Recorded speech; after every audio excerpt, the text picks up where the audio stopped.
So I had I'll start talking to people get here. I'm gonna go look at Bernie Sanders in a moment. I'm just taking the day off.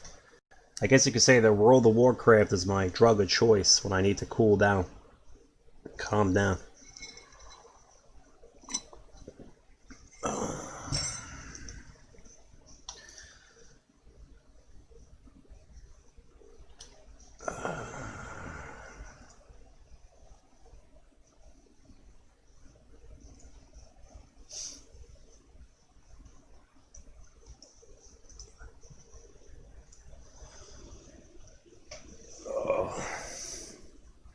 Let me turn the sound off. Already did the... Oh, let's not do that. Just turn the master down so I can talk on stream. So, I talked with two of my liberal relatives today. And they agreed to have a sane discussion. Well, I don't know who it's only 5 viewers right now, so.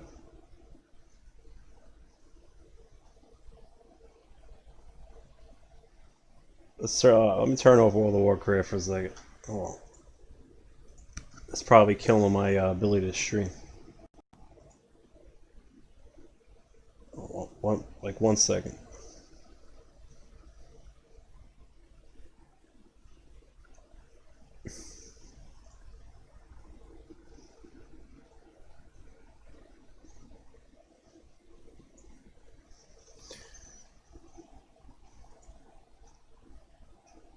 Let me see the share.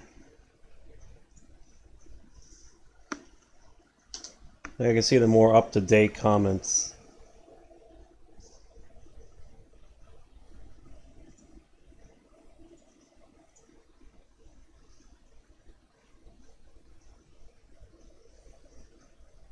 So let's see, is anybody here?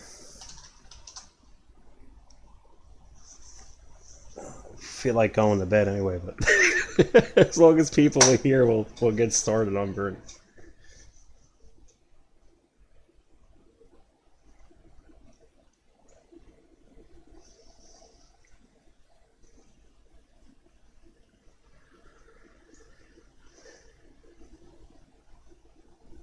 Now, let me pull. I'm just gonna open the spreadsheet for now,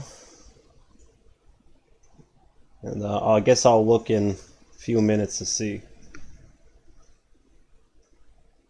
So the results of Bernie Sanders' Iowa were pretty disturbing. They're actually more disturbing than what happened to Trump in the general election.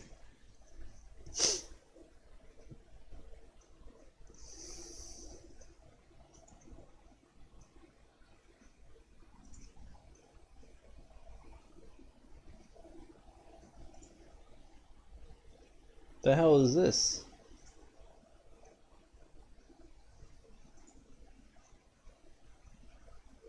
I guess this is the one.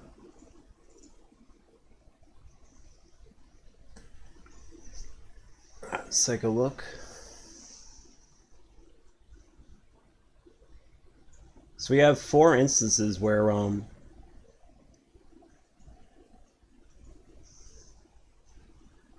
are there third parties involved here?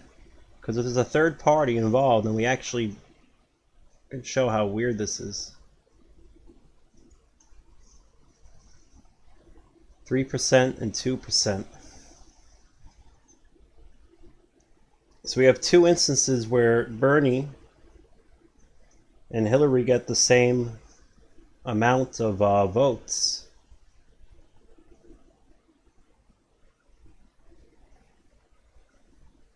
Even when the O'Malley picks up votes as well.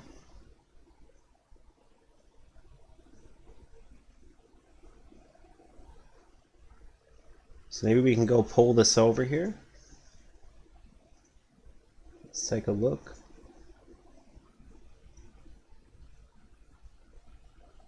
Might as well start the official Google Doc to write this up. So they did take out one of my videos. They took down the the big smoking gun 2 video on Georgia. They said they're not going to strike my whole channel. So I guess that's good news. I didn't get mad at them. I didn't complain. So can't get mad at something you know is going to happen.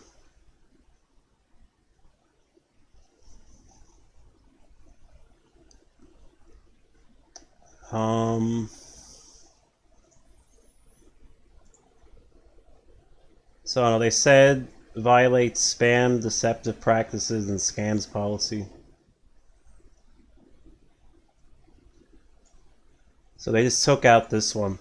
So I just sent them back a response. I said, listen, as long as you don't ban my music videos from before 2020, like I really don't care.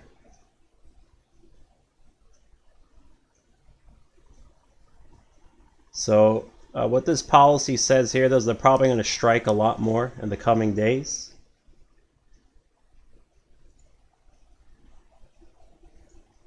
So just don't be surprised if they strike a lot of my videos in the coming days. It's probably going to happen.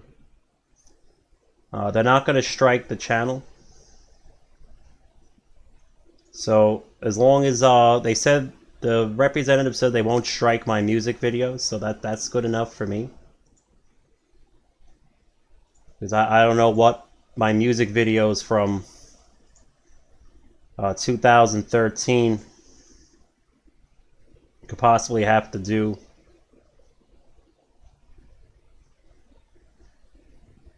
with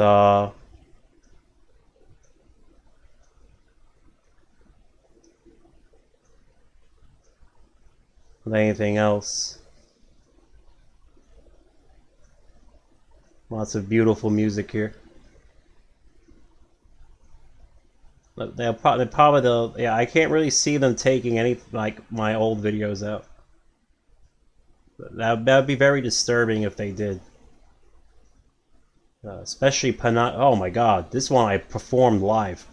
Piano Sonata and Sonata in D minor. But everything else is fair game. In the end, it is their platform. It is their rules. They can do whatever they want. Hopefully they leave. I don't see how they can strike the Bernie channels, because we're not talking about the 2020 election. Talk about Bernie Sanders primaries. Unleashing the Kraken. I actually didn't make any direct accusations. So I don't think they can hit this one either. But they can probably hit everything else. So just be aware of that. I already have backups on Rumble and BitChute. I have it on my LBRY account. So it's not like they'll all be lost. A lot of the live streams will be lost. I don't have those backed up, but 9 out of 10 of those live streams are me not even making any progress. So like, what the hell does it matter, right? Like Hillary says, what difference does it make? So I'm just giving you that update, so like, don't be shocked. And we're not going to sit here and scream. It is their platform, their rules. I hear over though in Iowa they banned Facebook and Twitter, which I think is hilarious. And now all the Democrats are now screaming censorship.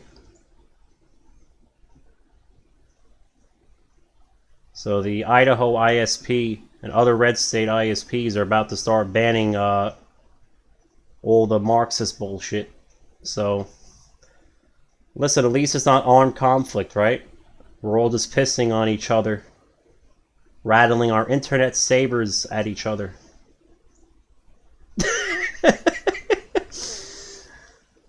And then this communist says it won't be long before they lose their licensing. I said it won't be long before no one in Idaho will give a shit whether or not their ISP has a license. You can suck our Second Amendment dick. You know, it's just what it's coming down to.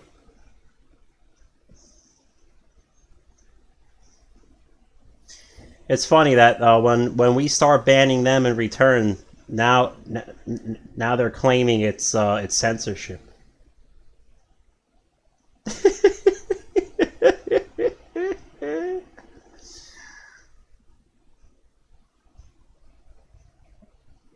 Oh man, fun times are ahead. We're soon gonna, you know what's gonna happen? It's not gonna like a few years from now, you're gonna have people driving Republican cars and other people driving Democrat cars, and people are gonna go buy their groceries at Republican grocery marts, and all the Democrats will be buying GMO, big pharma infused garbage at Walmart and everything else. So we're really gonna have like Republican and Democrat gas stations. Like that's literally what it's about to come down to. Oh man, it's gonna be funny. It's gonna be real funny. I know all my neighbors are hanging their flags upside down on November 20th. They invited me to come back to my hometown in Ronkonkoma and play the clarinet, play Amazing Grace on the 20th, while they hang the flags upside down. Oh, by the way, that's an entire block in Ronkonkoma, where I used to live. That's doing that, and that's in New York. That's on Long Island. People are more awake than you think. No, the Democrat cars won't be broken. The Democrat cars will be automated by an AI. Just because the people behind the Democrat and the rhinos are evil, doesn't mean they're stupid. Come on now. If they were stupid, they couldn't have engineered algorithms. You don't have to be dumb to be evil. It's unfortunate. So Republicans will be in control of their own vehicles, driving their own cars, and Democrats will be no longer allowed to drive their own cars. They'll be in robotically controlled cars that drive themselves.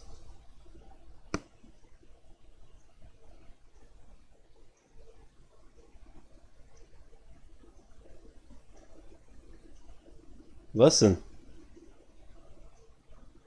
you get what you ask for, right?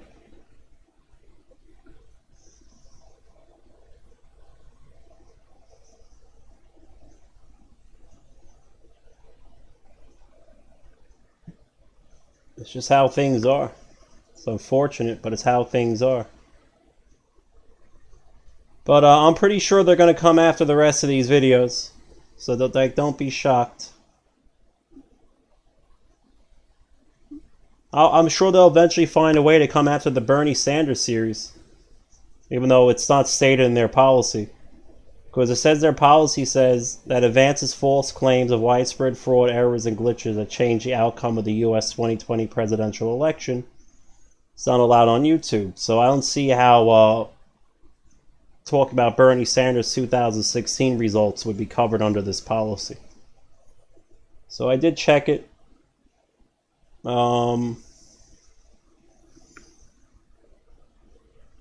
This is their policy. I have signed on to their agreements. When did they put this policy?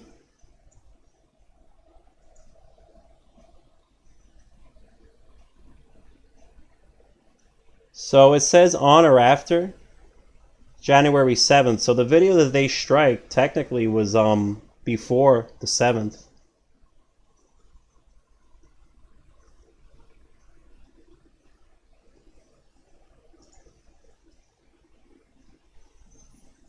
Or maybe it's 2000, I don't know. Oh, it says unloaded on or after December 9th. So at least I got my first smoking gun video on before the 9th.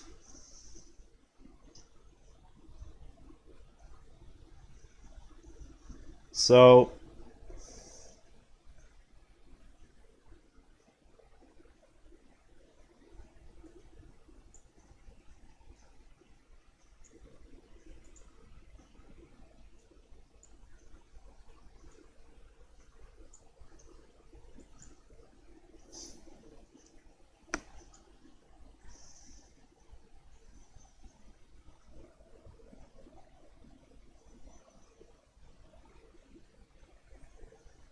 um,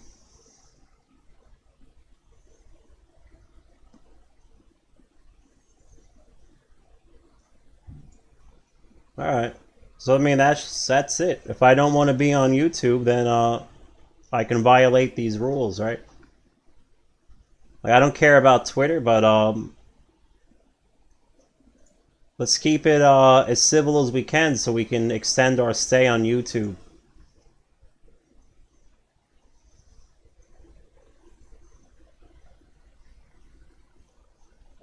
It is what it is. Did is Parler back up yet anywhere, or is it going to be? I think it's going to be off for a while.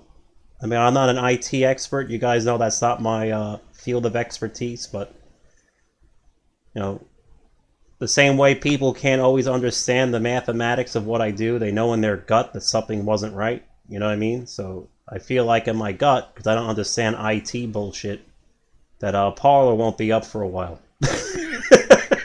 But I don't know if it's back yet. I don't think it will be for a while.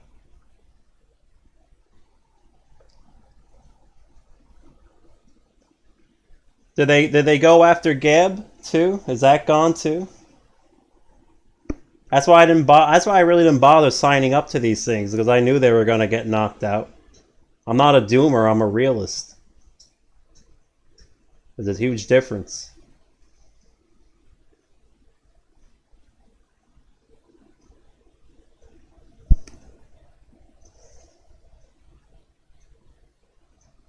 Anyway, I did talk with a couple of my liberal relatives for the most part. We had a nice, normal chat, believe it or not. Unlike the unhinged people on the left that you see all the time in mainstream media, the majority of Democrats are not actually that unhinged. And I finally drove one message through to them, right? And they kept saying, well, you know, I don't want, I hate Trump so much. Is really what they said, that I don't care, you know, what happens, blah, blah, blah, as long as he's not the president anymore. I said, well, he's not the president anymore. So why are you still obsessed with him? He's not the president anymore. Technically, he still is, guys. I know that. But he isn't the president anymore.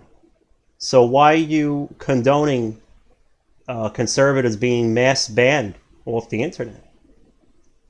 He's gone now. So it can't be about Trump.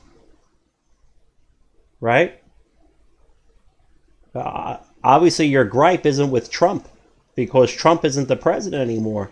So why are you condoning your fellow countrymen being banned off the internet?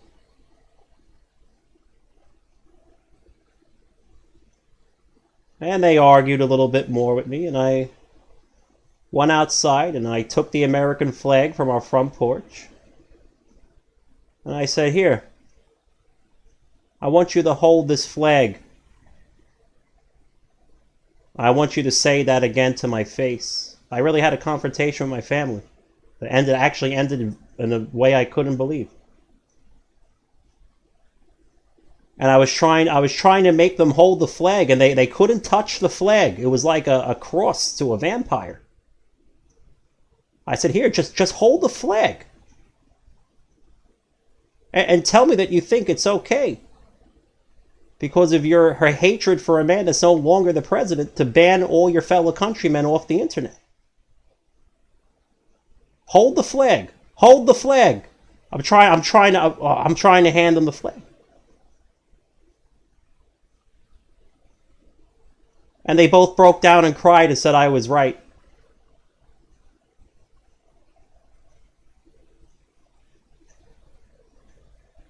That's what it took. And now we're all peaceful again in the house. Everything's back in order. We went back to loving and caring for each other.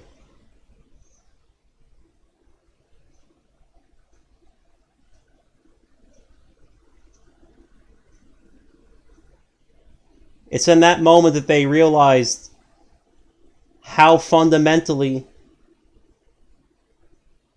deranged the narrative they're getting from mainstream media, and they realize who the real cult and the real brainwashing operation was. It's what it took.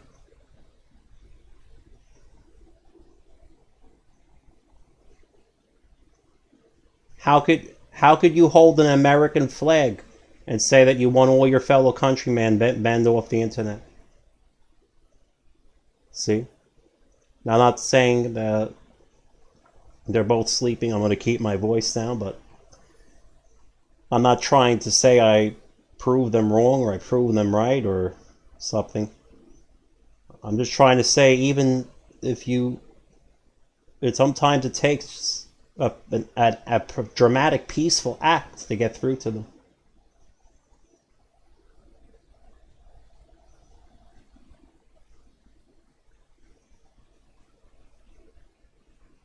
Hold the flag. Hold this flag and tell me that.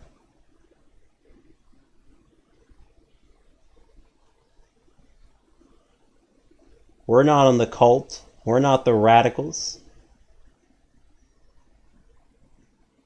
Why is it radical to believe that you have a right to speak? The internet of today is the newspapers of yesterday. That is the press today. Or at the very least, the medium through which the press operates. And citizens communicate and speak to each other.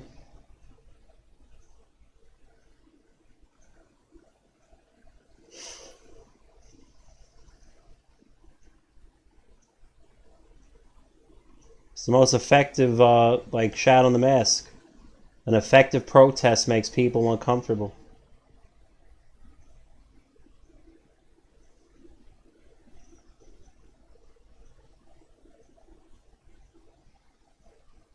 So now there's, does this go too far in Idaho for ISPs to ban Google and Facebook? I don't think so. I think IPs are allowed to ban whatever they want. Last I checked, just like Twitter and Facebook and even YouTube. They send you your policy and you have to abide by it. So if I want to remain on YouTube, then I have to abide by their policy. I don't disagree. They sent me the policy. They have a learn more. It's not obscure and hard to read. They're pretty explicit in what they will and won't allow. They have the dates and so on and so forth when these things apply and don't apply.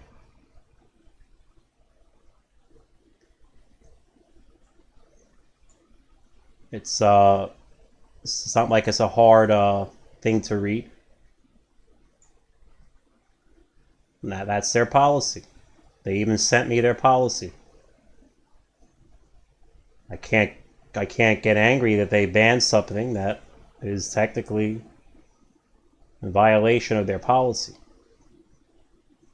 So, I mean, obviously this is obscure, deceptive practices and scams.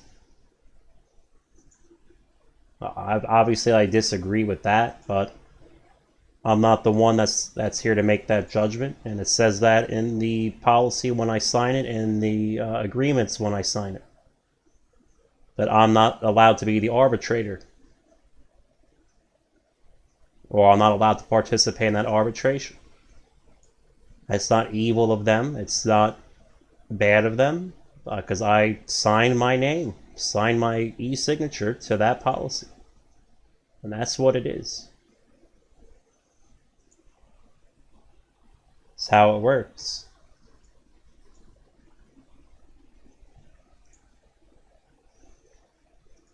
Now I could sit here and cry me a river about it.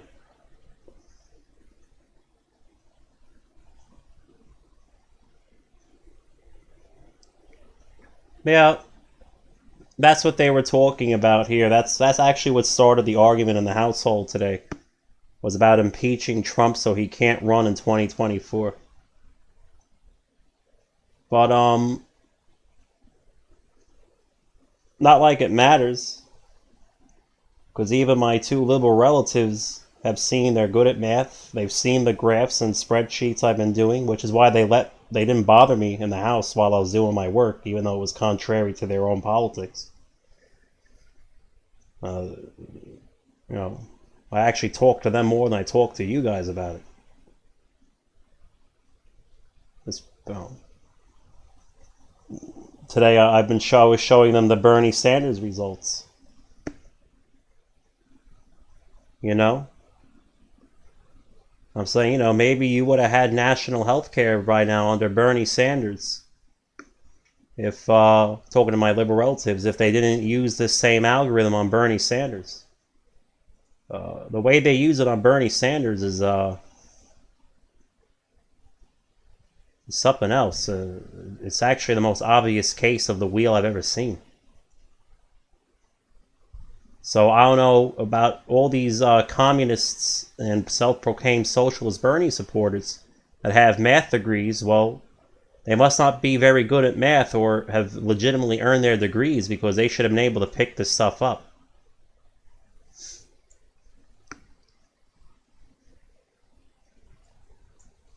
Did they even look? Did they know where to look? They know how to look. I guess that's the question.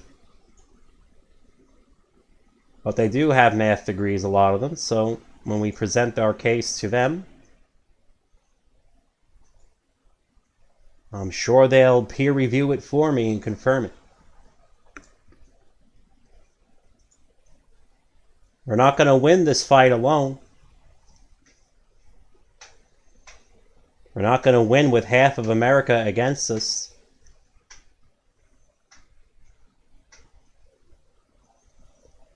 Robbie from Texas, you want to know where Trump is? I can tell you where Trump is. You want to know?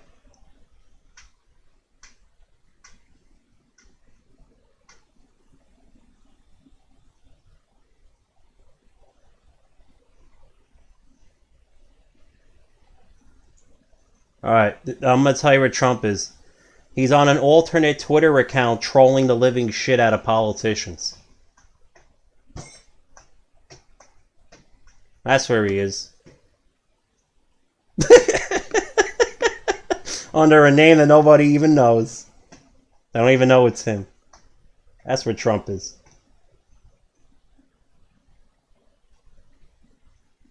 He's not in danger. They're not going to hurt him. They're not that stupid. You think he's busy?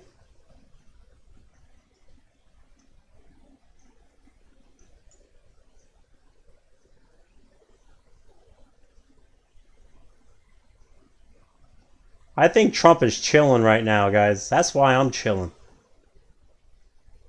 I don't think it's fucked up. You can hold the titles and name and all but name only, right? Or in name only as the leader of the United States government, right?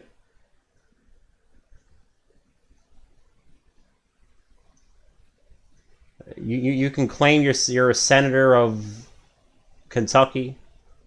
You can claim you're a fake libertarian whoever I don't even know where the hell Rand Paul is from. I forgot. Is that Kentucky too?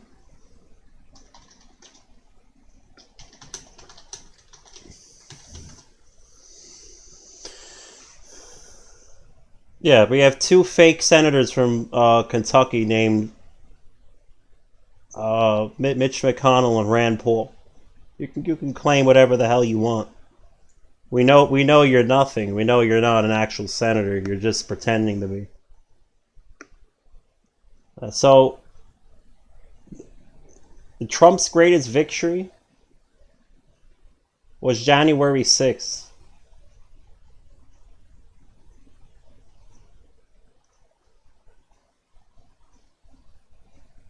I'm not talking about the Capitol riot, okay? I'm talking about exposing all the rhinos that came out and voted against him. That was Trump's greatest victory. Like, everybody's dooming and upset and crying and bitching and screaming. Like, yo, like, wake the fuck up, man. Like, Trump absolutely obliterated the fake rhino establishment. He blew the hole. He forced everybody's hand. He forced everybody to come out of the closet and reveal themselves.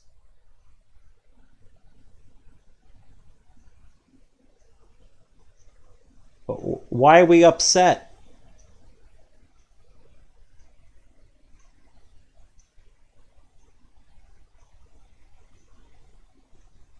We should be rejoicing. More of America has been red-pilled than ever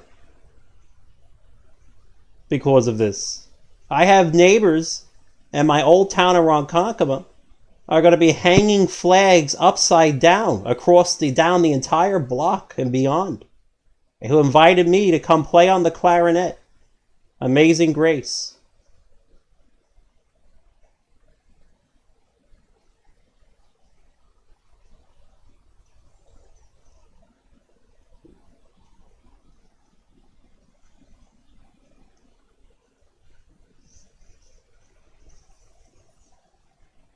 I'll listen to Dan Bongino. I mean, I think, didn't they ban him from YouTube though? Like, I don't know if I can. I don't know. Is he still on YouTube?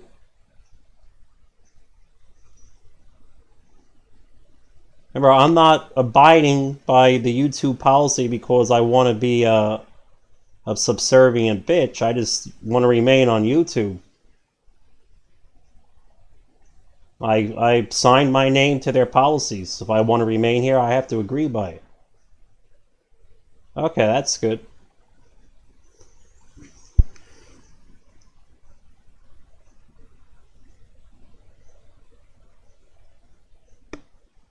I mean, we're not that screwed. It's not like they can summon the U.S. Army or the National Guard and start throwing us in gulags. We're not that screwed.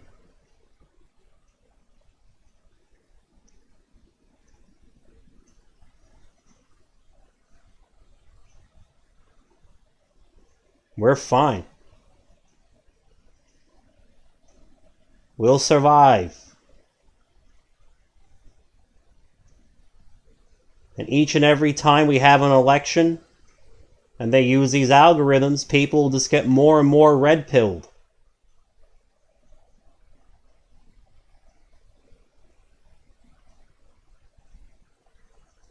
Let's see them try to cheat Bernie Sanders in the next primary. When I give the Bernie people with all their PhDs all the information that they need to protect Bernie Sanders. And they still so dumb they go ahead and use the same algorithm anyway, right in front of their faces.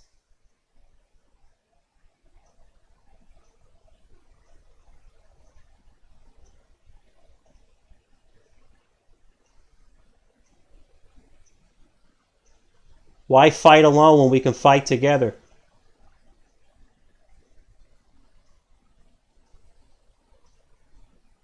Sure, we don't agree on anything, policy-wise. But a lot of us agree on being allowed to at least have a vote on which policies we want.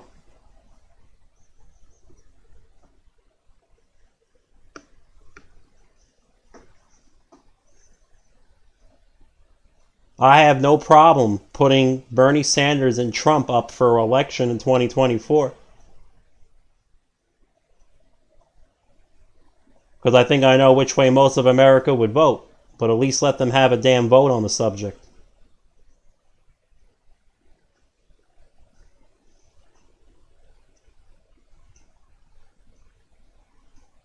Can you imagine the horror of the deep state of both Bernie Sanders and Donald Trump being the nominees?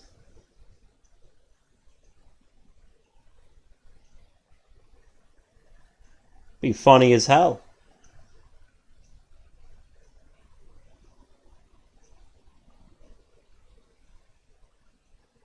I say we make it happen.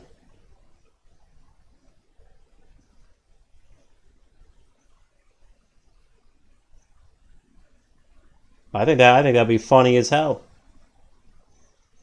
What are they going to do then? They don't want either of them to win. What are they going to do? They're going to use their algorithms on some dark horse third-party candidate?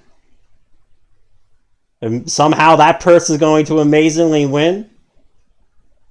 Who were all the third-party candidates in this election?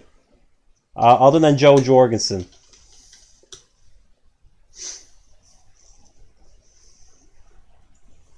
I forgot Don Blankenship. Could you imagine? They tell everybody again to go to bed across America. Okay? Imagine this. 2024 is Donald Trump versus Bernie Sanders. Alright? And Donald Trump and Bernie Sanders, for some reason, they're not doing very well on election day, but they're still both in the lead. Then we all go to bed and we wake up the next day and Don Blankenship has been declared the winner.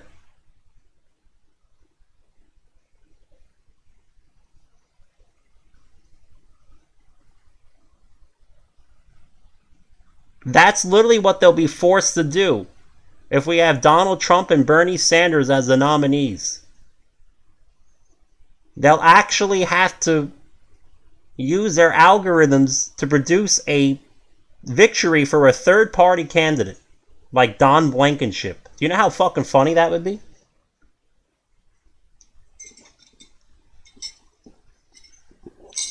Do you think the average day street Democrat would buy that?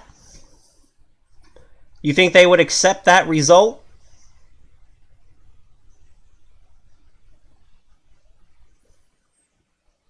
You think the average day Republican would accept that result? That Don Blankenship won the presidency in 2024? When Bernie and Trump were on the ticket? On the ballot?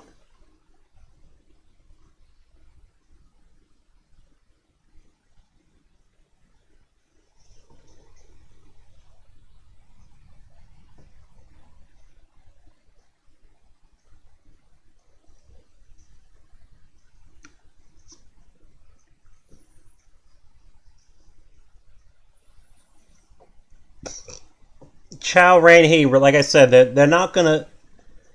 The U.S. military and the men in blue and the Blue Lives Matter crowd, which is most of the police, they're not. They're gonna do the bare minimum for Biden.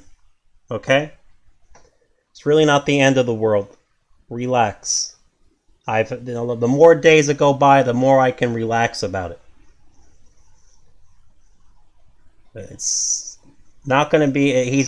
We still have a lot of strong representatives in the House. They're not going to make it easy for Biden. They'll have to undo the filibuster in the Senate. They'll have no choice. Biden isn't going to get his 100 days, I'll tell you that. The Constitution still constrains them a little bit. Unless they invoke the nuclear option and remove the filibuster. But then all hell breaks loose when you do that.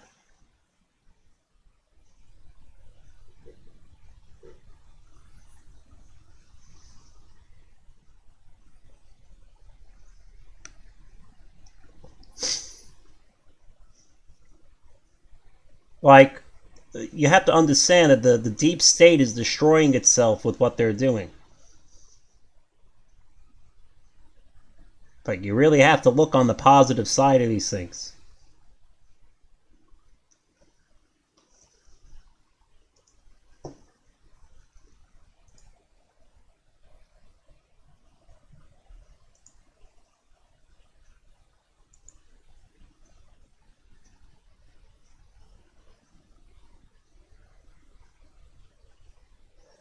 At least this guy, he's like a self-admitted like corporate-loving feudalist. This guy. At least this guy is honest about who he is. He just says, won't be long before all you Republican red state ISPs lose their license. Ah! Like, shut up, dude. Come take their licenses. You still have to come and take away their infrastructure that provides the internet service with or with any, regardless of whether or not I have a license. So try invading Idaho and burning down their internet infrastructure because you took away their license. Ah! I dare you to march into Idaho and enforce that license.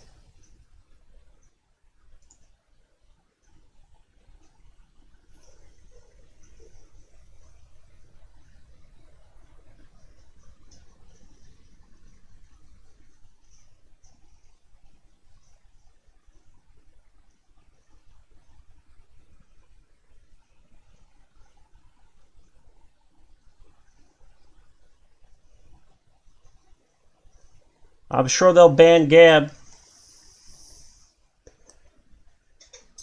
It's time to stop running.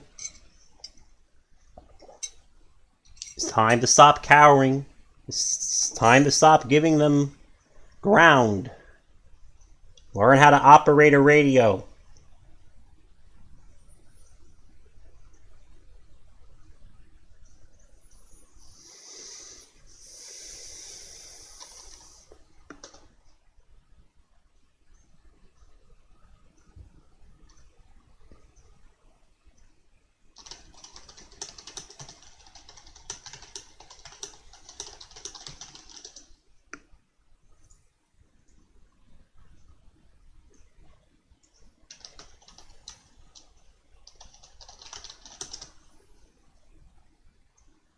This is probably the best quote to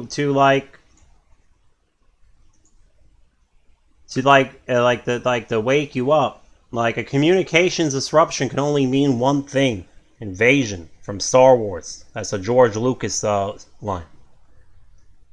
Oh, you're gonna go to Gab? No, they're gonna ban Gab. They'll find a way.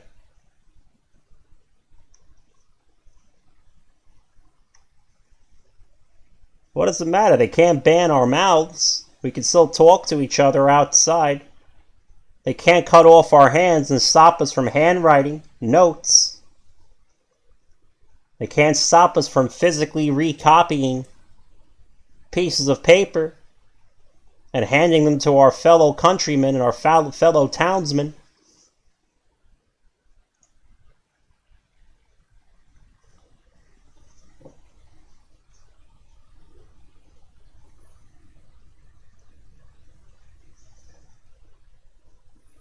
Yeah, we're at a point where even the Chancellor of Germany, and she's no friend to conservatism, is saying that Twitter is out of control.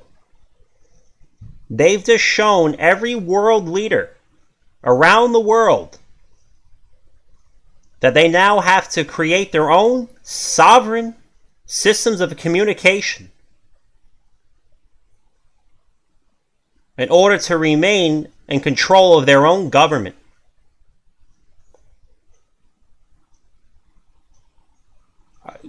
This, what they're doing on Twitter, is out of control.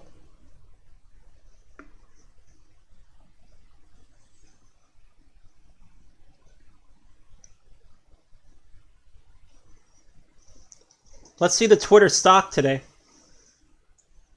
because they're going to have to get a bailout from China, from the CCP. Oh boy.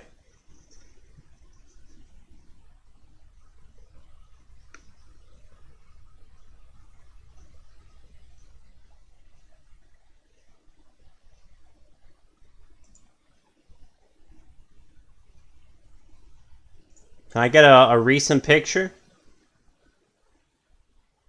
January 12th?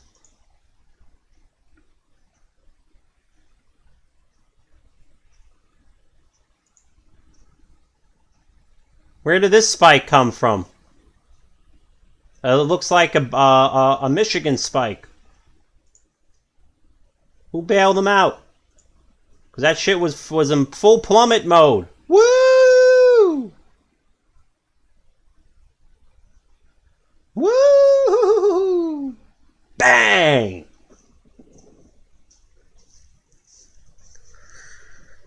Didn't get that much better, though. Look at the 1 month graph.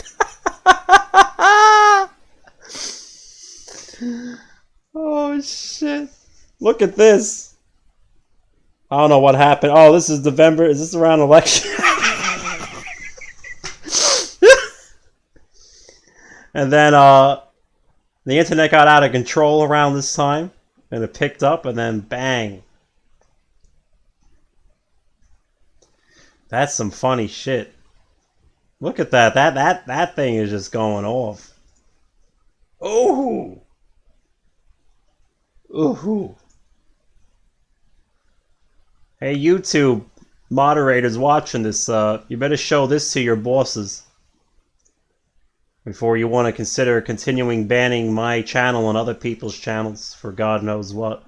It's your platform, your rules, but just remember this is probably the result if you continue.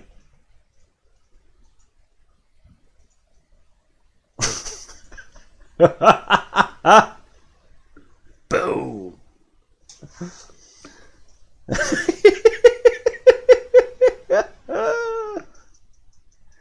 Shit's funny as hell. I'll be right back. I want to make coffee.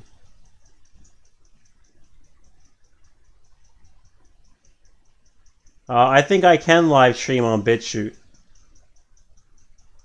But I want the Bernie people. They have the Discord there. They see it. They may not comment in here. They might be a little timid to comment in here because they can see we're all hardcore MAGA.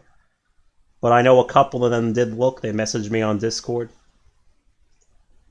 So they actually appreciated what I had to say about that crazy looking chick on Van.video the other day. Yesterday. She's not the enemy, guys. Alright? I know she had a devil tattoo.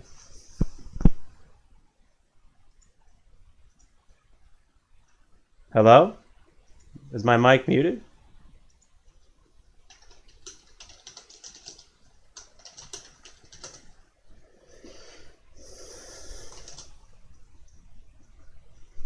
Alright, but I know she had a devil tattoo on her chest and she looked a bit crazy. But she was really there as a refugee from Oregon. Either Seattle or Portland, I forgot which one. Washington or Oregon, I don't remember. She's an actual refugee that ran into the arms of the MAGA movement on in Washington D.C. She looked like she was 19 or 20 years old. She's not your enemy. If anything, she's trying to reach across the aisle to our side.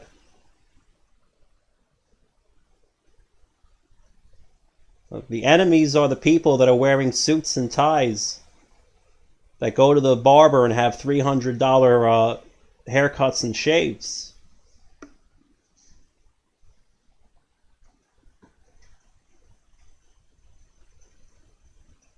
Oh, I know. I've been asking this question about CNN and MSNBC for a long time, by the way. I actually have threads here on US Message Board about it. From a long time ago. Let me see if I can pull that up. US Message Board. CNN, MSNBC, who pays the bills?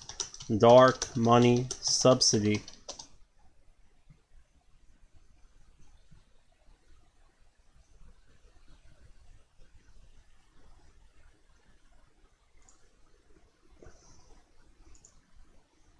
Site. I'm so bad with these Google things. Anyway, somewhere on this message board a few years ago, I asked, how is CNN and MSNBC even staying in business? Like, they're so off the, they're so disconnected from how Americans feel that even my liberal relatives can't watch them anymore. Right?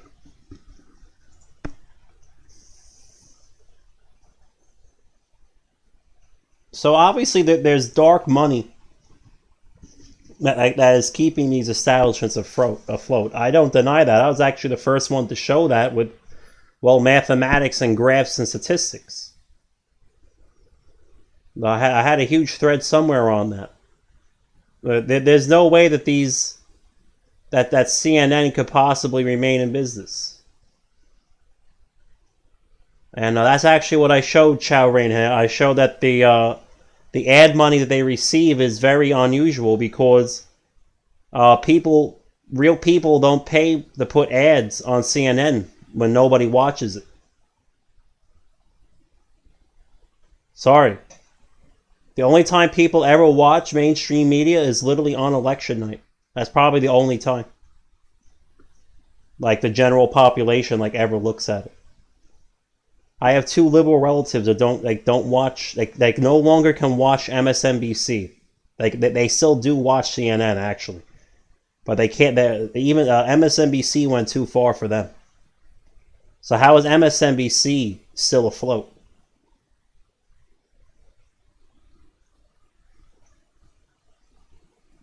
Right? Twitter and Facebook will actually survive without any dark money, believe it or not. Internet advertising is quite lucrative, and a lot of people still use and will continue to use those services. They don't need dark money. But CNN and MSNBC, maybe not CNN yet, really, but MSNBC can only be being supported by dark money at this point. So if they remove Tucker and Hannity from Fox News, then they're going to need dark money as well.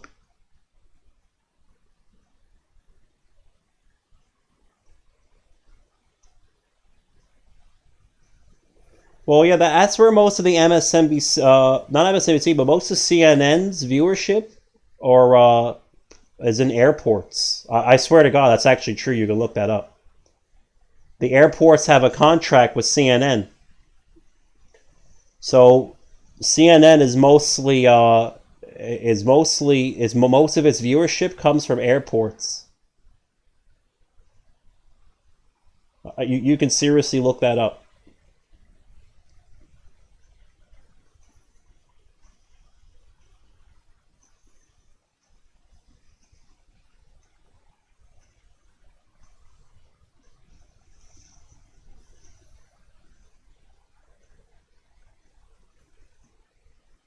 Well, I don't think that the hotels are required to keep CNN on, but I know the airports are actually required to. I don't know if hotels are.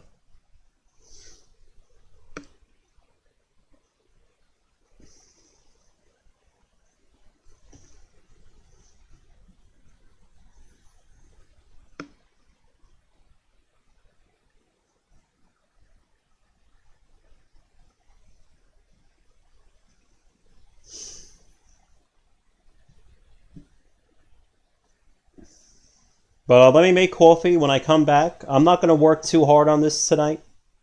I'm going to work hard. I'm not going to work too long on it tonight. I still need to go. I still need like I've been psychologically traumatized by spreadsheets over the last 2 months. So I'm going to try and keep it to a minimum tonight. So when I come back, I'm going to work on this till about 4 o'clock, 5 in the morning. And then probably going to play World of Warcraft until 6 o'clock in the evening so I finally go to sleep and wake up at a normal time. Because I have to reset my sleeping schedule. It's getting really, really bad. And I'm going to go to the dentist today too at around 2 o'clock in the afternoon. Because my tooth is in pain. So let me make coffee and I'll be right back, alright?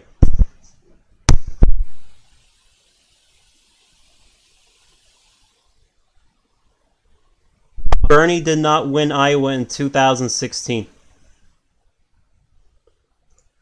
He lost by 0.1% to Hillary Clinton in 2016. That's what we're looking at. Alright, I'll be right back.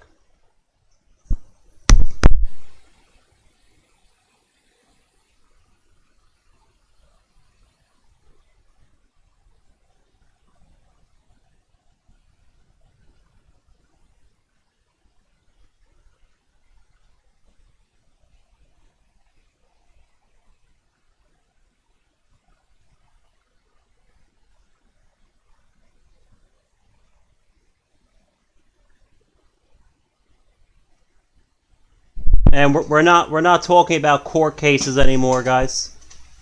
We're talking about producing documents peacefully, mathematical documents, and in the most organized and professional manner possible, now that my back isn't against the wall. And we distribute these to the Bernie supporters, and they'll distribute them to each other, and these will reach the top echelons of the universities where the Bernie supporters are. And they'll peer review it for me and laud their case and my case, and then even Trump's case. There's other ways to fight. The pen is mightier than the sword. Alright, I'll be right back. I'm really going to make coffee.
Even if Bernie doesn't run again, somebody from his movement will.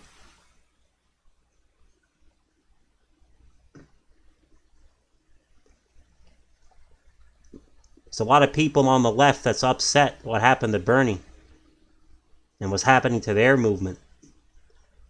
They're just as upset as we are. Don't underestimate the power of left-wing mob mentality. Let's harness it.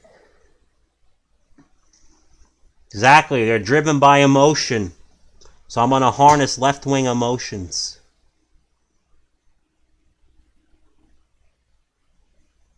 The enemy of my enemy is my friend.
I think you guys should come to New York.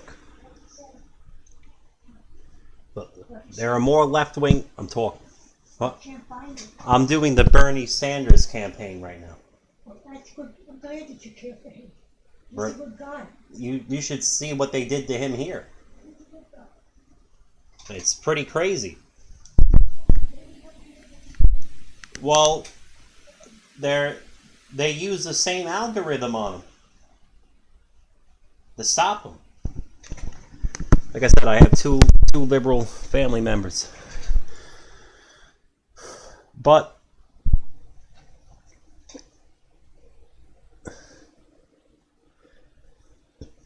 like I've been inside of universities. They're mostly full of Bernie Sanders supporters.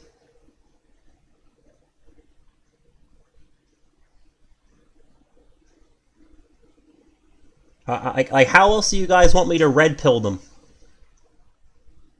I have to red pill them, even if it has a touch of blue in it.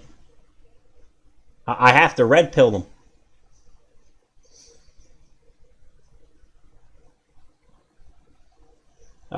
Can somebody else present their plan to move forward?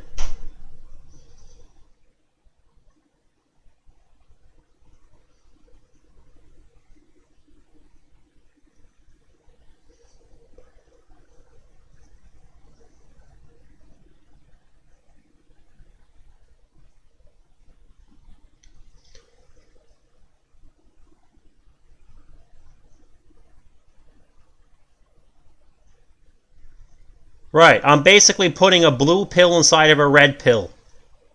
Okay, let's put it this way. You ever seen the human blood?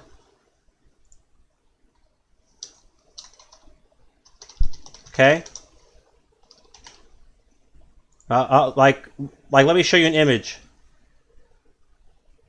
Blood is blue inside the body. Okay?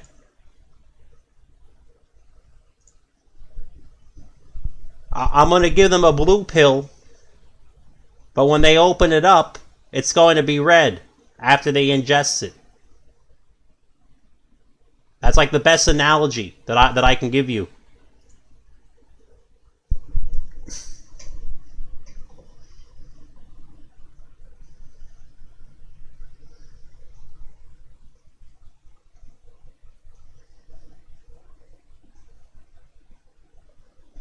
It's gonna the outside of the pill. The outside of the pill will be blue. The inside will be red.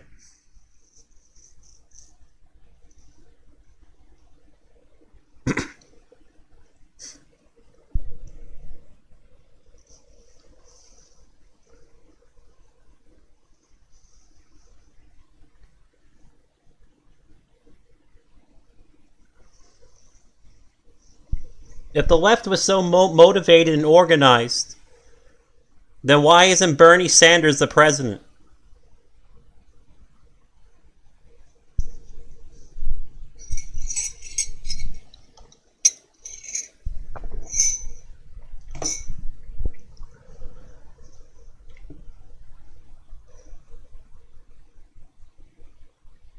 Oh. That helps.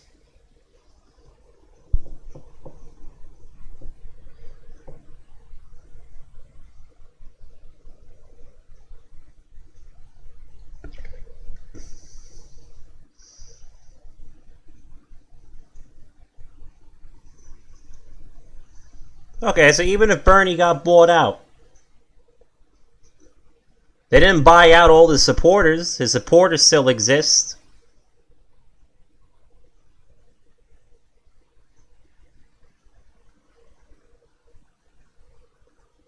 Because I don't think they bought Bernie out in 2016 when they pulled off this charade in Iowa, where Hillary Clinton won by 0.01%.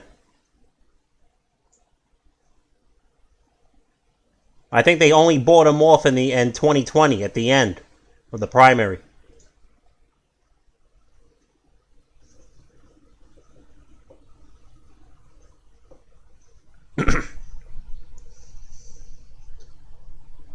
Well, I didn't say I was a Bernie supporter when I went into their Discord, which I'm still allowed in and a welcome member.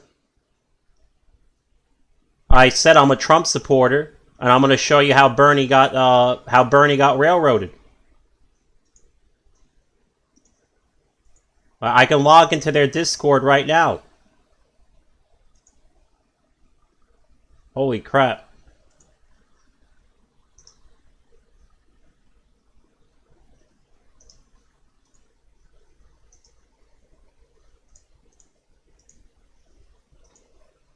Ah! Why is everything so haywire?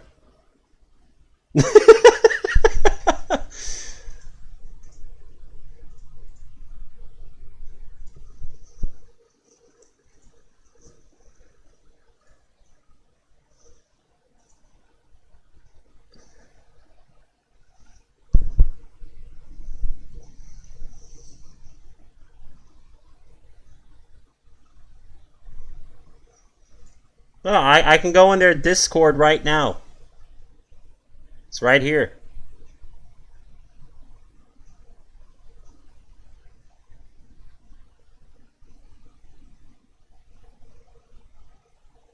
Bernie Cord.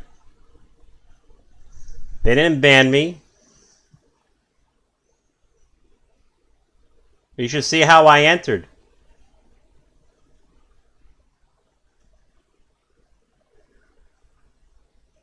You guys want to see my entry message? And they actually let me in? I'll show you my message.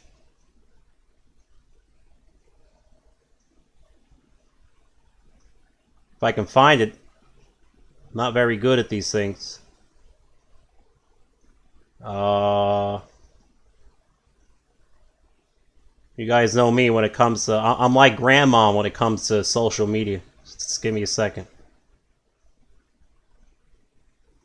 Oh, why am I so bad at this?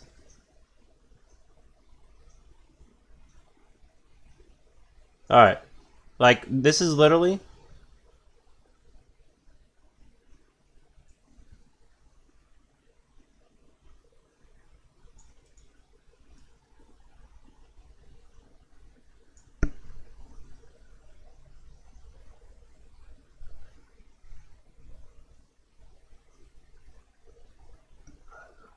Like I said, I won't post links in chat. I just stream it for transparency. Can't promise any results, but if something actually did happen on an algorithmic level, I'll find out. This was my... Oh well. Well, anyway, I said in my vetting process, I said I'm a Trump supporter, and here's my research, blah, blah, blah. And that's it. So, they didn't kick me off.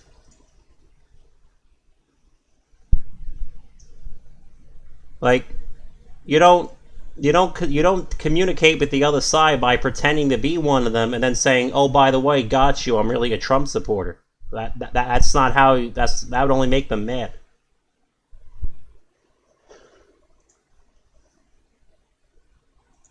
That would just piss them off. That would actually be so dishonest it would ruin anything that I'm going to try and show.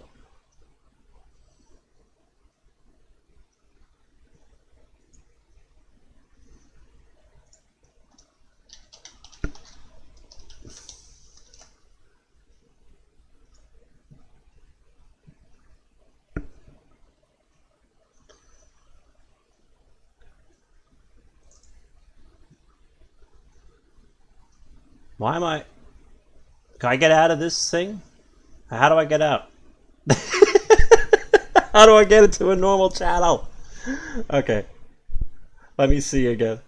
God, this is so annoying. I apologize that I suck at this. But for context, different result between Sanders and the DNC. Of course there's different results.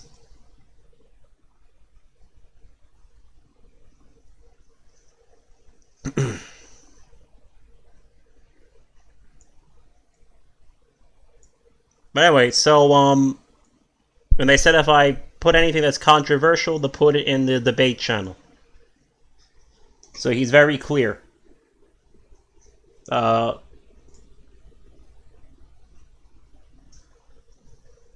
not there to convert the Bernie supporters into Trump supporters. I also made that very clear. I'm only here to turn Bernie supporters into election integrity supporters. That's all I'm there to do. I'm not there to change their ideology. That's like trying to force democracy on a bunch of Muslims in Saudi Arabia.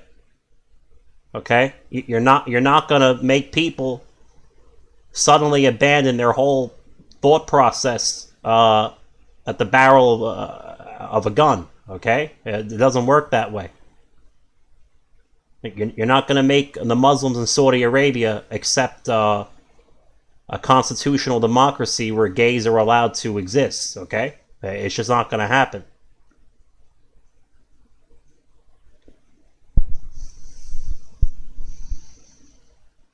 You don't go in there and say, I want you to all become Trump supporters like that. That's not how you do things.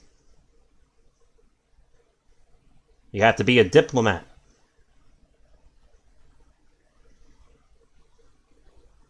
I'm literally serving as a diplomat.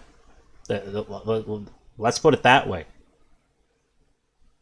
So like when a diplomat goes to Saudi Arabia from the United States, he says, I am a representative of the United States and the interests of the United States, and I'm here to open dialogue with you.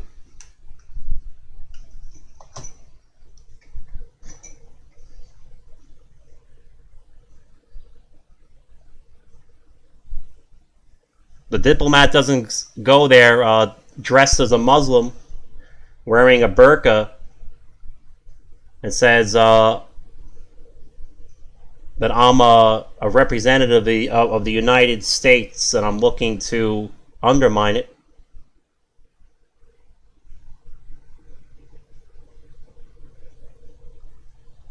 All right. I know okay. I know Bernie supporters. I agree with what you said, like 99 Yetsu, I'm not disagreeing with you.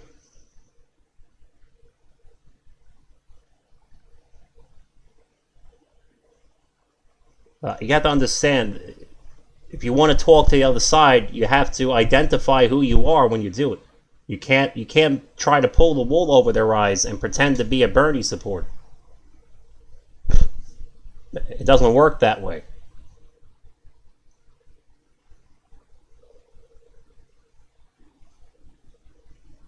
We got cheated. Okay, U.S. Patriot, we got cheated by our own party as well, didn't we? So we're all in the same boat. Mitch McConnell, Pence, and Rand Paul and the others all showed their true colors. We're all being cheated by the Uniparty. There is no Democrat Party. There is no Republican Party. There's the corporate feudalist party.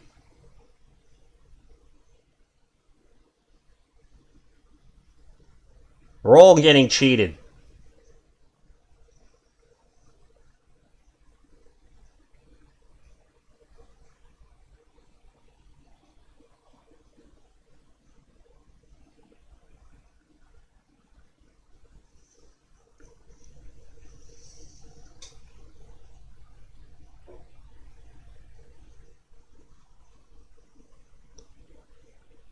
If the oligarchs were in 99% control, then they would be sending the military right now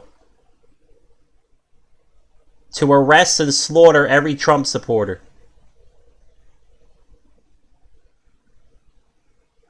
So why aren't they doing it? Because they're not in control. We have the Second Amendment. Let them try.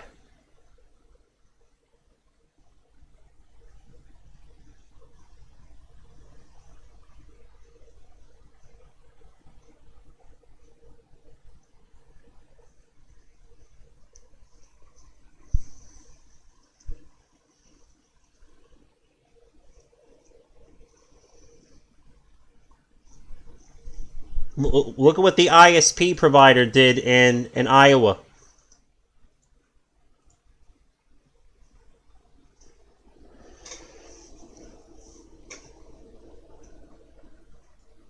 Northern Idaho wireless whatever provider.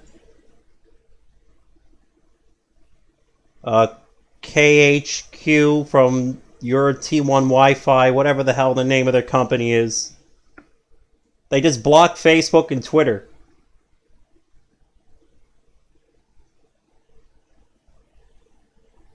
You know, a lot of other red state ISPs are about to follow suit.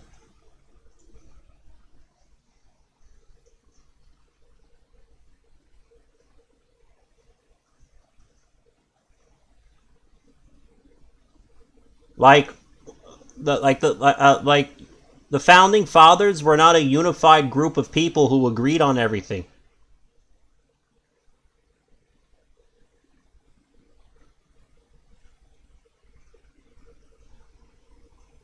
Okay? Look at the difference between John Adams and Thomas Jefferson.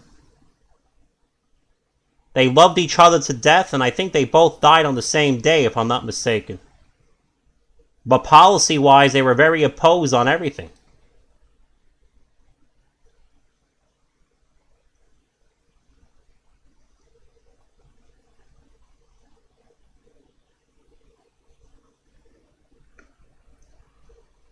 John MC, I can no longer do any work on the 2020 election if you want me to remain on YouTube.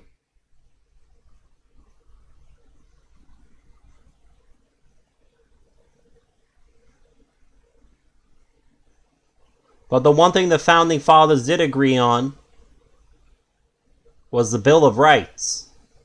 Even that was contentious. They actually didn't want to sign the Bill of Rights. You guys should, if you read the history.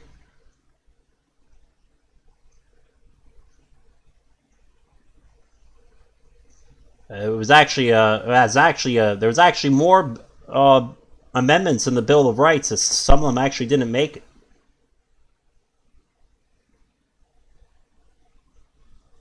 Unfortunately.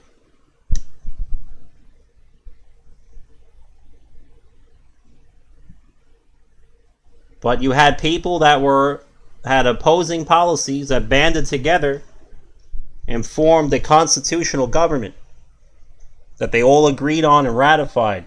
I guess sans Rhode Island, but Rhode Island was just caved in anyway. Probably a good thing.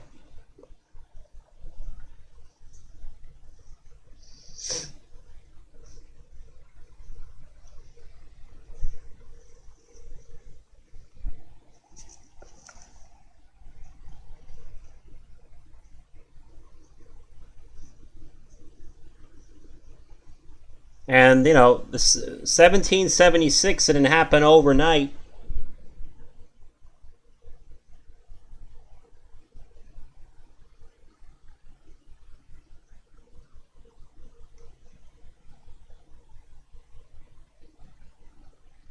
There was a lot of peaceful build-up to that. They had the Continental Congress. They had underground meetings, underground newspapers that they reprinted by hand and distributed.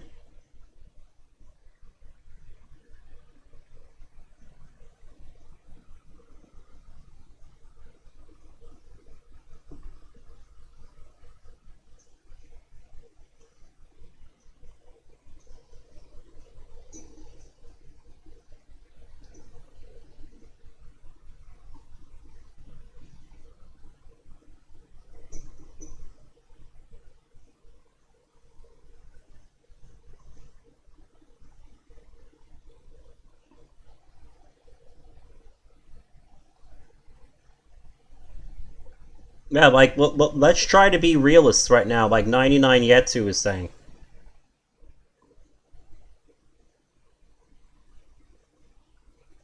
Can I live stream? I can go to other sites and do the 2020 election, but I can't do it here. I'll tell you that. But while we're doing Bernie Sanders in 2016, and Bernie Sanders primaries, they can't strike me right now on YouTube.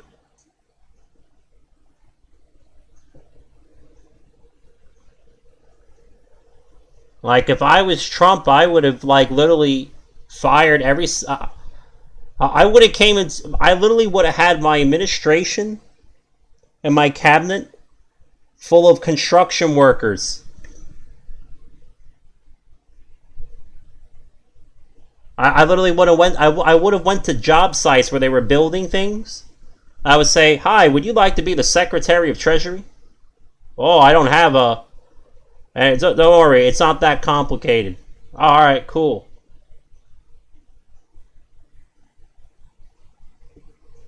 Jeff, attacking the Federal Reserve is like... It's... Yes, the Federal Reserve is the largest enemy of the United States, Jeff. I agree with you. But that's a fight we'll have another day. And when I say a fight, I mean when the people of the United States finally try to phase out the Federal Reserve with a constitutional currency backed by gold and silver, the globalist banksters, they will send foreign armies and legions against us.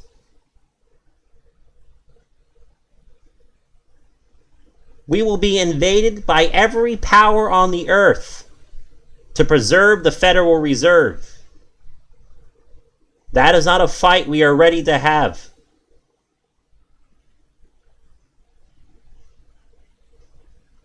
That is a fight we are not prepared for.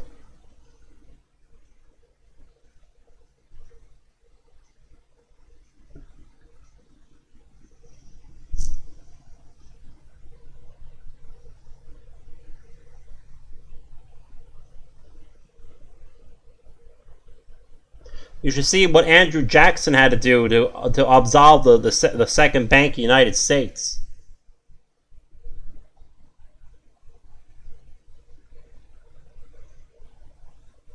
But we have the greatest military on earth, but all it takes is a couple of men with rifles in Afghanistan and Iraq to slow us down.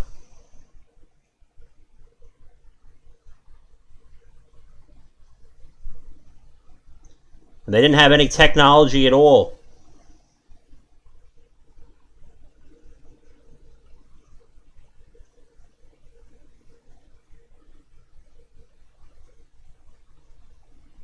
You can have all the technology in the world. You can have the most advanced ballistic guided rockets that ever existed. You can fire cruise missile after cruise missile. You're not going to defeat a united people so long as they have rifles.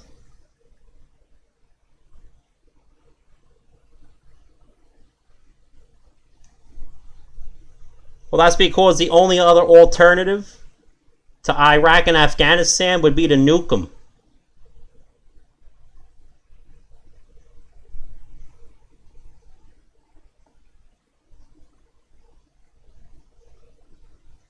Should we go nuke them and use 100% of our military might?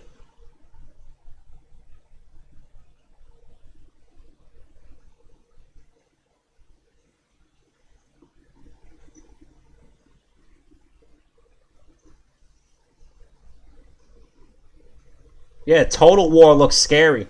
We've never seen total war in the 21st century. I hope we never do.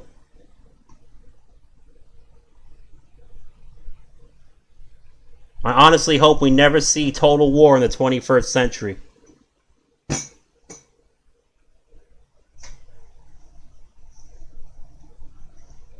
Because even if there's no nuclear exchanges, the level of technology today in a total war scenario would be crazy.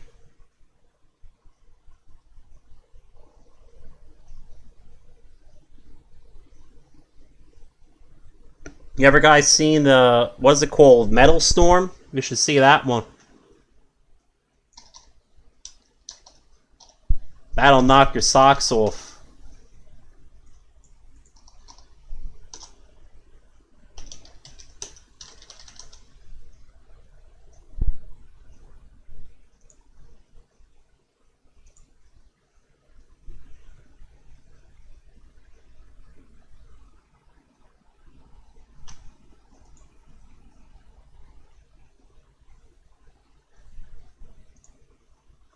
For Christ's sakes.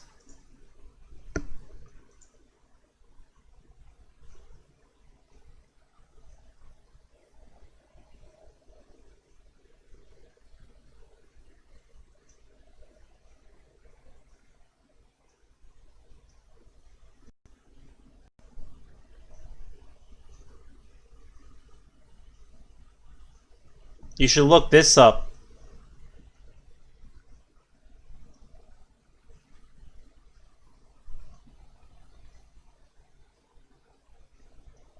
This son of a bitch fires 1.62 million rounds a minute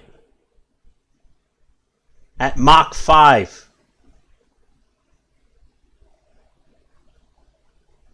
You could take out an entire town. A wall.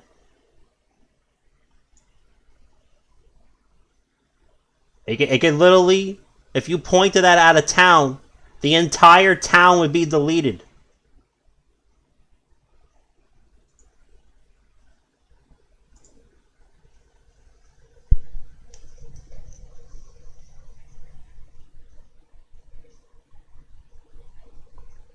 You don't need a nuke when you have Metal Storm.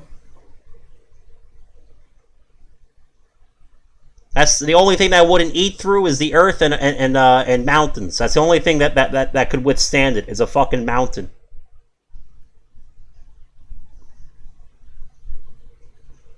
Like a mountain is the only object you could shoot at with that thing that would still look the same after it's over.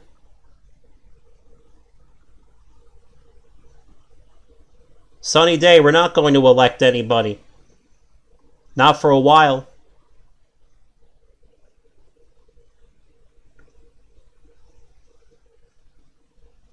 You think Metal Storm is bad, you should see biological weapons.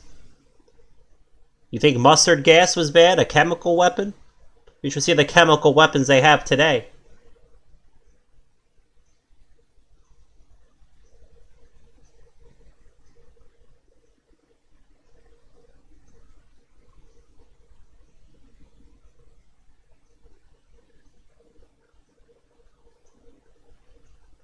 So, when the 13 colonies went under the grip of the intolerable acts, they had to endure the intolerable acts of the British Crown for a while before they did something.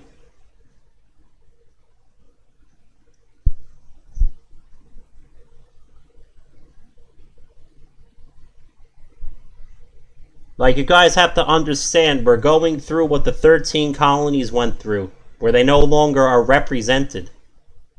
Taxation without representation, that was the call to arms. But it didn't happen the next day. It actually took a few years.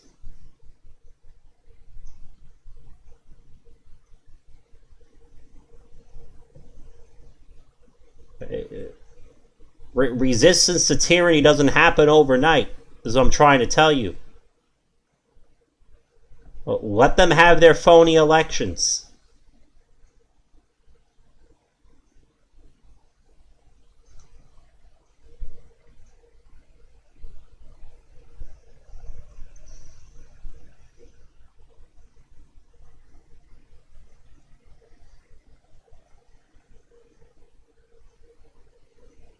Like, I wouldn't even worry about it anymore.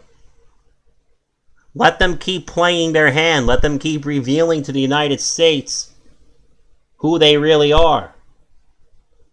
Let them keep revealing to the United States and the people of the United States that they're the new British Crown.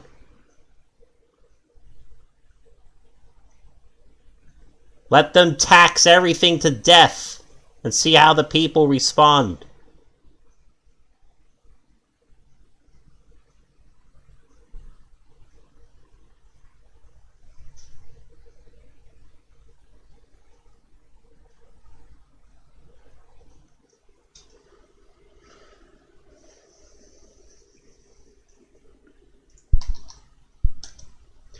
events leading up to the American Revolution. Never mind the general search warrants. You should see that one. I guess Google still has something. This is 1765. This is 1767. This is 1770. This is the Boston Massacre happened 6 years before the American Revolution. The Boston Tea Party happened 3 years before the American Revolution. The coercive, that was crazy. The coercive acts and the intolerable acts, they happened 2 years.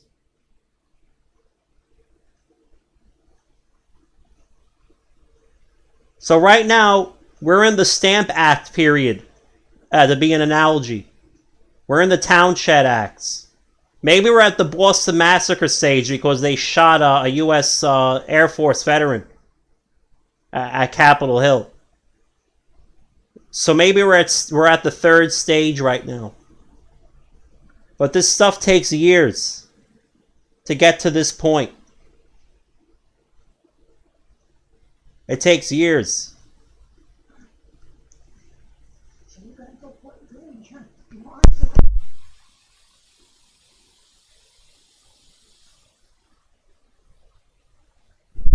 Yeah, but you see, Mom, I know because I know that you support Bernie. You have to like I. No. I want you to because right now I'm trying to talk to the left so they can understand that they'll never get their candidate. People like you will never get your candidate ever elected because of how these algorithms work. Because of how these computer algorithms are manipulating the vote. That's because the next ones will be unless Biden gets in again, but there will be a Republican the next time. And that Republican will be Mitt Romney or Marco Rubio. I don't want him at all. But here's the problem. No, we're not getting to choose who's the actual leader. Yeah, but what are we going to do? I mean, what are we going to do? We have to educate people. The main reason that people don't know is because they don't know. Well, I know if the people know, they're going to get enraged. I know you know what's going on, but I don't feel that there's anything we can do about it. There is something we can do. This is what I'm talking about right now. Well, I like Bernie Sanders. Okay. But they're not going to allow him to But do Bernie things he wants Sanders, to do. okay, but Bernie Sanders or people like him, they're never going to be allowed to be nominated because they're going to use these algorithms on them, just like they use them on Trump. Mm-hmm. I know. You know, Mm-hmm. and a lot. But you even told me that Trump was a gangster president. Listen, I didn't say he was a gangster president. I said he was his own man. Right. Listen to him. He had a lawyer who used to threaten people. Listen. Who used to tell him to do it. Let me tell you something. If Trump was the big evil man you thought he was, Mm-hmm. then why are they doing this to him and been doing this to him for 4 years? It was so embarrassing. What was embarrassing? He acted like a little child. Mom, did you not see our cities burning down all summer? That wasn't Trump and Trump supporters. I like Bernie. Don't you just be for him. Listen, I'm very happy. all I'm trying to do, Mom, is reach across to the other side because they have a lot of people with PhDs and math degrees, okay? I wanted to, Just don't be loud all night. right, okay, I won't, but people need to see. I want you to shave and get Okay. a haircut. Listen, I know I haven't shaved in like 2 weeks, but listen, all I'm trying to do is reach across to the other side. People like you, they don't know that these things have been happening. They actually don't know. No, but I think it's something. There's the shadow government, Yes, and I think this has to do with the banks. and showing it like this is how you reveal the shadow government. Well, what can I say? That's how you do it. That's how you get killed. I know. So when I'm dead, just know I was right. I know you're right. You don't have to tell me that. I know it. All You right. don't have to prove it to me. Listen, a lot of people died for freedom. It's a dangerous task. I don't know what to tell you. The thing is that, Eddie, we don't like Trump at all. I know you don't like Trump, You can't make us. and I don't like Bernie Sanders. Oh, I know. But I'm still gonna show what happened to him. Oh, that's good. This is what I'm trying to say. Careful. Don't get in the way here, all right? Let's at least put things to a fair vote. I have to put dishes in.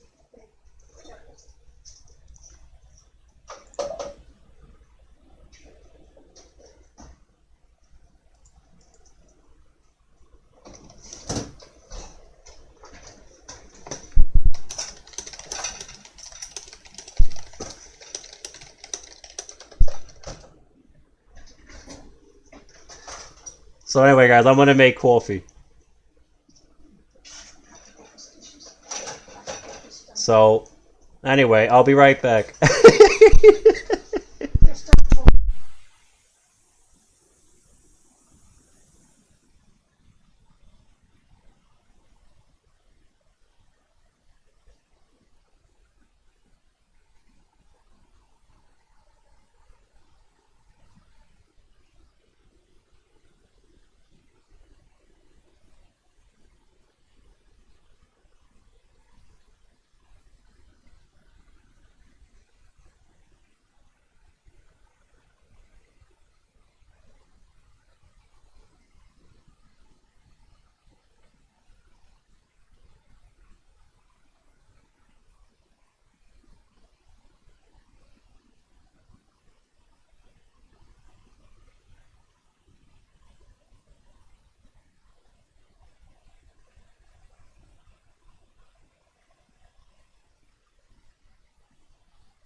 So let's take a look at something real quick in the Bernie chat, right?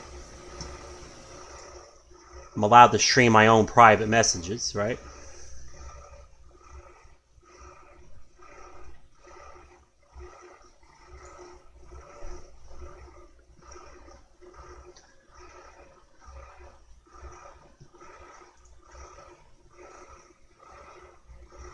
Why does this chat look so different from the one that I can see?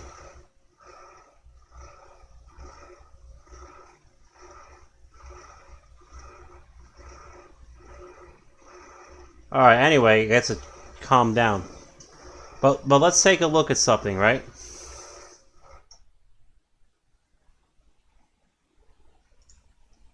For context, the only reason to suspect the Iowa caucus may have been tampered with was the different results between Sanders and the DNC. In a caucus, every campaign usually has a person there to count the results to make sure that the numbers match. As you know, the DNC botched the results and released them across 1 or 2 weeks. Doesn't that sound like what they did in Pennsylvania, Georgia, and Michigan? They released the results over weeks.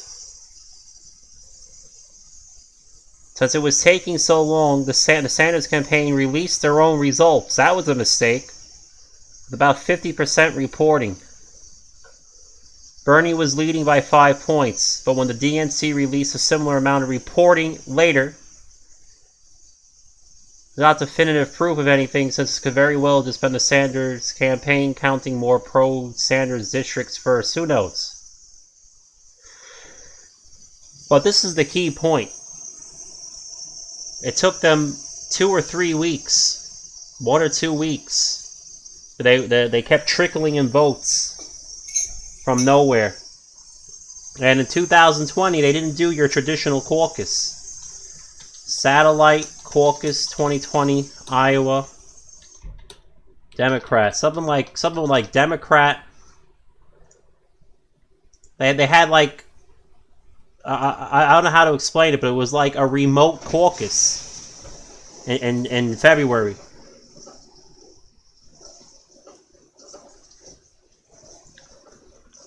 It allowed for Iowa voters to participate in the first in the nation caucuses at a venue other than their assigned precinct location, meaning it was no longer a physical head count.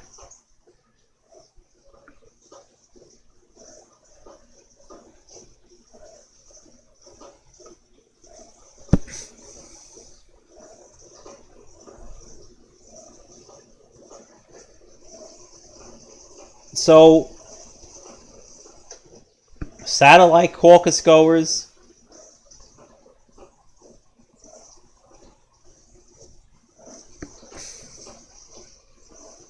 they don't need to pre-register.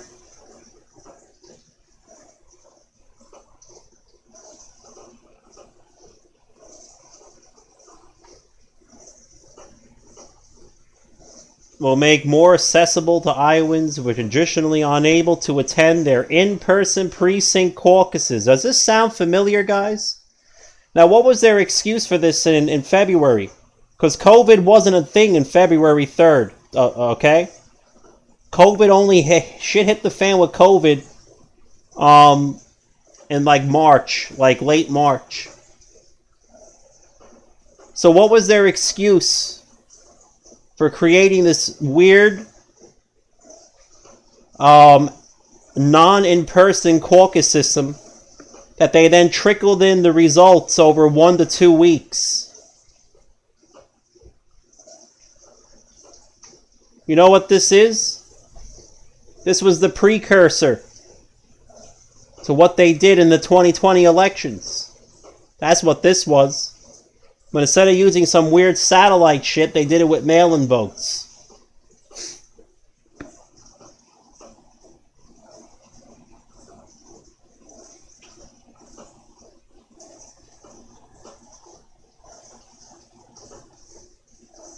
The weirdest shit I've ever seen. But why would you make such a complicated system? Why not just show up in person? and have a head count. It's February 3rd of 2020. There was no COVID. There was no COVID lockdowns yet. So what was the point of this?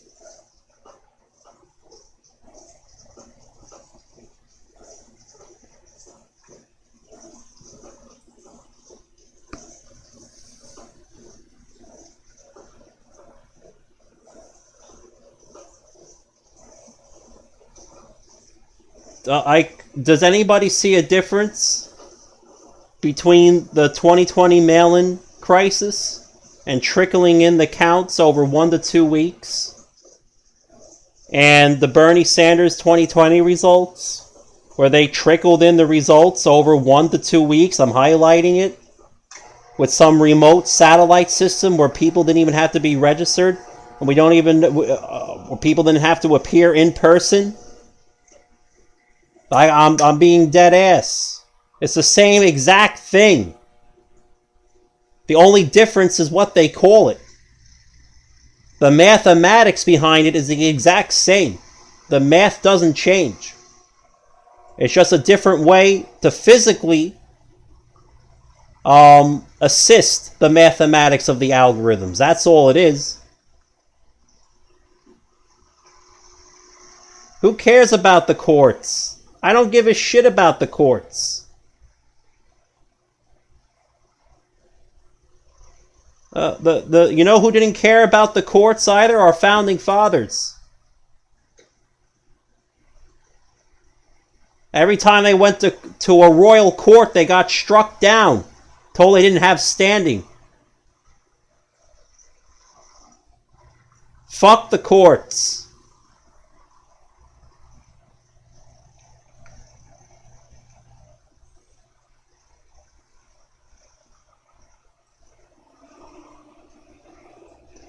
The royal judges of King George III and the royal governors didn't give a shit either. Well, maybe some of them did. I think there were a couple founding fathers that were governors.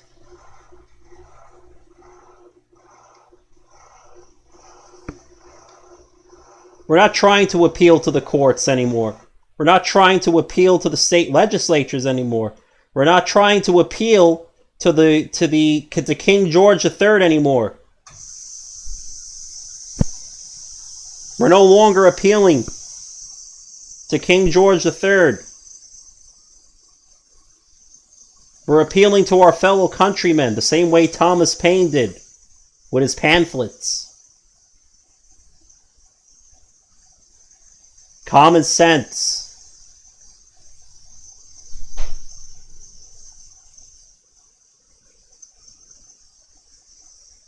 We're now appealing to our countrymen.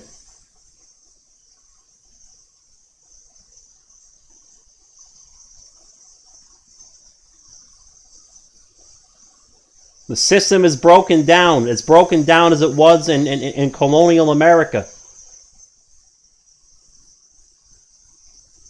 Fuck the system.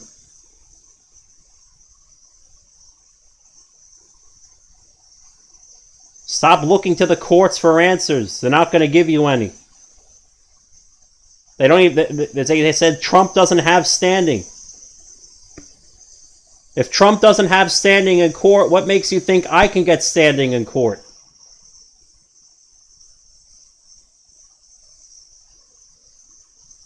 If they can ban Trump from social media, what makes you think they can't ban me? They already hit one video. They hit my most important video, by the way. The Smoking Gun 2 video on Georgia, where I showed that the wheel was balanced.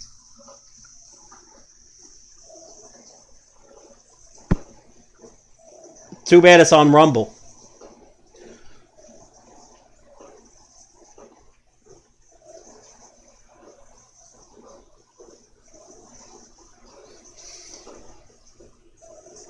Oh, that's, yeah, you're right, 99 yet too. Like I said, the 7 events that led up to the 1776. And they started 10 years before that. You don't get a bunch of sheep to overthrow a corrupt system overnight, man. I gotta tell you, like how it is. It just doesn't work that way. You don't have to red pill everybody, but we got to red pill more people that are red pilled at the moment.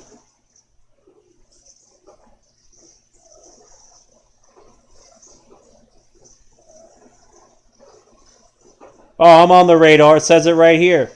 I can show you again.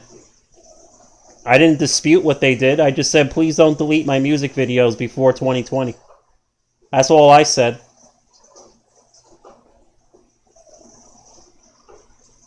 Our team has reviewed your content. We think it violates our whatever scams, deceptive practices, policy, whatever, blah, blah, blah. Smoking on 2, ratio transfers proved, and algorithm reverse, net, whatever. They're allowed to do what they want. I signed their agreements. They showed me their policy. I read their policy. I'm aware of what their policy is. It's not obscure. It's not something that they can construe in weird, dark ways. They make it very clear what their policy is. So they can do whatever they want. It's their platform. They're going to probably take down more of my videos in the coming days. I talked to the representative. They said they would not strike under any circumstances my music videos from before 2020. They also said they're not striking my channel. We're not applying a strike to your channel. So the only thing they're going to strike are individual videos. Okay.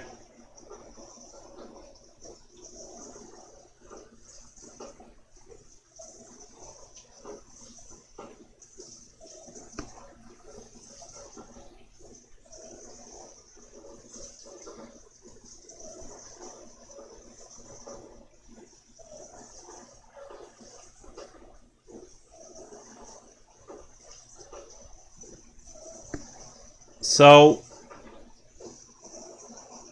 if they cut off my live streams and delete everything after the year 2020 that I made, then they're allowed to do it. Now, since I'm currently streaming and I have read their new policies, I now know what they are.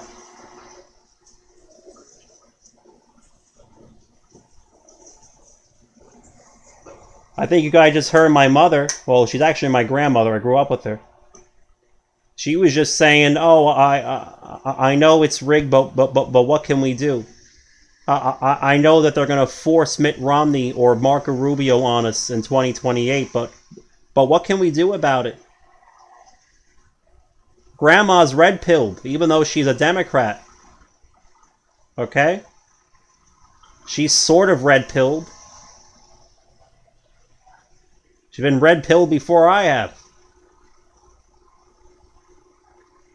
Unfortunately, Grandma doesn't think there's anything anybody can ever do about it. I disagree. That's where I disagree.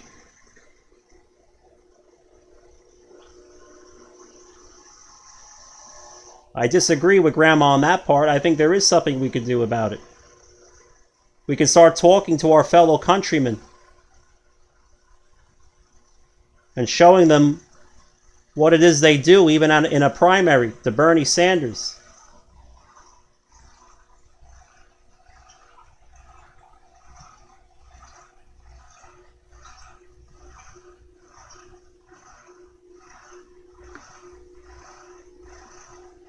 I had 2 women in my house break down and cry and say I'm right, because they couldn't hold the American flag and tell me that it's okay to ban conservatives across the internet.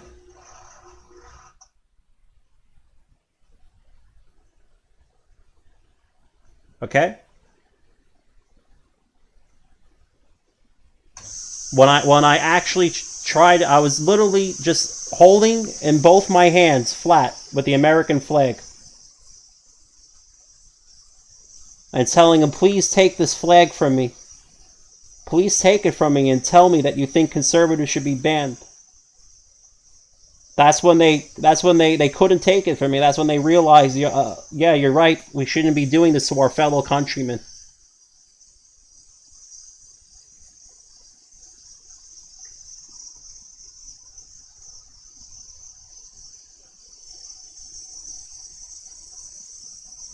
It was a little dramatic, but that's what it took. They know what it means. They know it means that they'll be silenced too one day.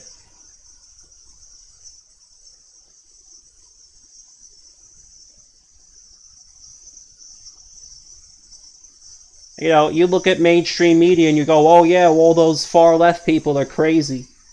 And they all hate America. Look at them burning flags in Kenosha, screaming death to America. That's not your average Democrat either. That's a militarized wing of the corporate feudalist empire.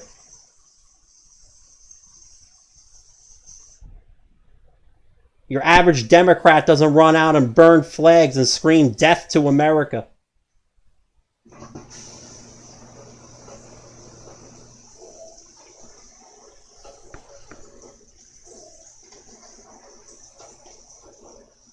That's what the mainstream media wants you to think, though.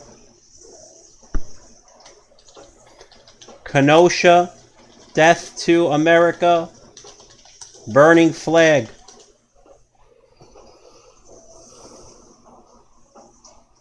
Law enforcement today. They literally light the flag on fire and say death to America.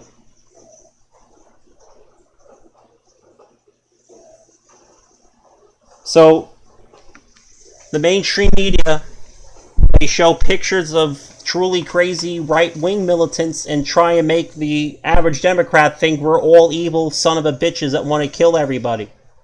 And then they show conservatives pictures like this and make us all think that all Democrats are crazy motherfuckers that want to kill everybody.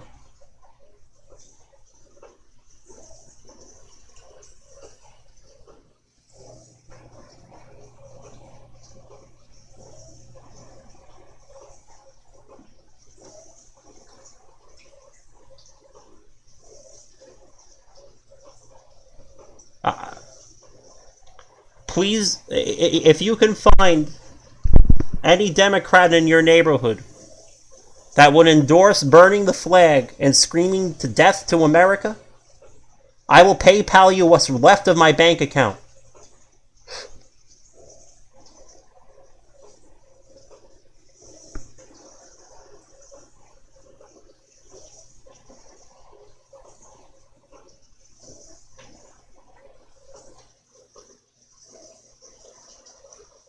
This is not a Democrat. This is a soldier of the corporate feudalist empire.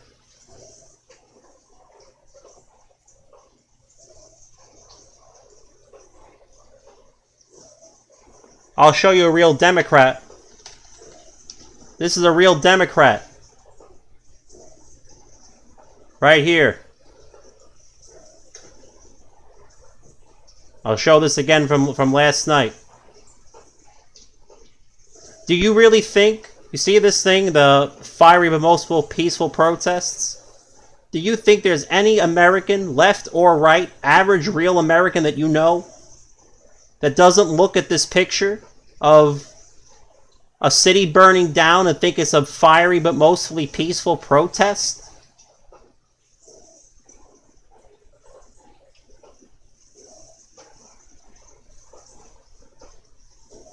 Where's the one I'm looking for?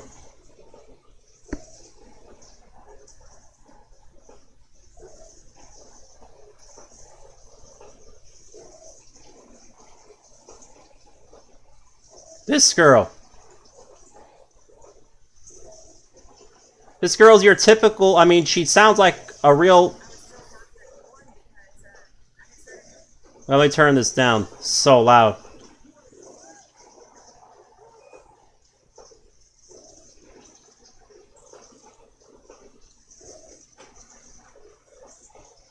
She has a Stop the Steal badge on. Yes, she has a devil tattoo on her chest. Yes, she has blue hair. Yes, she has spiky fangs or something.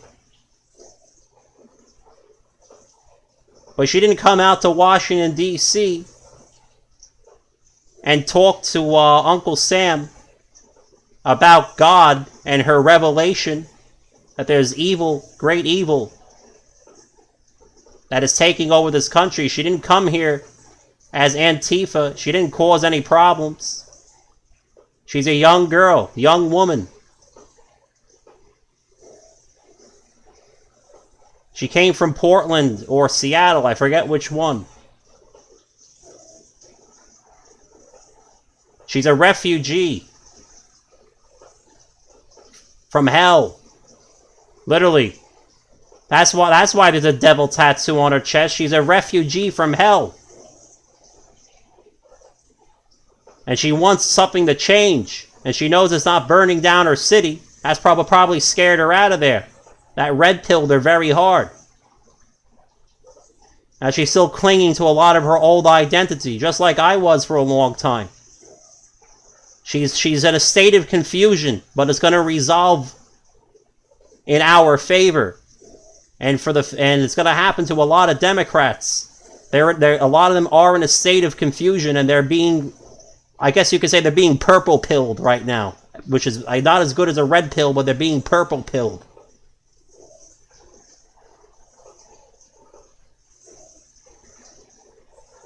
It's what I saw when I watched that video. And then I have people in here. See, this guy is good. Don't discount her.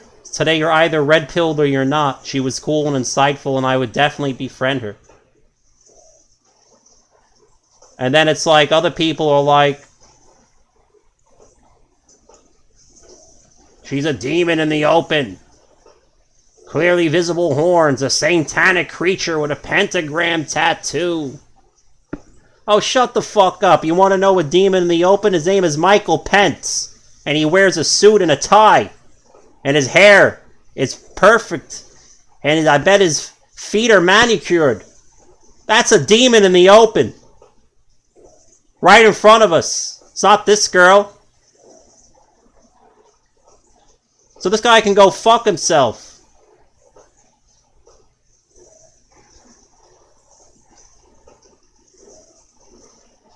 It's a young woman who's waking up and she's very confused. And people like this, all they're going to do is turn her back to evil. That's all they're going to do. Thank God she had blue hair, otherwise this guy may never have recognized her and decided to interview her.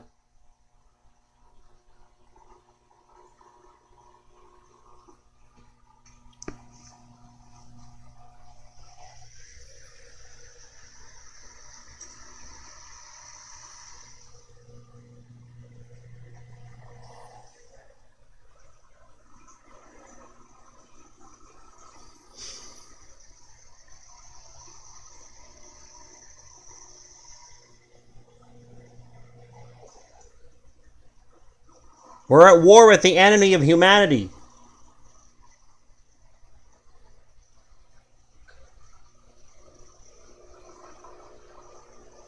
That girl's a refugee. She's a refugee from hell.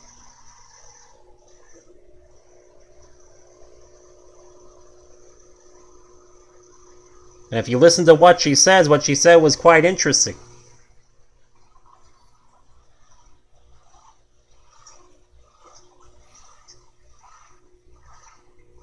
She probably had that devil thing tattooed on her chest long before she got red-pilled. It's very expensive to remove tattoos.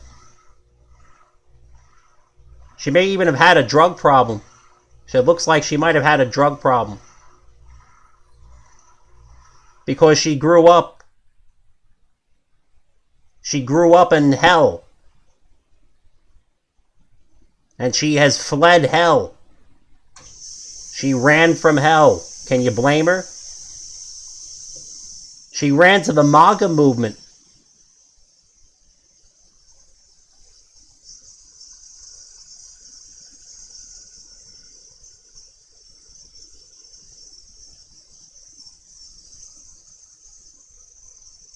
And honestly,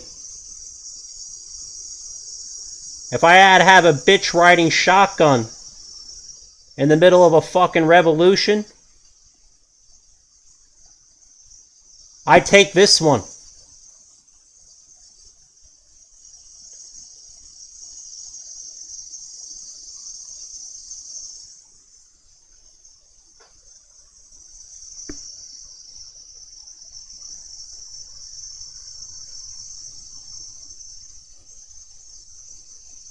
She looks like she might actually be a fighter.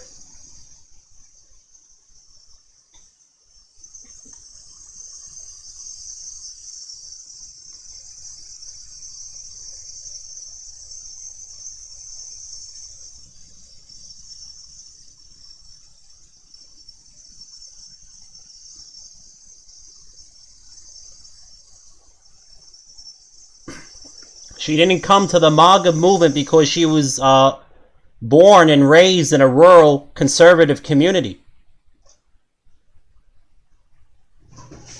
She doesn't look like a summertime patriot. She came on her own accord from an area that's anything but conservative.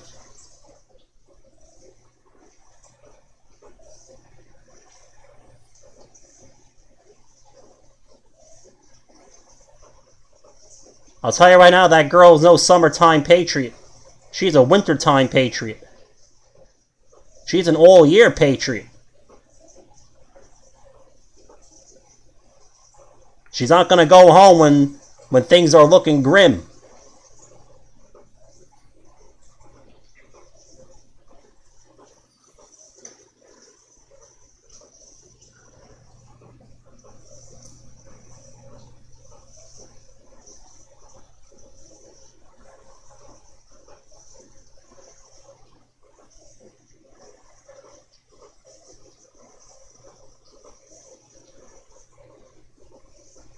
What is the actual tattoo on her chest?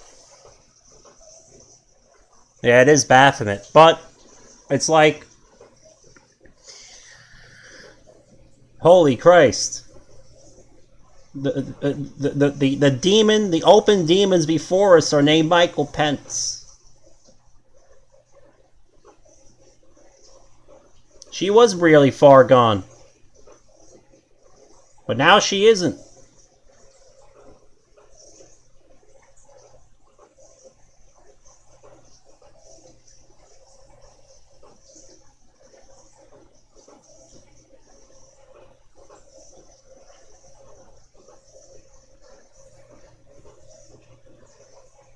Yeah, Pence is worse. Pence doesn't have a devil tattoo on his chest. Pence has a Bible in his hand and says he's a man of God.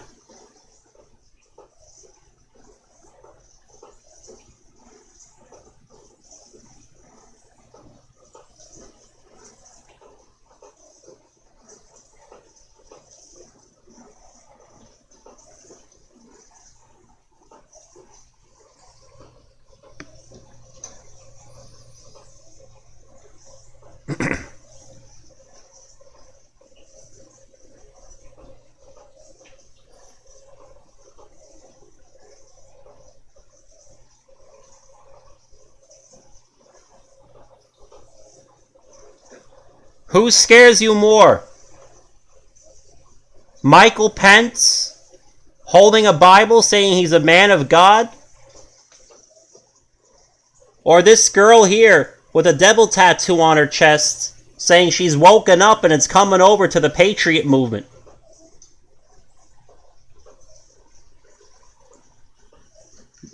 Let's put it up for a vote. If you type Pence with the Bible or girl with devil tattoo.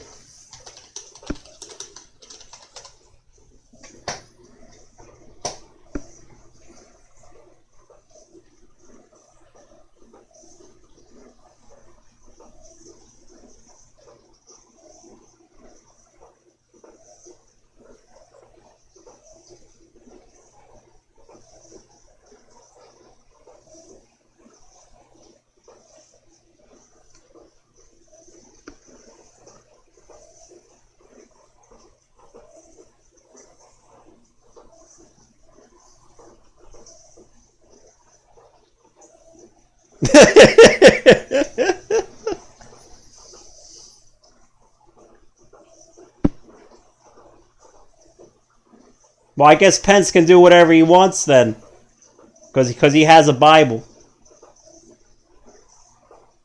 He's obviously the good guy.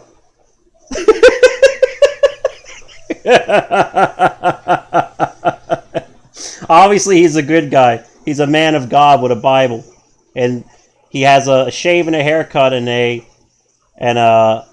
he wears a tuxedo. He wears a mask. Is this girl wearing a mask? Do you see this girl wearing a mask? Is she hiding her face?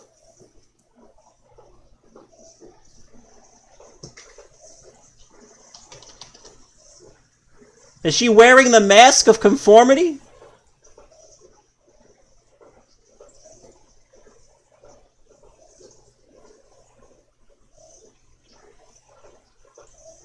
I know it's in here.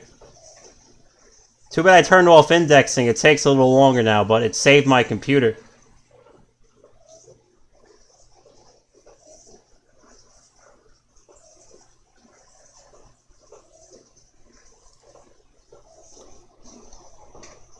Let's compare and contrast.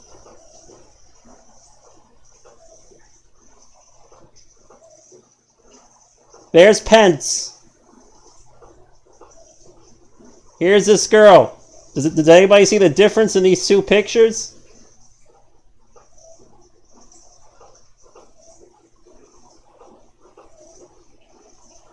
Anybody see the difference?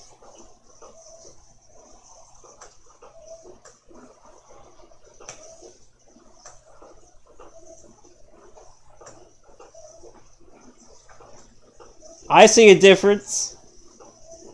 I see a fake man wearing the colors of the enemy and the mask of conformity, wearing the mark of the beast.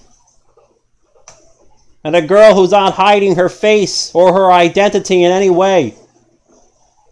That's what I see. That's what I see.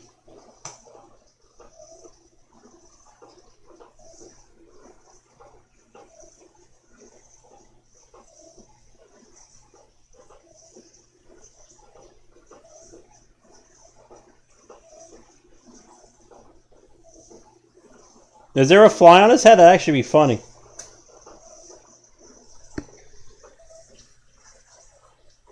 I don't. I'm looking for it. That'd actually be funny though. Yeah, I'm sure if Demon Tattoo Girl was in the was the vice president.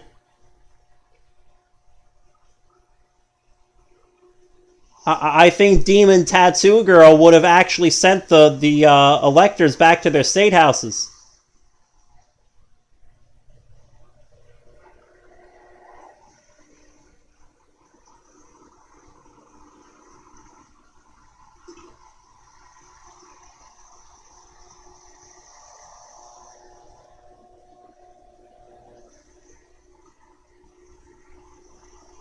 You want to see who else wears a suit and a tie?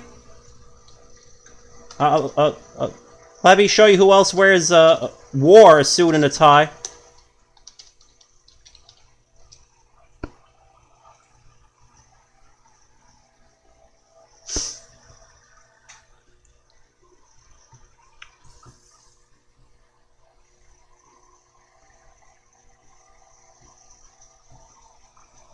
It's got a nice photo.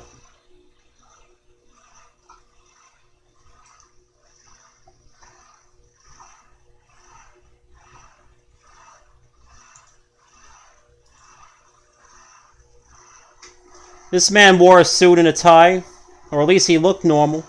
I want to get a picture with him wearing a suit and a tie.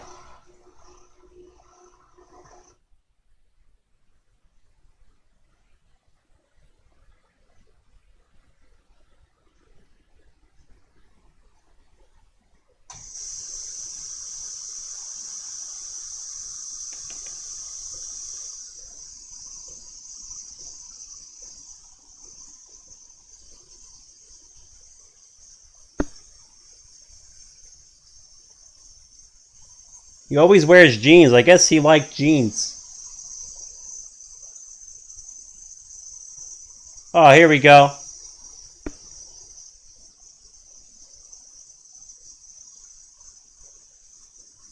Let's compare and contrast again. They both look like very good men, don't they?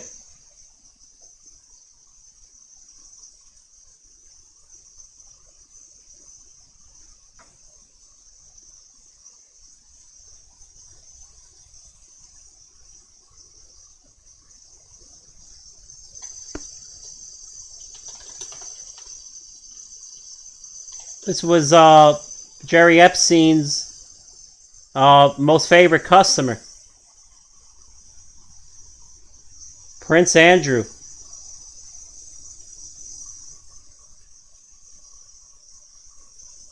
He's wearing a suit and a tie.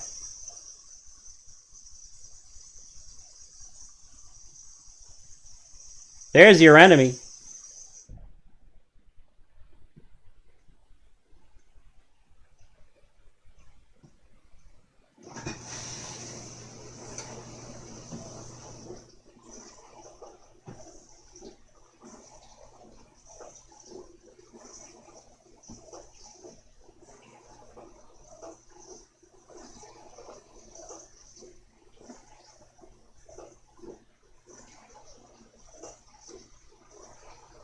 I don't see a devil tattoo on Jerry Epstein or on Prince Andrew. It looks like they don't have blue hair either.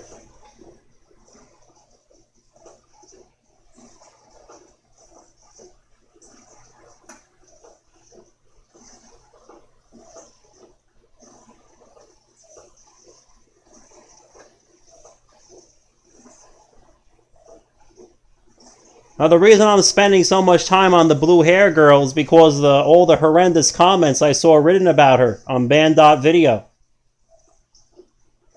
They were very troubling to me.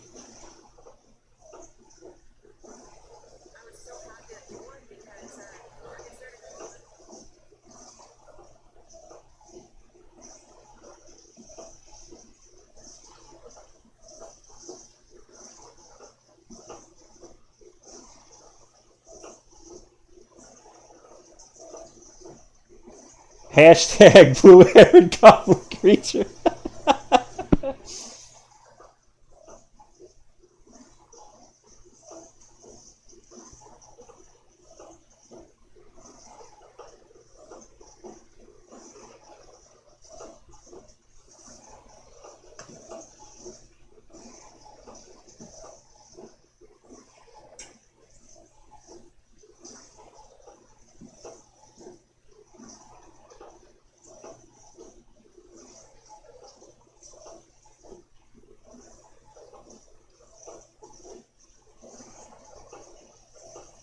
Like, we have a divide in America. Like, forget left, right, communist, socialist, fascist, corporatist, feudalist, whatever the fuck you want to call it. Libertarian, constitutionalist, absolutist, Maoist, whatever the hell you want to call it. The mainstream media wants us to all fight and kill each other in some crazy race war. It's what they're trying to set up.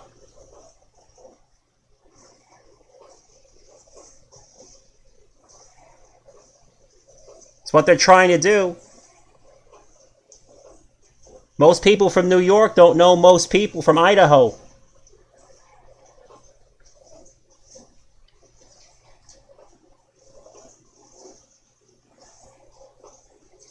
There's no, like, if I took 100 registered Democrats from New York and asked them, do you wish death on the people of Idaho? I think I would get a unanimous no. If I took 100 Republicans from Idaho and I said, do you wish death on the people of New York? I think I would get a unanimous no. I said random people, not pre-selected people by the mainstream media. If I go by mainstream media, They're going to give me 100 Democrats to say yes, they wish death on Idaho, and they're going to give me 100 Republicans that say yes, they wish death on New York. But if I actually went in person on the street like a real journalist and asked 100 real Democrats, do you wish death on the people of Idaho, they would say no, unanimously. If I asked 100 Republicans, do they wish death on the people of New York, they would say no, unanimously.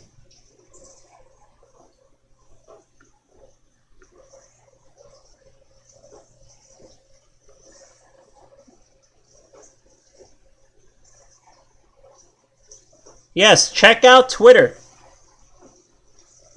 Let's go check out Twitter. It's not like it's not controlled by corporate feudalists that want to make conservatives angry as well, is it?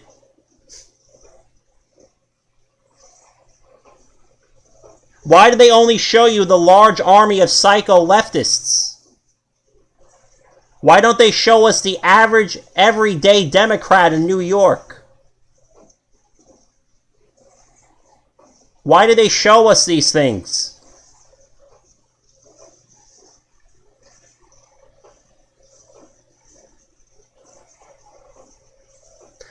Why doesn't Twitter go interview 100 normal people in the city of Elmira in New York or the city of Rochester?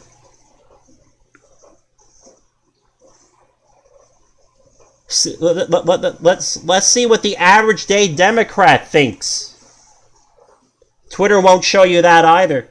Twitter doesn't even allow, mainstream media doesn't even have a comment section anymore on any of their articles. Do you know that? They don't want moderate Democrats to post their objections.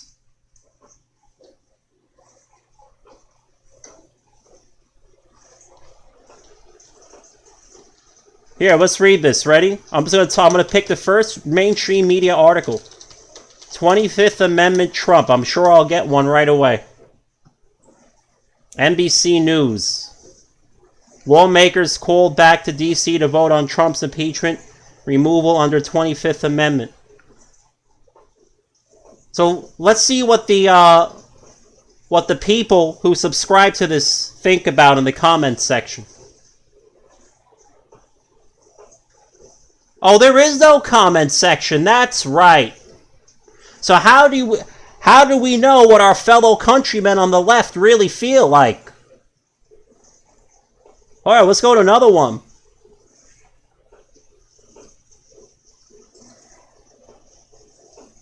Oh, can I find the comments section in the Washington Post? Oh, I can't find it. This conversation is moderated. Why is it moderated?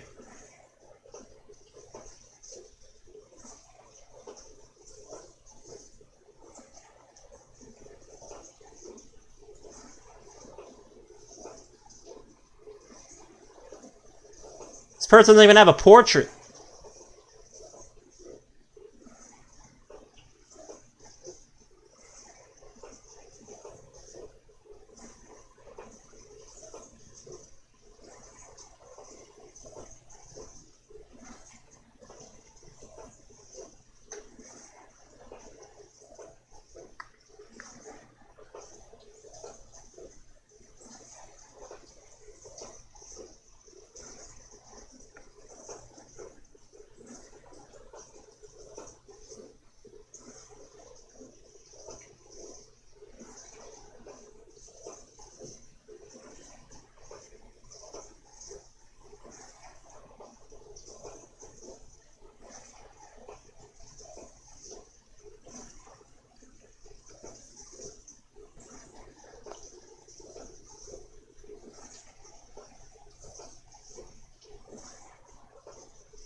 It's all moderated.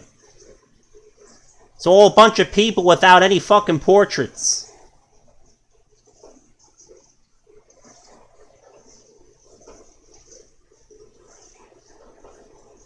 But anyway, let's see who else doesn't have comments section. CNN.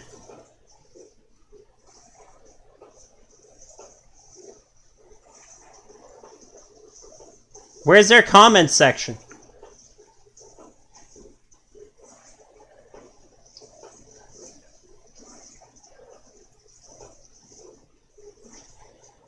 USA Today, I think they still have a comment section. I'm not sure. Nope. No comment section. Now, back in my day, in our day, everybody used to have a comment section that wasn't heavily moderated. The only thing you couldn't do was say a bunch of crazy racist words. Fair enough. NPR. They might have a comment section. Nope. No comment section. You're not allowed to see what the average Democrat thinks of this story. AP News.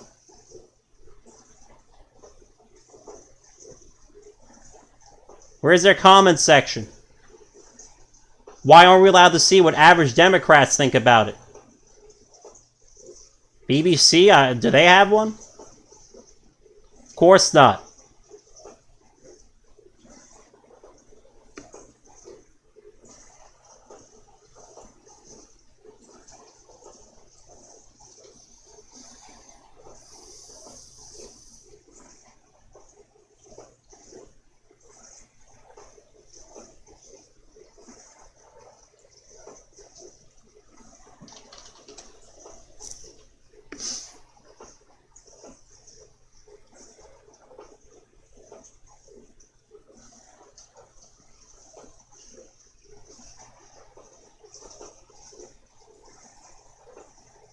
There's no comment sections anymore. They haven't had them for a while.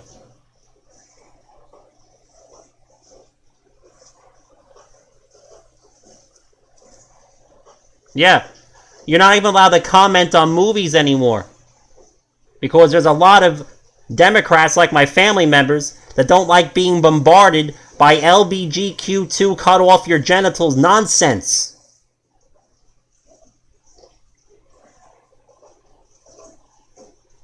We had our whole apartment complex had to have an intervention for a 13-year-old girl who wanted to become a transgender. At 13 years old, we all had to speak to her, might accept her. Let me tell you something. I very much doubt our entire apartment complex is uniformly conservative. So why would we all talk to her? And teachers, and even a high school principal, a junior high, I think it was the high school principal who came down. We all talked to her. And we eventually convinced her not to cut off her fucking genitals. Or commit suicide.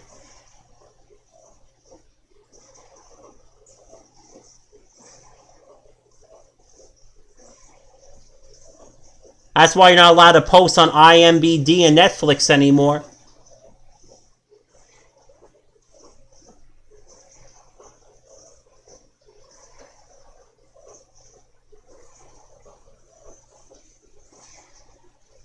They don't want to see what even normal Democrats would say about Netflix and IMDb, whatever the hell. You're not allowed to see it anymore.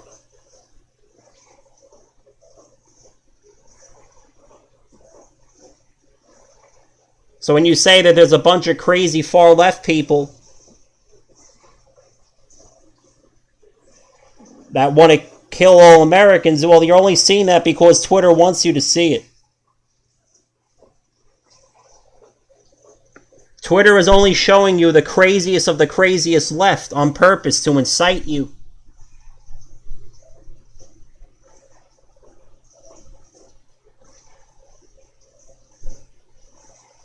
Doesn't mean that most of the average left Democrat is turning a blind eye to what happened in the 2020 elections. Or turning a blind eye to the censorship of conservatives. But they're not the same crowd you see on Twitter.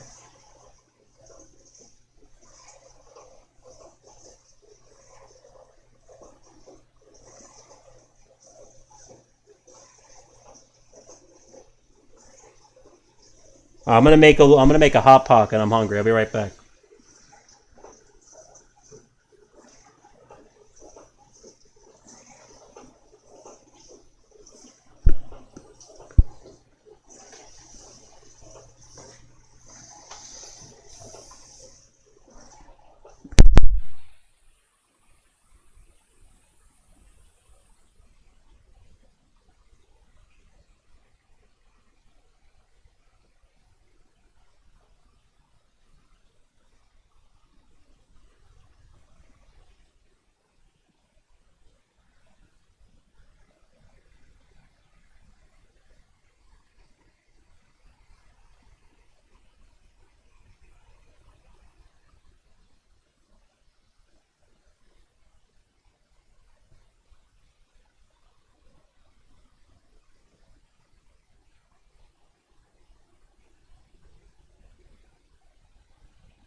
Do you know why conservatives are after The Witcher?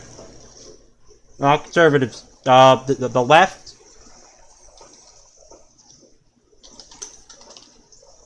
The Witcher.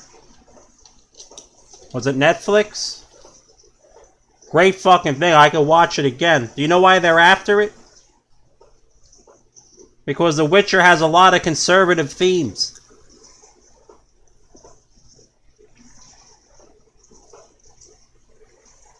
Why is it that the actual human beings that watched it gave it such high reviews and ratings? But the Hollyweird and their weird critics that nobody agrees with gave it no ratings.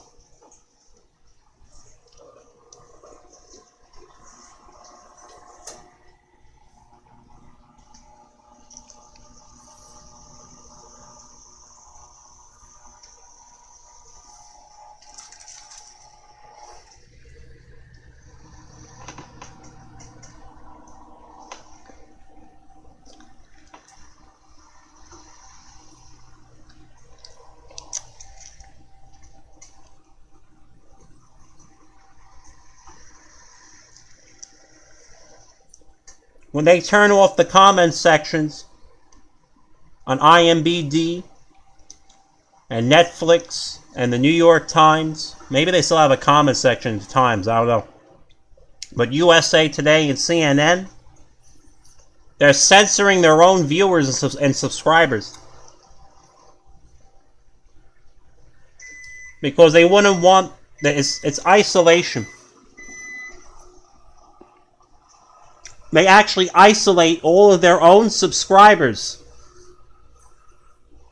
from communicating with each other on their own websites. Because God forbid all of their subscribers came together and had a chat and said, we don't agree with this article and I'm a Democrat. Imagine if they said that. That would cause a fucking shitstorm on the New York Times. Cause a shitstorm on CNN. If CNN enabled their comments and a bunch of people said, I've been a Democrat my entire life and I don't agree with this article, it would blow up CNN. The cat would be out of the bag. That America, right and left, doesn't agree with them.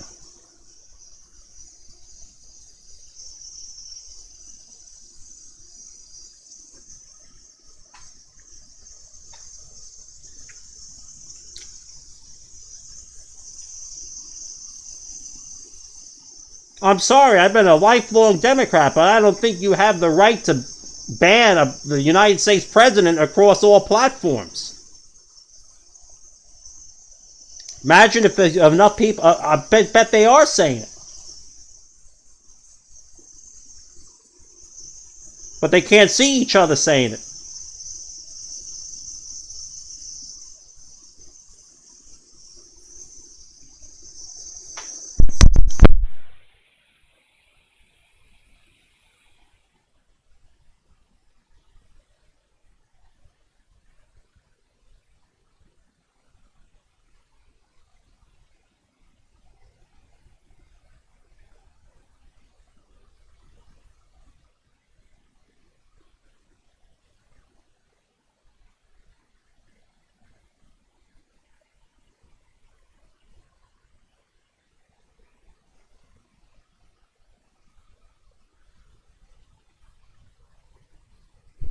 All right, so let's go do some Bernie work now.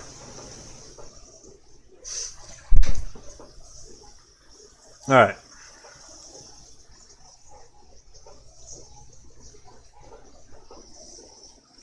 I don't see how else we beat these people with the pen. I would like to try the pen before we use the sword, okay?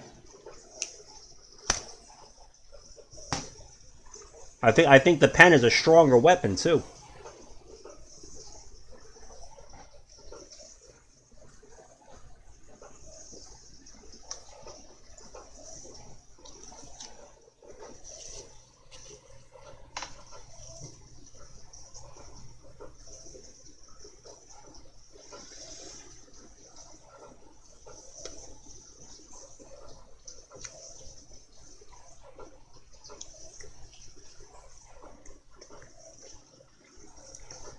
We need a different word.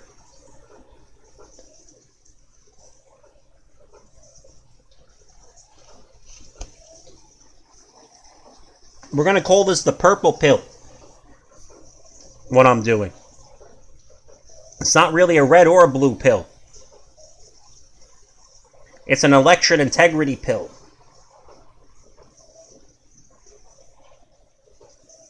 That's what it is. Let the people in New York have socialism, if that's what they want.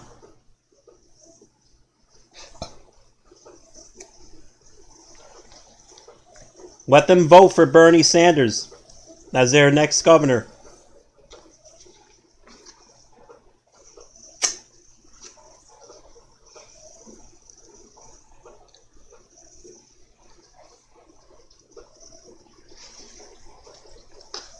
But at least allow them to vote for who they want.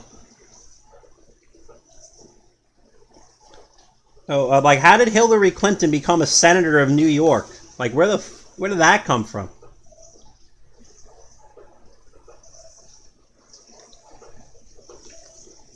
I was a young guy. I was like 17 or 18. I was like, what? Hillary, where does she come from? She's not even from New York. She just gets to walk in and say, "Hi, I'm going to be a senator now."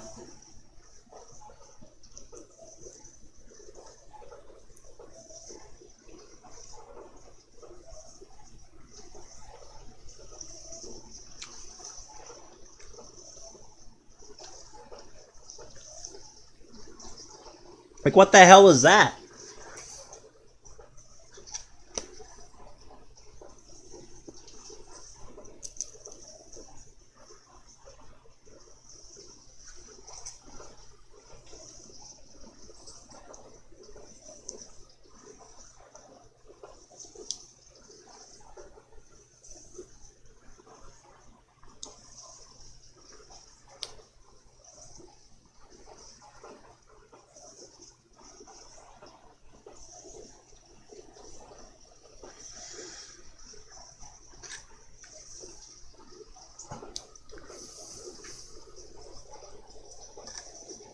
Trump had the ability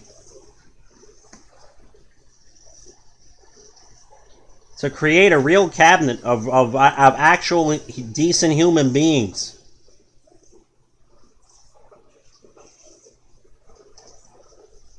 I agree with 99 yet to. Trump would have had, if Trump went to a fucking university and grabbed 20 random university liberals and made them his cabinet members, they would have been more loyal than what he actually had.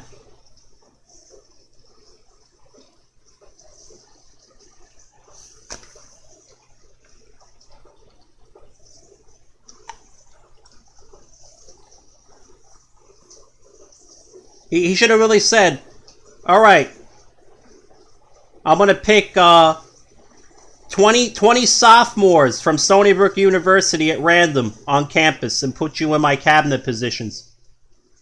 He would have got fucking more support from them than he got from his cabinet.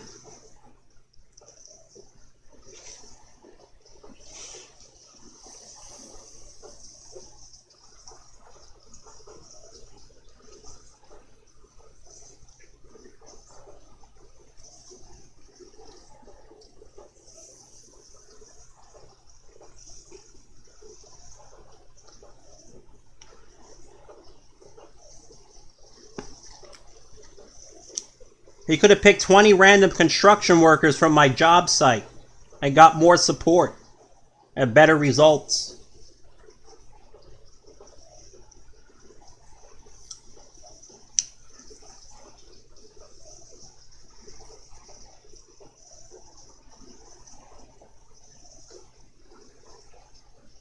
How is Trump going to declassify anything?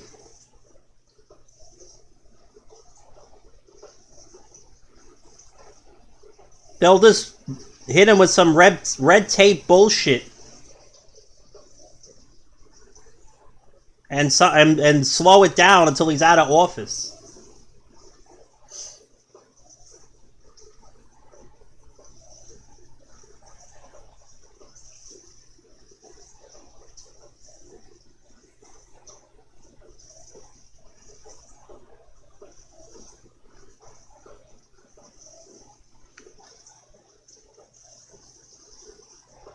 Is anybody from the Russiagate hoax in prison? I don't see anybody in prison.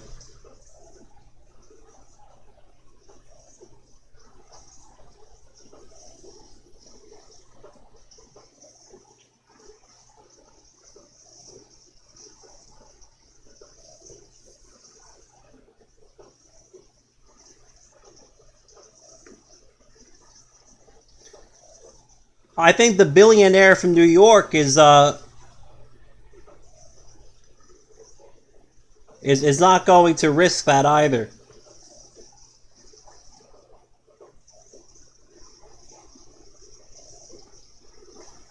But like he said, they're going to prosecute him anyway. But I don't think he'd be able to declassify anything even if he wanted. They'll just throw the red tape at him.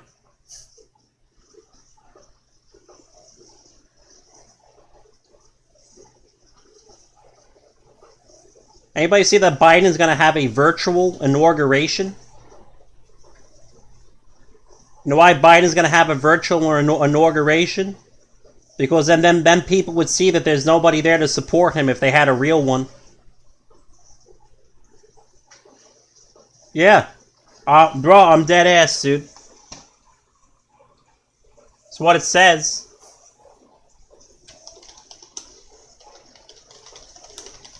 I'm not making this up.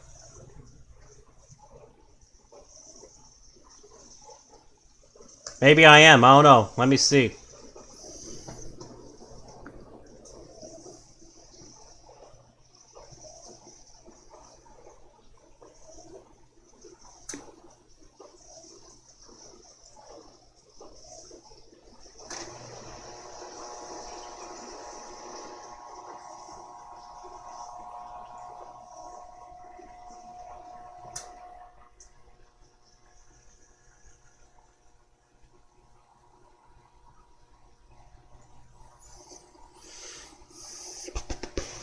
For his virtue, it says it right here on CNN. I knew I was right. So they're going to say that only a certain amount of people are allowed, and because of COVID, nobody else is allowed to attend, and that's going to be their excuse for why nobody actually showed up.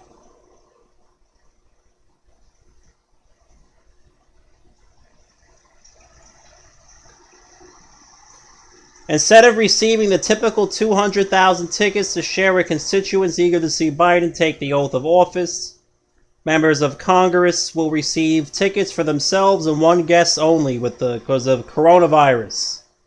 That's what it says. I know what I'm reading. This is CNN. Typically, with inaugurations, everybody is fighting to get a ticket. Yeah, nobody's fighting to get a ticket because nobody wants to see Sleepy Joe.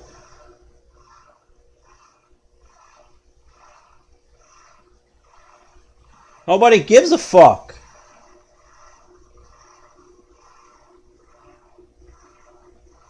That's the real problem. I'm going to tell you right now. If 200,000 plus people really wanted to come see Sleepy Joe, they would let it happen. To make it look like, or to show how well supported he really is. They would not deny themselves that photo op. The problem is they can't get that photo op, so that's their excuse.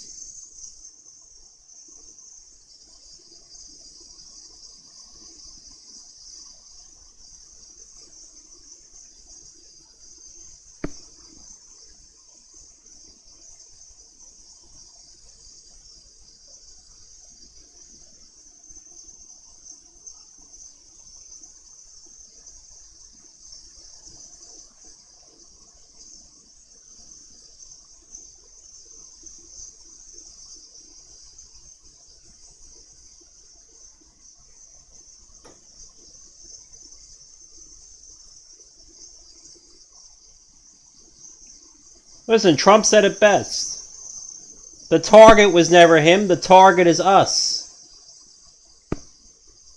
We're the target.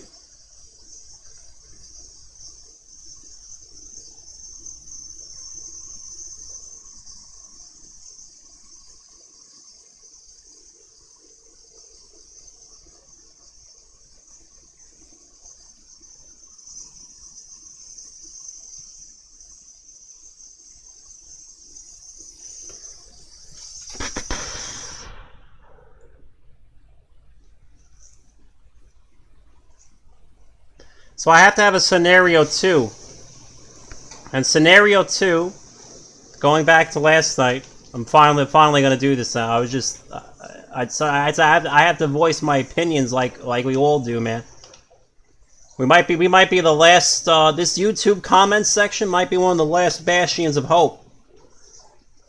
Until I get banned too. The only place we can talk. Alright, scenario 2. Scenario 2 assumes that these were not all prefixed to, these grand totals weren't prefixed to integer multiples of 100.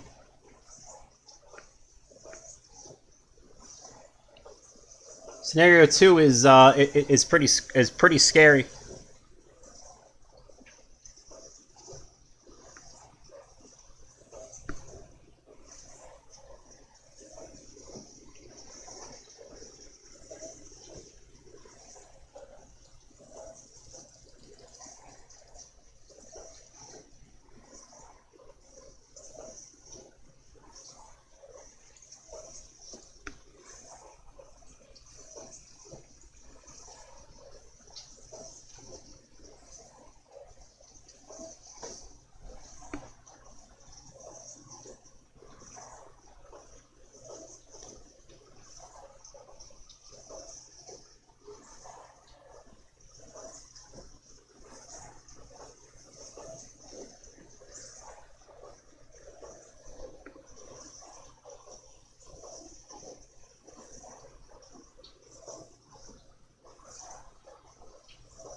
Unless the National Guards of the several states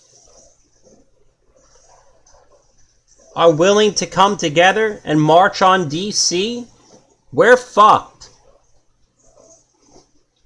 I'm just going to say it like it is as I'm reading the comments right now.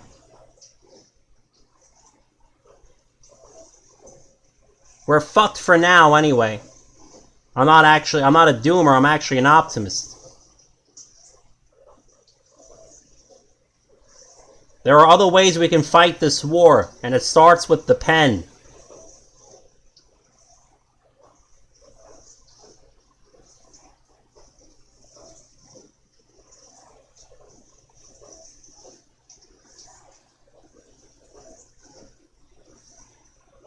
President Trump is as in charge of the military as he's in charge of the White House, as he's in charge of his Twitter account right now.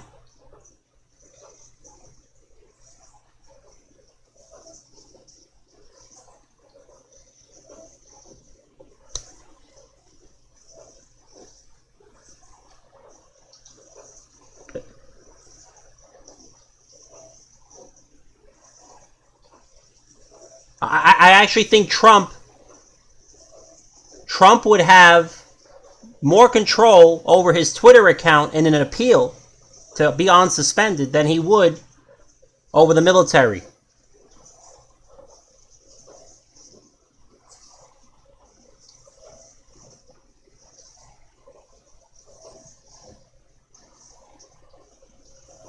The only reason why the GOP is blocking their attempts to remove him, because if they actually go along with that, then they know they'll lose re-election locally.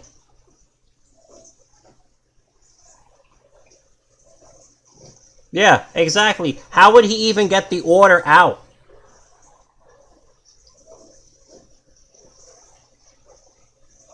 He would have to start shooting generals in plain sight in the White House for insubordination.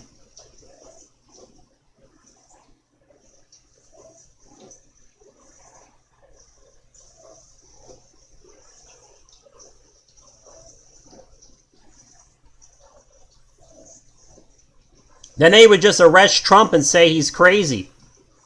And put him in the booby house after he shot 4 or 5 generals. That's how it would really go down.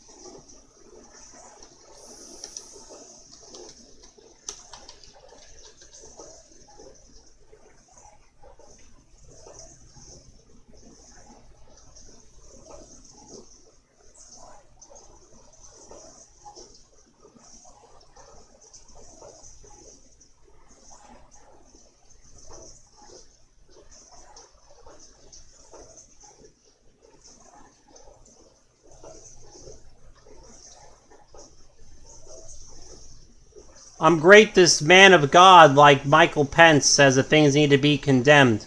Did he ever talk about BLM and Antifa?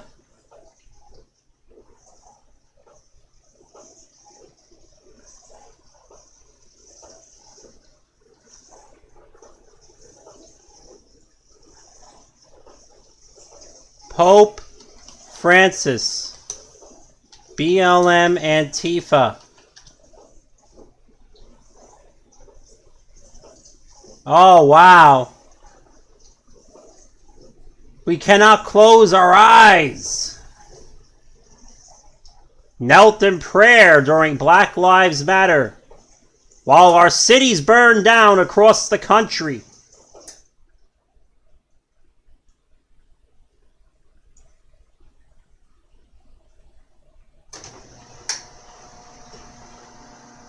Then he goes and denounces something that was less violent than a soccer riot in the UK after a soccer game in the capital as being condemnable.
Alright, so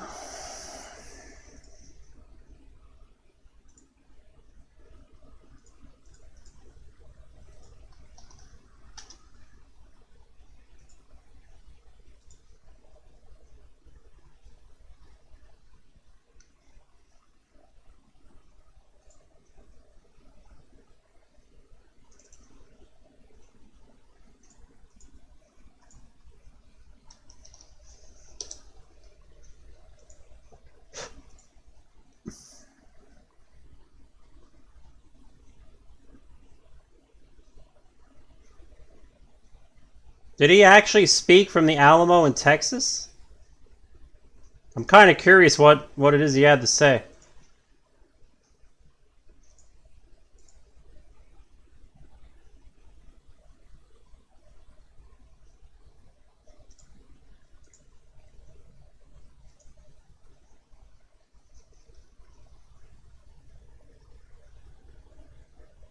I need the big boy formula real quick. Where's my big boy formula? There it is.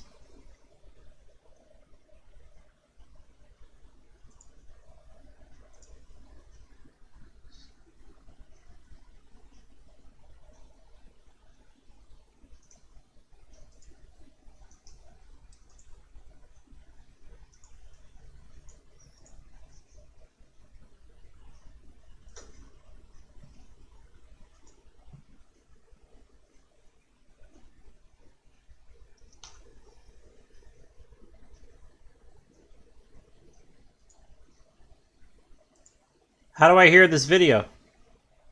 Am I not allowed to hear it?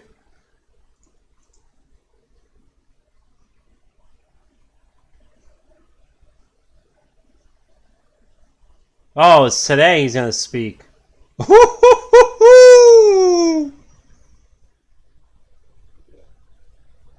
Oh man.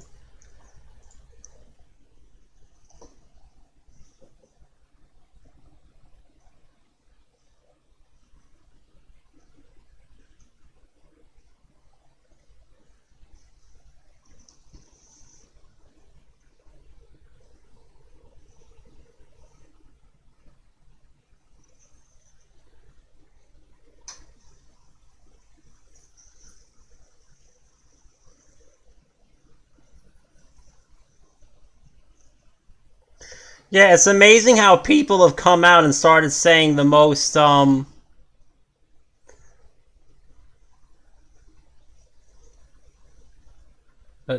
first they ban him, and then they start talking craziest shit ever.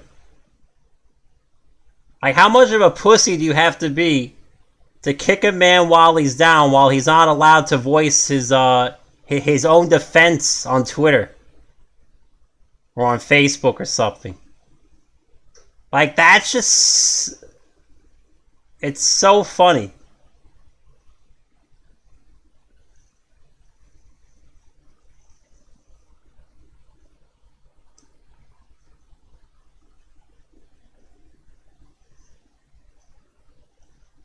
So, will he be speaking today at the Alamo? I actually want to hear that one. That should be the most interesting. That's kind of. This is gonna be this. Whatever Trump says is gonna be the greatest thing. It's gonna be insane. Whatever he says is gonna be amazing.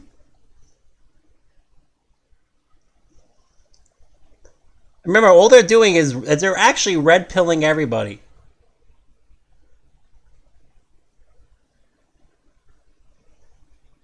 Like, so, okay, so they got away with the election. Okay, they're banning everybody on YouTube. Okay, we're not gonna have another fair election again for probably fucking at least the next 4 or 5, 6 years. Okay. In the meantime, they're pissing everybody off and waking them the fuck up.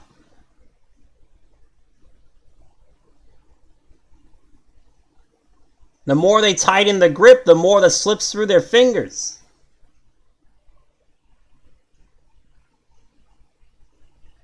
They tighten their grip so hard that there's nothing left inside. It'd be like they literally squeeze a water balloon.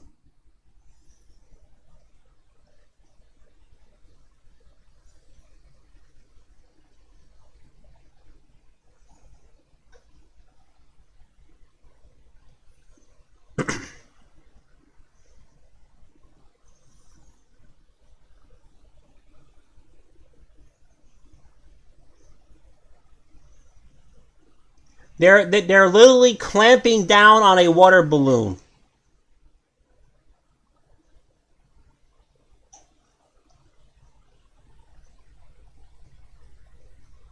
Let them tighten their iron grip around the water balloon. Relax.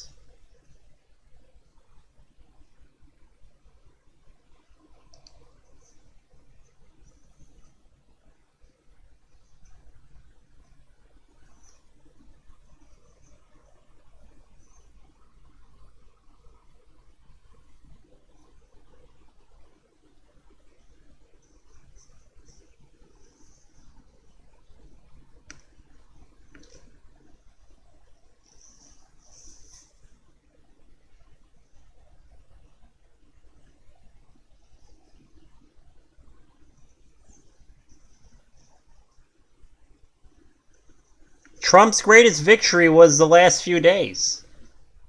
It really was. Shadow the Mask is right. He got everybody to reveal themselves and show their true colors. No more bullshit. No more baby pandering speeches. No more thumping the Bible and saying you're a man of God and all this bullshit. He made everybody put their money where their mouth was.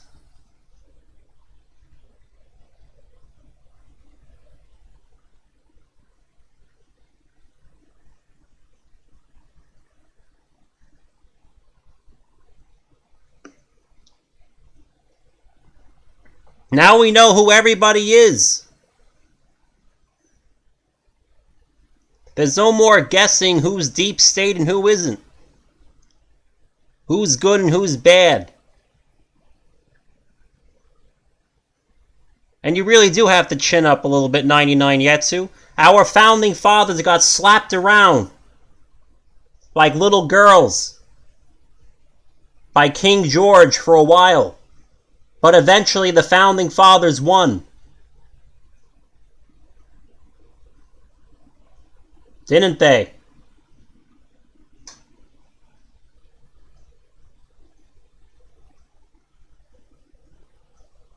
Look, this is what I'm trying. Look at what it took.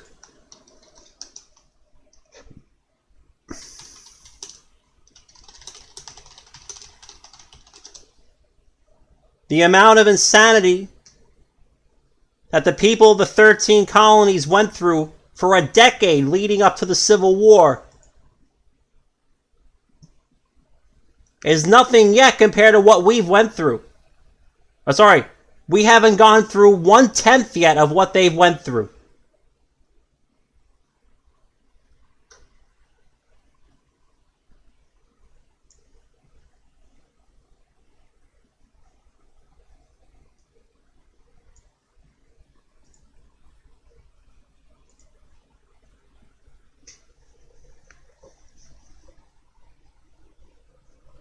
Okay, so King George III won. Let's call Biden King George III. King George III is in power right now.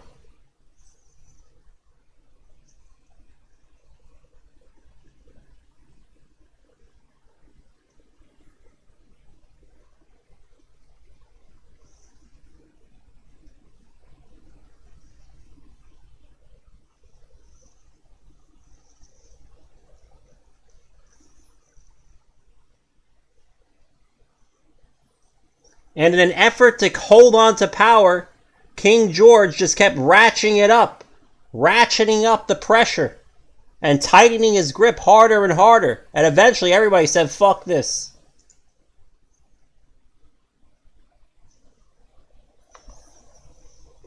You're right, we're in the 21st century.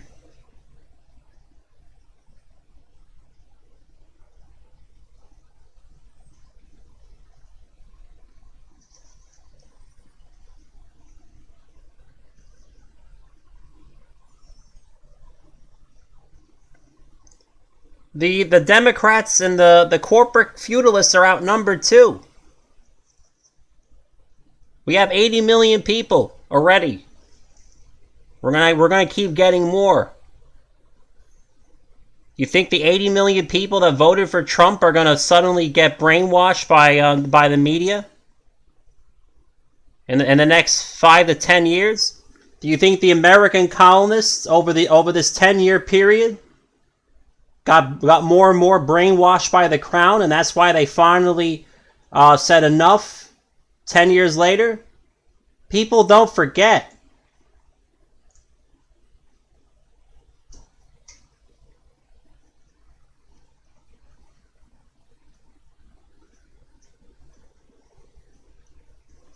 We could be entering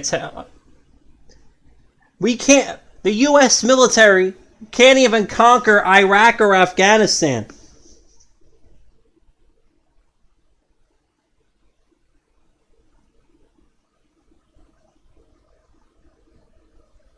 Not because they're bad at their job, but because technology only matters so much.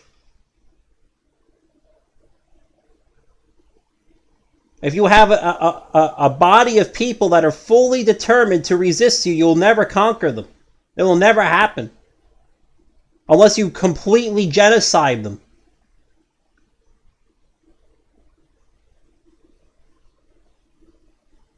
That's the only way you'll get them to comply, is if you put them in a mass grave.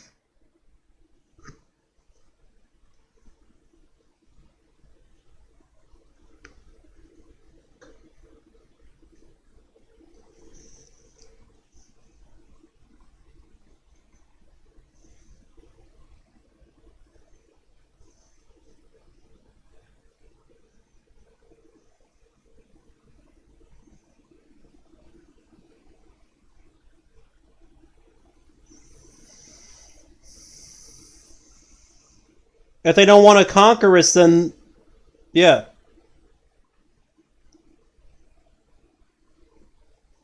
Well, if they don't want to conquer us, then what are they doing?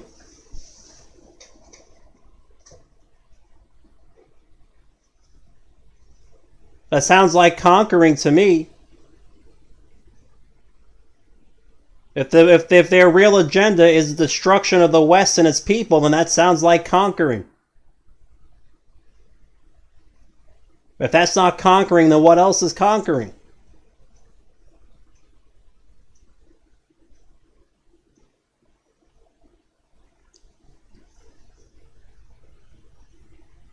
We are the only ones to really fight against the oligarchs. Yeah, maybe in 1776. I don't know the last time the American people ever fought against the oligarchs. I'm going to be honest with you.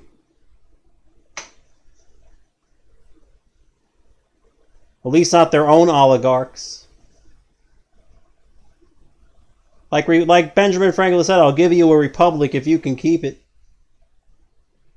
He wasn't talking about Hitler and Nazi Germany and throwing over their oligarchy.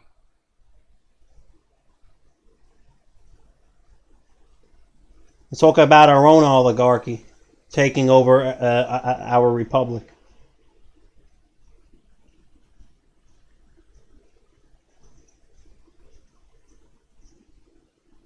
You can yes, you can conquer. No. Okay, so why hasn't Iraq or Afghanistan been conquered into submission yet?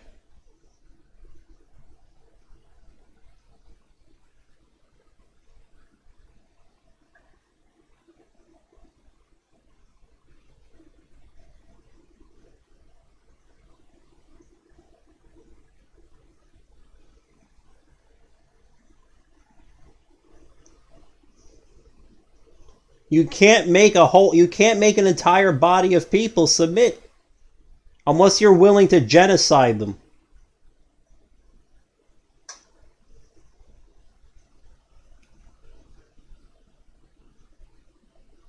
So I say let them come try and genocide us. That's about the only thing that's going to wake up the average person.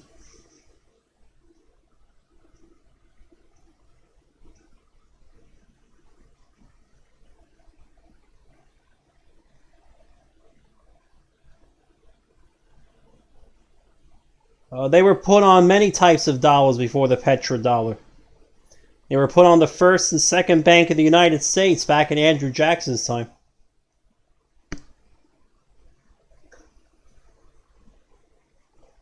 I say we should rejoice in the fact that the Democrats and the rhinos have put their foot on the accelerator. This is really all I'm trying to say for like the last 5 hours.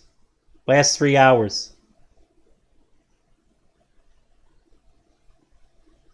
Let's rejoice that they're putting their foot on the accelerator.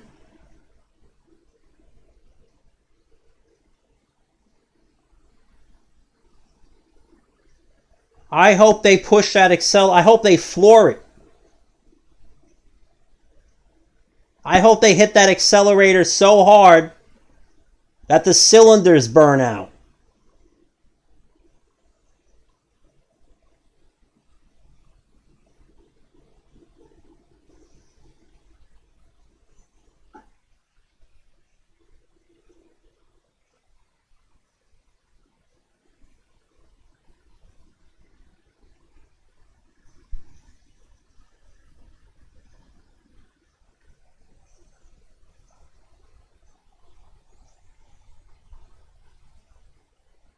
I think we should really just step aside for like 2 or 3 months. I really do. I think we should step aside and let them accelerate into infinity.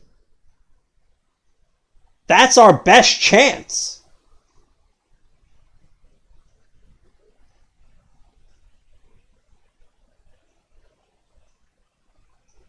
Let's let them. This is what I'm trying to say. Let them. I say give it all. Give them the fucking courts. Let them pack it with 55 justices. Expel every fucking senator that voted for Trump or supported him. Get rid of Ted Cruz. Get rid of fucking whatever his name is. Get rid of them all. Give them the full fucking command of the government. That's our best chance for America to wake up. Give it all to them. Render unto Caesar that which belongs to Caesar. It's not our government anymore, it's Caesar's government. Give him the whole fucking thing.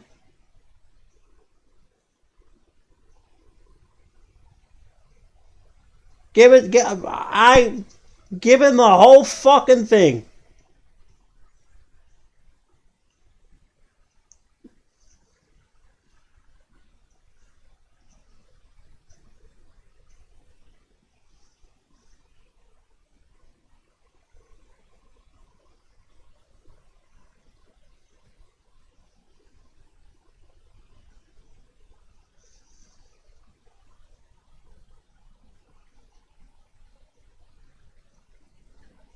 People won't do anything unless they step on the gas pedal that hard. This is what I'm trying to tell you guys. You wonder how many people would really actually go march on Washington, D.C. right now?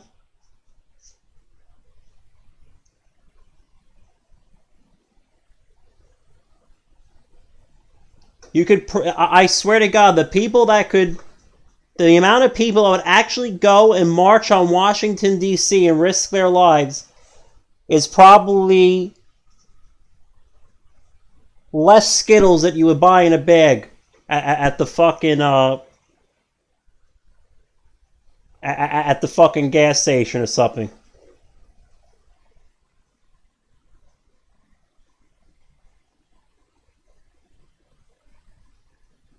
I'm just saying it like it is. The moment these people are told, put down your weapons and go home or we're going to shoot you, they're all going home.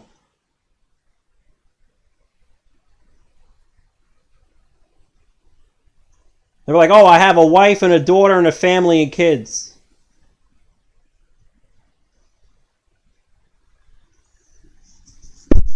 And I have a comfortable job that pays $80,000 a year. That's what they're going to say, and they're going to go home.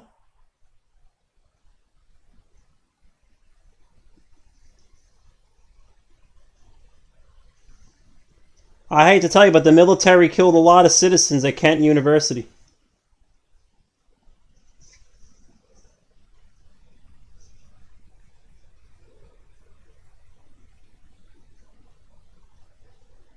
So it's like, it is what it is. Let them put their foot on the accelerator.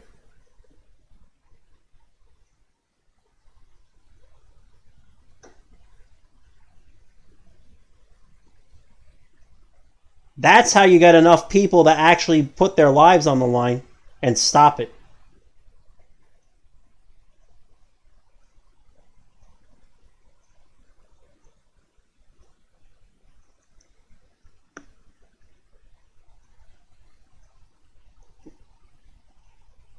I want them to accelerate so hard that they blast off to the moon.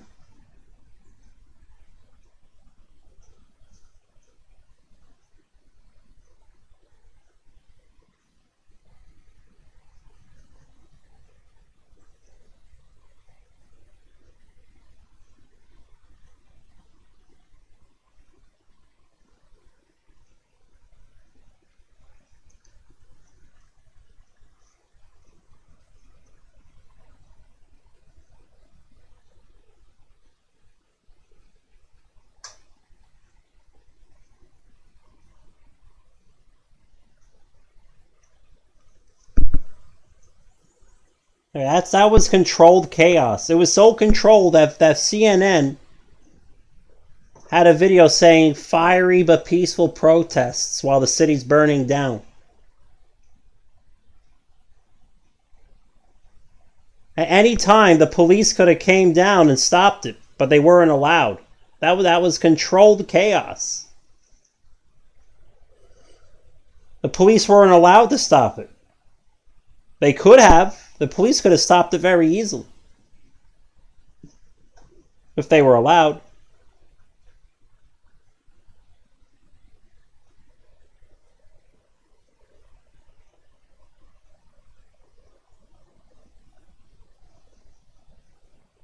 Exactly. They did no damage to the establishment. They burnt down Target and they burnt down AutoZone, but they didn't go burn down the mayor's desk or the mayor's mansion or something. They didn't burn that down. They didn't burn down City Hall.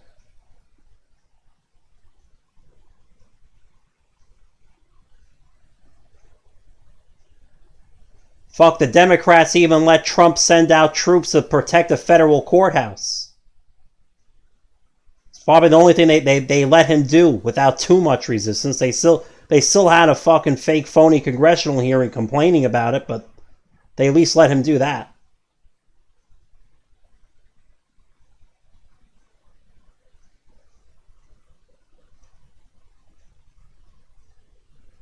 And it was, like John MC, it's meant to damage the psyche of the nation. Okay, let's look at this again. CNN, fiery but peaceful. I know you've all seen this, but let's just look.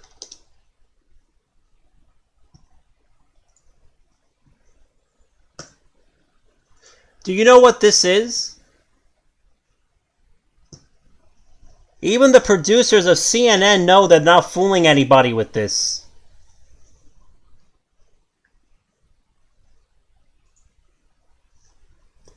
The reason CNN did this, and other news stations, is because they're laughing at the American public. They're saying, watch us call this a peaceful protest. And you're going to have to accept it no matter what we say. You want to know where that comes from? That comes from Taming of the Shrew. Taming of the Shrew, Shakespeare. The sun is the moon or something like that.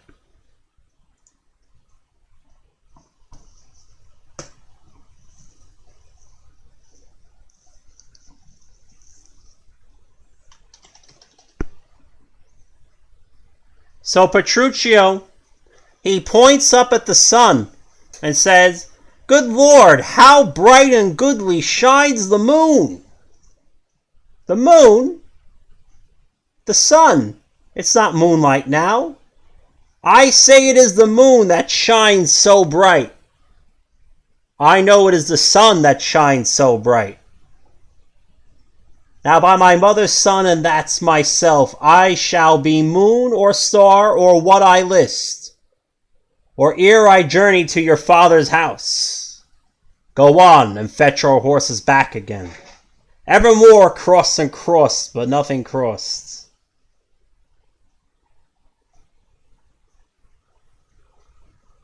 Says as he says, or we shall never go. Forward, I pray, since we have come so far, and be it moon or sun or what you please, and if you please to call it a rush candle, henceforth I vow it shall be so for me. This goes on for a while. Then finally he says, I say it is the moon. I know it is the moon. Nay, then you lie, it is the blessed sun. That's what this is. They're saying, this is a peaceful protest. And we go, nay, this is an insurrection against the authority. It's beyond a protest. Nay, I say it is a peaceful protest. I say it is the moon. And then the people finally say, I know it is the moon.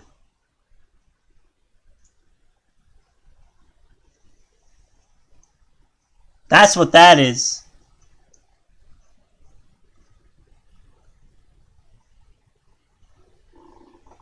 That's from Shakespeare what they did.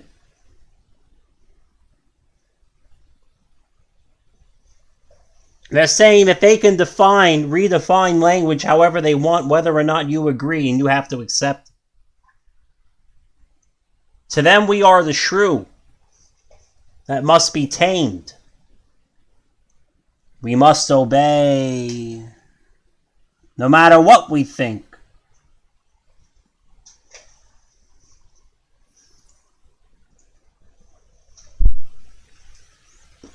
It's the moon, right? CNN says it's the moon, so let's go with Catherine and say it's the moon.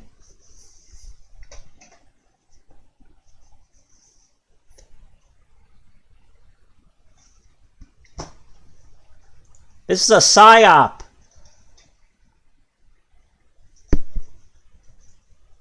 Then Petruccio says, nah, it's actually the sun. Petruccio knows that Catherine knows it's not the moon. She knows that she's just saying it's the moon at that point, so she can move on with her life. CNN knows this is not a peaceful protest. And they know that you know it's not a peaceful protest. But until you say, yes, I submit, it's a peaceful protest, they're not going to let you go.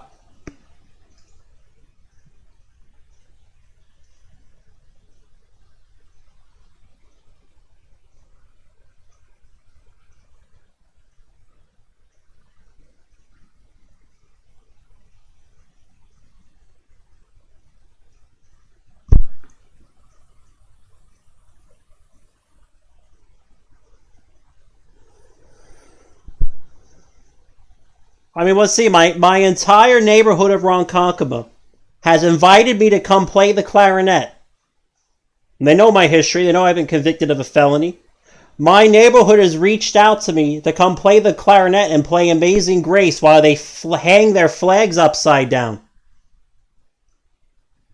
on January 20th.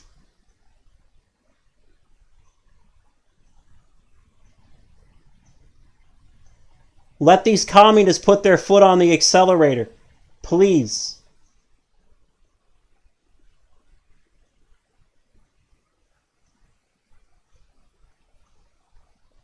An entire block will be hanging their flags upside down on Long Island. And more. People have, according to my two neighbors on the phone, people are actually leaving the house, going door to door and talking to each other about this terrible thing that happened to President Trump.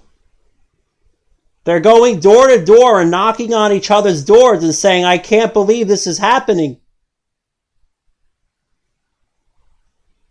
When's the last time in the 21st century where people actually came out of their doors, came out of their houses and their apartments and started knocking on each other's door and saying, I can't believe this is happening?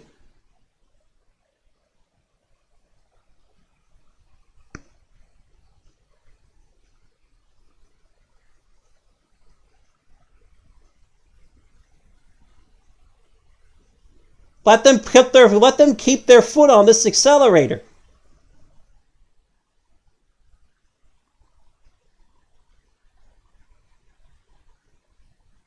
All they're doing is getting everyday Americans to come out and talk to each other. That's all they've so far. They've actually created a great victory for us. So really, stop with the dooming. Like, the doomers think I'm not dooming, and the people that aren't doomers think I'm dooming. I'm not dooming. I'm telling you, we've had a great victory, whether believe it or not. I've been invited by my community, which rightfully got angry at me for what I did when I got arrested. They've invited me to come play the clarinet, to come play Amazing Grace on January 20th while they hang their flags upside down.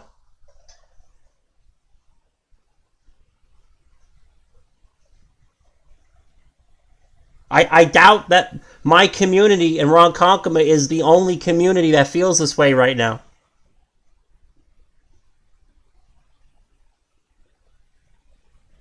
I've been very public about why I was arrested. I sold cocaine to rich people on the North Shore. You can read the article here. Edward Solomon, May 5th, 2016.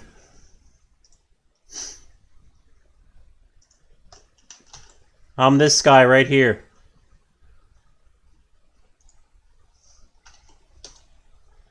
But the point is, right? My community has invited me back to come play the clarinet.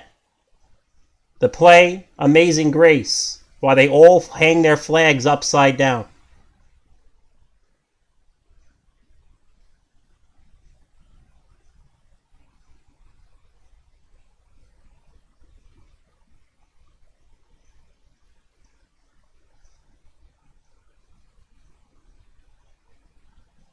Not to mention a few people in community actually saw some of my smoking gun videos. So it's like, I don't think my community is the only community that feels that way. Dude, I never did drugs. I just sold them. Look, do I look like I'm on drugs in this picture? These three guys do. I'm the only sober person in the picture. I was the guy with the $1 million. But anyway, the point is, right?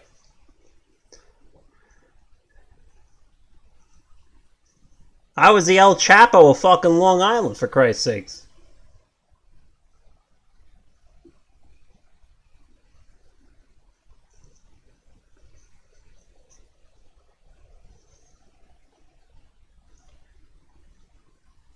Yeah, you see me smiling? Everybody else here looks so upset. Oh no! I've been caught! Oh! Oh! I was caught! I didn't think this guy... I was like, oh fuck, they finally got me. Ah.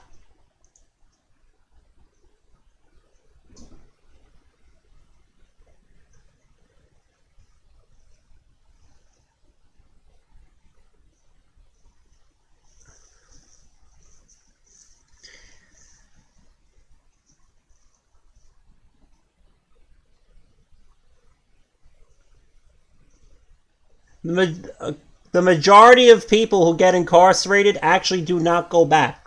Believe it or not, guys. The majority. Unfortunately, the people that do keep going back to jail tend to go back 1,000,000 times. So, it is how it is. It's Smarty Man. I've been a concert pianist, a church organist, a concert clarinetist, a math lecturer, a math teacher, a varsity track star, soccer player at fucking Stony Brook University. I've also been a El Chapo. I basically owned all but name only 4 or 5 clubs on Long Island, and was incarcerated and went to prison. Now I'm here trying to save my country.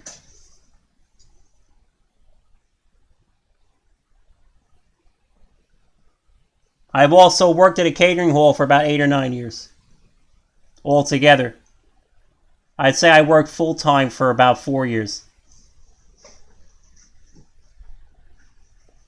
Now I work construction. So I'm also I'm a fucking roofer now.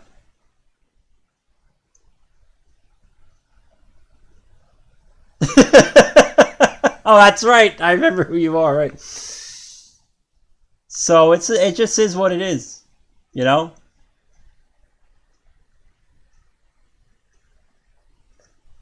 Just is what it is. Alright, give me a few minutes. I really have to look at Bernie Sanders. Otherwise, the title would be deceiving for this stream. I think we just have to talk and get our feelings out, you know? Say it like it is.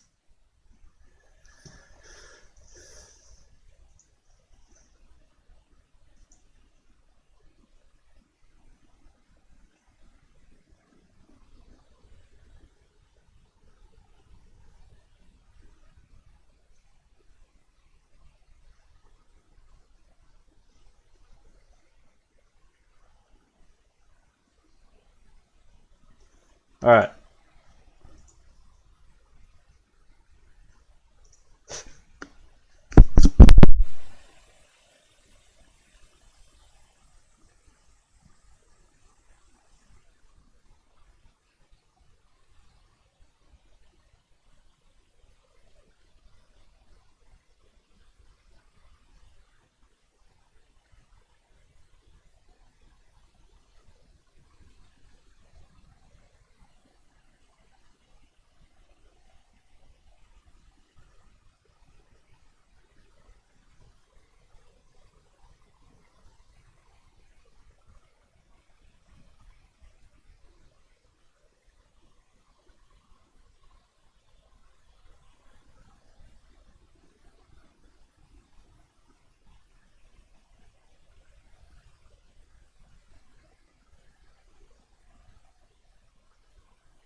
That's why I have to stop looking at comments when I do work, because otherwise I stop doing work.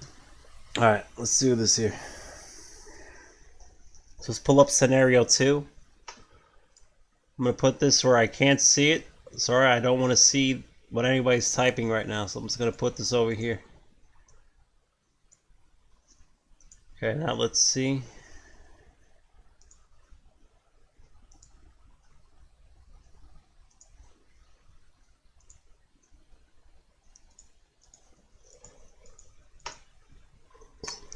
So I'm going to assume a margin here. This is scenario 2, where they didn't preset everything to multiples of 100, because I can't find any rule. I looked quite a bit for a caucus rule that allowed this. Everything to be equal parts of 100, I couldn't find it. But at the same time, I don't even know if an algorithm could accidentally achieve this. So I'm just sure there's a rule I haven't found yet concerning the caucus that caused this phenomenon. But in case there isn't, well, these probabilities, the probabilities are about to hit the floor. That the bodies hit the floor, right? The probabilities are about to hit the floor if this is allowed to be anything other than a multiple of 100. Probabilities are already pretty low. Even when we restrain the grand totals to to multiples of 100. So it's already very low. So what happens here? Let's take a look. So in each case, these are irreducible.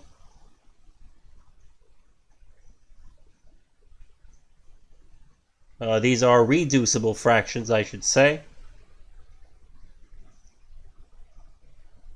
How many are irreducible? Let me see, GCD1.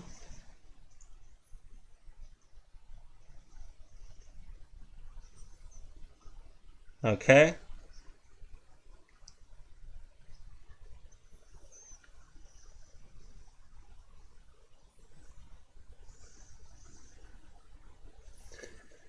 Now the reason this is because if 67 mod 200 is irreducible, then its additive inverse 133 will also be irreducible.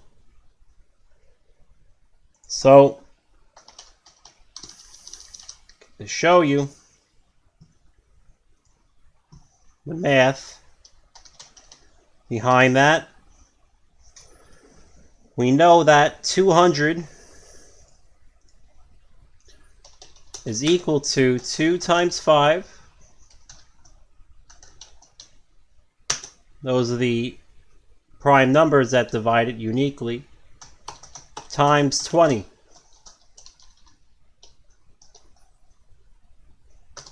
So if we have a number that's 67, well, 67 mod 2 is equal to 1 mod 2. And 67 mod 100, mod 5, is equal to 2 mod 5. If I divide 67 by 5, it means I get a remainder of 2. Therefore, the additive inverse, 133, will be the opposite. So 133 is equal to negative 1 mod 2, and 133 is equal to negative 2 mod 5, which is the same thing as saying 1 mod 2, and this is the same thing as saying 3 mod 5. In other words, if x does not share any common factor with y, then y minus x will also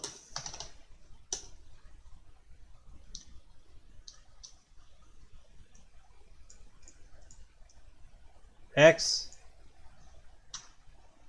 then neither shall Y minus X share a common factor with Y.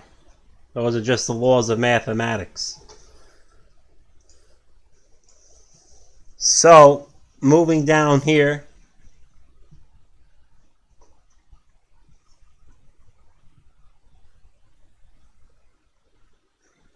when this GCD is 1, if there's no third party vote, then I guarantee you then the GCD will be 1 for Clinton as well, because they're additive inverses. This is why they all share, in general, the same GCDs no matter where they go.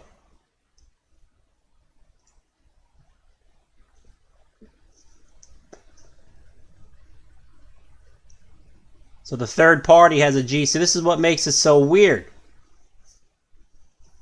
When we get a third party involved, for some reason everything still has a GCD of 6 or 12 or something, but 6 divides all of these. You know, why couldn't Clinton have gotten 197 votes and the third party guy got 13 votes? That would make more sense to me. It said it's 90, 198, and 12. They're all multiples of 6. How the fuck did that happen? Well, what are the chances of that happening? How does that make sense?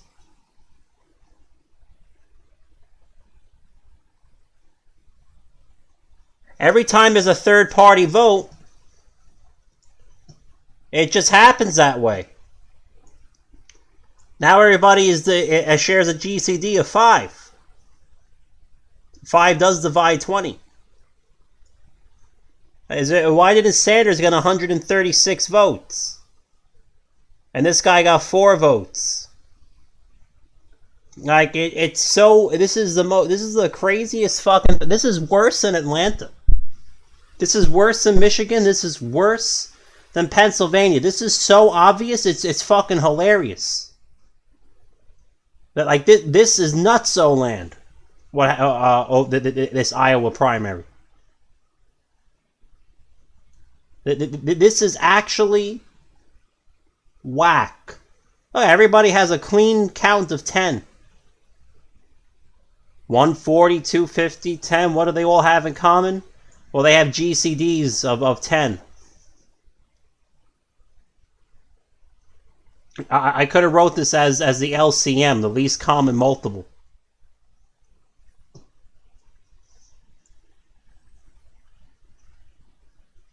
It's the most bizarre thing I've ever seen.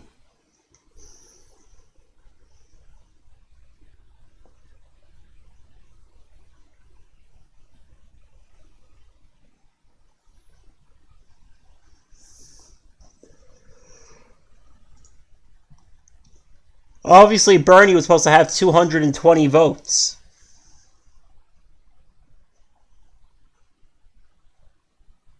But 7 people left early by accident.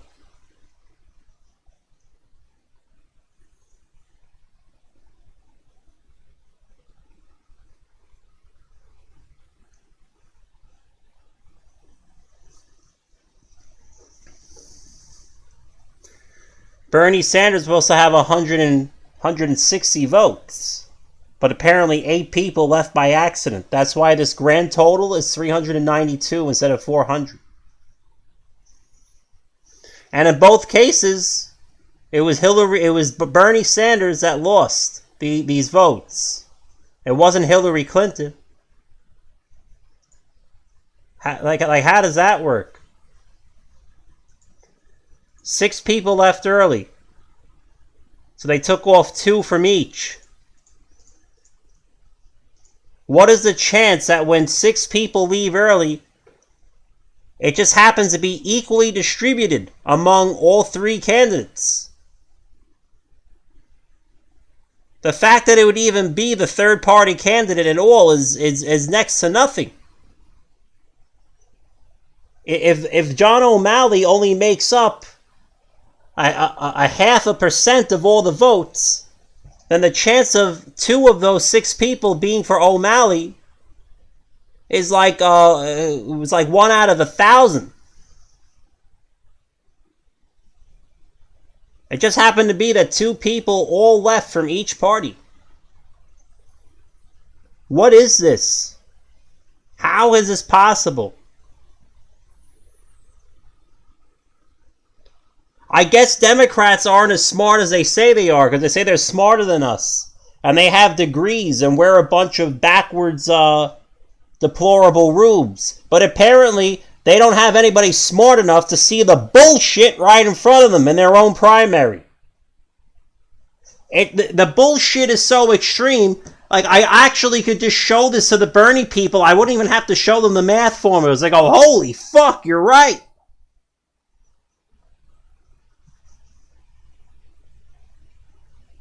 What the fuck is this?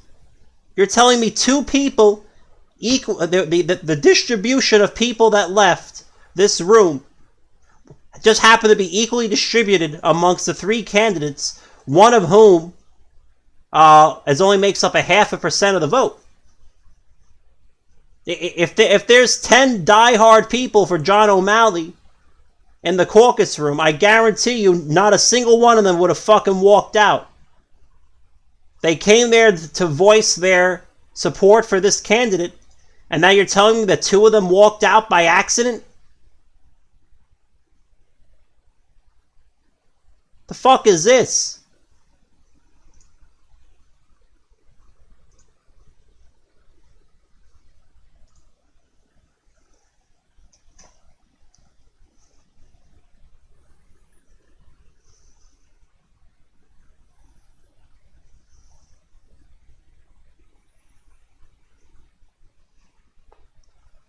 Do I have any mathematicians in the channel right now?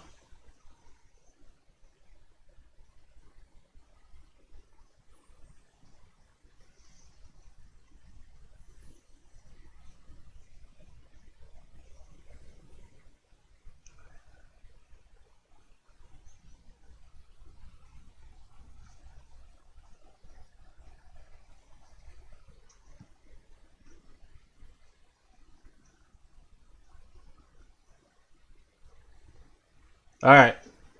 So anyway, going back to Bernie Sanders. So I just want to see if I had anybody, because now I'm doing the math part. Like, how is this possible? Apparently, both Hillary and Bernie both got 291. 600, like, it's just like, come on, man. Like, come on.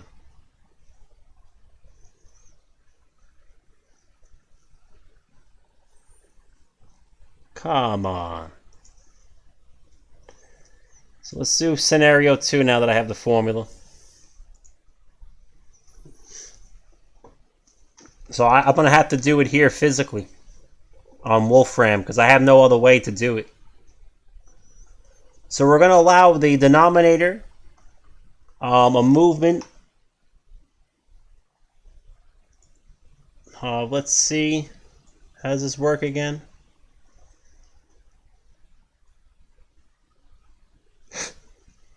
So we're going to do...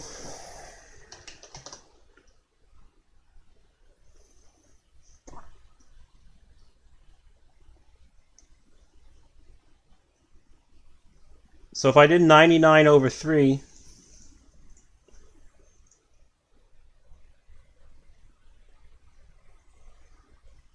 So we can do 99 over 3.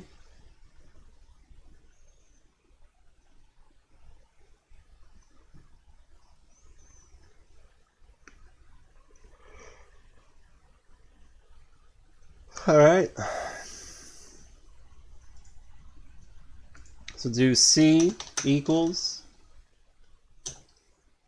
99 over 3. B equals...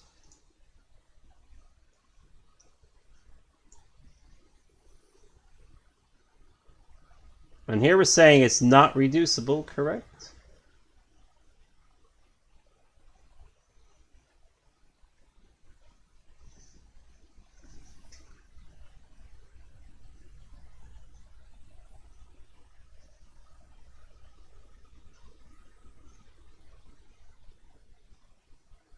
Or is this telling us... okay, so we go with the chance that it didn't happen?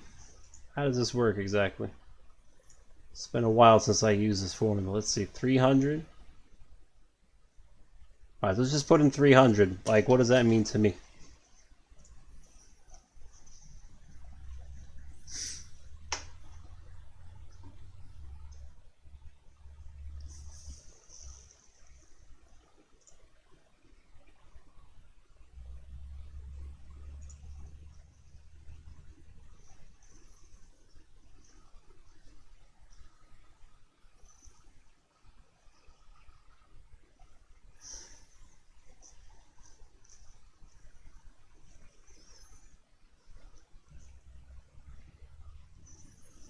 Okay, let me see Euler. Seems like a pretty large number. Wolfram.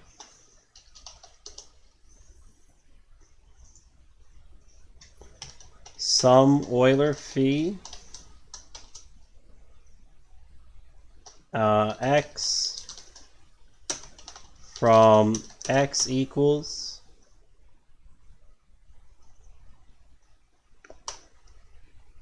291 to x equals 309.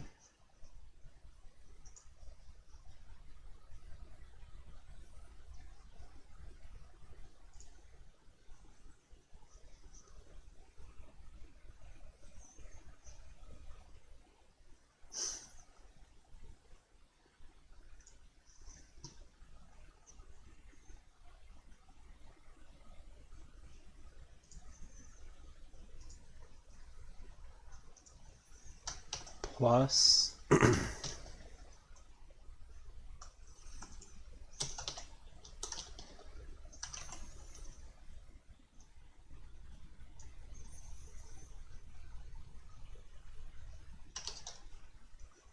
255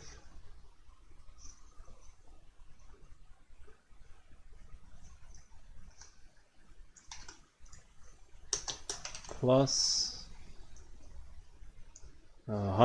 300 divided by 3 is 100. So it'll be from 97 to 103.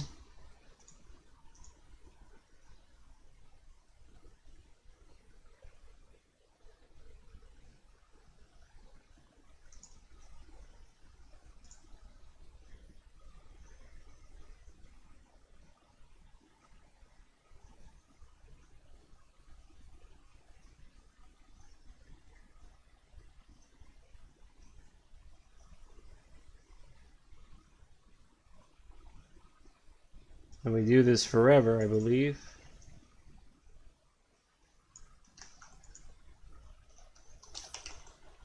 Plus 300 over 4 is 75. So we're saying from 73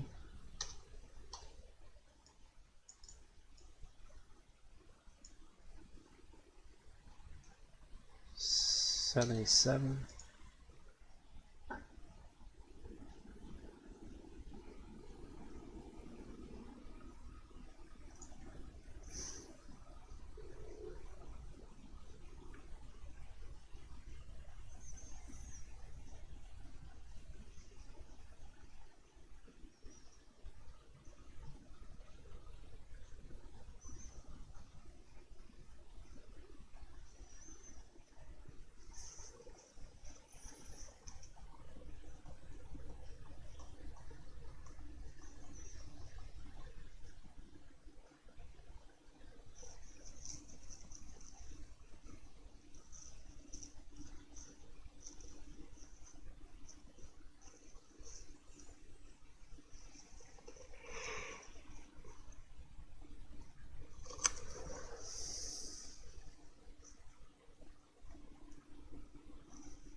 Right, that's exactly what I'm doing right now. So I have 99.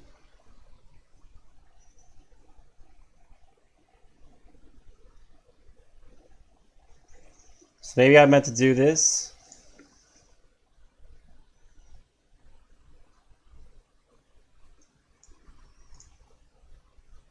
I think I meant to just write 99. That makes more sense. Okay.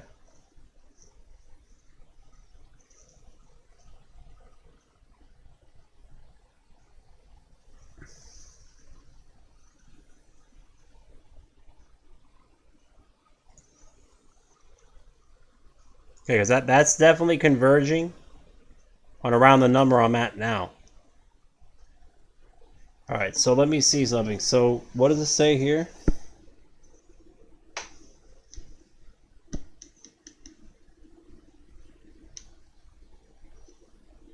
So if you want a margin of 3% for the denominator, that's exactly what I want. So let's put in C over 100 and see what happens again.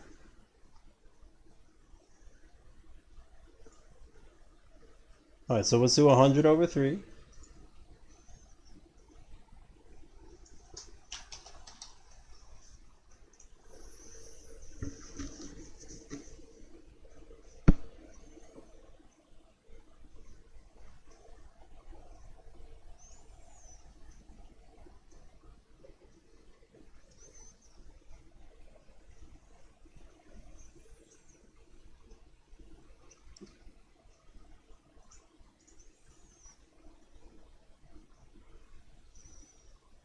Alright, so what is...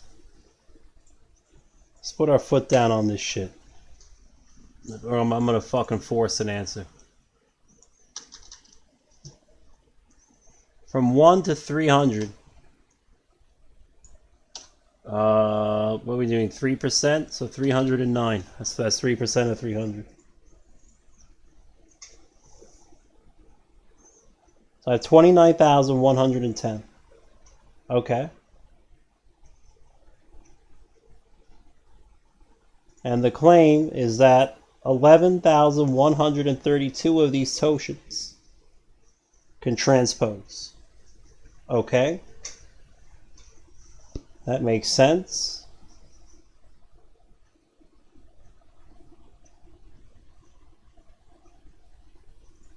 That's exactly what this formula says, using 3 over pi squared as the rapid convergence estimation of the totient function.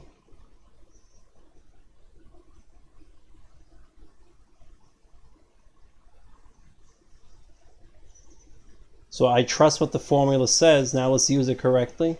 So there's our denominator, 300.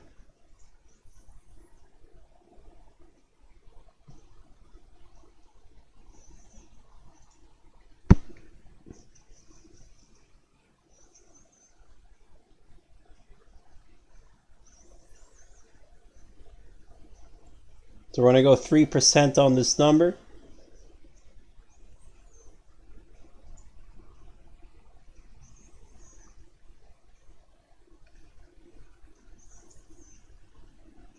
What's the number again? 11,000.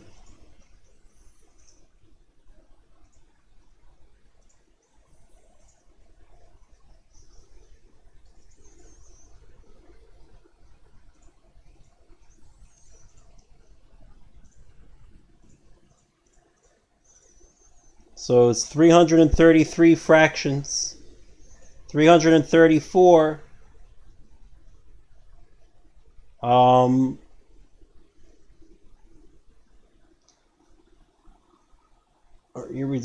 let me get the right. All right, so let me see something real quick. I'm going 3%. What is this?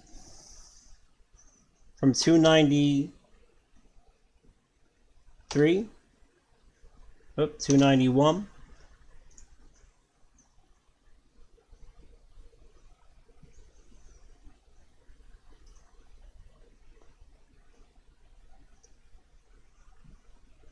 Let's try this.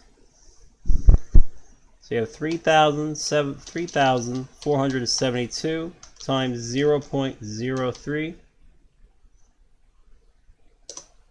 It's 104. Copy this.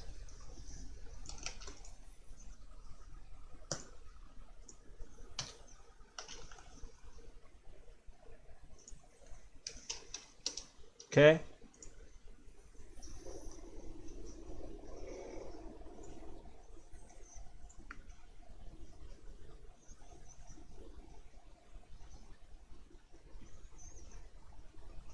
That's how many there were. So let's go get the density of the frustum.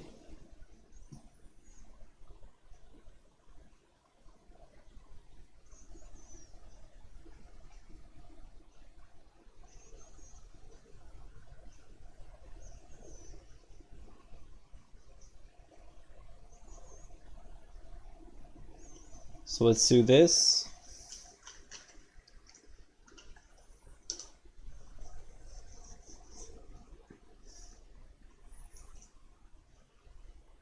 Come on, dude.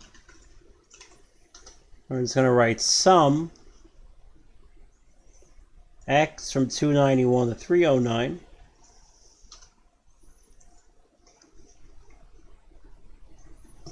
times 3%.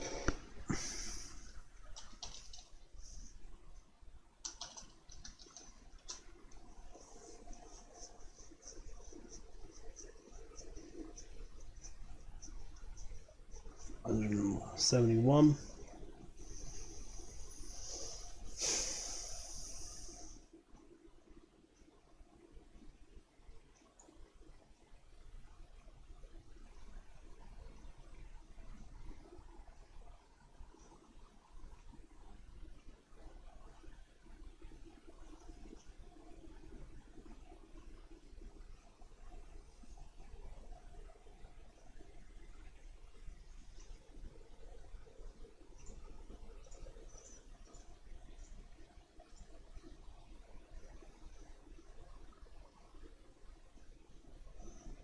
Interesting. But if I divide that by 2,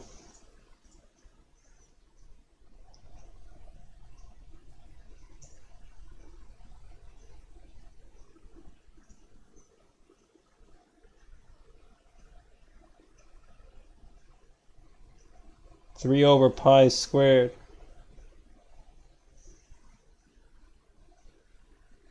Amazing how it always works out, huh? 30.4%.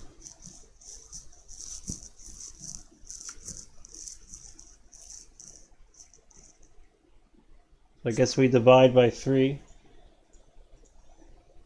Take the reciprocal and the square root, and I bet we get pi. Close enough. Good enough for me. Alright, so at least the math is working. Let's go back here.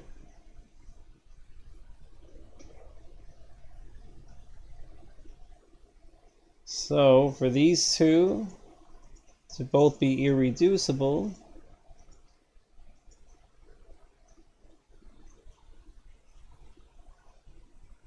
to both be the same ratio,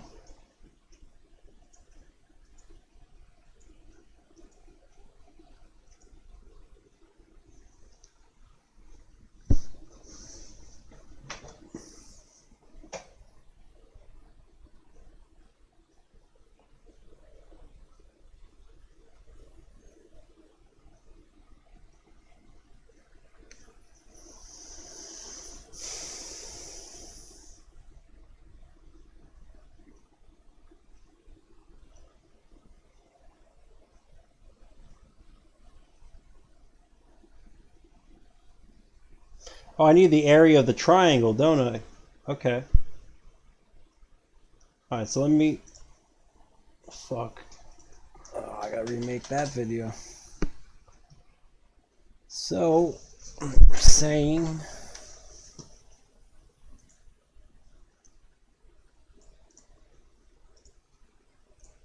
Is that where... in this range?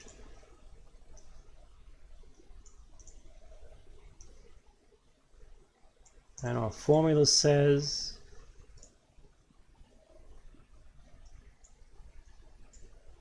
that they're both irreducible.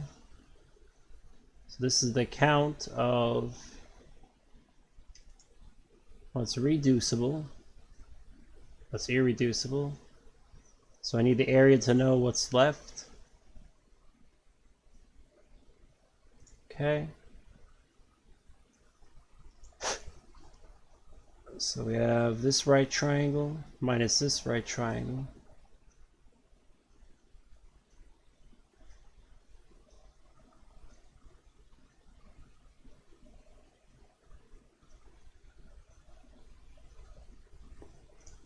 So let's make this the way it should actually look.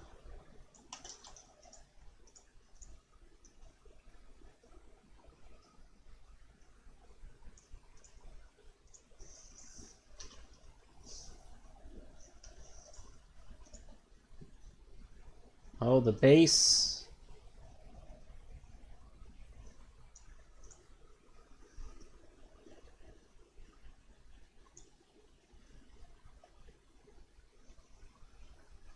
So what we're saying is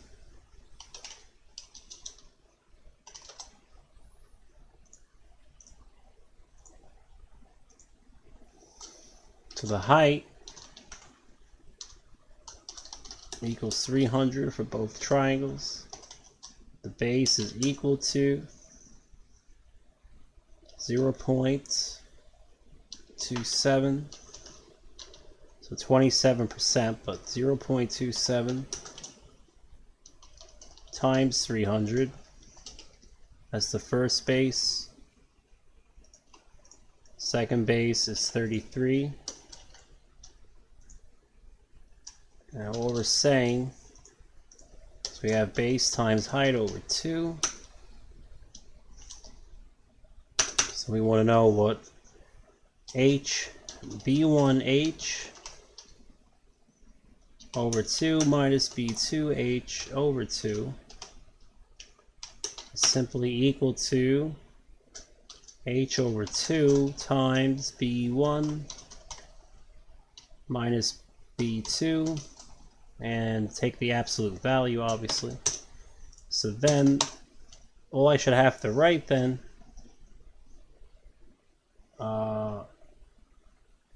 in this case they're both the same thing, so we're going to write, in this case we're going to say it's equal to A times 300. So we're going to use U, so this will be V, this will be U. And what we're saying, this is equal to H2B, which is 300, times U minus V.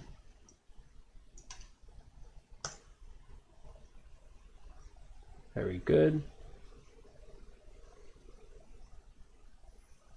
So this would simply just be 300 times 300 divided by 2 times 6%. So that would be 0.06 in this particular case. So now we just plug this in. 300 times 300 divided by 2 times 0.06, 27.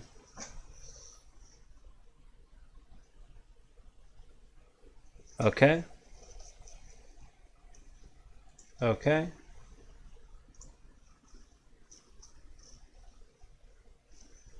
And we have 11,000. So let's write that down. 27 is the full area.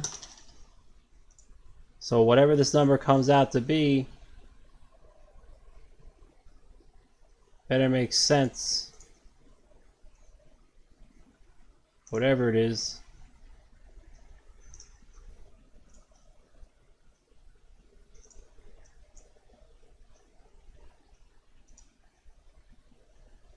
Is it really? That's all it is? It's really all it is. So this is 11,131.3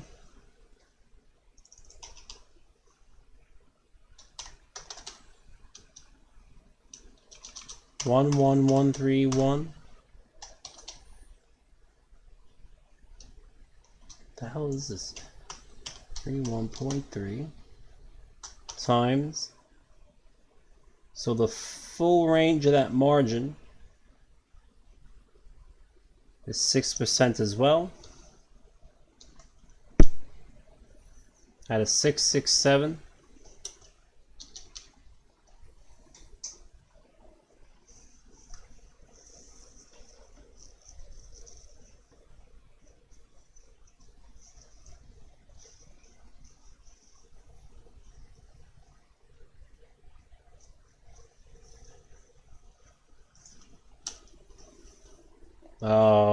Harmonic totient is 667.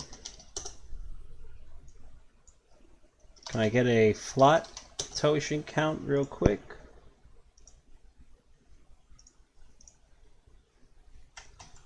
Flat totient count would be from 1 to 309 times 0.06. 1746.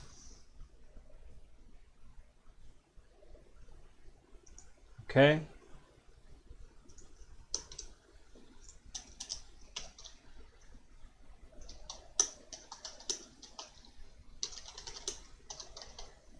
Let's just make sure that makes sense. So is 1746 divided by 2700.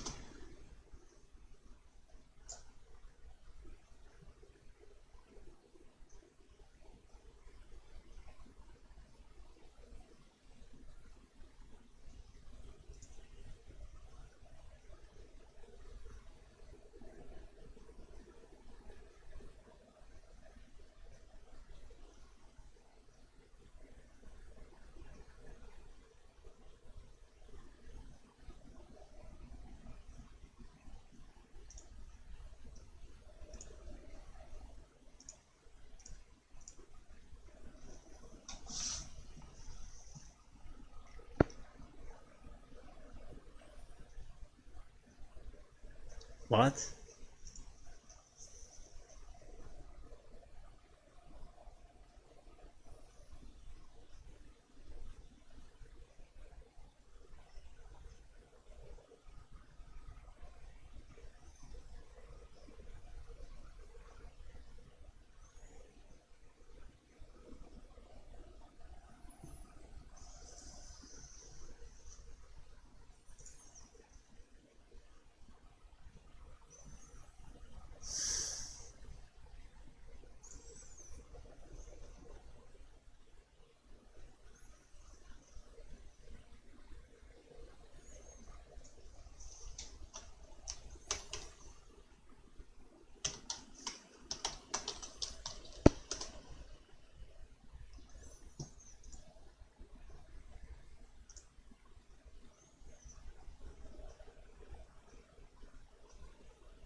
Like let's say hypothetically I put in 309 times 309 divided by 2 times 0.06. So that gives me an area of 28.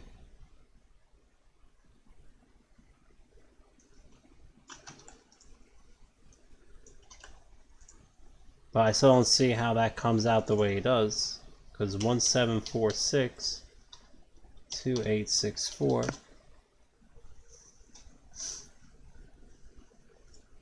It's like you want to do this, but you can't.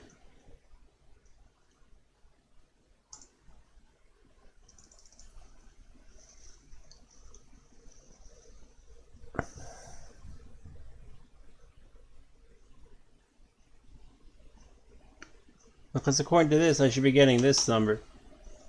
2864.43 times 3 divided by pi divided by pi. So the flat totient count in that triangle, before I get rid of what can and can't even exist with a harmonic series, is 870 totients. The harmonic totient is definitely correct at 667. So my question is, how is it when I take the sum of the Euler phi function from 1 to 309,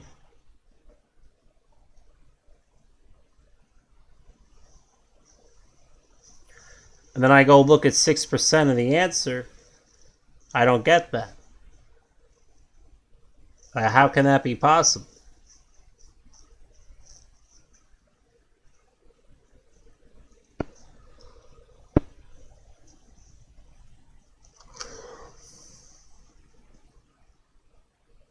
Especially when the harmonic sum here, it's an alternating harmonic sum, this plus minus thing, and 1 over k is the harmonic series here, from 1 to some integer, 1 over k.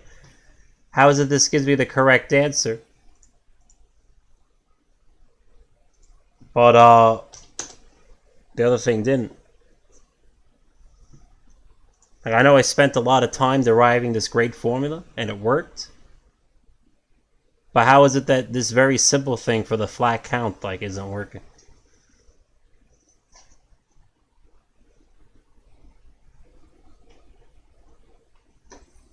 Let me see something. 1746.6 divided by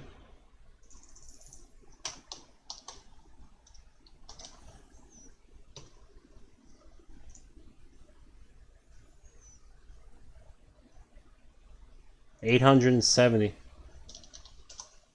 I literally got double the amount. Like, something stupid happened here, and I don't know what it is. I actually don't know what it is. I literally got double the amount. That's why I said it was like I wanted to hit the half button, like times 0.5. How the fuck is this double?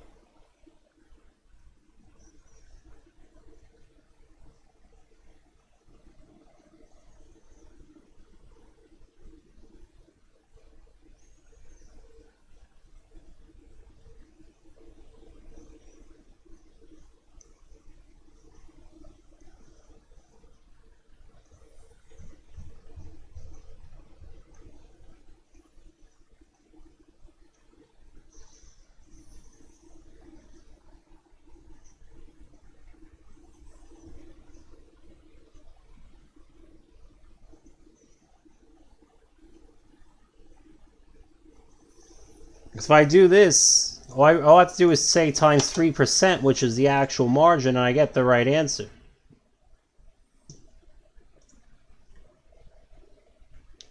So I want to know is,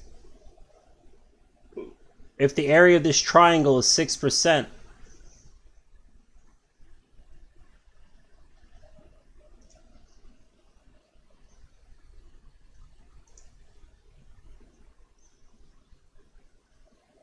did I divide by 2?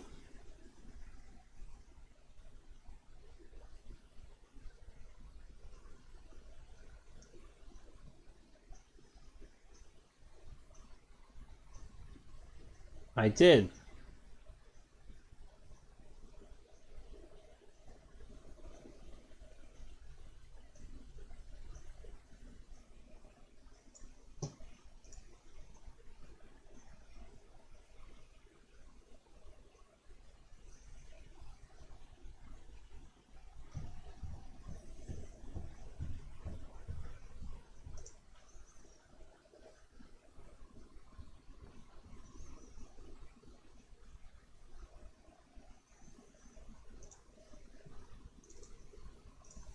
$300 squared divided by 2 times 0.06 times 3 divided by pi divided by pi.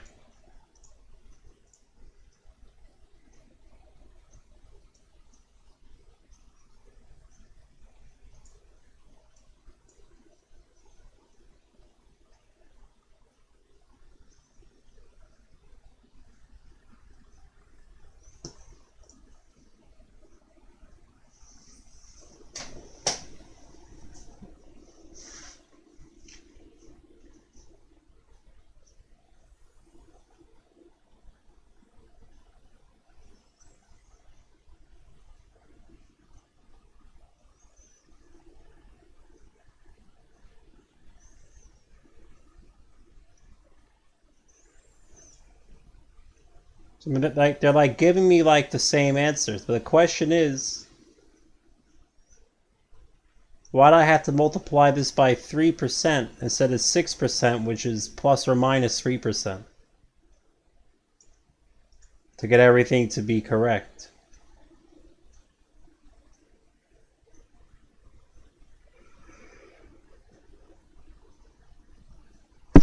Oh, for Christ's sakes, man.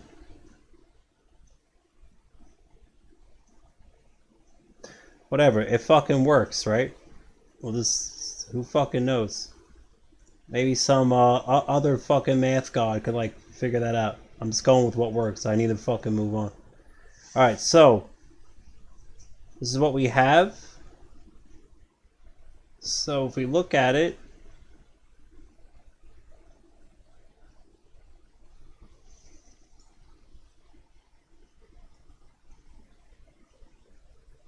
for them to be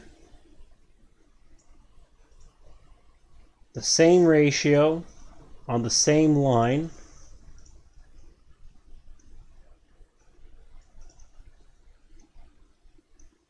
in the same cone, brown cone, they have to be in the harmonic series so that they can actually transpose onto each other.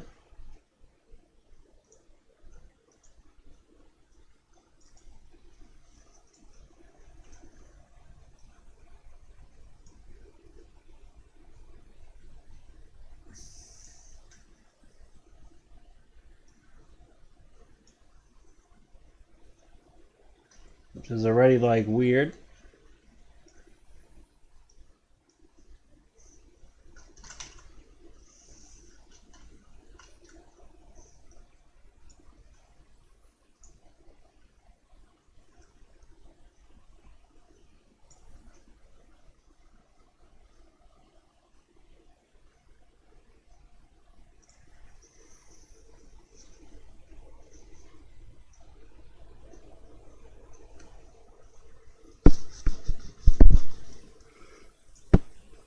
It has to be reducible.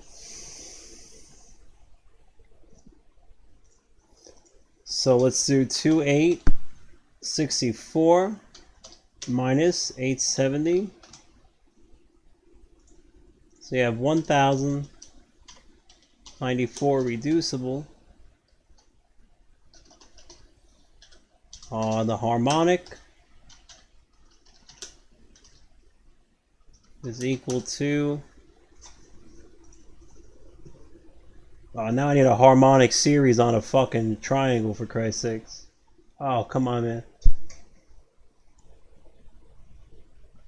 Just when shit gets retarded, there's like always more to figure out. Oh my god, Wolfram. So what we need to do here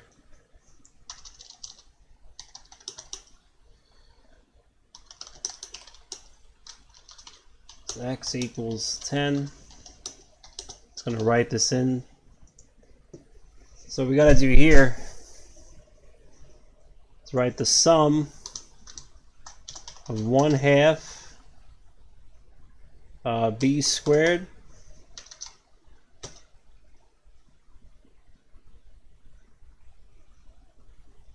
let me see what this looks like first before I do it. This is base times height over 2. And looking over here, don't we just plug this in?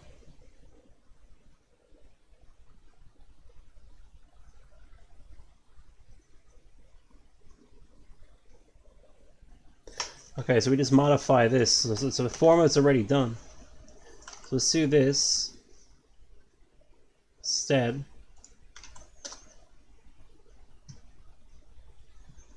What we're going to do now is we're going to nix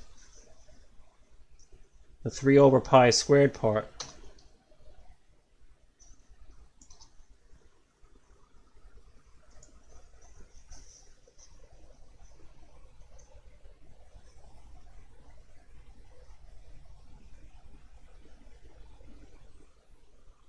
And what's this equal to?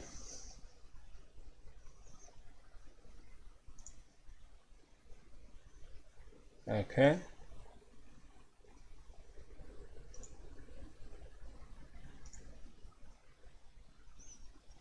What we need now is 3% of that.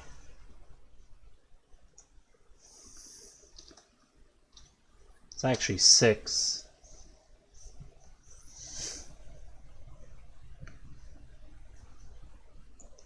So the harmonic portion is 2,109. So guys, so if you can follow along if you're a mathematician, what I mean by the harmonic portion area of this brown sliver is actually not that hard. I just realized like probably nobody knows what the hell I'm talking about. All this means is that we have this triangle. We have some sliver. I'm going to make a really big one for the dramatic effect here. And I'm looking at a margin of 3% around some denominator. And then the next set of irreducible fractions I can transpose upon that would be somewhere here that has 1/2 that margin. So if there's an irreducible fraction here that just occurred here for the first time, then the next time it can occur is at twice that value. So that's why we half this great denominator. And then we go from 1/2, we go to 1/3. Because if this is the first time an irreducible fraction occurred here, then it needs to occur 3 times. Its next occurrence, sorry, will be at if you multiply that by 2, it will land here, and then if you multiply this original one by 3, it will land here. That's why there's a harmonic sum going on. So the next one will be at 1/4 of the original denominator, and then this will be 1/5, and so on, and eventually you're going to hit the square root of the denominator, where everything can transpose. Sorry, you're going to hit the square root of the margin. Once you hit the square root of the margin, it's because of the sieve of Eratosthenes, then every single irreducible fraction in this in the square root portion will be able to transpose. So that's what I'm doing. This particular part is very, very small in general. The only time this even has any significant area in it is when you're using a very large margin. That's the only time this thing ever actually has anything in it that's worth worrying about. This is usually too small to care, so we usually just ignore this in our estimate.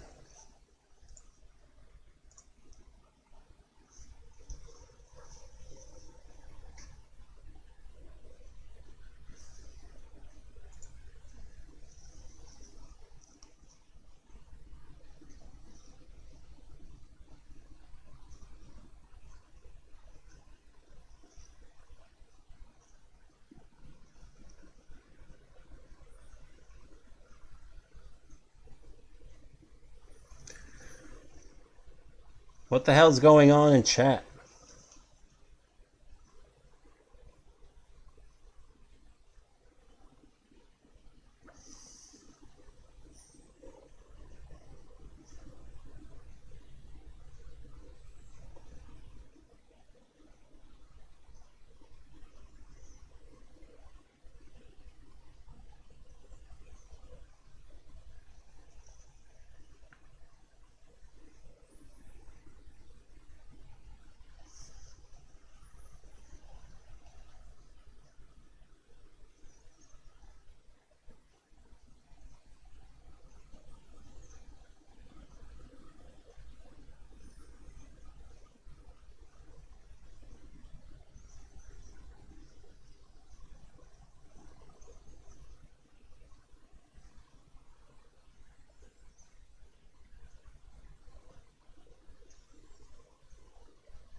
Yeah, I'm saying, like, I really don't care what anybody's fighting about.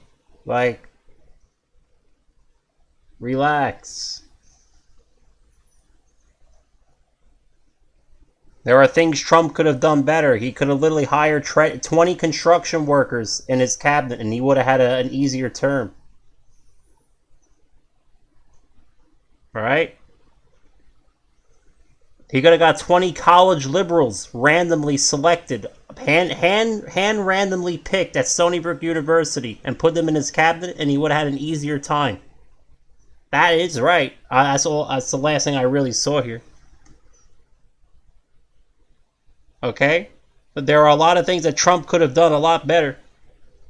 I wouldn't have had a single swamp creature in my cabinet.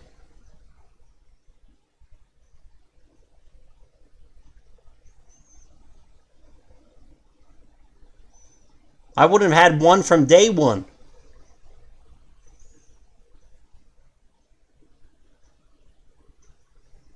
There's a lot of things he could have done better. He could have fought the fucking COVID bullshit too.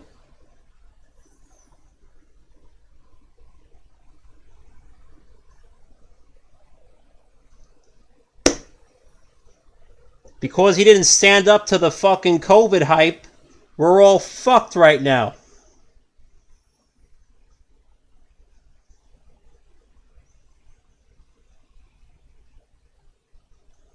He had the bully pulpit. He could have said, everybody go back to work, go back to school. Go back about your lives and stop wearing masks. And within 2 weeks, everybody went back to their lives and stopped wearing masks.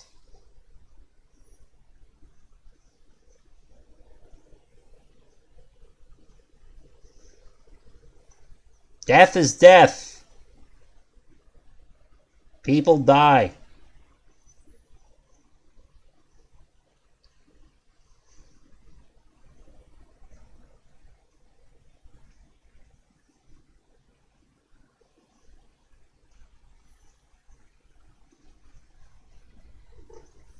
So, like, we're at a point, like, people are apparently getting vaccinated and there's a vaccine available.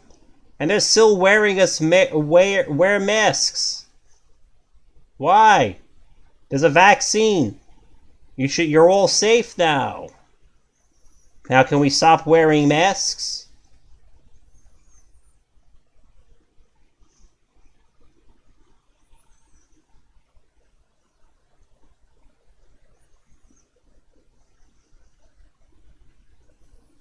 Did anybody go to jail for Pfizer abuse?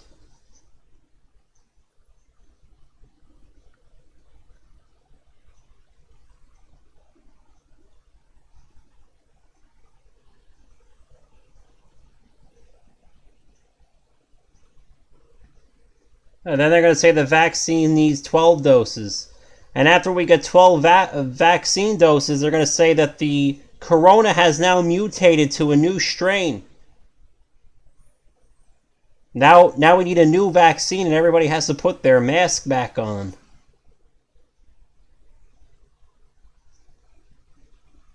Right after that phony impeachment, Trump should have sent the federal marshals straight to fucking Silicon Valley. That would have alleviated half our problems. Forever.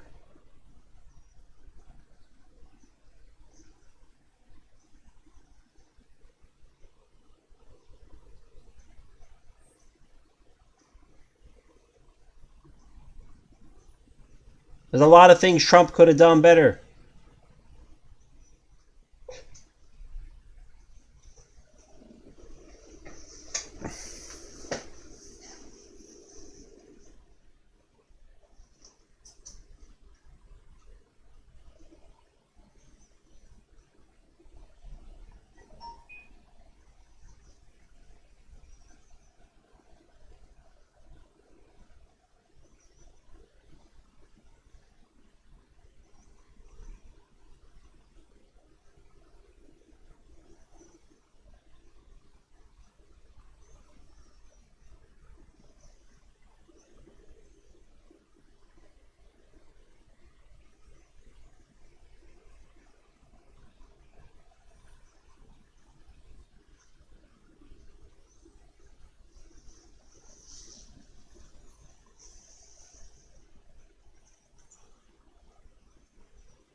Alright, so let's get an idea of what all this means here.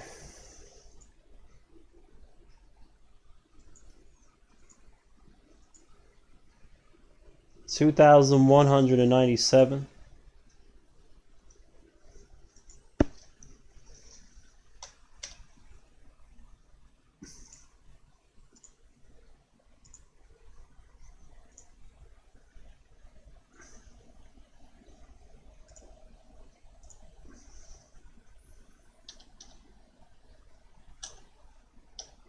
Harmonic area. 667 harmonic totient. See if that makes sense. That's what it should make sense. 667 divided by 2197. Yep, it's about 3 over pi squared, 30.4%.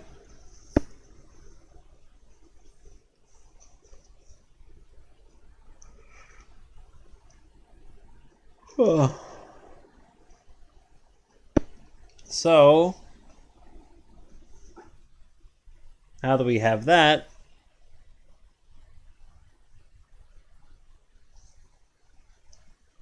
what is the claim that we're trying to make here?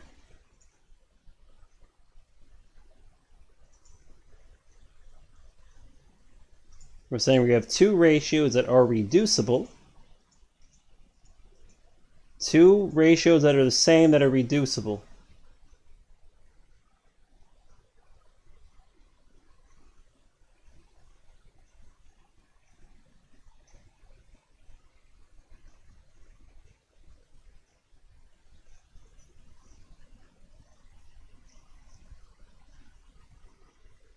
The chance of this event, the exact same.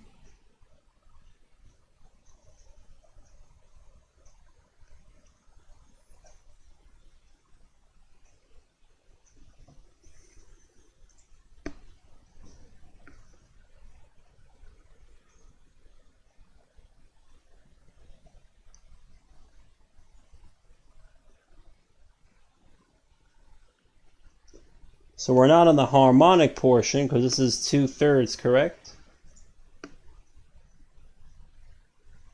So in this case, we're in this slippery zone here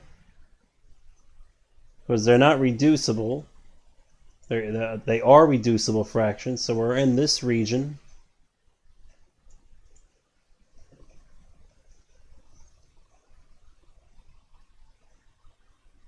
That looks more like 75%. I'm just gonna. So we're here at 2/3, 200 and 300.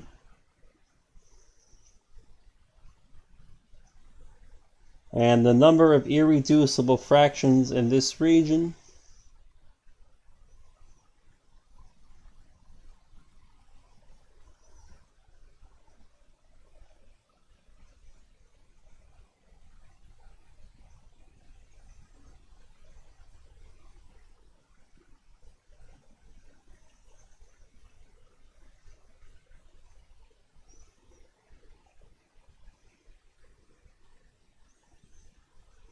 Why is it such a pain in the ass?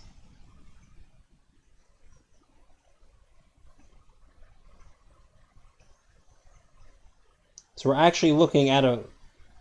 Oh, this is annoying, man.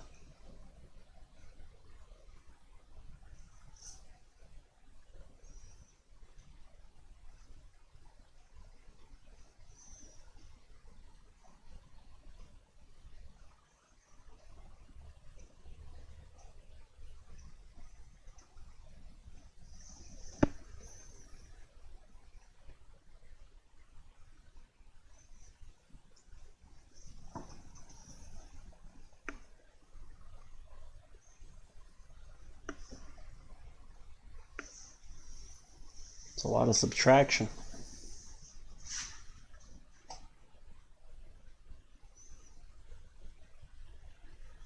So what I need is the I need the area of this right here. And I need the opposite of that, the additive inverse to 1 of 3 pi over pi squared. So instead of 30.4%, I need the 69.8.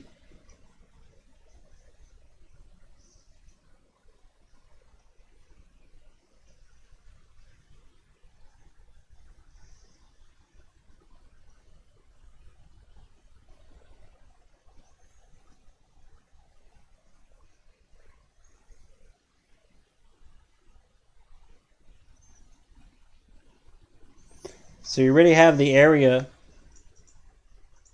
of this triangle.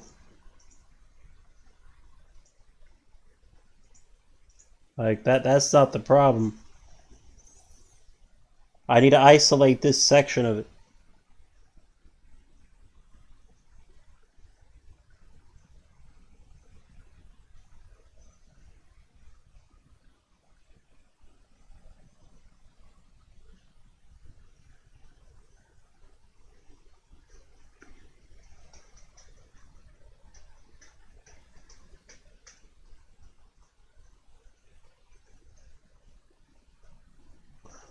Like, it's not even a trapezoid.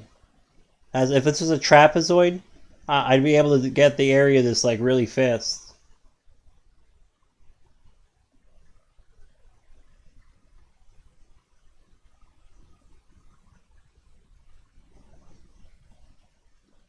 But this is a trapezoid if you look at the whole thing.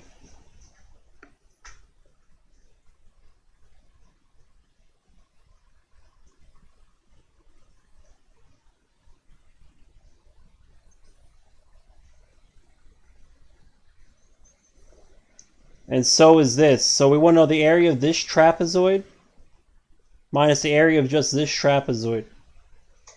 And then the problem is a bit easier when we do it that way. It's actually a lot easier. So what do we need here? So the base, in this case,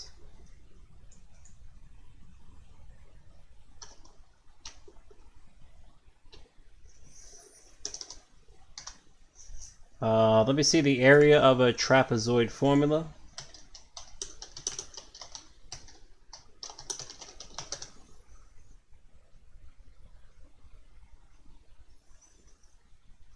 A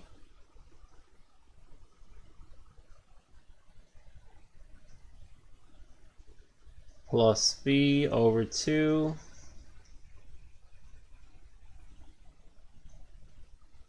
Is it really that easy? Dude, that's sick. So we can actually do the whole thing then. Fuck do we care? Alright, so we can actually do this.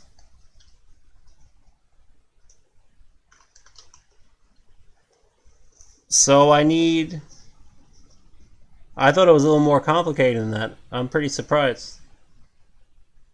So this is equal to what again? So the top plus the bottom over 2, so it's an averaging function, times the height. Well, I know the height. I can figure that out. So, in this case, we're saying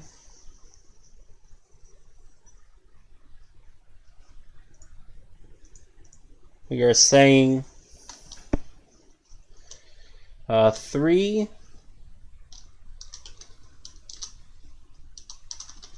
percent times 200 plus sorry,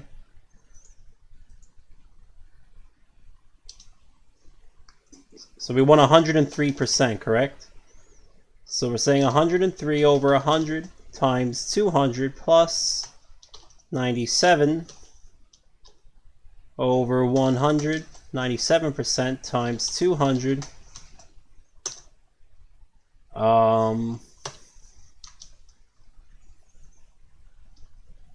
over 2 is the length of our averaged rectangle, according to this, because it's turning A and B, and it's taking the average of them, so it's making a rectangle that's A plus B over 2 as the base, times this height. And the height is quite simply 6% of this difference here, times, so put 0.5 here so it looks a little cleaner instead of over 2, times the height, which would be 97. So let me see, 103 over 100 times 200 should be 206. Okay. And then that would be minus the other way around. So you'd have 97 over 100 times 200, 994. So you'd be saying times 12, but let's see if there's an easier way we can figure that out.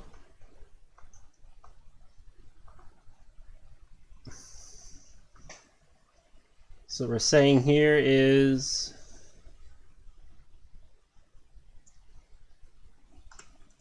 nope, we're just saying exactly what it is. So this is times 103 minus that number.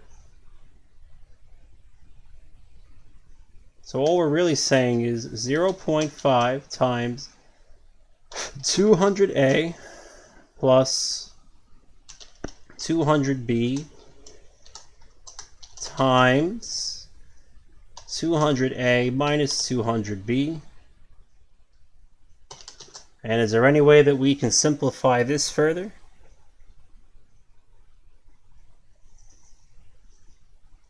We could factor out 200. It's equal to 0.5 times 200 times A plus B times A minus B. This is equal to 0.5 times 200. This is the final area of our trapezoid. This is trapezoid, equal to A squared plus BA plus AB plus 2AB minus B squared.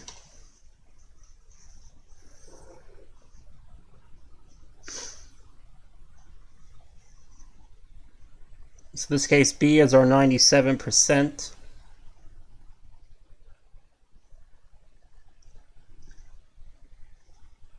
This is our generalized formula here for the area of this trapezoid. Okay.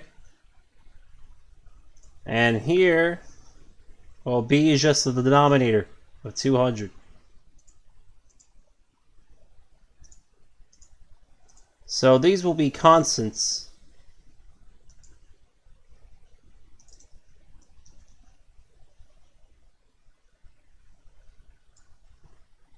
So 0.0.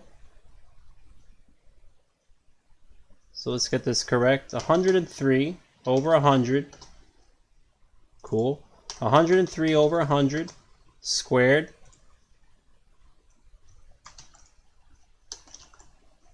minus 103 times 97 over 10,000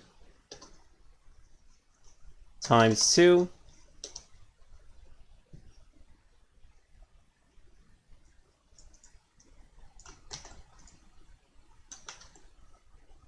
something's wrong. This had to have canceled out. So A plus B times A minus B is A squared plus BA. Oh, something's wrong. I didn't FOIL right.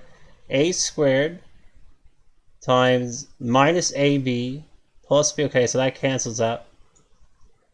It's a conjugate, my bad, if anybody was freaking out in chat. Alright, so then let's get it this way. Oh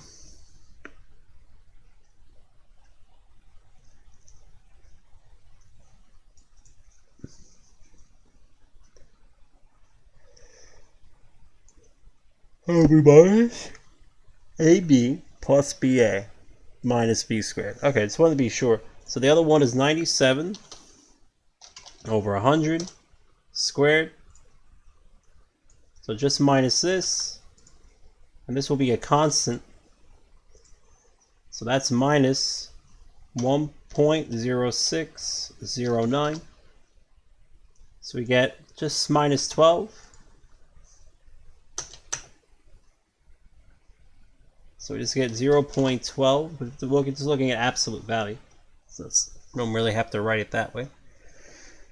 So what we're saying is our trapezoid then is 0.5 times 200 times 0.12, which is simply equal to 200 times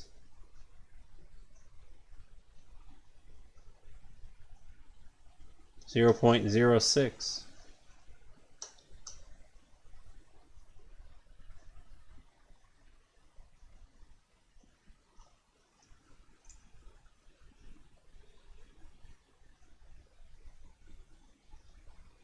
Word. Okay. I'm alright with that.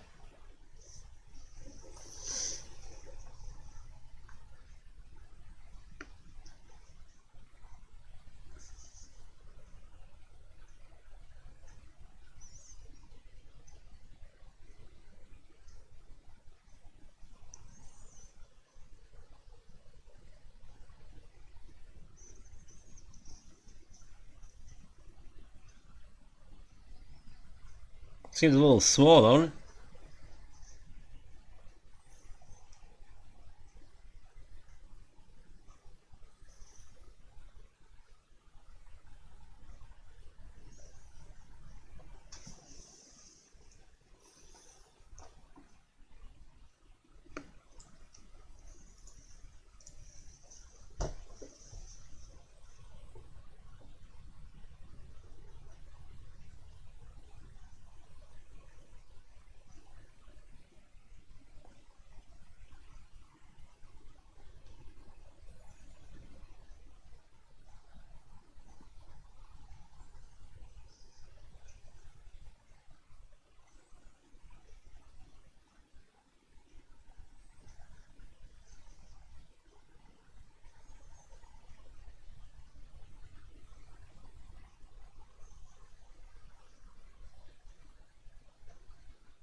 What did Bernie get?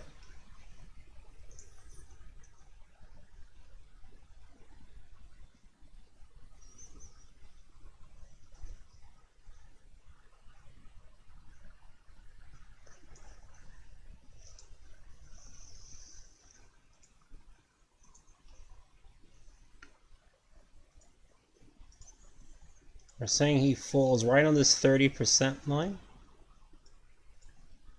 So that was 60 and that was 90.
I must have made a mistake.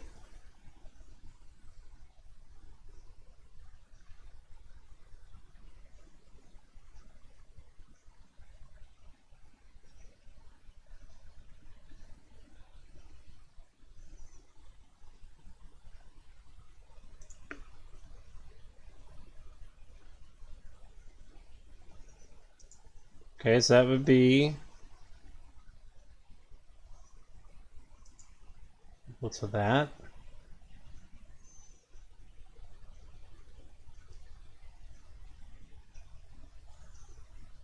So, like, what if I just wrote it in this way? Like, let's just be direct. Like, what's the answer supposed to be? 206 plus 194 divided by 2.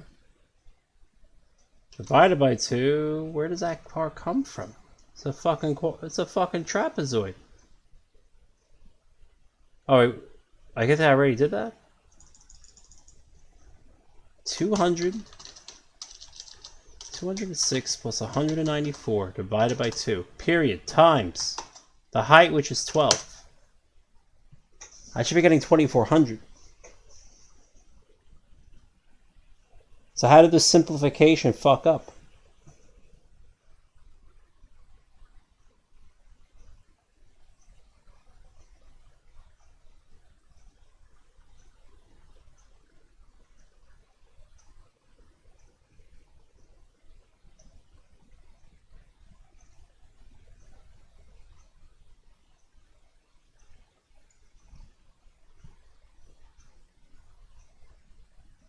Oh.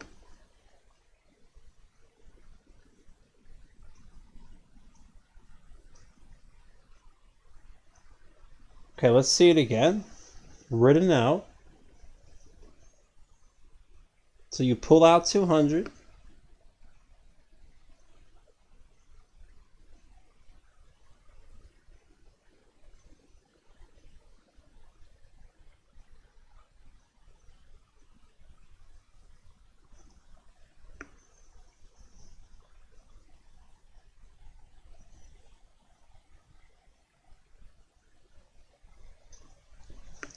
It's supposed to be 1/2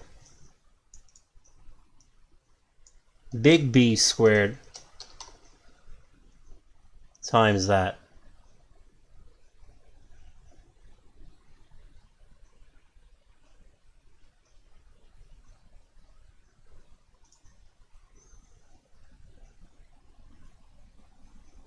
In this case, so they're conjugates. So this is really just says 1/2.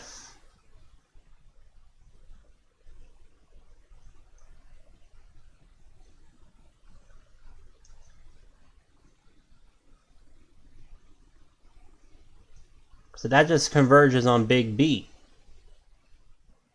when you multiply it by 1/2. So we can get rid of this, and it's really just big B.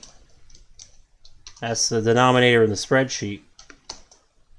Squared times this number. So now if we bear that in mind, what is 200 squared times 0.06? 2,400. All right. Now this is making more sense.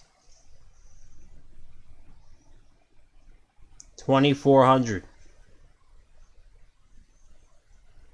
Of these 2,400, how many are reducible? This would be times 3 divided by pi divided by pi. 729.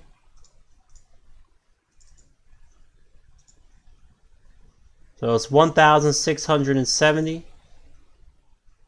So the chance of both, so this is a 1 out of 6,700 and whatever gajillion chance.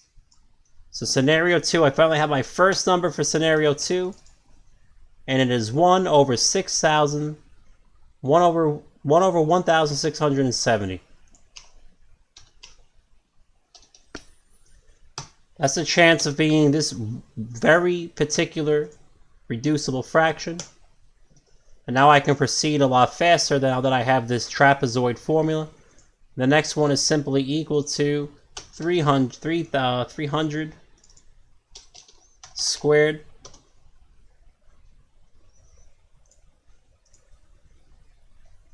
times 0.06 times 3 divided by pi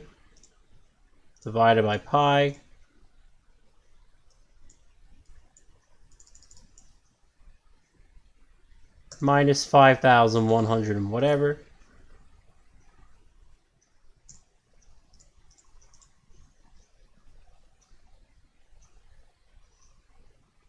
Let me see this one. 300 squared times 2 squared times 0.06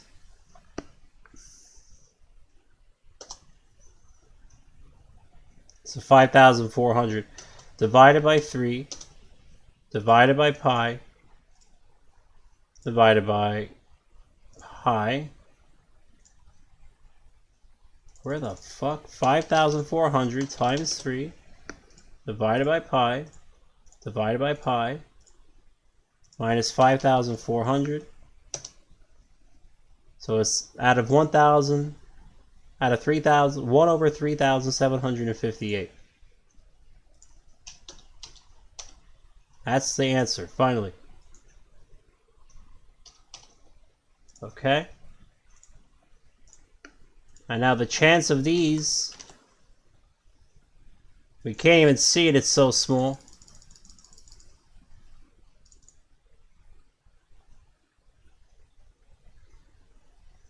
Dude, it can't be 0. Come on now.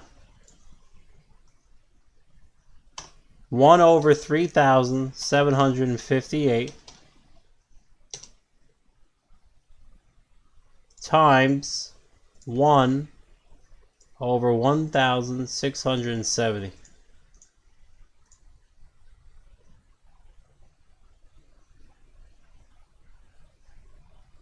Okay, so the question is, why is this so small?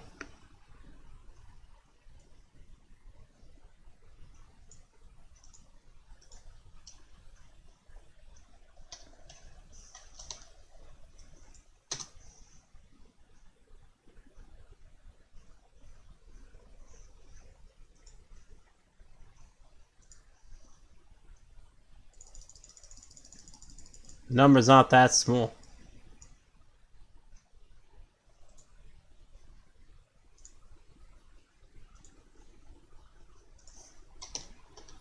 It's small, but it's like a 1 out of a million chance, but it's like not that bad.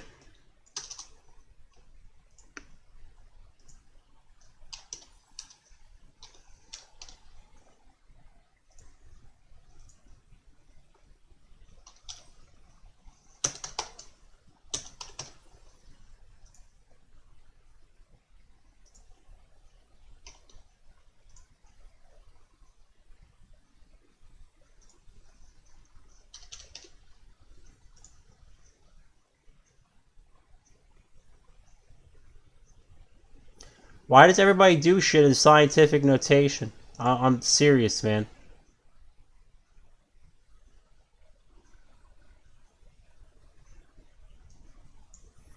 It's a 1 out of 6 million chance, that's all that matters, but that shouldn't be showing up like this.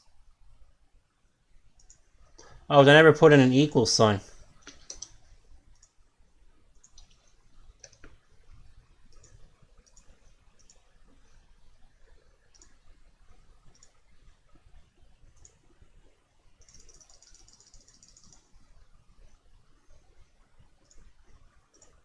Dude, why am I still getting nothing? This is equal to AS2 times AT2. AS3. Holy shit. Now, why wasn't that working? Product? Because that scares me if it doesn't work. The product of AS2 to AS3. Okay, so now it has no problem working. That's so weird. So that's the chance of that event having occurred. So can we get faster ways of doing this? This is retarded. So what we're going to do is just write it as a formula now. So this is equal to power. This number squared times 0.06. Anything else I need to know? Not really. Times 3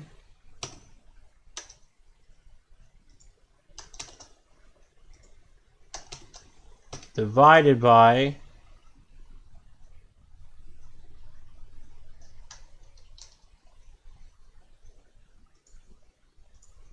I can just do pi squared here. Divided by this number, so I doesn't have to keep calculating.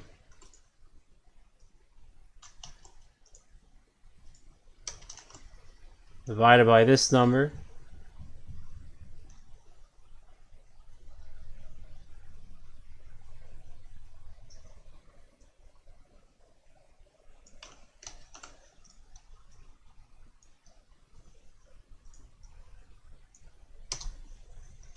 Minus that.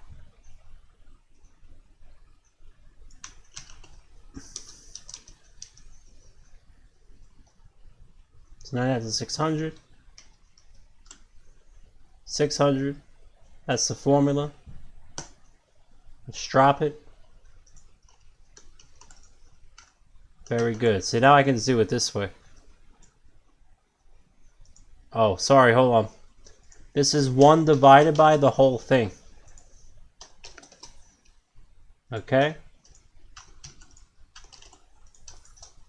Very likely events, as you can see. Now I can copy and paste my way to victory. We're good to go. Some of these are reducible, so they're even less likely. It's quite interesting.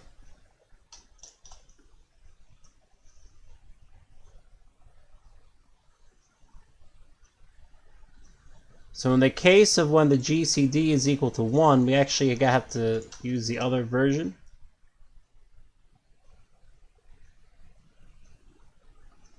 So far, only that was irreducible. Here this is it says it's irreducible. So 37 out of 100.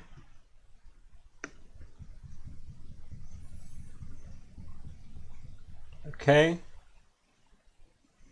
This is 6 times that number. So for this one, it's the reducible version. So in this case, we're just saying this number, quite sure. So it's even less like. Fuck off. Oh my god.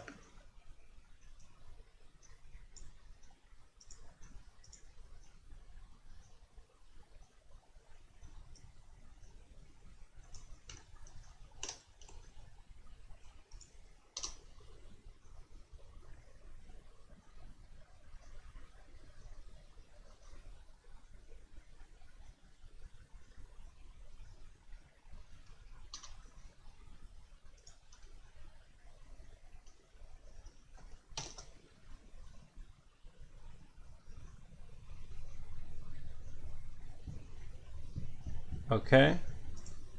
So in this case, we're going to write this.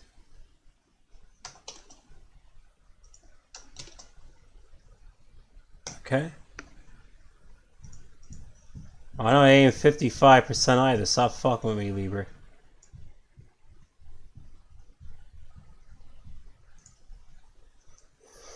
$37. Okay, hold on.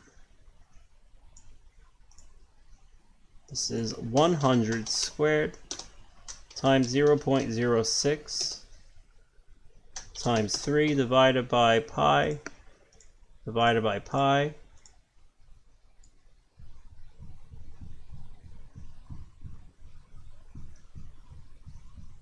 That's 1 out of 182. So where the hell did they get this from?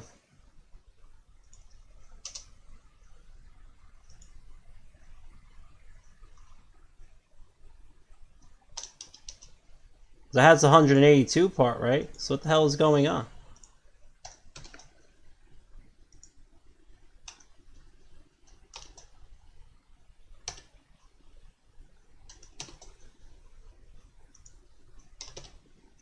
Okay. That's the right number.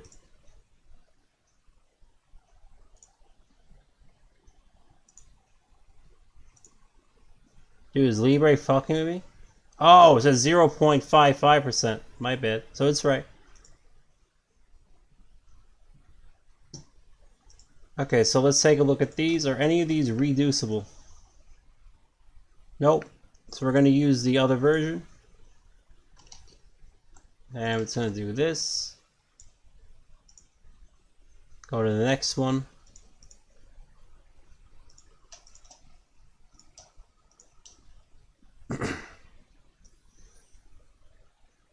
They're all reducible. So it's this.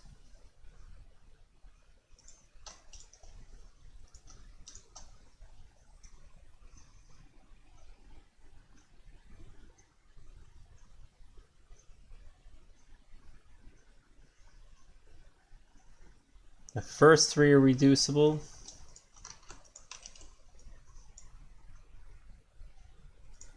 In this case, we got to use this one.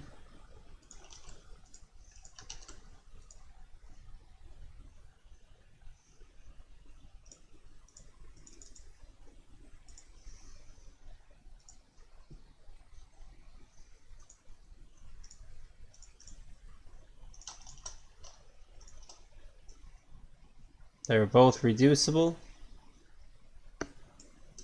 We use this.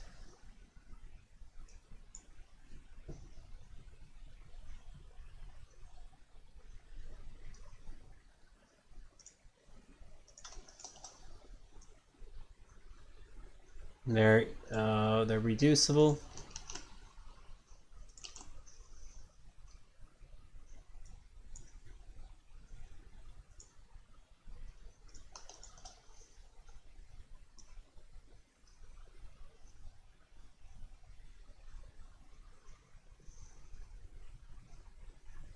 They're all irreducible.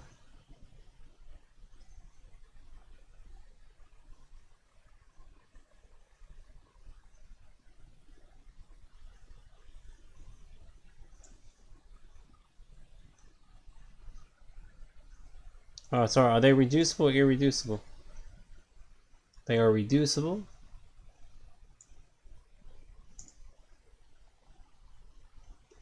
We'll use this.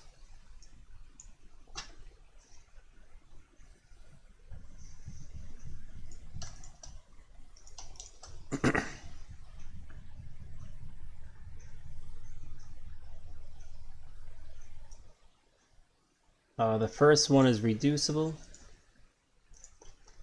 Second one is so the first one's irreducible. The second one is irreducible. That's why I keep meaning to say. Sometimes I'm mixing up. I'm copying and pasting the right one. So this would be this. This would be this. And then we have another one here. They're both reducible.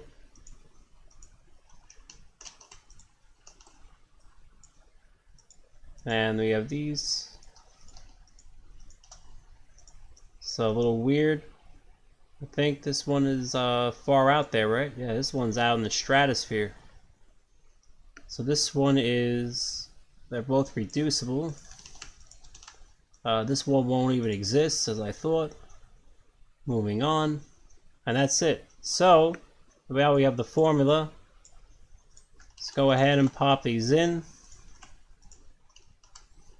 AS22. So the chances are probably in the billions here. Nothing like something in the billions, right? Everyday occurrence. Everyday occurrence in the Democrat primaries. Then the next is agent of 2. And then the next one is a difference of 2. Difference of 3. Difference of 2. And 2 and 2. So these are, yeah, these are like in the, this can't even happen. Like, it actually can happen. That's actually what we're reading, is that it can't happen.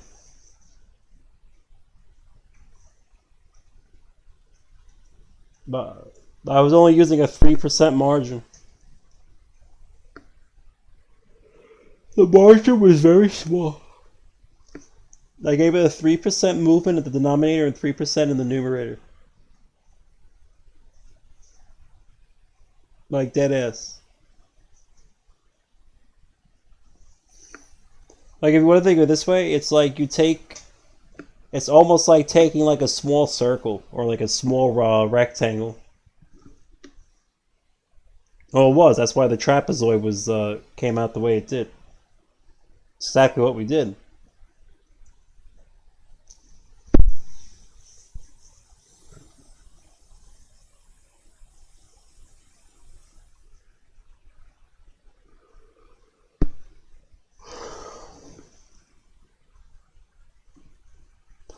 In scenario 1, their chances are actually look a little better.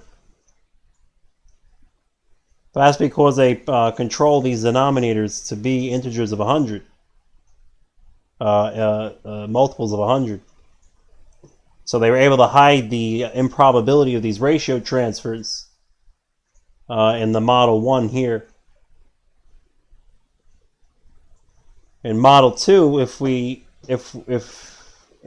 assume that this is not the case, right, then the chance of these events happening is next to none. So it's not even existent. It's already a rare chance over here. And that's when we're assuming that there is a rule in the caucus such that the grand total is always a conserved number that's an integer of 100. If they say that rule doesn't exist, well then, one, this is proof of algorithmic fraud because everything is a multiple of 100. On top of that, even if it was legit, then the chances of this happening is also next to none with these transfers. The chances are in the 1 billions for each of these. I guess the cumulative probability, if we multiply all these together, would be in the fucking like decillions of decillions. I can count the zeros, I can tell you. Be 1, 2, 3, 4, 5, 6, 7, 8, 9, 10, 11, 12, 13, 14, 15, 16, 17, 18, 19, 20, 21, 22, 23, 24, 25, 26, 27, 28, 29, 30, 31, 32, 33, 34, 35, 36, 37, 38, 39, 40, 41, 42, 43, 44, 45, 46, 47, 48, 49, 50, 51, 52, 53, 54, 55, 56, 57, 58, 59, 60, 61, 62, 63, 64, 65, 6, 7, 8, 9, 70, 71. So the chance of this event happening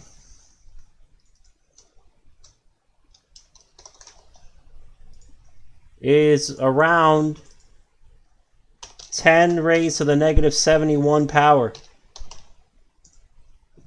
How many atoms are in the universe?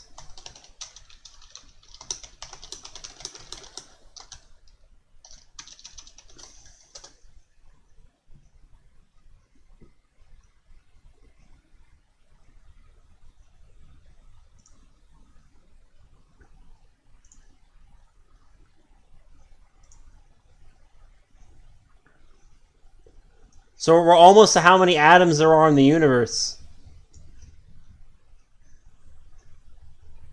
We're at about 10 to the 80th power. We're at 10 to the 71. We're getting there.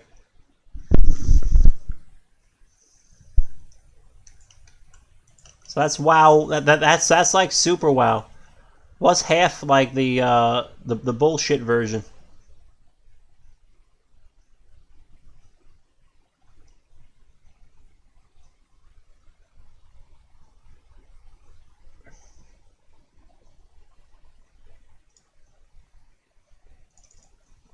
1, 2, 3, 4, 5, 6, 7, 8, 9,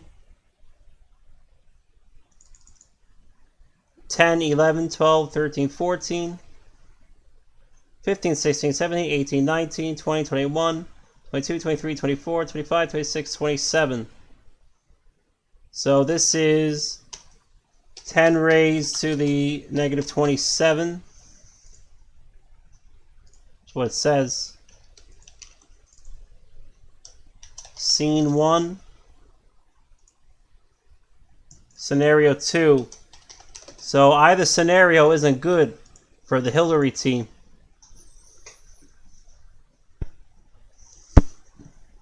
That's a chance of this event occurring. For either scenario, depending on the rules of the caucus. That's what it says.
No Fen, lol, what? Hey Edward, this is all good and great, but what does it matter if no one wants to hear the case in court? It's already... Well, we're beyond the courts now. We're doing what the founding fathers did under the reign of King George III. We're just communicating with our fellow citizens and distributing information. That's what we're doing at this point. What else do you want me to do? You want me to go fight a war for you? Even Qui-Gon Jinn said to Queen Amidala, I'm a Jedi. I can protect you, but I can't fight a war for you. I can't fight a war against a system that won't let us be heard. So we have to do what our founding fathers did, and we have to go start communicating and distributing pamphlets like Thomas Paine and Thomas Jefferson and the Continental Congress. This is where we have to start organizing and meeting and talking about what we're going to do. The pen is mightier than the sword. And if required, the pen can raise the swords, if required. But right now, there's not enough people that want to raise their swords. So if anybody's going to go and raise their sword against the legions of deep state anytime soon, they're going to get slaughtered. So I wouldn't join in on the fun. There's not enough people that are actually willing to go to fight this right now. I'm going to tell you like it is. They can ban us from Twitter, but they can't ban us from a coffee shop. They can't ban us from having a meeting at our local school and library. They can't ban us from maybe they can ban us from going to church under COVID, but they can't ban us from having a they can't ban us from going to the supermarket and buying food to have a meeting.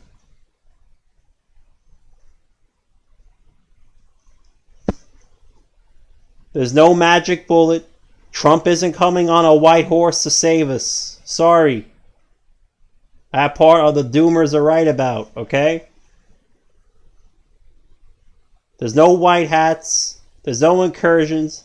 There's no distractions. There's only tyranny right now. That's all there is. There's tyranny.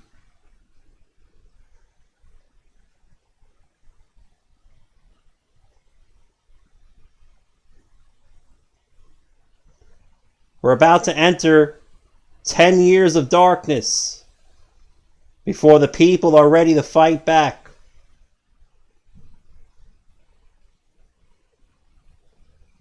So buckle up and enjoy the ride.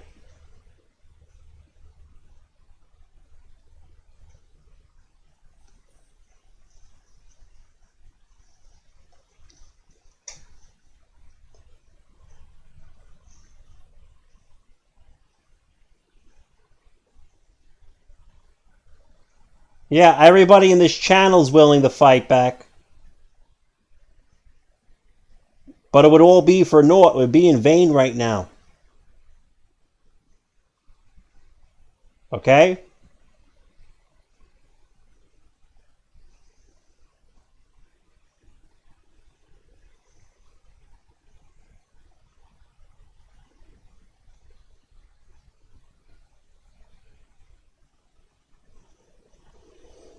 Flynn said he'll remain president, so what does he know that we don't? Well, unless the only way this goes down is Texas, Trump stays in Texas and says that he's still the president of the United States. And then we have a split nation. Now that would be that would be a funny way of doing it. That would be peaceful, doesn't require any armies, any militaries. And all the fucking liberal bedwetting faggots in Texas can fucking leave if they don't like it. And they will, that's the funny part. And they can go run to the shitholes of California and New York City that are all boarded up from COVID. And wear their masks. I'll be leaving, I'll go the other way. I'll be leaving New York. And I'll go and take over and squat on the abandoned properties of the fucking Democrats, and I'll have myself a nice ranch. Because they'll be abandoned, so I'm just going to take it over. If you guys don't mind, if you see Ed Solomon on a Texas ranch that was abandoned by a fucking commie-crat, well, just know that, just let me be, okay? I'm going to claim it as my property. So the best thing that we could do peacefully right now, hopefully, is Trump will just say, I'm still the president, and he's just going to chill in Texas.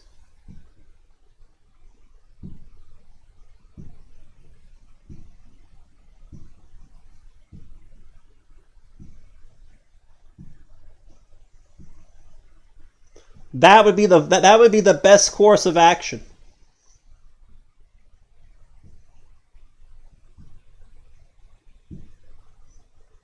They can't say we're being violent. We're just saying we don't want to be a part of this shit anymore. Because if I hear that, I'm leaving. I only have $4,200, but I'll find a way. I'll find a way there. If I have to live as a homeless beggar, getting food from the food kitchen, so be it. Unless somebody's got a job in Texas. Like, that's really the point I'm at. You know? I don't care if it's a good job or a bad job. I'll fucking milk a cow's tits.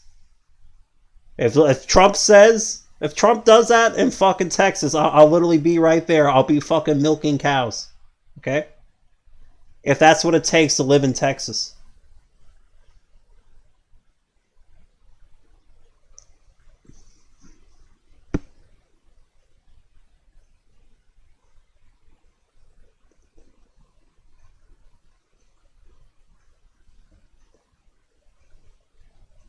Shit's gonna be funny.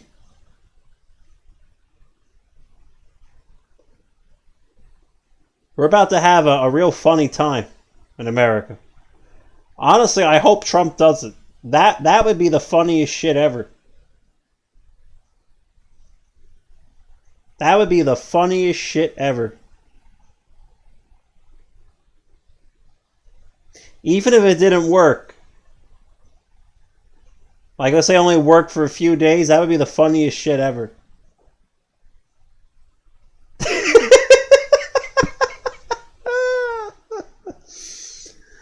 Oh, man. But I hear he's going to speak today. I don't know exactly what time.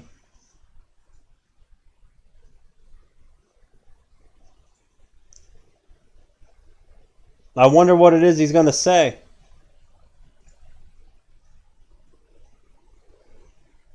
Is it a right-wing broadcast network or something?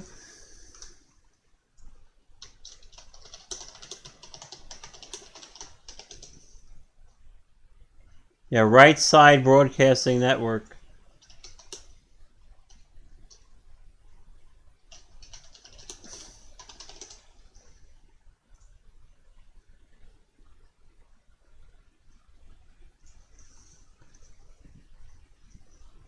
I'm pretty sure he's going to say something.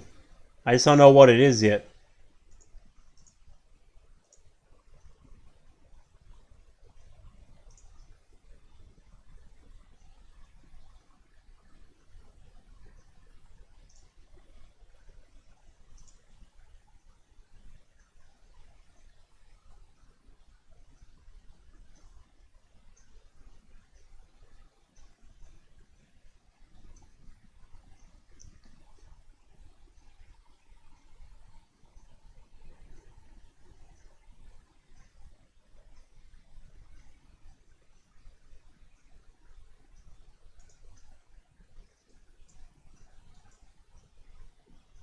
I swear it said they had a live thing going.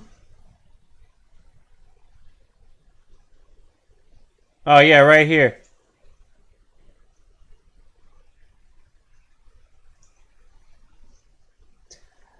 The event hasn't even started yet and people are going crazy. People are hitting the chat like crazy right now. And like it's 8 hours away.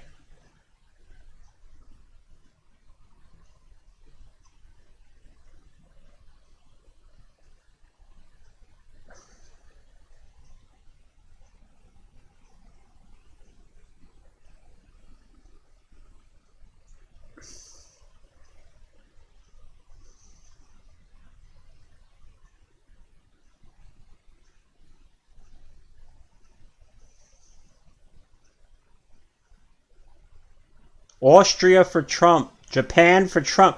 We have foreigners at this point saying that they're behind President Trump.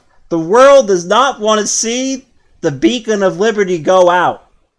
They know what that means worldwide, and that scares them.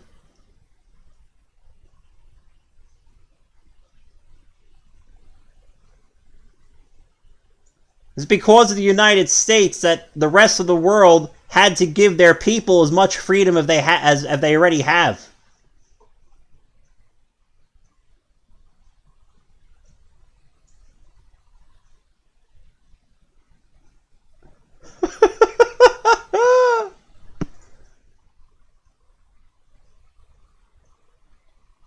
Pence said he was going.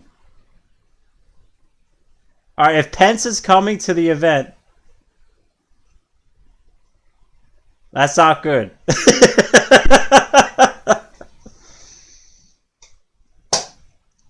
Oh, damn. Well, that's a downer.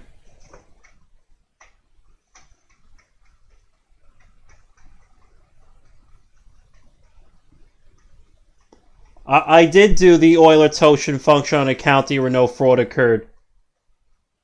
It was called Henry County, Gwinnett County, Cobb County, and there's another county in Georgia. They were all in my sample set. And they didn't get flagged for ratio transfers or any other suspicious bullshit. It was just Fulton and DeKalb. And a little bit of Cobb. It was all Jonesboro Park and Cobb. So that made up 6% of Cobb County.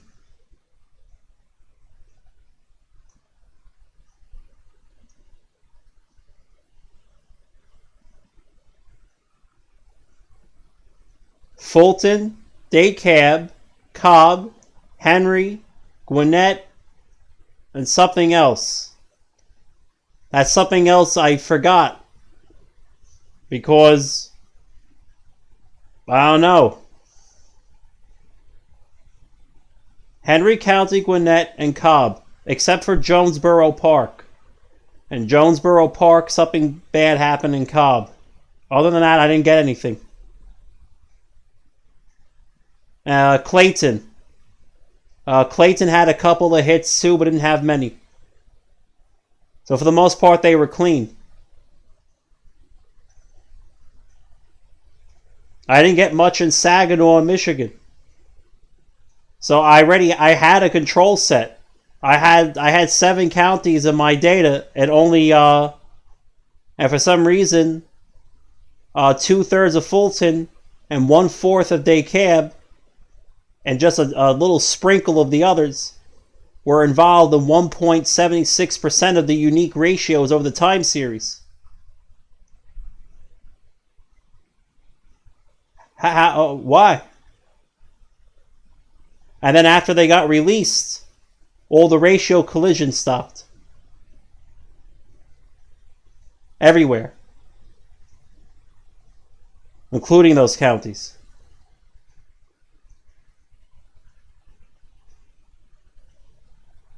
It's just how it was.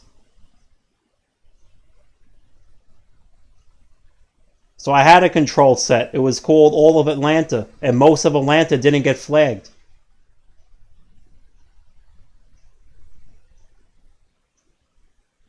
It's in the data. I uploaded 1 trillion times on Georgia. I have there must be 25 to 30 Go file links that has that data that people have looked at. I've done everything on live stream for hours and hours. Completely transparent. If I ever did anything that was fucked up or suspicious or shady, I guarantee you mainstream media would have actually did a big story on it. But instead, they haven't said a single thing about what I do. All they said is I got the name of Dominion wrong, or ESS, or some stupid shit over in Pennsylvania. That was the most that they were able to debunk my work. You can't debunk geometry. Okay? There's no debunking geometry. It's just how it is. You can't debunk geometry.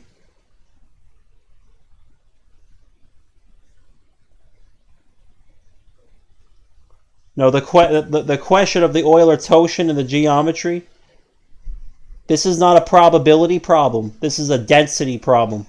There's a huge difference between probability and density.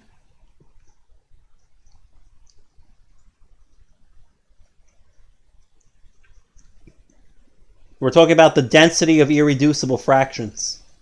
Not the probability of irreducible. We're talking about the density of irreducible fractions. Density and probability are not the same thing. We're saying that the density is 30.4%. Such that all fractions are, that's equal to 3 over pi squared based on the Riemann zeta function and Euler's sum of the inverse squares, which is equal to pi squared over 6. In a right triangle of a square, it's 3 over pi squared. That's the density of irreducible fractions. The density, not the probability, the density.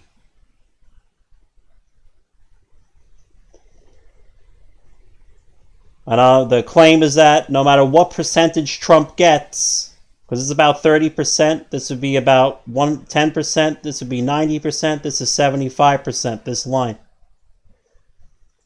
It's not a claim, it's a geometric fact. No matter what percentage Trump receives in a precinct, any integer ratio above or below this line will be if you took the sum of the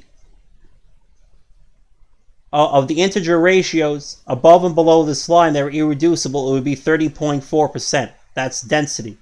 So now we can say by the laws of probability are that this, but it's not probability in the standard sense. where it's like, oh, well, if it was 20% instead of 30%, everything is okay. No, this is a strict geometric conformance. It's so fucking strict, it's crazy. So, to give you an idea,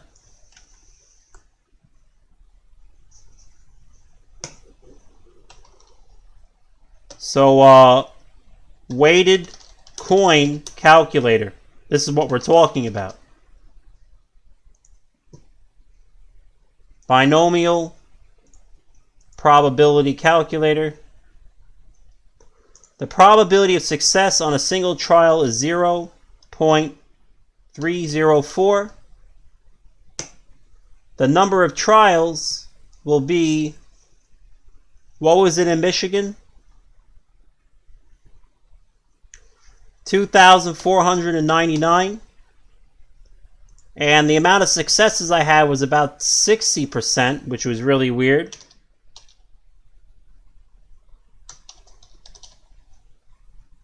So 60% of my ratios in Michigan were irreducible, when the chance of it only being 30. So you want to see the chance of that happening? Here, let me show you. The chance is 0.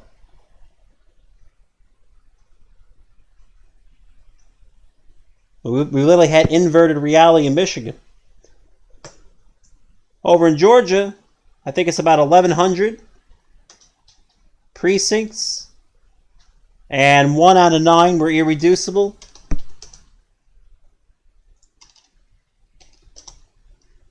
So I have 1,100 coin tosses, and I only had 122 successes. Should have a lot more. Want to see the chance of that? Calculate. Again, the chance is non-existent. It says less than whatever this is.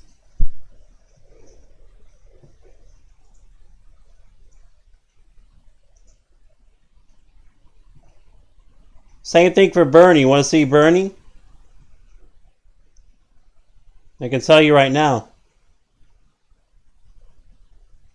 So Bernie does okay.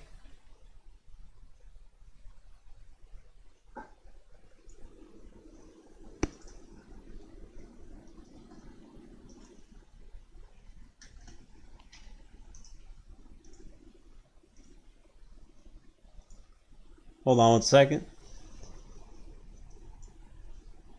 So what it says here, let's go resort by, we are sorted by least to greatest. Let's sort by Bernie's GCDs. So we're going to do SGCD.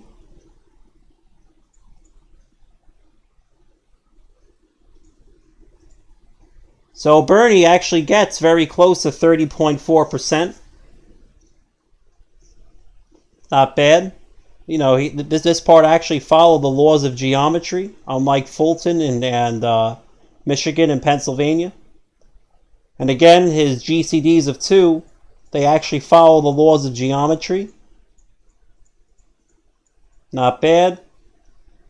His GCDs of 3, they follow the laws of geometry. But then this is where things got really bad. That's the GCD of 4.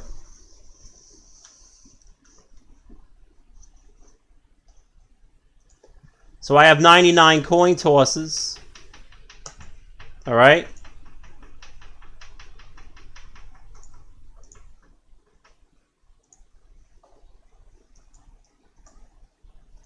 The probability of success is 0.019. Okay. The number of trials is 99. And if I only had 1 success, this wouldn't be a big deal. There's a 28% chance of that happening. If I only had If I have 2 successes, it's still possible. It's 27. Let's try 3, 17%, 4%. But for some reason, the amount of successes I had is 1, 2, 3, 4, 5, 6, 7, 8.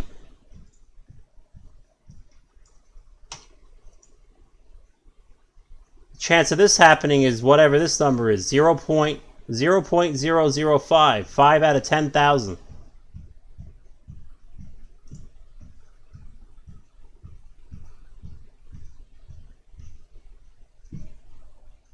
It's a problem. It's a big problem.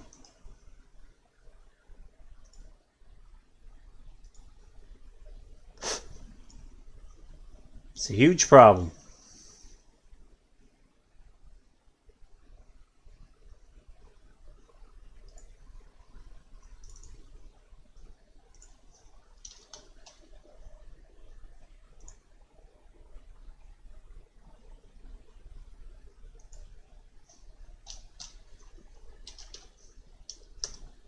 It's what it says. It says that's what the chance of that happening was.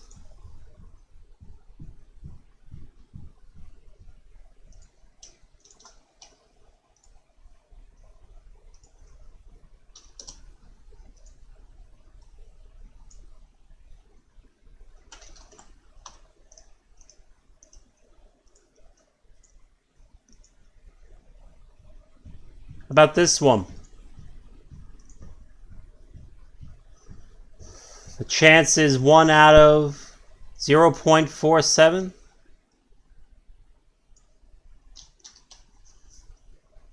Out of 99 trials, I have 9 successes.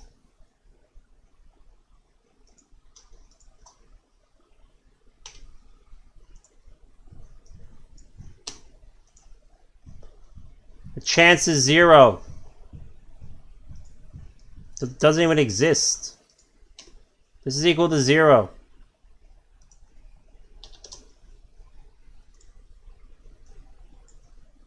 It's impossible.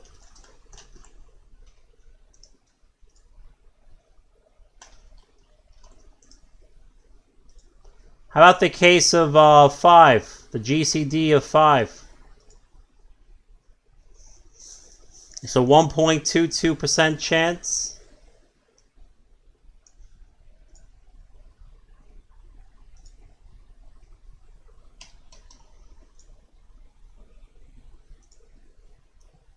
"99 trials, succeeded 6 times. Here she is. That's the chance.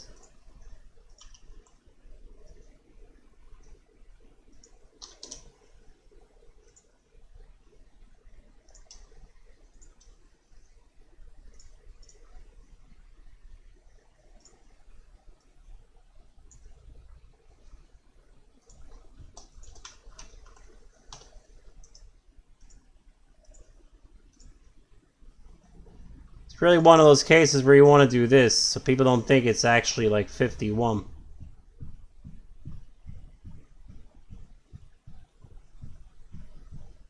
This one, I bet this one isn't too common.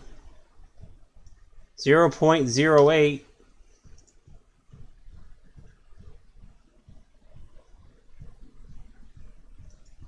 So, wow, it's less than that. 0.08. I got 3 successes. Here's the chance.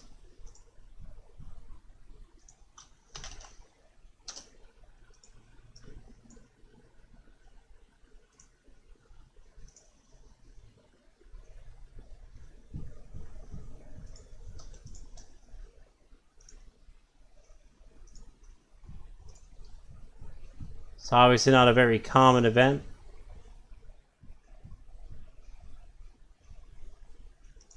Something does seem a little off there. No, that's correct.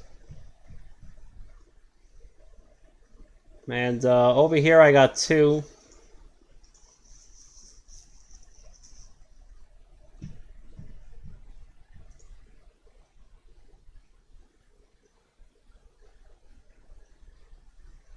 0.0084.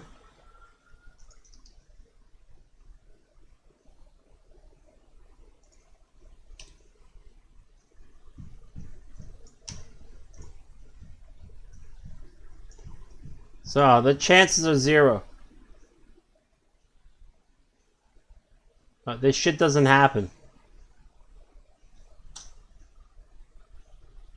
I'm just going by what the laws of mathematics say. This is the expected amount. This is the actual amount. So we don't look at the cases where there's only one, because it has to technically be something. But when we have repeated entries, then that's when we go take a look at it. And the chances of that is 0.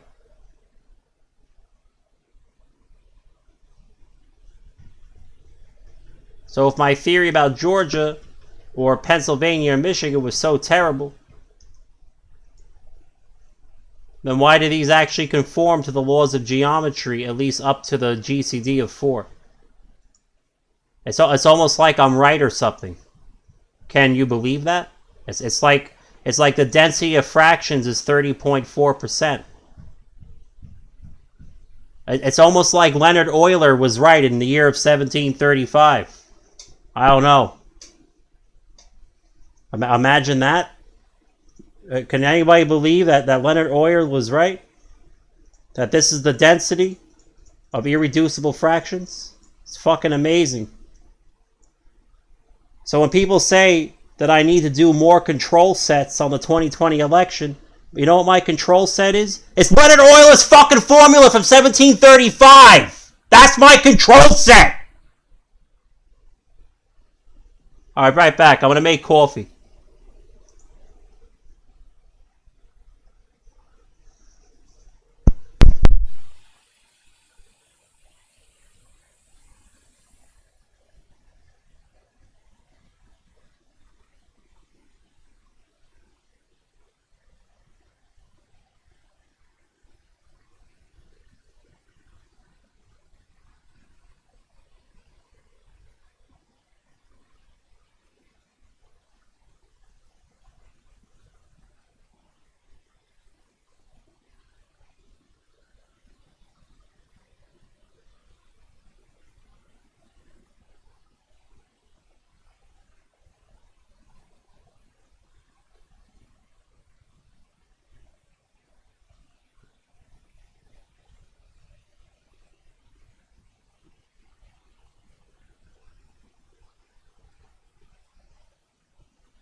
The other day, I literally had somebody link me the county stats of the state of,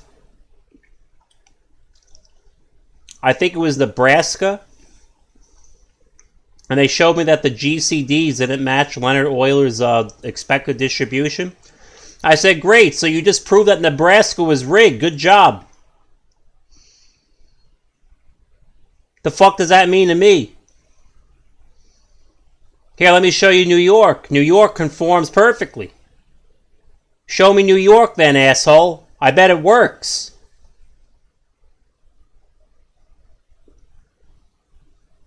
I bet he did every fucking state in alphabetical order, and the first one that fucking failed was Nebraska. Other than the other ones that I already did. Like, look! Nebraska failed! Yeah, they probably fucking rigged Nebraska. It's Republicans, so what? You saying Republicans can't cheat? The fuck out of here.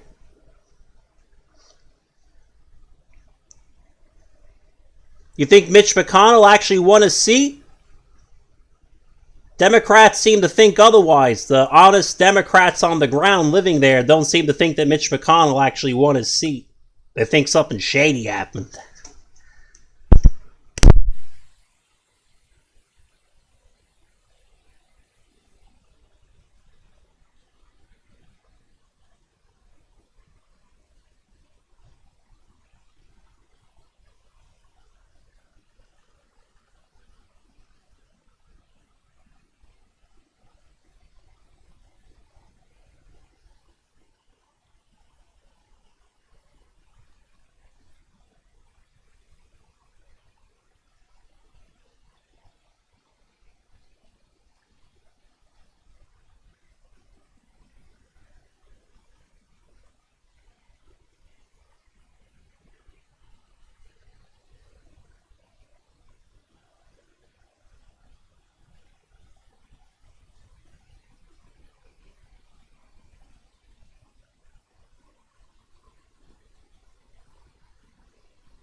What will be the funniest act of civil disobedience?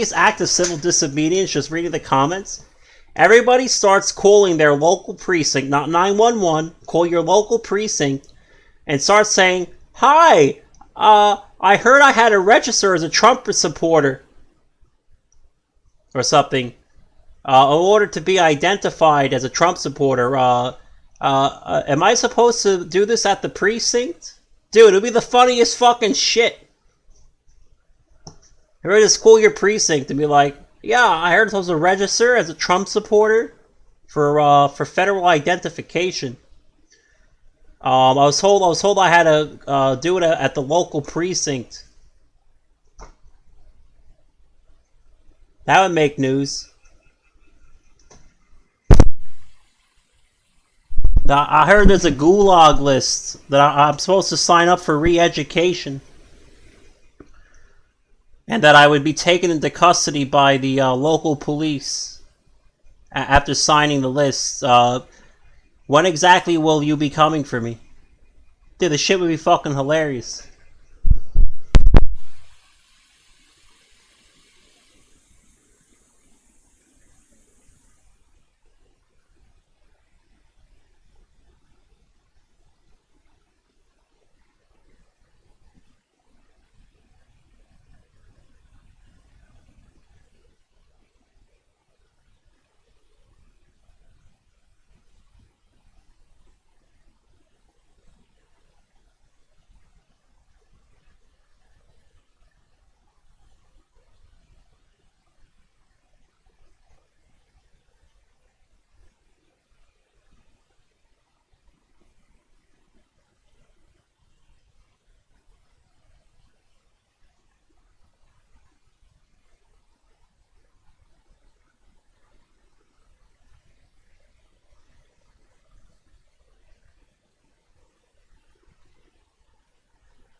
Yeah, I just need a few more minutes. I'm just eating breakfast. I got back from the gas station.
Let's do residue analysis mod 50 since we have those. Then we'll do mod 10. This will be residue analysis.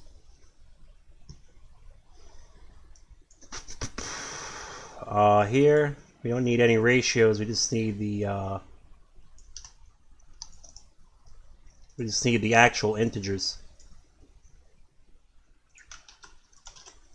So let me see if I can pull that up from our work on Georgia.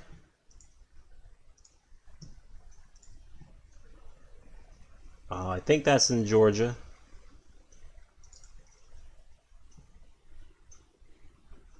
Actually, that's in Michigan. Mother sheet, evidence. Sort by type.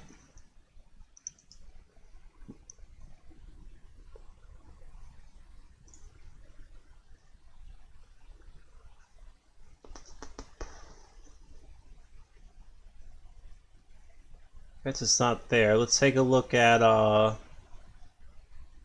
maybe it's just in my documents folder. Let me see. Radix 50, there we go.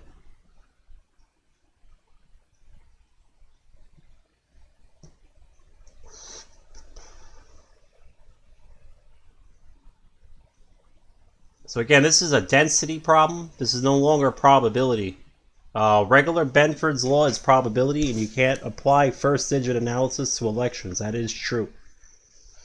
But we can do the residues in a modulus. That's a question of density.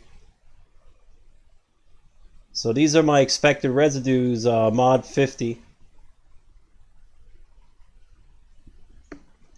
So let's see how this turns out for everybody over here. So we want to do Sanders 50, Clinton 50. Now these will usually be additive inverses mod 50 because the third party candidate doesn't usually get anything. So if either of these are normal, then the other is also normal. As long as one of them is normal, then they're both normal. Third 50. A grand total obviously is all 0 mod 50. That's what makes this so weird. So like this is how we would say that, like let's say somebody said no, there is no rule that the grand totals in each county had to be a multiple of 100. And I would say, well then how the fuck are they all multiples of 100 then? Because only...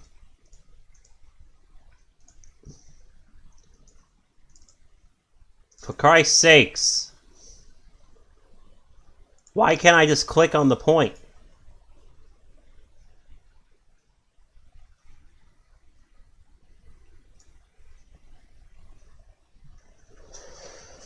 Oh, this is annoying. 1 second.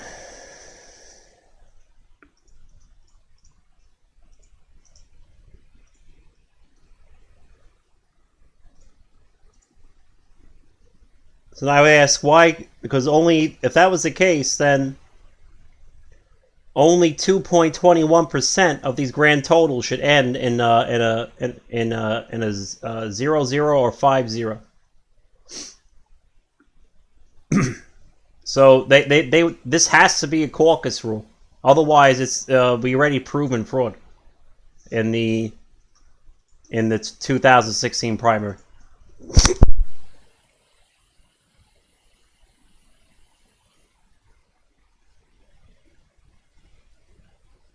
That does, of course, then present them with another problem they have to answer to the Bernie supporters. That's, well, what did you do with the other 1 to 99 people that showed up? How did you decide who to exclude?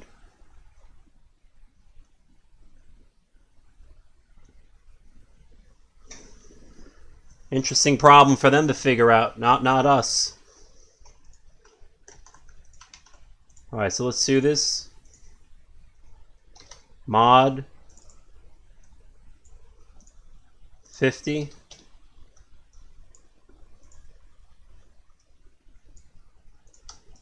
Let's find out.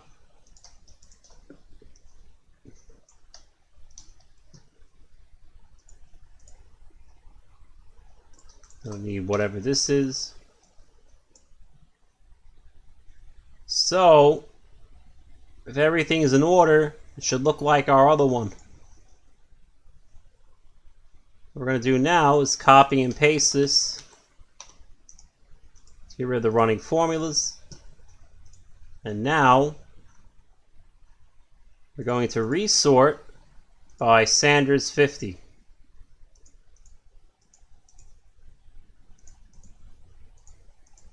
Wherever the hell that is. Okay. Sanders count.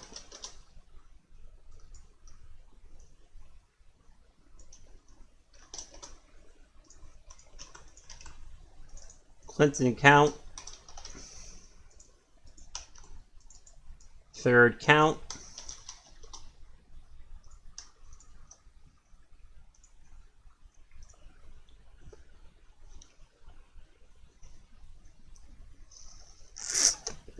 Now, for the third party, we can't really do a residue check on all of them because that means human beings moved from one corner of the room to the other, and they wanted their vote to count, so they left O'Malley's corner. So a lot of zeros for the third party candidate is not a problem.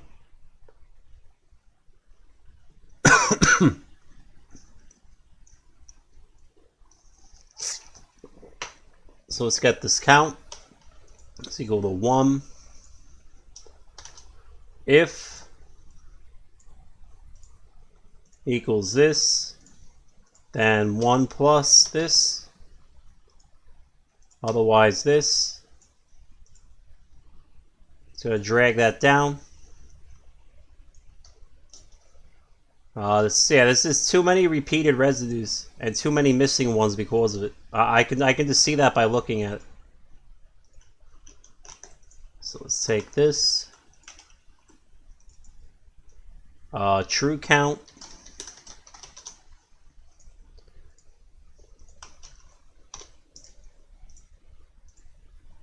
So this is pretty simple. We're just going to take this. We're going to do Sanders 50 ascending. Or then we're going to do the Sanders 50.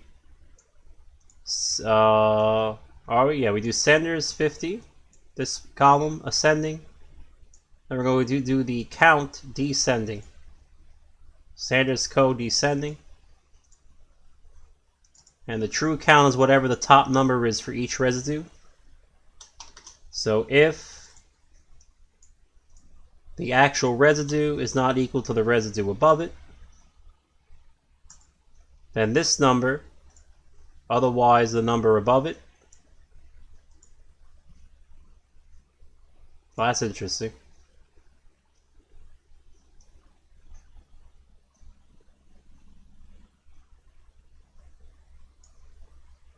Oh, if it's not equal, my bad. So if it is equal, then the number above it. Otherwise, this number. That just gives us the true count. It's pretty straightforward. Now I delete, oh, can't do that yet, copy. Now I can delete, paste this special values. And now we can delete this column. And now this is Sanders count.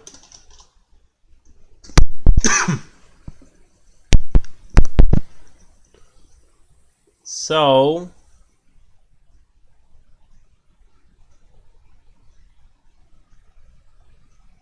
what we want to do now is same thing for Clinton.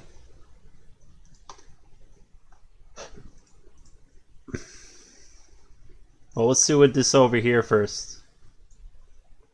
Do this on S. Then we want to isolate each of these residues. And what we're going to do is put if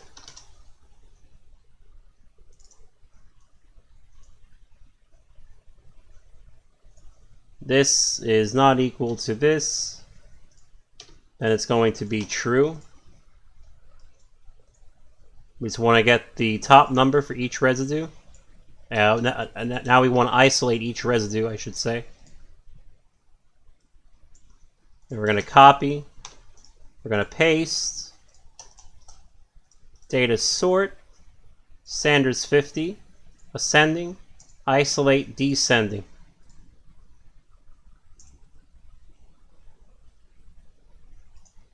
I'm going to undo the sort because I don't know what the hell just happened.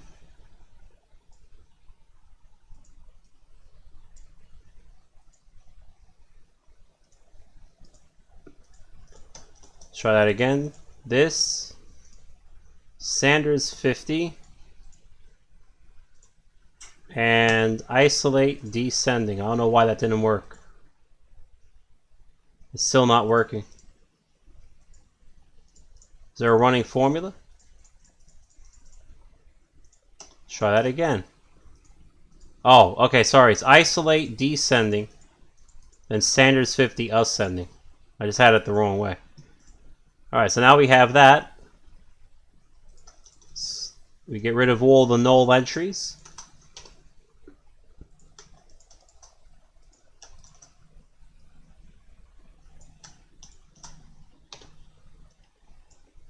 Now we have all the counts. We can get rid of isolate. And what we need to do is we need to fill in all of these with what's missing. So what we're going to do is this. And we have 1. And here we have 0. Every time there's something missing, I do have to fill it in. So every 5 and 6 are missing. So I got to fill them in. This is 5, this is 6, and it's still not centered, which is very annoying. This is 0, this is 0. 7, 8, 9, 10, so 11 is missing. 11, 0. Why is it still not centered? This is getting retarded. I'll just have to center it all later. So 13 and 14 are missing. I'll probably find out a way to do this faster on the spreadsheet. But right now I'm just straight cavemaning it until I come up with a better method. So 17, 0. 20 is missing. 20 is 0. 21, 22 is missing. 23, 24, 26 is missing. 25 is missing, I should say. 5, 0, 26, 27, 28, 29. 0.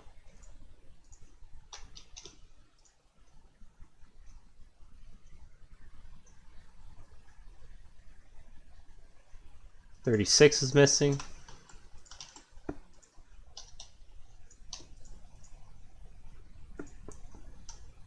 38 and 39 are missing.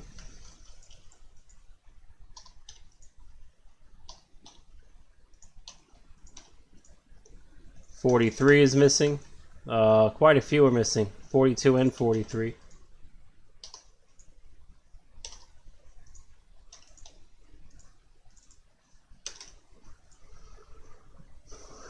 And finally,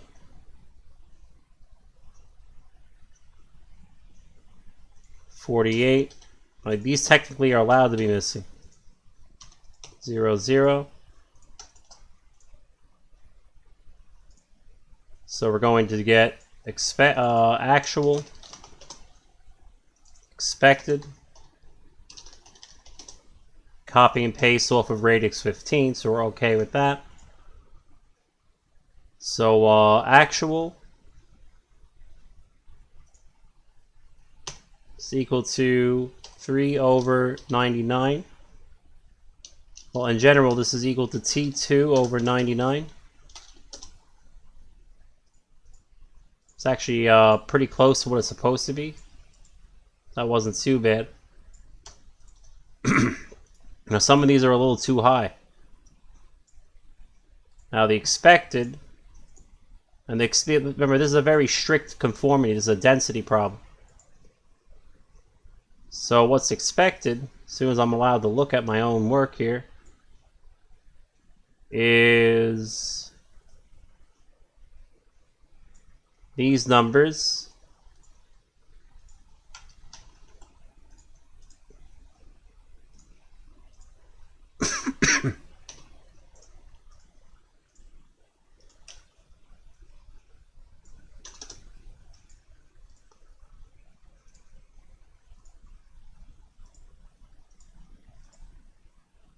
So let's take a look at this chart.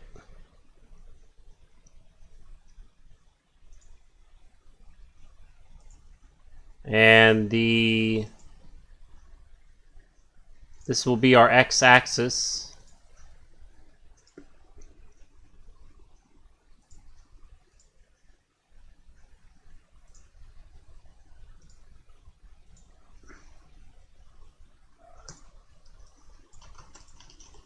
So this will be S.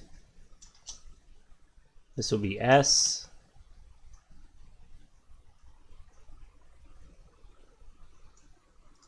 And what does our chart look like here in radix 50 Benford? This will be 2 to 1.6.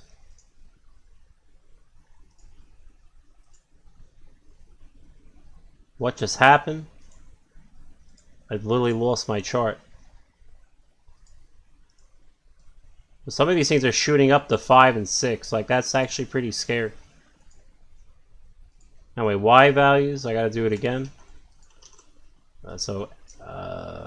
Category, this is the x-axis, is S.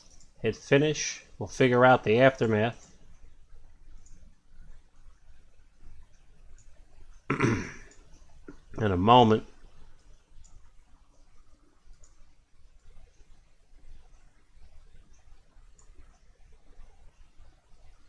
Looks pretty crazy, don't it?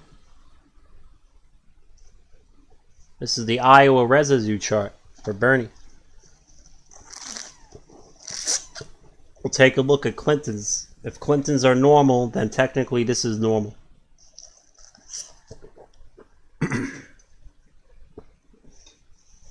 Because they're just additive inverses to some grand total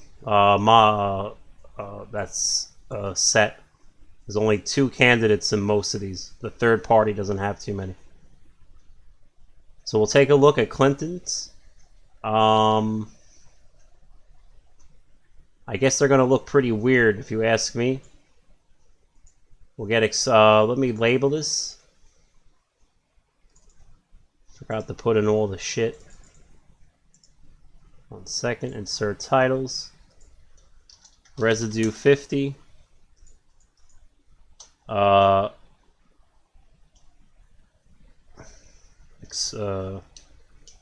Actual.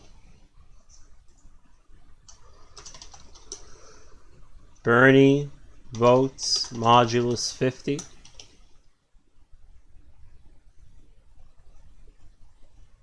So I guess we should do is we should put in the expected. Yeah, we can put this in the same one. So let's do that. I'm still new to Libre based charts. I'm actually used to doing charts in Google Sheets because they're a little more intuitive there. But I've learned now that Libre Calc is actually better at charts if you know what you're doing. So it's like charts for dummies on Google Sheets, but they're generally much easier to use for everyday purposes. But I guess I'll get better at this. So this would be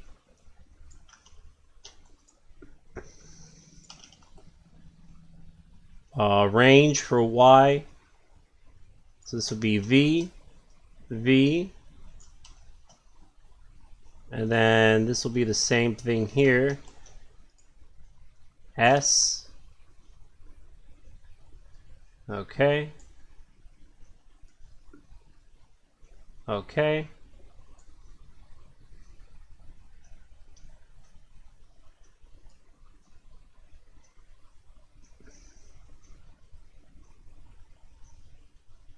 All right. And overall, we have this. I can't see Clinton's looking any better.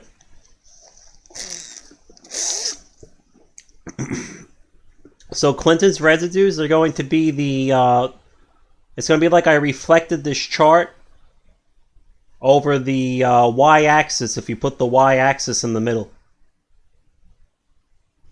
So I can't see Clinton's like looking much better.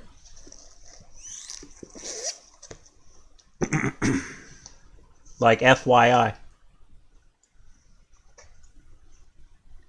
But if for some reason I'm wrong and hers come out normal, then I'm wrong.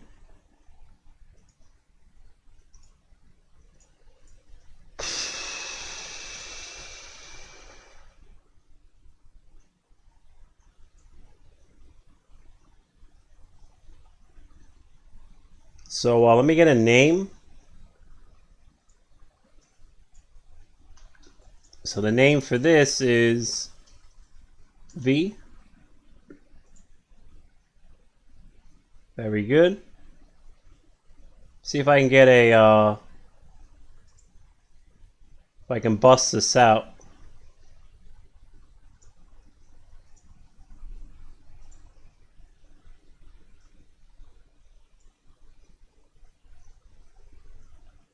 That's not what I meant to do. I meant to do this.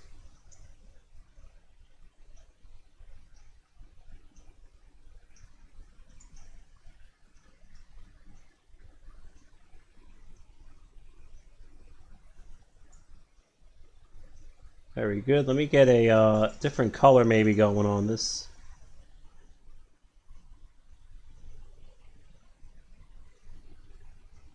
Format chart area. I can just get a color.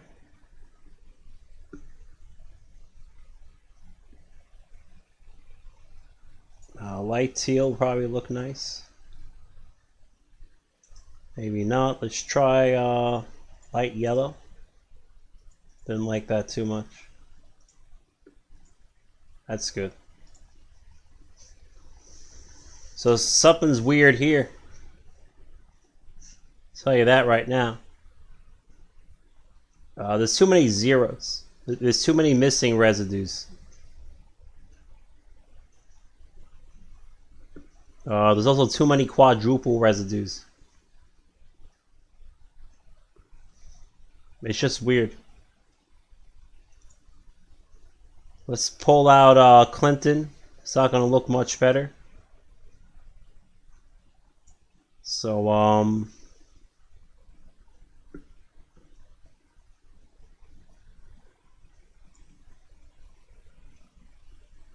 so Clinton will be the same thing. I got to reorganize though. So what we'll do is resort all of this. Not all of that, just all of this. We're going to do data sort. And this will be Clinton 50.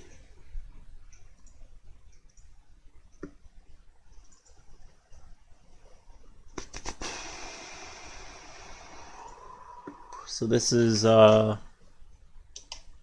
what we're going to do, say if this is equal to this, then 1 plus this, otherwise 1.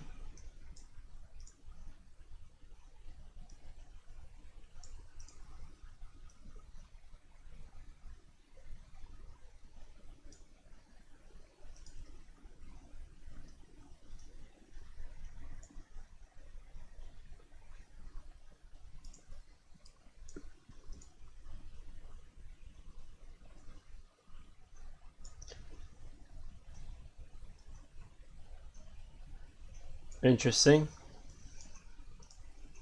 She had way too many.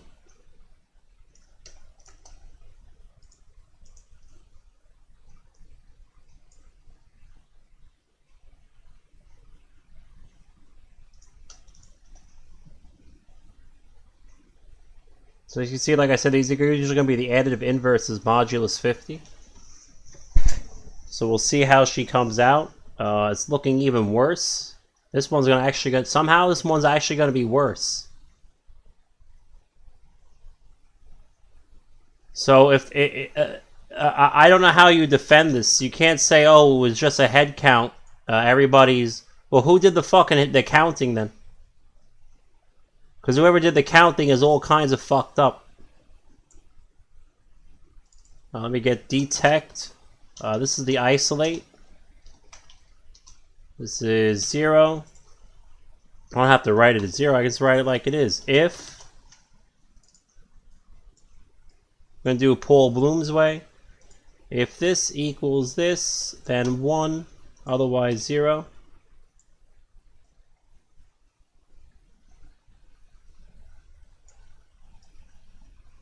Not n. If this equals this, then 0, then 1. And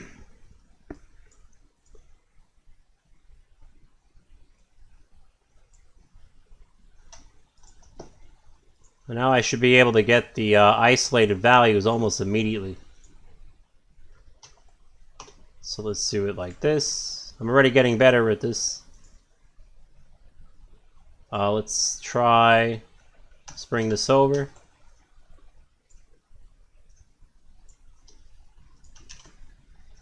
And we're going to resort by isolate, descending, Clinton ascending.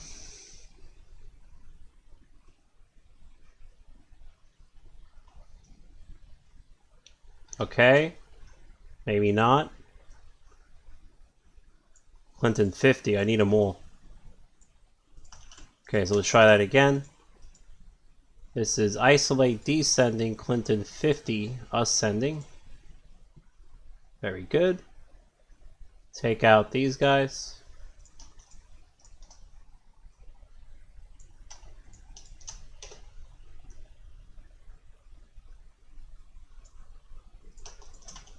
I don't need this.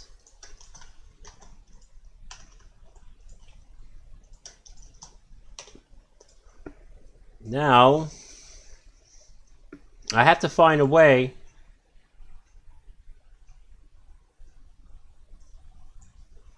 Is there a faster way for me to fill this in?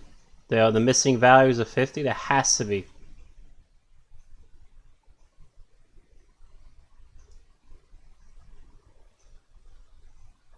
There has to be a way to do this.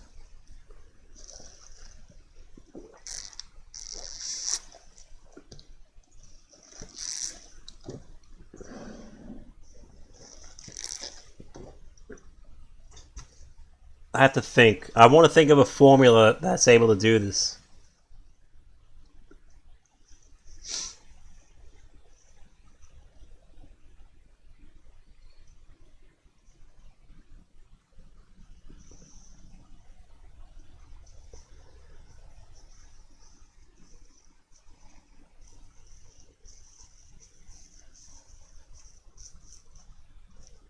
Because when it's equal to 2, I want it to go down to 0.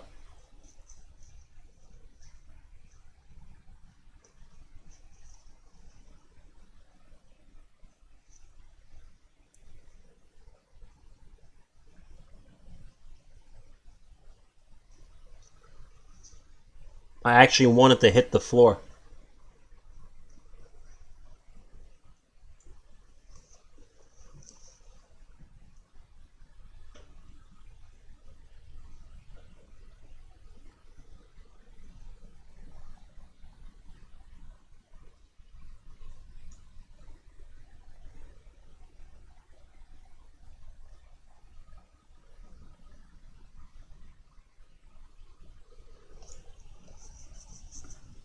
So like I want to insert 2 and then 0. And then 5 and then 0. and 9, 0, and 11, 12, 0.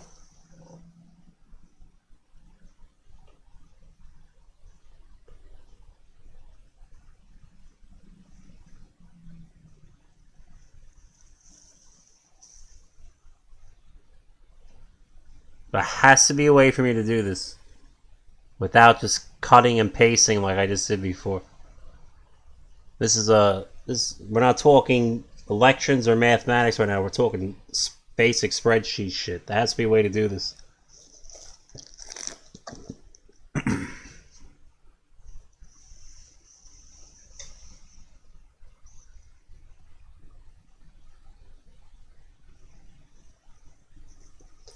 So let's try this. We're going to do a bucket size of 1. Like maybe this works.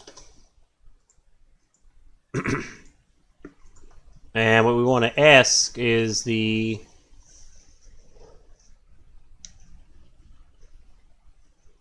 frequency, I guess. Like maybe I can do it just off of this. Like maybe I don't even have to isolate. Maybe we can do it this way. Let's see if this works. I'm just curious. I'm really curious. So we're saying fuck the counting, fuck everything. We're saying take the Clinton 50. What we want to do is just put a bucket 1. Maybe this is better for the spreadsheet. So we're just going to do 1 to actually 0. So 0 is an entry here. Now we're going to go 0 to, I imagine, 49 somewhere. And we want to ask is a frequency. And our data is AH2 through AH100. Bucket classes are AI2. Yep, it worked. I can already tell it's going to work.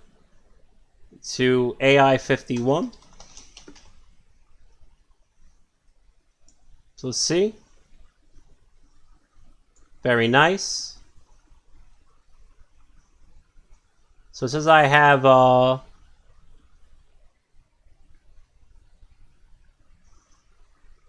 it looks pretty good.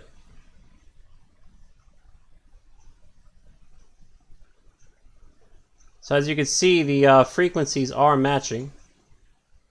It's just a little, I gotta put it down here though. So it's the same idea. Just gotta rewrite the formula. Freak. So this is the better way for spreadsheets. AH2 to AH100. Classes are AI2 to AI2 to AI51.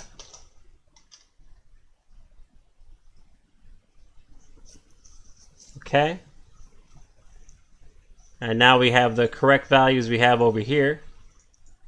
So that solved that problem. Very good. I'm just going to check this, and I'm going to put AI.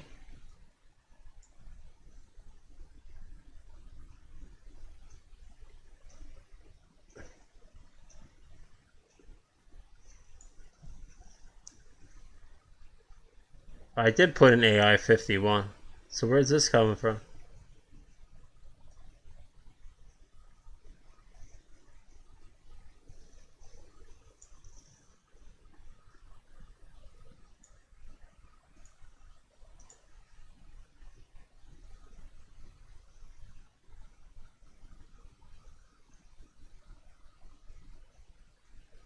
Like, where does this come from?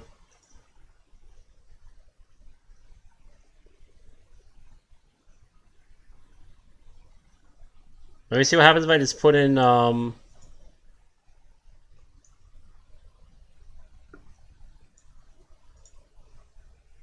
let's check this.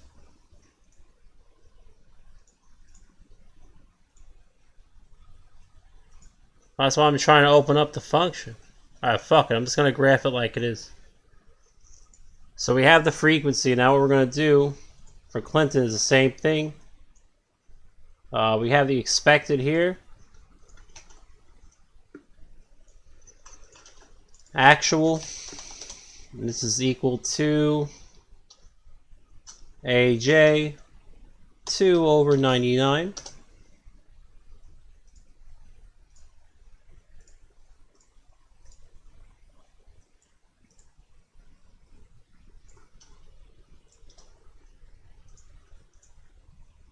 That's all that matters in the end. So we can ignore this. So let's take a look. And we want to do this with bucket 1 as our x-axis.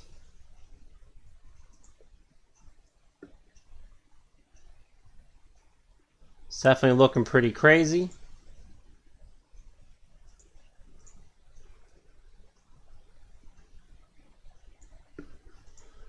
Data series, residues, aka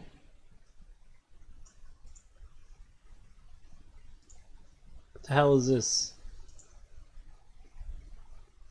Oh, okay, so we want to do AI as the x-axis. Very good. Now we'll do format chart area. Now I'm going to probably play a little bit of Warcraft after I'm done with this, and then I have to get a haircut. I haven't shaved in 2 weeks. I'm going to shave, and then I have to go to the dentist today. This is color. Okay. Let's do insert title. Clinton votes, modulus 50.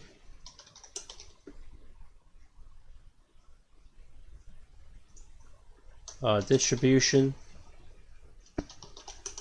Residues, residues mod 50. We're gonna look at other ones too. So this will be X. This is residue mod 50. Y is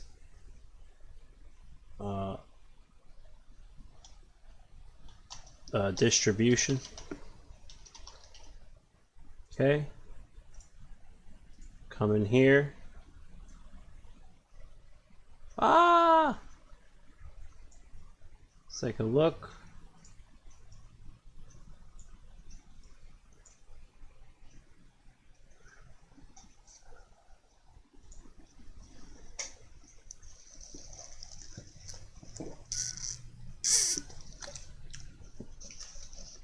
She's looking a little crazy, isn't she?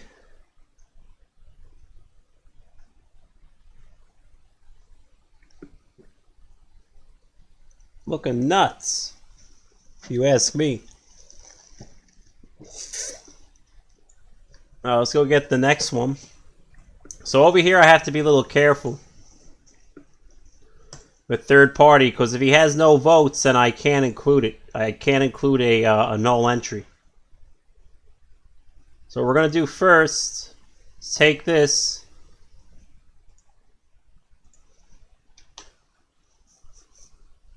and we're going to do, I have to actually reorganize this like this, data sort, and we want to do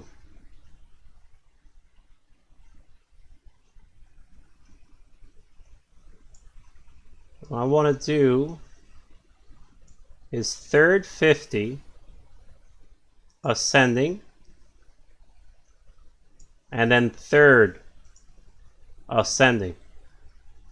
That way all the zeros just come straight to the top for me.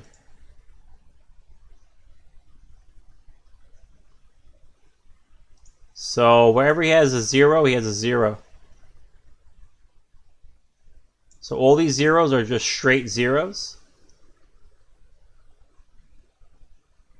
And I don't think this is a large enough sample size, and he doesn't have anything in the hundreds for me to do this with, unfortunately. So we actually can't do the distribution here. There's just not enough. He just doesn't have, even the places where he gets foes, he just doesn't have enough. So I have to leave it at that. So we'll go by Sanders 50 again. So we'll be leaving in a way that makes sense. Now let me save this document. So as you can see, things really aren't normal. Every way I look at this data is just not normal. The only thing that so far has come out normal is the distribution of the ratios themselves are actually normal.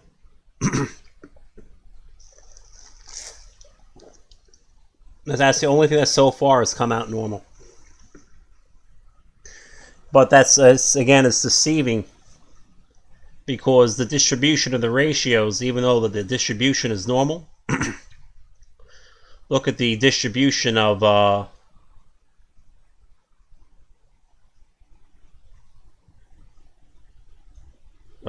the distribution of ratios. It doesn't show you ratio transfers. That we see right here. And we start to see the chances of these things are next to nothing. So, like, the chance of these not being the same ratio is the opposite of whatever the hell these numbers are. It's just how it is. But these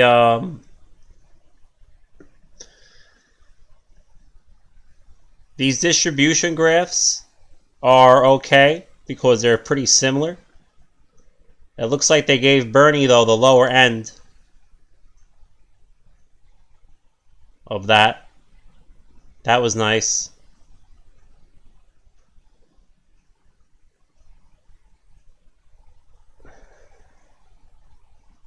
This should be the bucket. Let me go change that. The hell is this?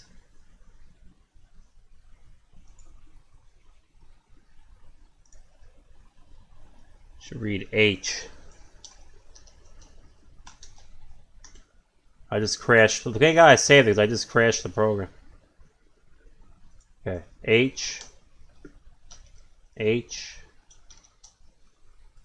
change things, make it a little bit better.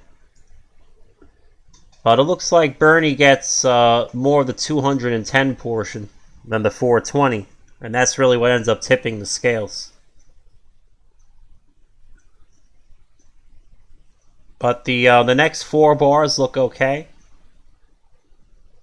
And Bernie actually comes out on top where there was like 2,000 something votes, so he did okay there. He did okay in the outlier portion. That's actually the only thing that kept him alive in this process. I guess that was just too much for them to control. But over here you can see the fact that these 2 bars are mismatched was what actually causes the whole thing to go against him in the end. He only loses by like 0.1% of the vote, by the way. But the distribution of the ratios is actually normal. Far more normal than it was in Michigan, I'll tell you that. There's no polynomial here. So there's no polynomial action going on here. It's just straight ratio transfers. Really things that can't really happen. So we have this. We have this. Now you could argue that the sample size is a bit low. We only have 99 precincts. But I would also argue you shouldn't have this many residues missing.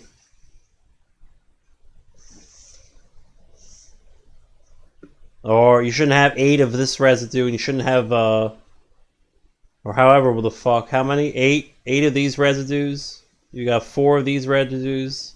You have 6 of this residue. It's just too unlikely.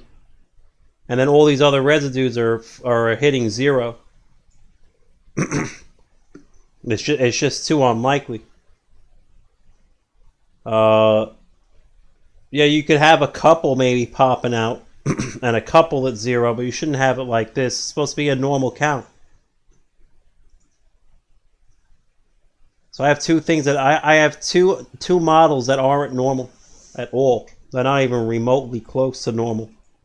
And now over here you could complain about the sample size, sure. But it actually is the opposite case when we're talking about ratios. And a small sample size with no timestamps, it's just one aggregate per county. I shouldn't have any ratio collisions because the sample size is too low. And there's only one timestamp. So how do I have this many collisions? I have a lot of collisions in here.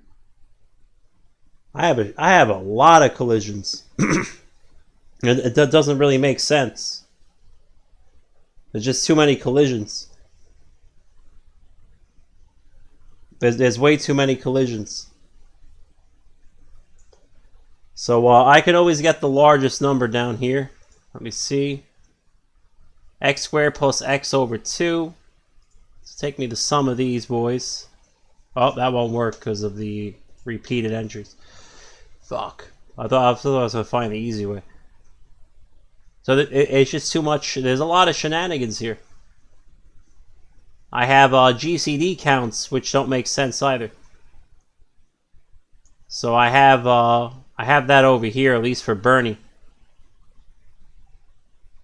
This is the chance of this thing happening in real life. Using the binomial calculator here.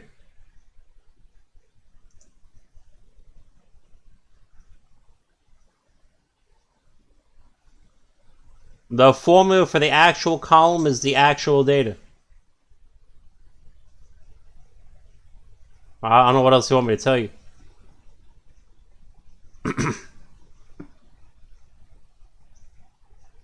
Alright, for instance, for the actual column, if you have 100 precincts and there's no timestamps, so it's just 100, it's just 100 rows, and you have 8 precincts with a GCD of 0, a GCD of 1, then the percentage is 8%.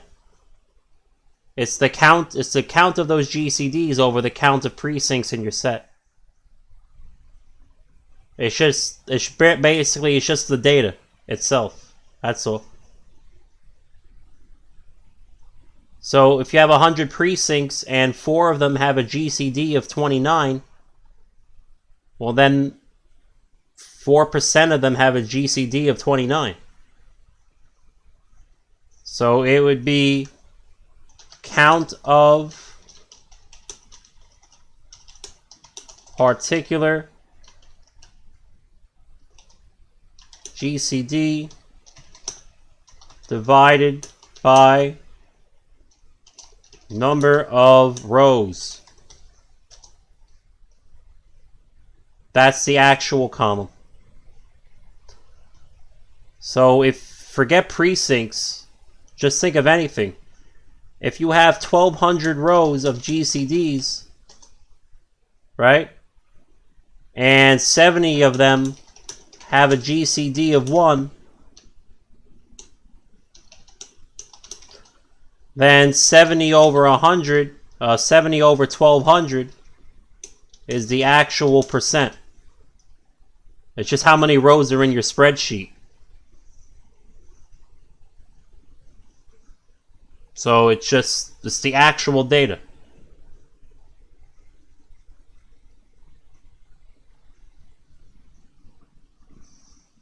No, you just go over here.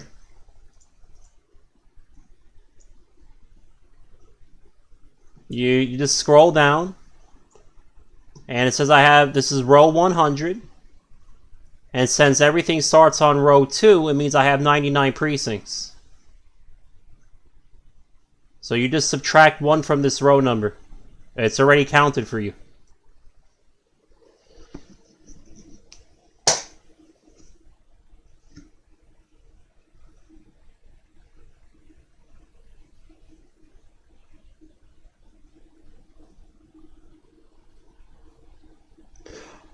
Oh, you want to know how to count the GCDs? Oh, I'll show you the formula right now. I'll just show you again. Residue analysis. Now let's go to Iowa. So I'm just going to copy and paste some GCDs in the corner somewhere, right? From this data set. So let's say we want to count Bernie's GCDs here. We'll do Clinton. I'll show you Clinton on some back-ass corner of this page. Let me save it before I do anything. So these are Clinton's GCDs, right? So the way I count this is, well, the first thing I do is I resort it ascending. And now I'm going to do the count. And you're going to write it like this. If the GCD in this row is equal to the GCD in the row above it, then 1 plus this row, otherwise 1. So what's going to happen when you do this is the formula is checking to see if this row is equal to this row. If this row is equal to this row, then it adds 1 to the number that came before it. It's a recursive function. When the row is not equal to the row above it, it's going to reset it and return it back to 1. So the formula is right here. You'll have to, if you get the idea. It's a two-dimensional indexing function.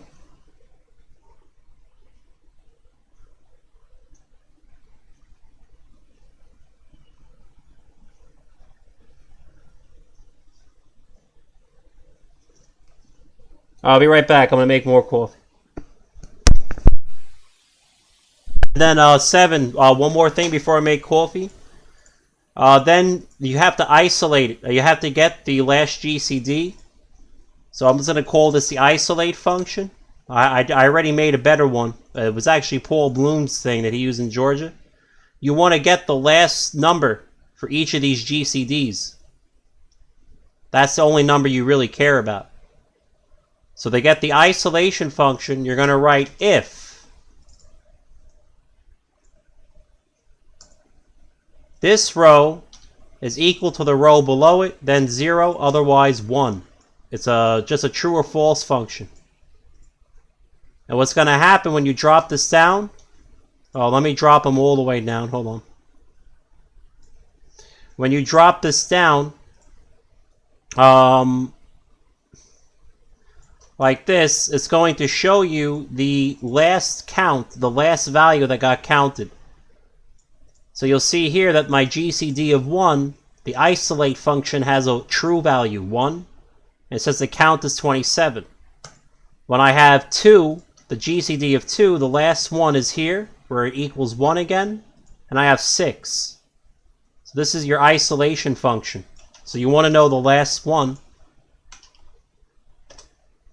And then the final step is once you drag them both to the bottom, you have to copy and paste both of them and delete them, and then paste values only, because now you're going to resort this list, and you can't resort while the function is still running. So you copy them, delete them, and then repaste values only, so the formulas aren't running anymore. And then what you do from there is you take this and you hit data, sort, and you're going to sort by isolate descending and Clinton GCD ascending. And now you have all your counts for each GCD. And then the stuff down here you don't need anymore. You just delete it. It's because this is where the isolation value is 0. And then here's your function. Just like that.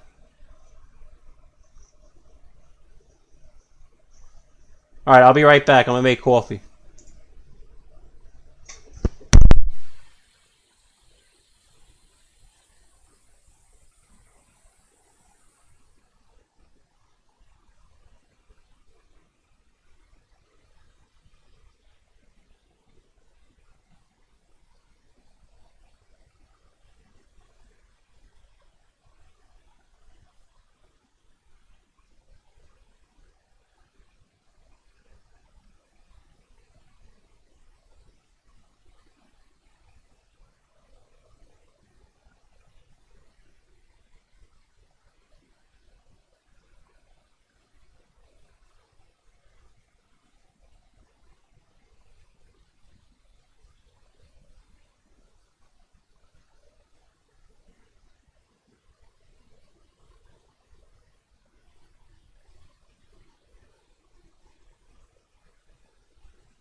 Yeah, Infant 7.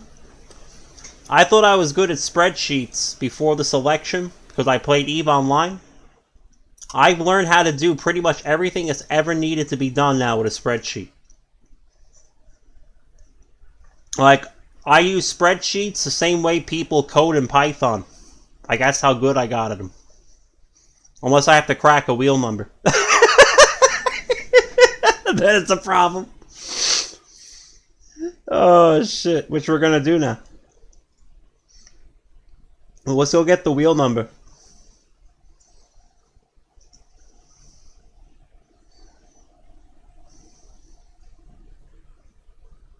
Rename. Oh, not rename. Copy. Wheel. So this is where we get to have a lot of fun. We're gonna start cracking wheel numbers now.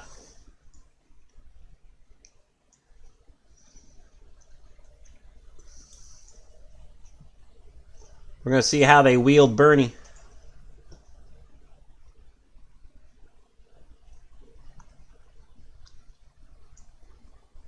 I don't need this. Don't need this. Don't need this.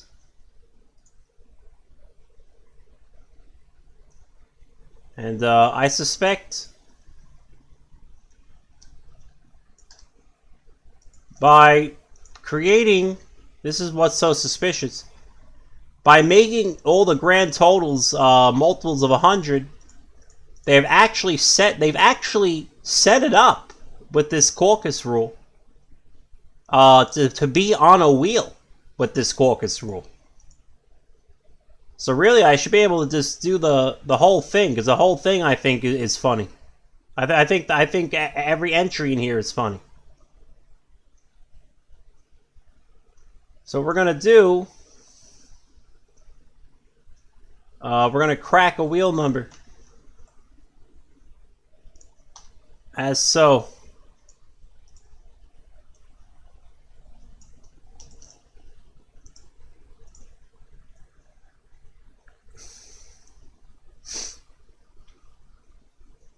And we're going to reorganize this. Data, sort. We're going to do grand total descending. This is where I need to see where most of what's going on.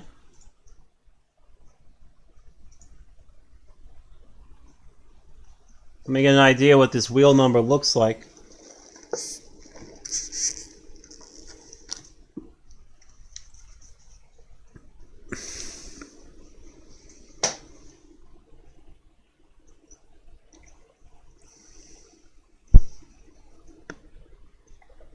So, like, what's going to throw us off? Like, that's the question, right?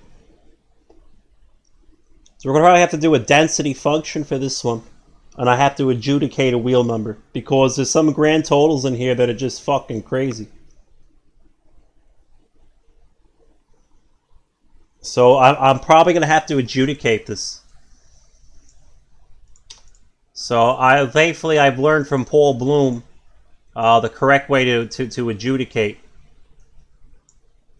So we're going to check 50 numbers. We're going to have to check 50 numbers at a time. There's actually not that much data in the set. It's only 99. So I could probably go out to 100. It won't be that bad. But yeah, we'll go out to 100.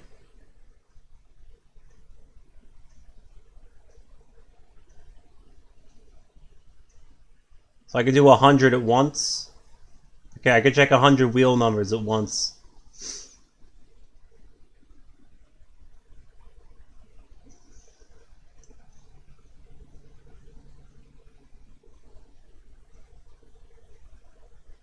Alright, so this is 100.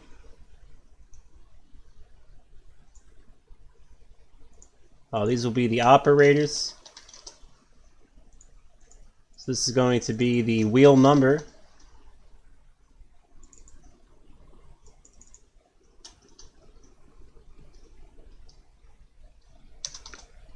Now what we're going to say, I actually had to start on fucking 0. Hold on. God damn it. So we're gonna go from 0 to 99.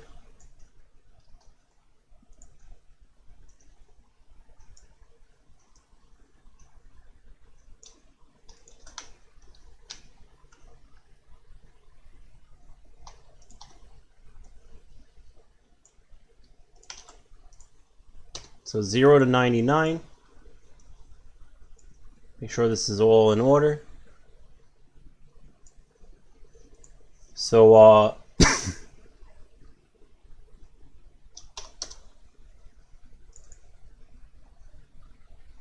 what we're going to do is the true wheel number will be equal to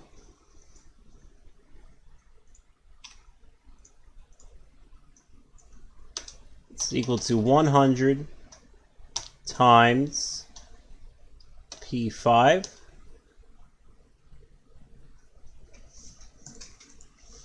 Now what we do is we say if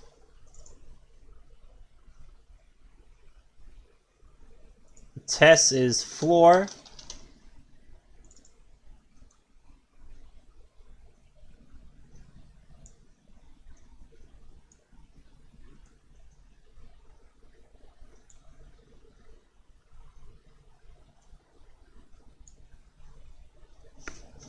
D2 divided by G2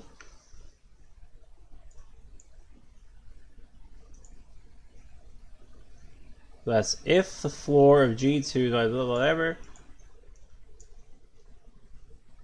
is equal to floor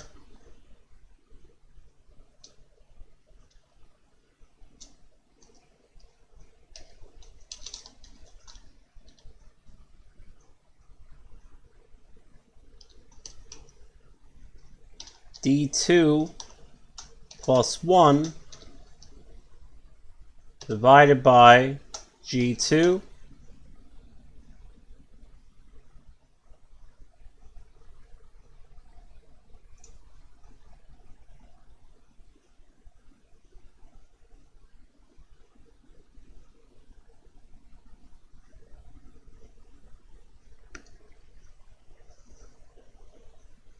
if the floor of D2 over G2 is equal to the floor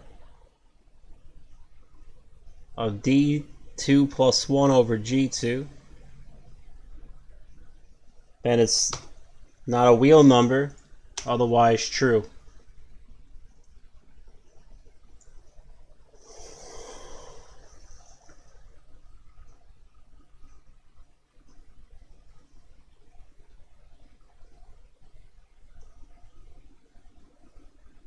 What?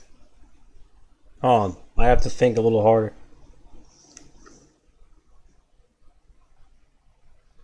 I'm obviously missing something.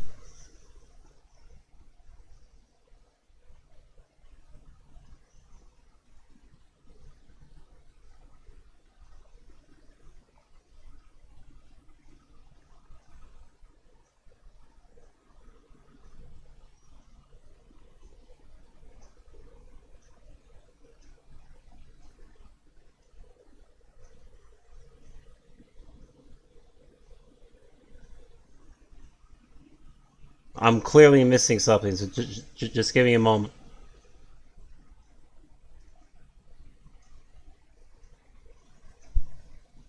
Alright, first of all, I have to money sign things. So it'll always be D, and it'll always be G.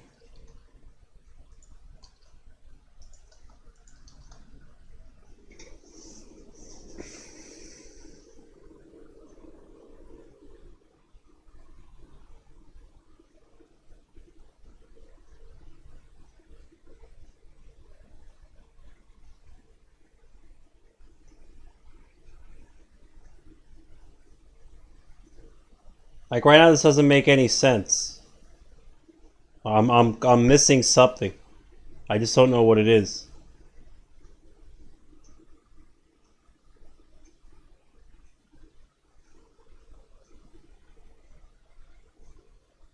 Oh, I didn't multiply by the fucking wheel number. My bad.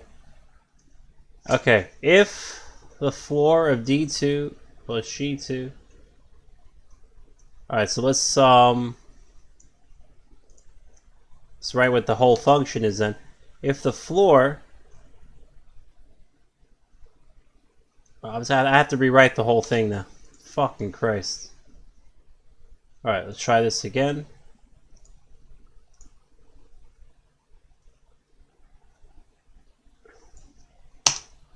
If this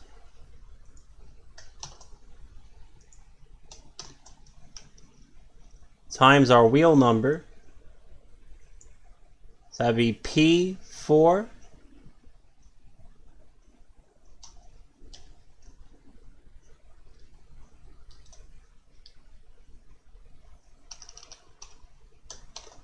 plus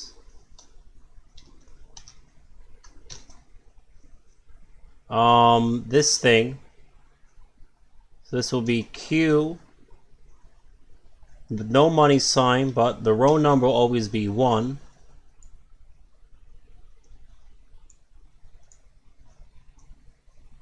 If this is equal to this,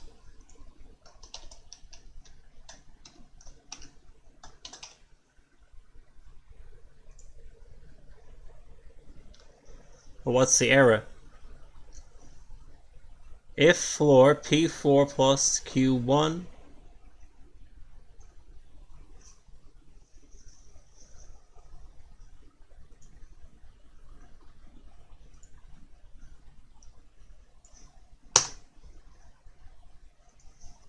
money sign D, money sign G, what's wrong? This formula is fine.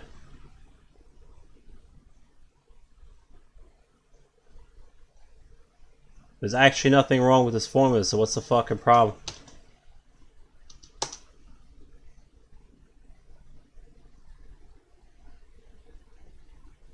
There's actually nothing wrong with the formula.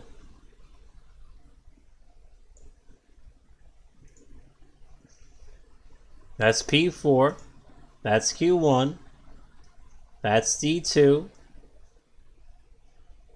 there's G2. Why do I have an error?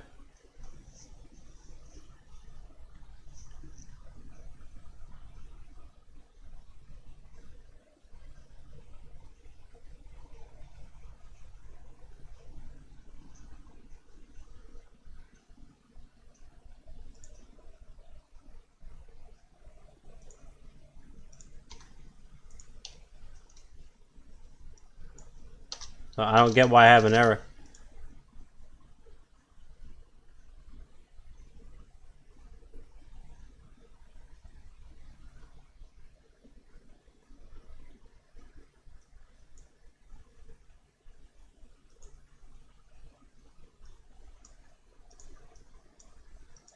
It's the floor of this times this.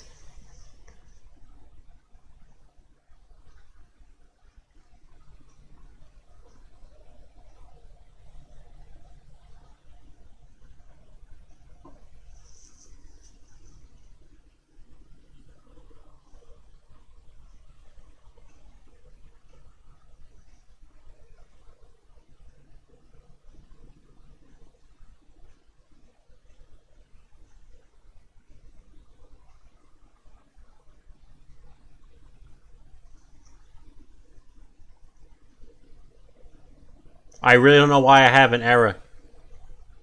There's nothing wrong with this formula.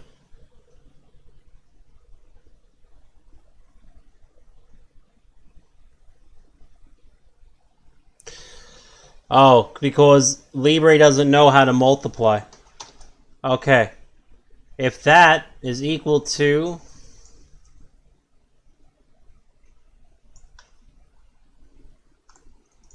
Right now we're in this section.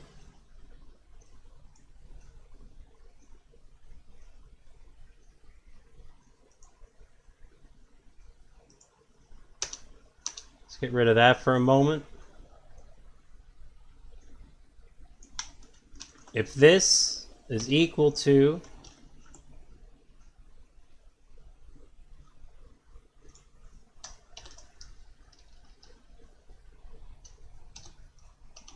plus 1, then false, otherwise true. So if they're equal, it's not a real number.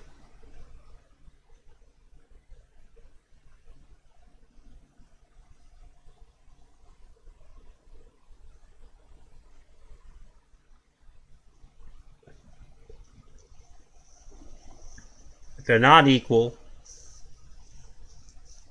then it's a real number. Holy shit, that was crazy. Alright. Let's bring her over.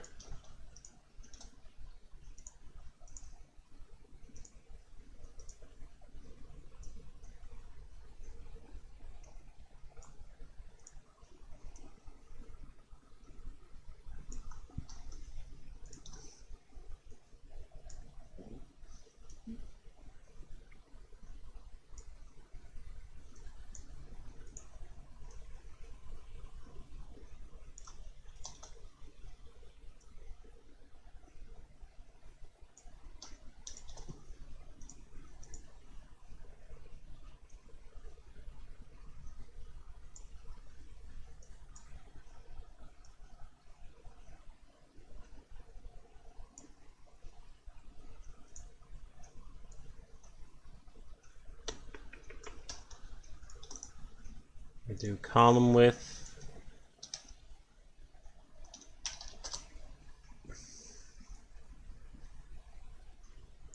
Okay.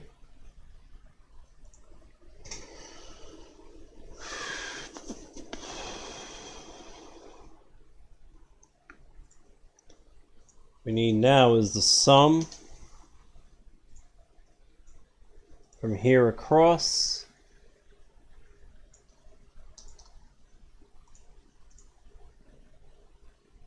We want to know now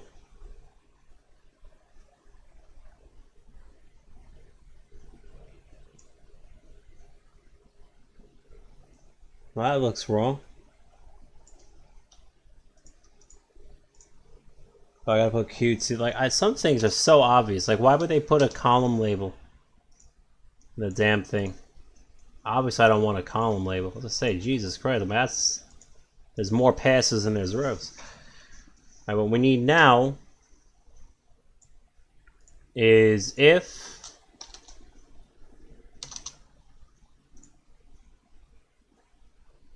so this would be a if equals 99 then 1, otherwise false. That would be a full pass for a real number. And then we're going to set up some adjudication passes. Then I'll know if something is an I know how to adjudicate a pass when we get to it. So all we want to know is this. And then we're going to set up the adjudications. We'll do same thing. So if we have all but 1, it will be a pass. This will be all but 2 will be a pass. And then we want to look at the special case where at least if it's greater than, I'll go with 90 and we'll take a look. That happens as well.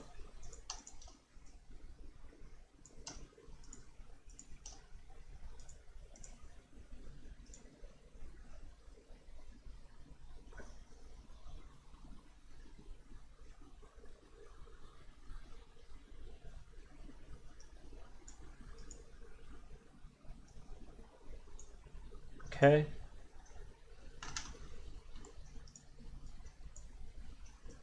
Looks good.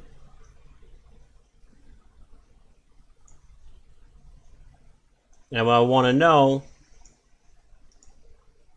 so this is DM 102.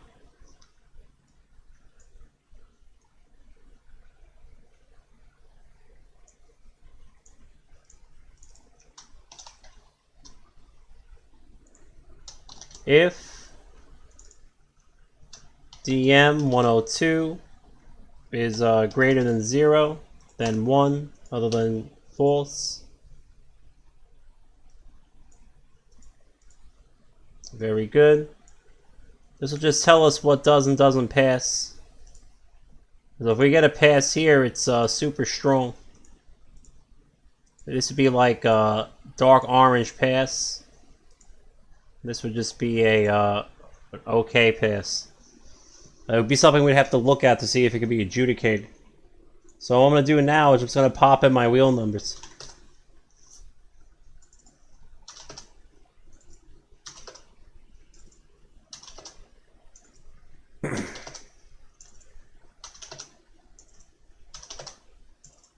Wish I knew how to do this in... Oh!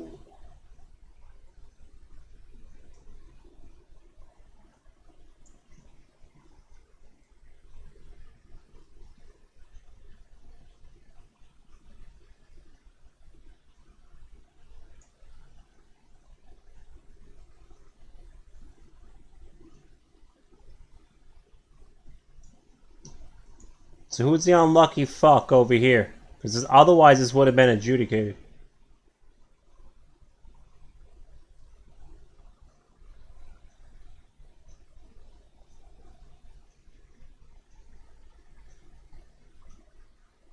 Had me excited.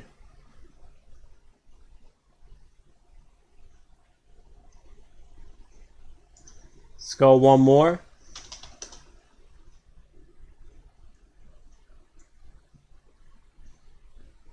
What I need now is a density function. This is what we're going to do. We're going to add these up. I have to have a density. So this is calc. This is 100 times 99. So I need to know this number over 90 over this number at all times. 9,900. So let's just get a density operator going. Density. Because if I don't have density, then I don't have anything. Density is equal to DM101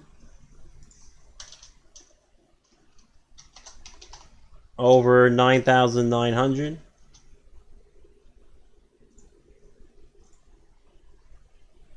Let's keep going. What happened on 9? Did I have a higher density? So the density is pretty high on 9 as well. It's actually a bit higher. So we definitely want to keep the real numbers around 900 to 1,000 in mind as we proceed. Something to come back to.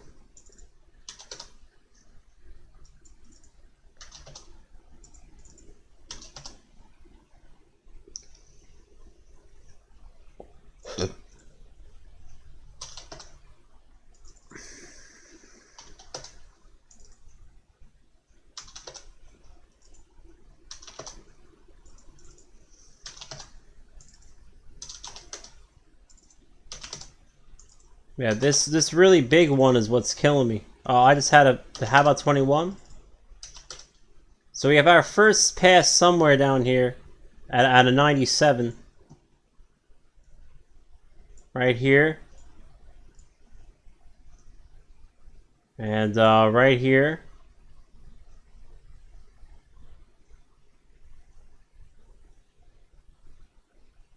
So we got a total of 2 passes.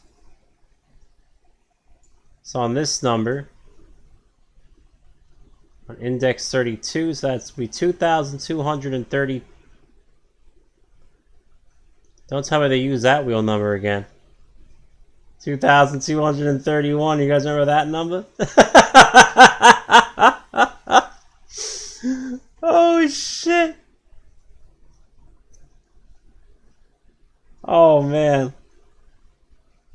No, it's not even close. It's only 92 passes.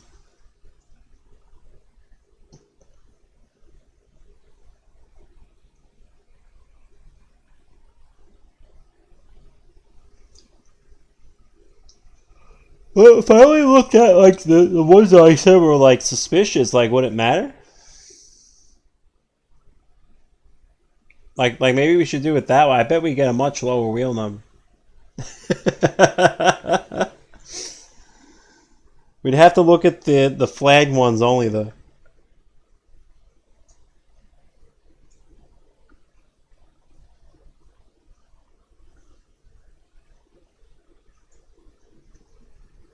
Now we got this thing 12,000. I think this one is in here.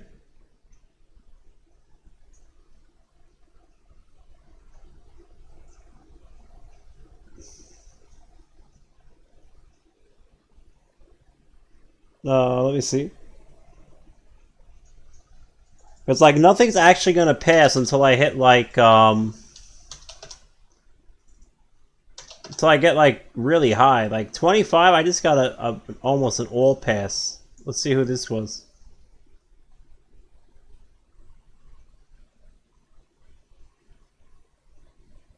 It's gotta be one. See what happened here. Everything but story. According to this, it even passed for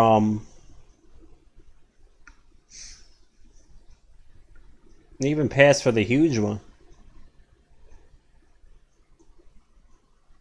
So we're at 2,597. Everything but story passed.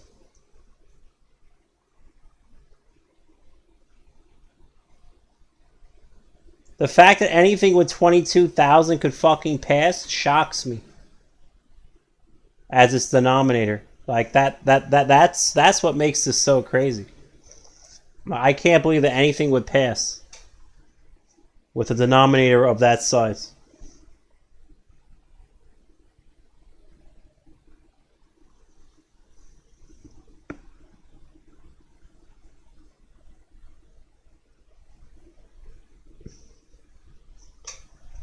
So what do we have so far?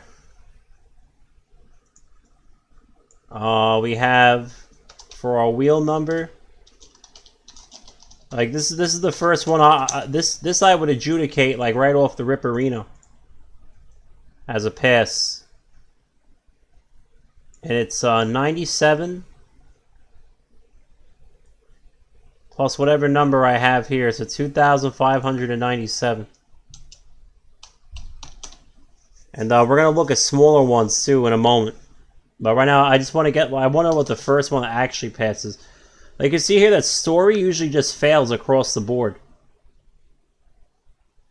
So if we go back to the last one, you'll see that story is failing.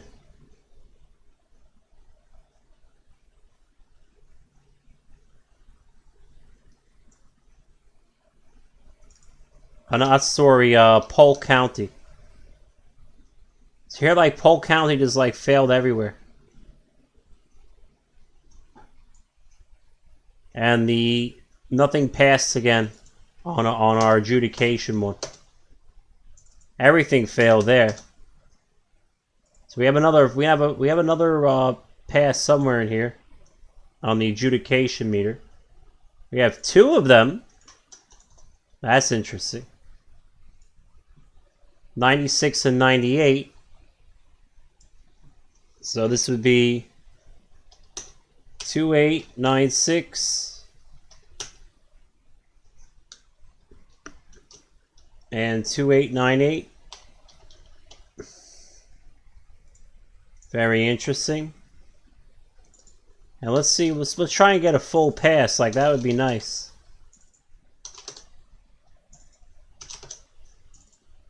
See, the density isn't really moving anywhere, so like when you get a full pass and that density is still low, it's very unusual. The density is what tells us whether or not a wheel number is or isn't trivial. Whoa! Go back. Go back. Go back just to make sure. So I have a pass on 39. A full pass. The density is still low, meaning it's not trivial. I know low 96%. Oh, that looks like a high density. It's not that high of a density. A lot of shit is failing left and right still. That's why there's a lot of zeros up here.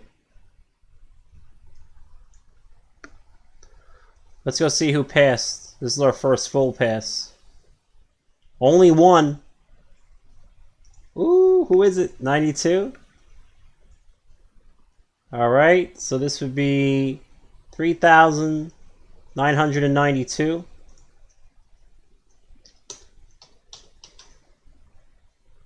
It's our first full pass. And let's see what happens if I keep going up. I got another full pass somewhere.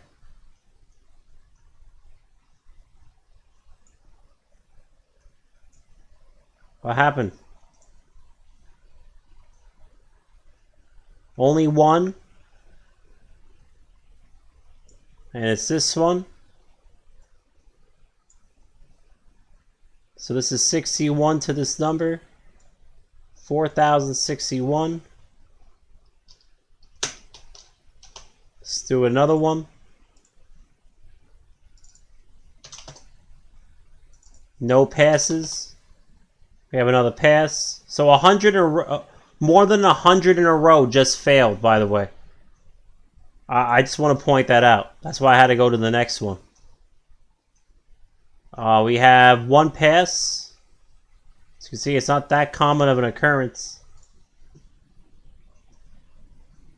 That's how I know I'm not in the trivial range. It was 41 to this number. So we have 4,241.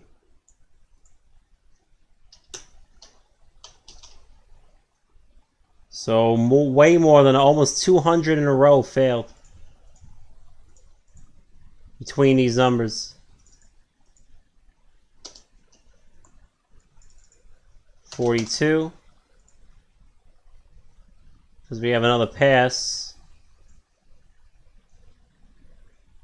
Only one.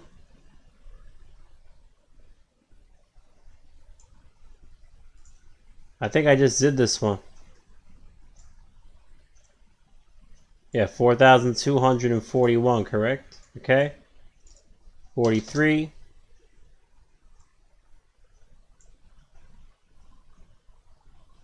Only one.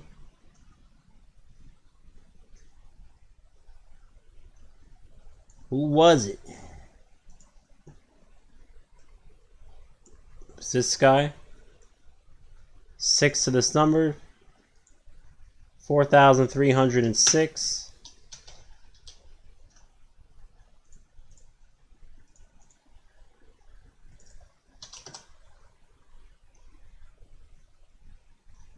How many?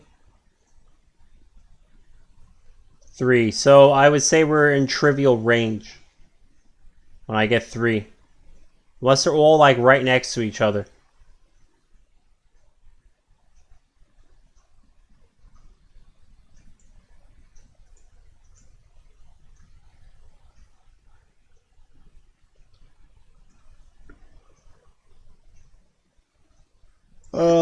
It's actually not trivial yet, but I'm not going to record them anymore. Because whatever it is less than this number. That much I do know.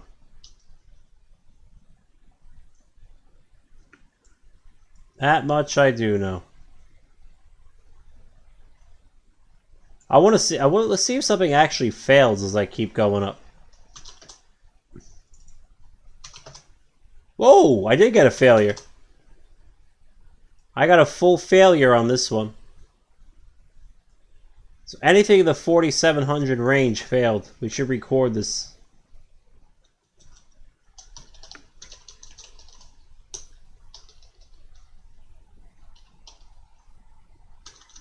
So that would mean everything from 4,700 to 4,799. I actually didn't think any were going to fail, but I just wanted to see. That's a lot of consecutive failures.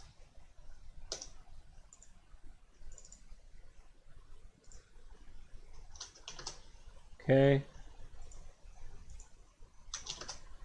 Everything failed in the 49. So the fact that 2,597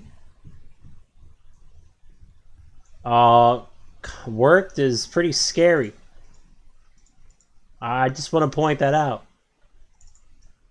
Because I still have everything fucking failing at 4,900 for Christ's sakes. I just want to go until I want to see the last full fail. Like dead ass.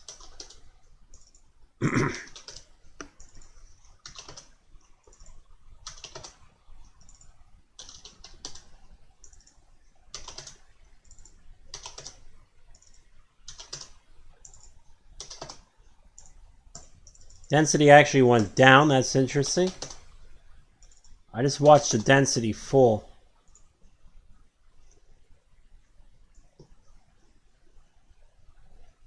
But overall, it's I don't think we're gonna have another failure. It's probably our last failure. So let's go back to this number, 25, and all but one passed.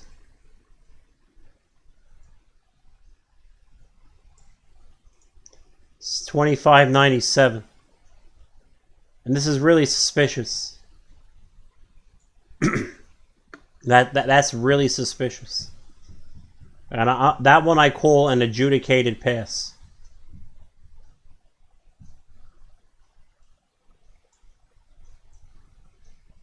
Because it is one. There you see how everything is, even the adjudication meter fails. After that. It doesn't not until I get to 2800.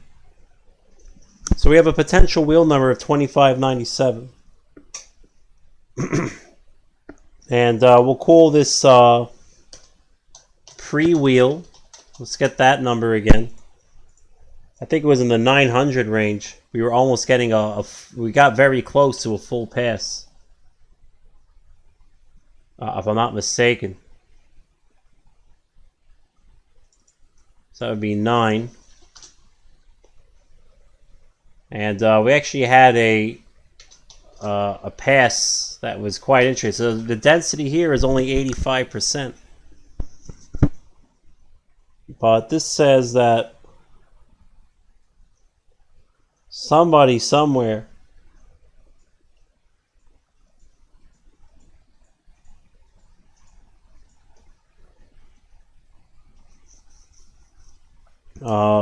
reach a particular threshold. This is our first threshold.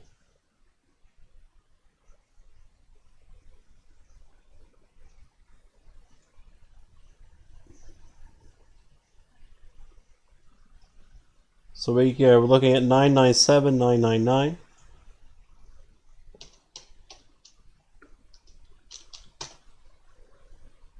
And there's a way for me to figure out the real will numbers, so relax. Guys are thinking, well, how do you know which one are real? I know how to do it. Thanks to Paul Bloom.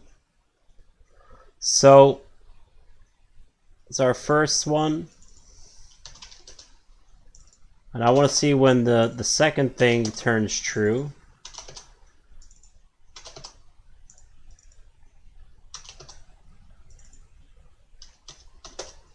Hopefully pretty soon.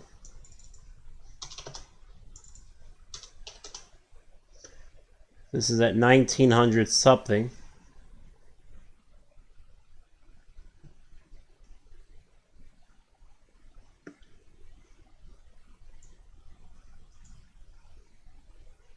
And how many? Only one.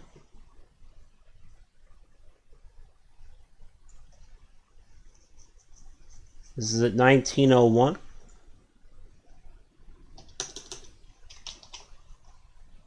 Let's check the Georgia wheel number real quick, 1913.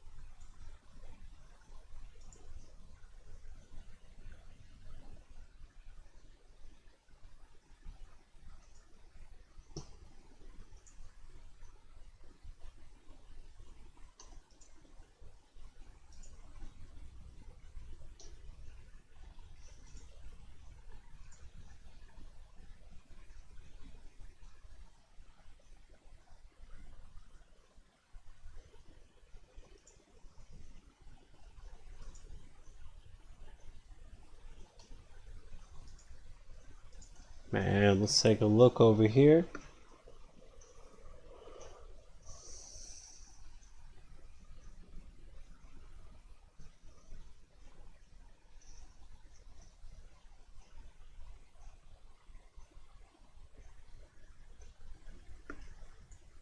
So again, I would adjudicate this as a pass.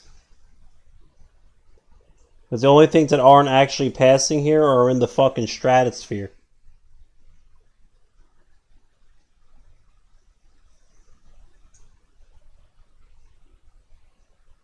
I actually think this is it.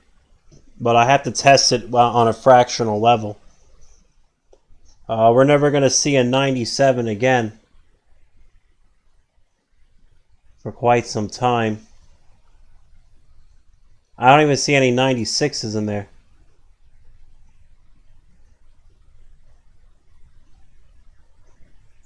And these other two fail catastrophically. And then you see, well, you do have 96 here, but then you have 96, 96. And that's because they're all odd. So they're going to have a, so we're going to have like a ripple effect to the ones around it. So let's make sure. Let's see what it looks like. Let's put in 18 and let's go look at the ones that come right before it.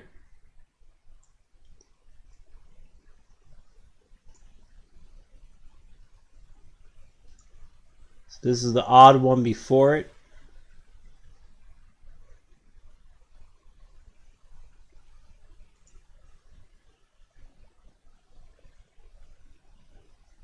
$95. So what we're gonna do is we're gonna go look at a fraction test now. We're gonna look at 19. I think this is it. I think it's 1901. So I'm gonna go take a look now. Especially since if it passes like straight down the column, except for the two that are in like the gajillion thousand grand totals. Like if this was Georgia and this was the only two that were failing with those denominators, I would definitely adjudicate that as a pass. So, looking at that, let's go do move or copy, wheel frac.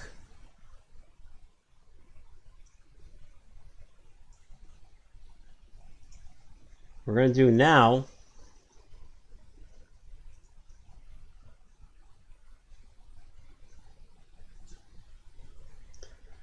this is simply equal to 1 times P5. And this formula is going to get changed. So I'm going to wipe them out.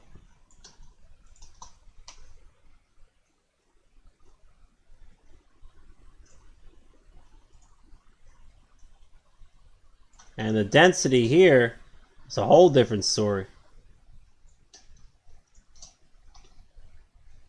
This is like a whole new level of retard when you do this. So this, since we have 100 of them,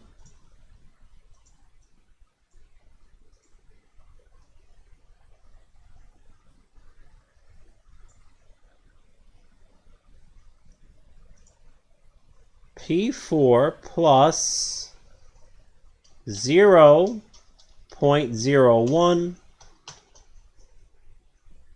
times this number.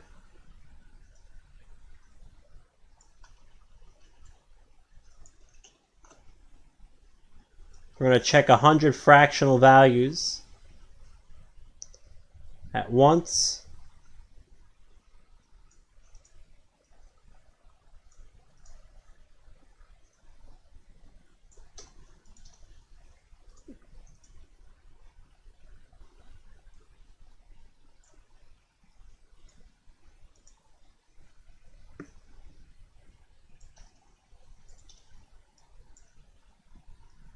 Okay.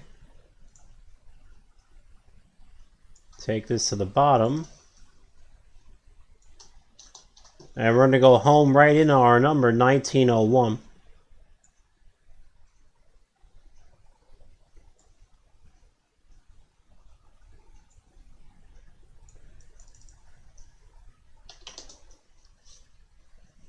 That's how I'm gonna know.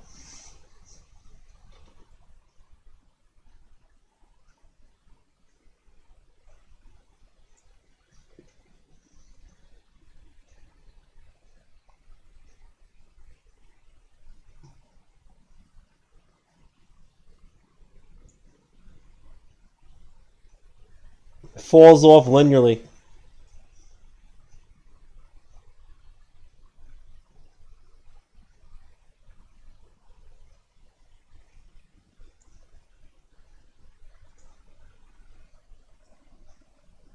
Now, in my experience, the distance going forward is usually less than the distance going backwards because the wheel number is something, it's like they snap it to the spoke.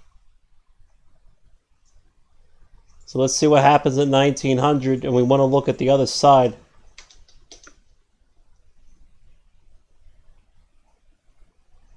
So she falls off to 89.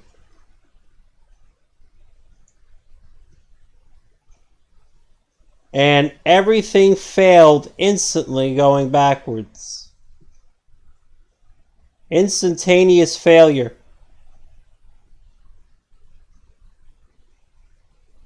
So I'll tell you right now, it is 1901. That being said, the others made it going backwards up to this point. So if you're still in chat and you're still awake and you're still alive, the fractional value 1900.91 to 1900.99, they all fail for story. But the moment I switch that motherfucker to 1901, they all pass even for story. Up to this little number here. And then everything starts to fail rapidly going out. That is your wheel number. I have no doubt.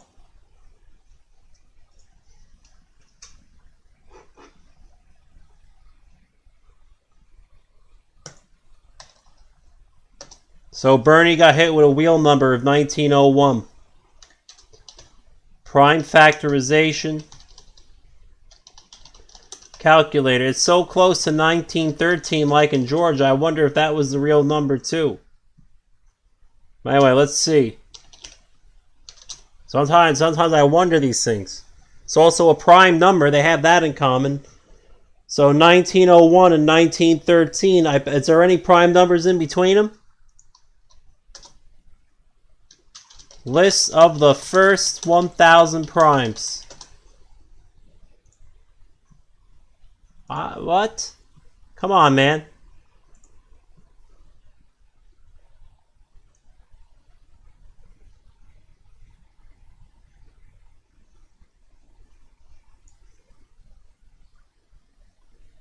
There is one in between them. But there's not many other prime numbers in this range in general. So Georgia's 1913 and Bernie Sanders, Iowa 2016, the wheel number is 1901. And you gotta remember, it's passing for some mighty large denominators.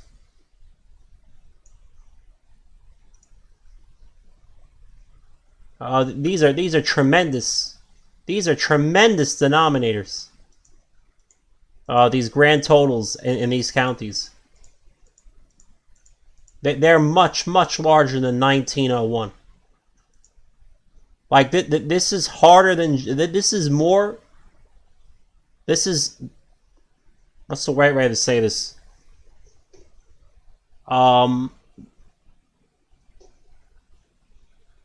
This is more extreme than Atlanta. That's the only way to... That's the best way I could say it.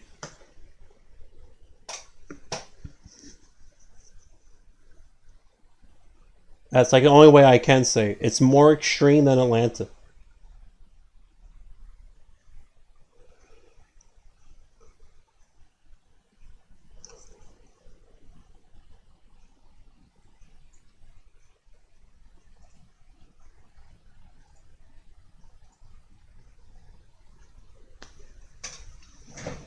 So Bernie got hit with a prime number that's pretty much the same prime number as Georgia in the same range.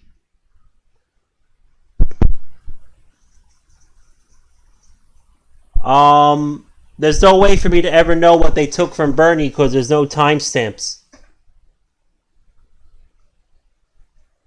So I have no way to reverse the amount taken.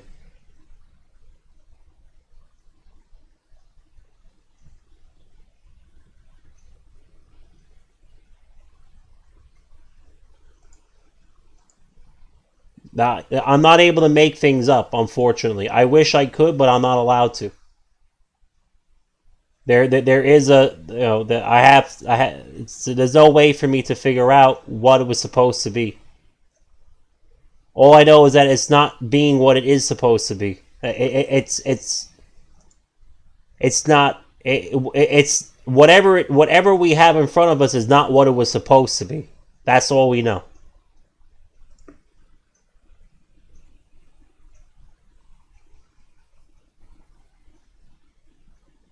That much I can guarantee you.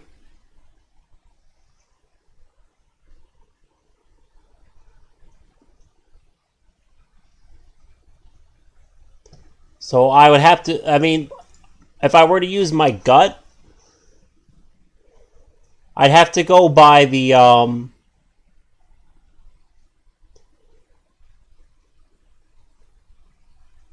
like the only way I could even get an idea is to look at the third party vote. So how many times did these things occur where there was like a third party vote? These transfers. The transfers themselves. Because that's the only thing that I could ever make a determination about.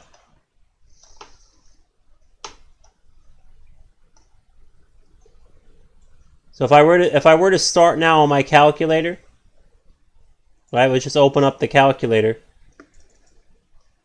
We have 26.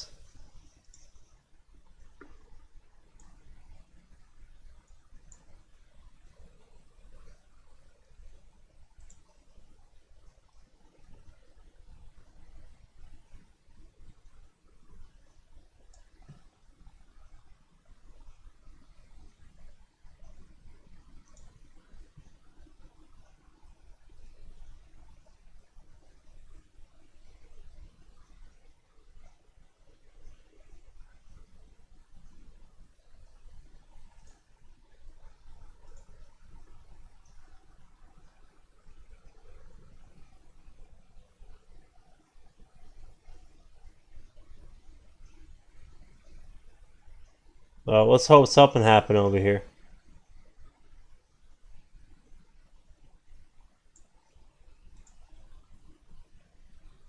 I have 5. Like whatever this is, like this would be the minimum. So I have to assume that these are O'Malley supporters that were paid to attend and stay. It's the only thing I can guess because they hard set everything to an integer of 100. A multiple of 100 is their grand totals, which means they had to have accepted. They had to have a policy of denial to people into these into this caucus. They had to have had one. And I want to know who chose who was denied, or who chose who got accepted instead of denied. It's the only way to answer this question.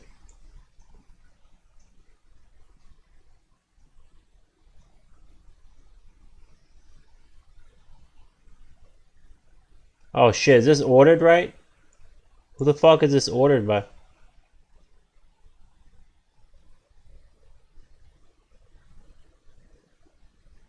Fuck. Take all this and reorder by SG. I was gonna say, what the hell am I reading? SG Rat? Okay. Let's take a look. I was gonna say, I'm like, I don't know what the hell I'm reading right now. So let me bring over, so I have to keep scrolling back and forth. We see something?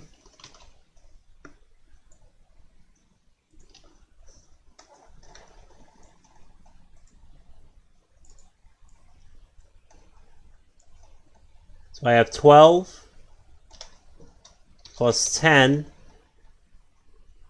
plus 7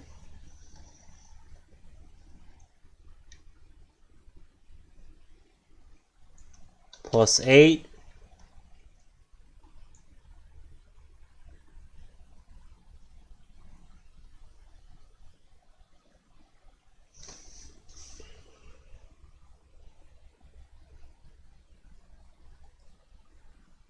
Yep, here's the shenanigans. Plus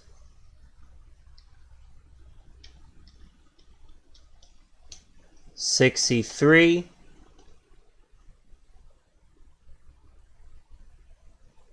plus 13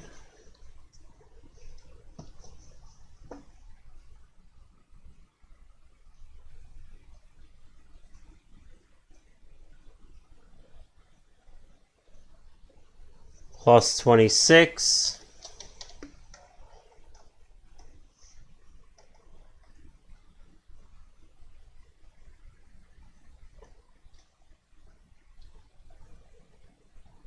plus 15 plus 5 plus 15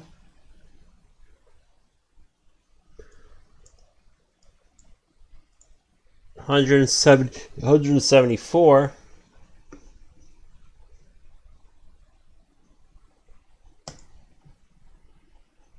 If we go look at the pre-Atlas version,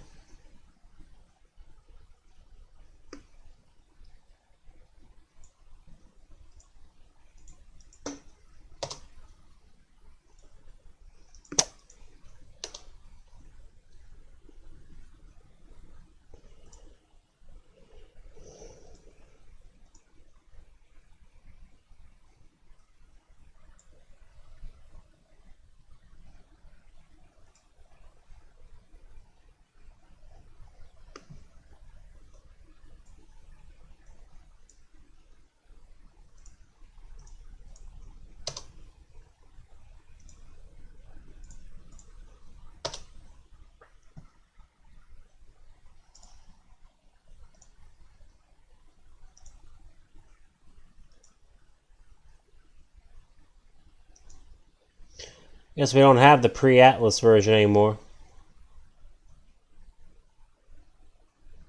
Well, anyway, if we do that, then we have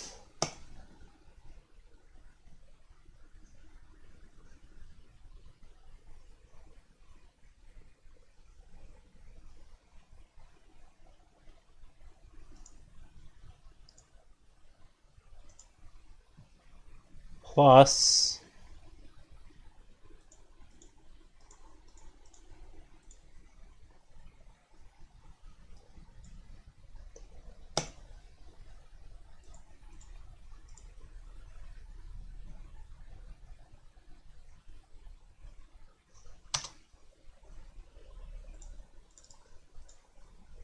now he's only off by 78 votes from winning.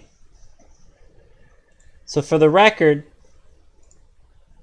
O'Malley doesn't get votes that often in these counties. He only gets he only gets votes in like maybe 1 out of 3 of these counties. And it seems like every time there's a transfer, O'Malley actually exists somewhere. But I can't really say much about it. That's like the most I could say. Like there's really no way for me to make a conclusion here over what he should have had.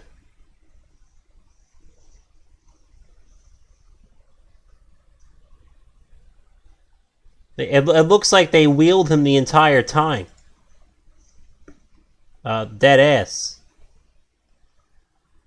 I don't think he got like let's look at the wheel number, right? The wheel frac. on 1901. I have denominators as high as 9,200 for grand totals in these counties that are passing on a super small wheel number. That is a super small wheel number. That's like ultra low. And they're passing. So if anything, it shouldn't be passing at all. There shouldn't be a single wheel number that works for these at this kind of a range. That's just nuts. Or at least not all of them at once. It shouldn't be coming close. So like if I did the density here, like just let me show you real quick. We could look at the upper echelon density here of all the fractions above 3,000. And obviously this is a huge outlier at 12,000. So we'll just go from from 4 to 10. We can get a local density right here.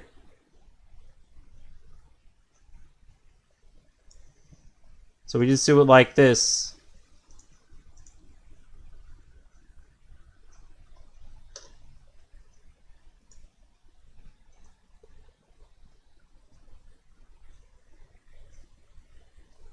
We want to go Q4. Q4 for the Q-tards. Alright, so we want to do here is now just take a sum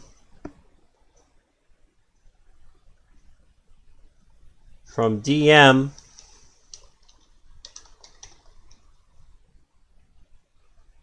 four to DM 10. We get this. So this is DM 11. So we'll just say this is the row 4 to 10 density.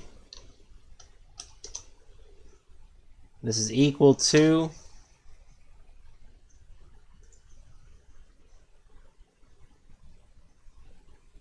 uh, 600, okay, equal to, well, whatever the hell this is, DM 11 over 600.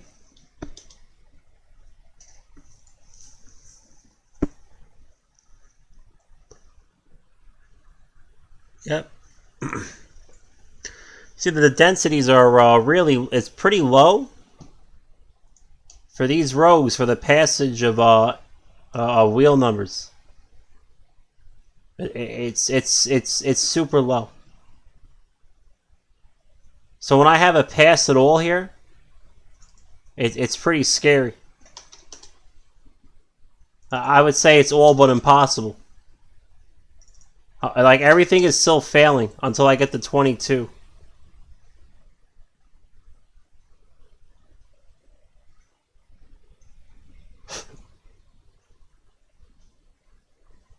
I'm gonna guess it's this one.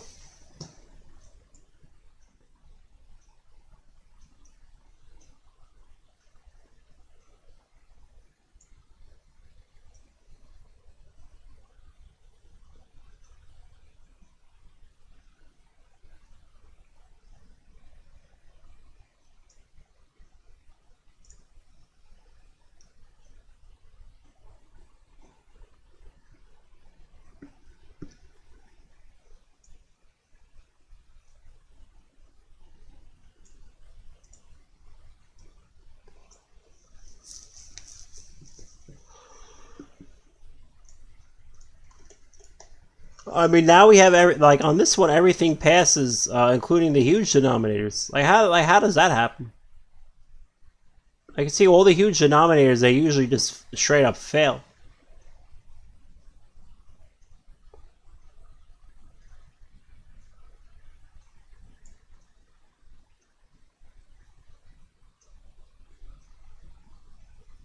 This was the 2232 number.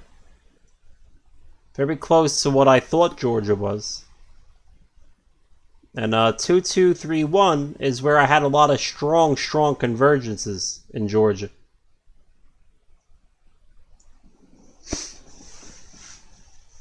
It's a bit weird to see that number even come that close.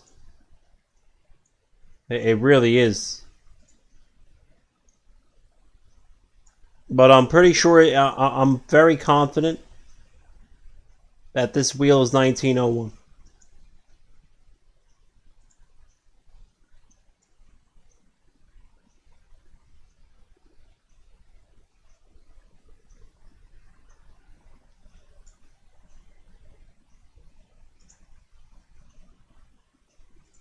Based on the fractional value passing. Like legit everything failed on 1900 at the fractional level. And then everything passes at 1901 for quite a few decimal places. On all of them.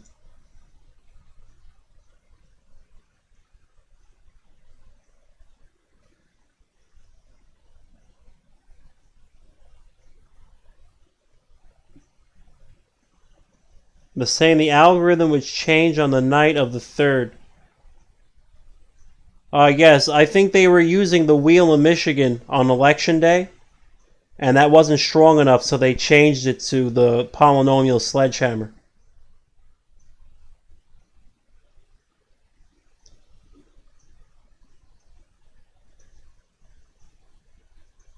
Because Trump's ratios are not naturally distributed.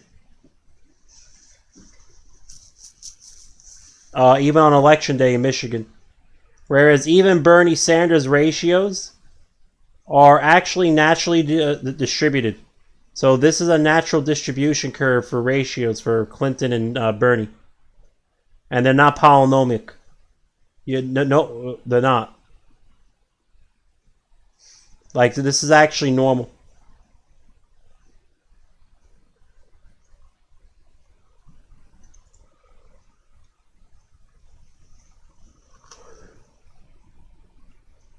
But nothing else for Bernie is normal in here.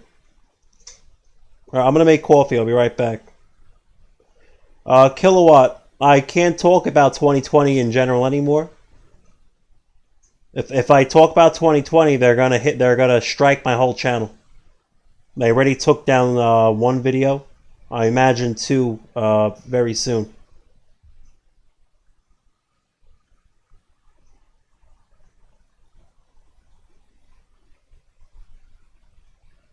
Yeah, they struck the they struck my most important video. But they didn't strike the channel. So we're still alive.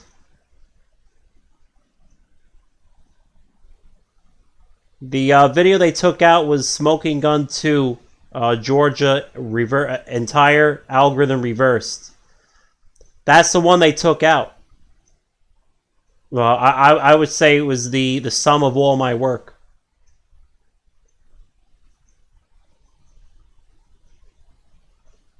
That's the video. When I made that video, that's when I knew I wasn't crazy anymore.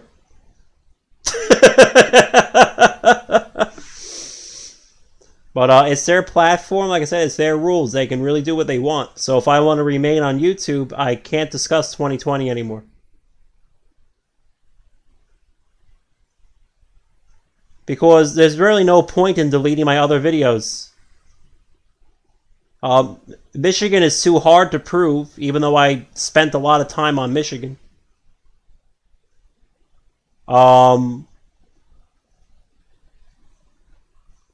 Brownstown is a sample size of 12, so you can't really ever say I proved Brownstown.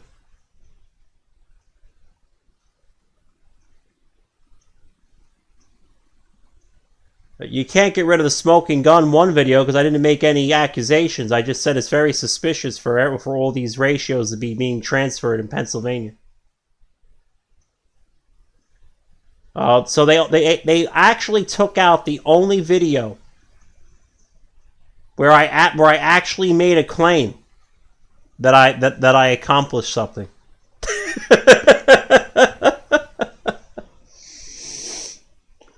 Because, like I said, I've said before on stream, I wouldn't bet my life on my own Michigan and Pennsylvania analysis.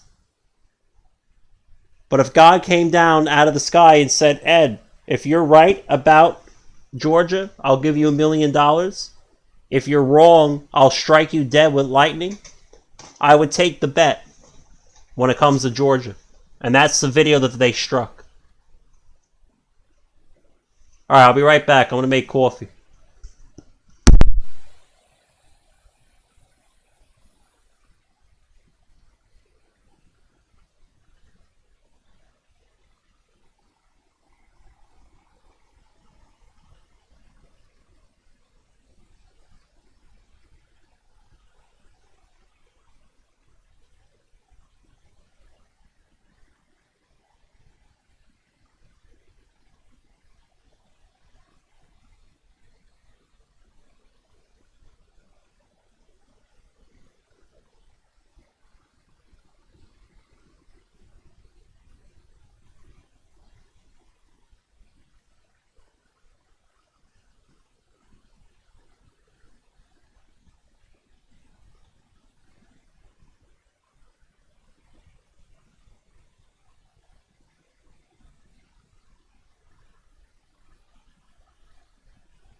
Okay, let's take a look. I'll put that in Discord. I can't put that anymore in live chat anymore for GA and PA.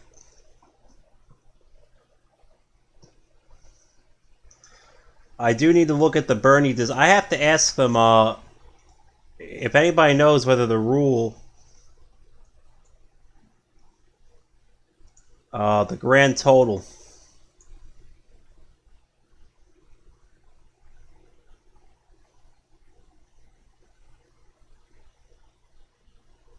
Like this grand total is 22,800.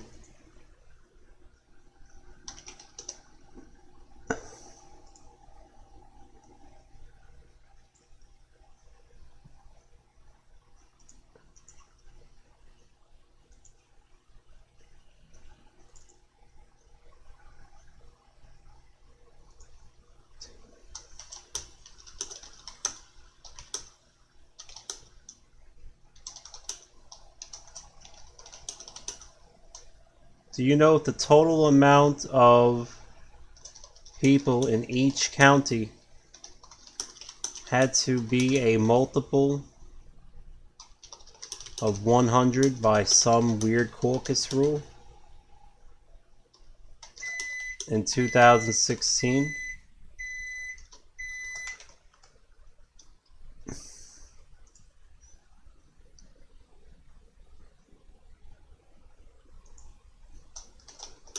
All of the grand totals add up to exactly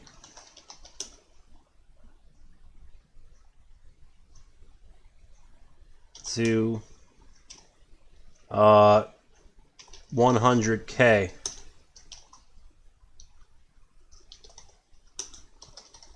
Where K is an integer.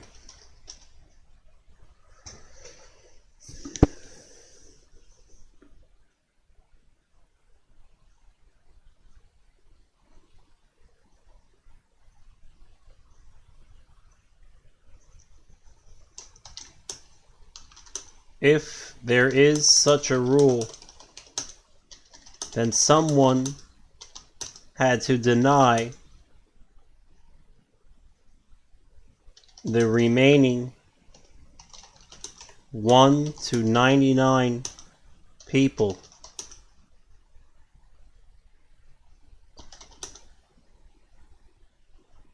that showed up.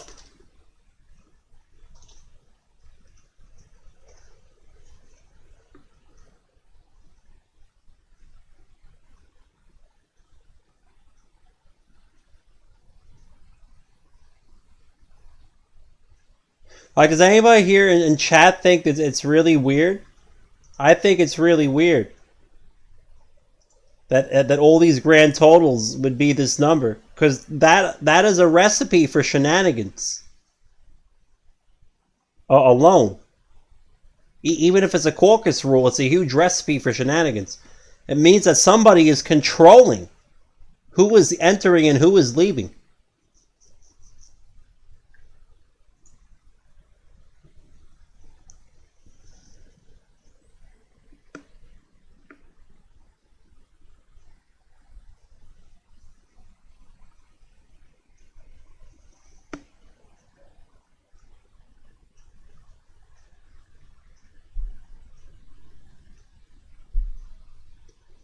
Infinite 7, what is your average number? Is it around 60%?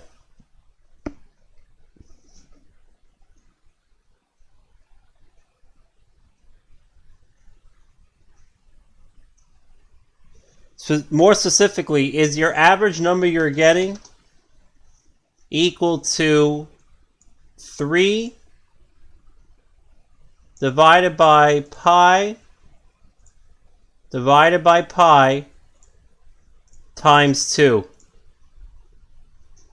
Are most of your averages very close to 60.79%?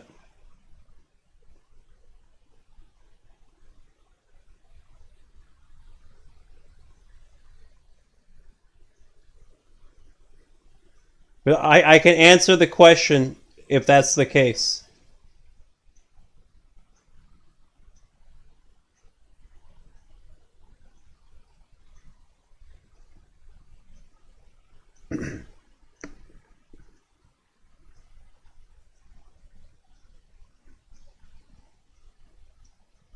When you say around 59, do you mean like above 59 or below 59? Because that's what really will make the difference in what I'm about to say.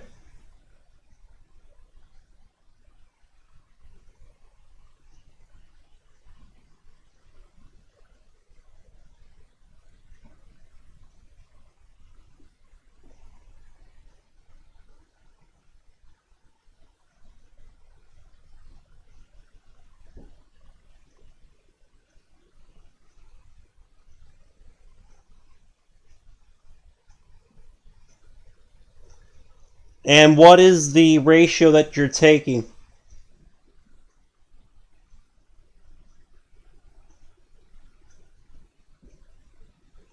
Out of curiosity.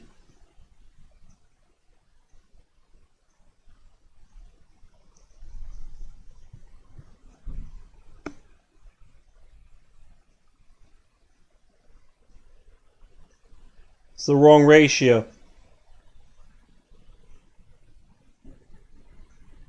You have to do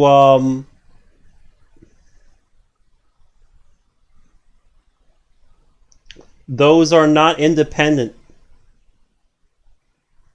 You have to do Democrat against grand total and Republican against grand total. Because the grand total is a conserved number. It's the product of Democrat and Republican summed together.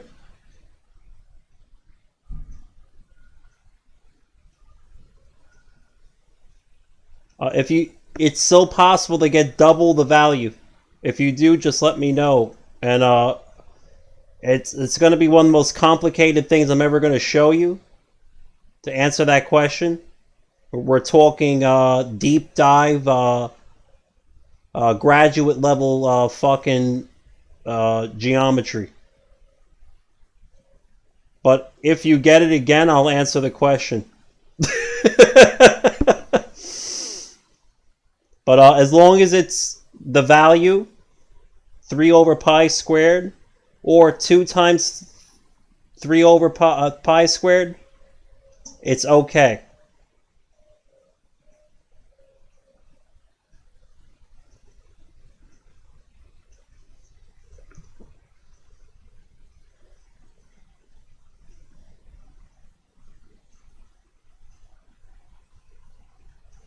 Yeah, I think Obama won without any shenanigans. People were sick of warmongering Bush and the neocons and Dick Cheney, who stole a heart probably from a kid on a waiting list for a heart transplant.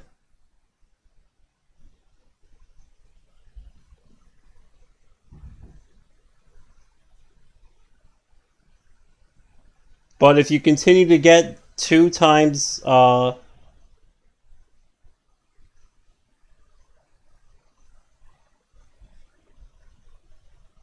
if you continue to get, I guess it's 6 over pi squared, let me know. Because 6 over pi squared is the sum of the inverse squares from the Euler theorem in 1735. So if I did 6 divided by pi, I can guarantee you there's a reason you're getting this number or very close to it.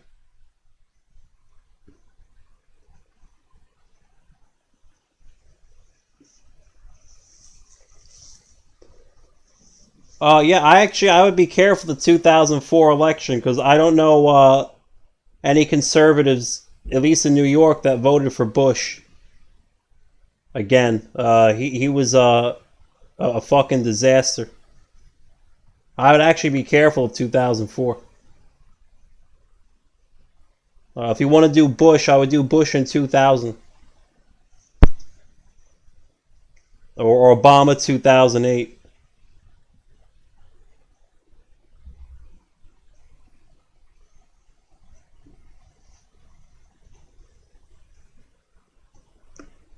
I don't even think Obama had to do any shenanigans. Mitt Romney is probably, a safe bet. So if you have two establishment candidates like that, then it's probably a safe bet. Obama versus Mitt would probably be a good one. Because Deep State didn't care which one of those won, so they didn't have to do anything.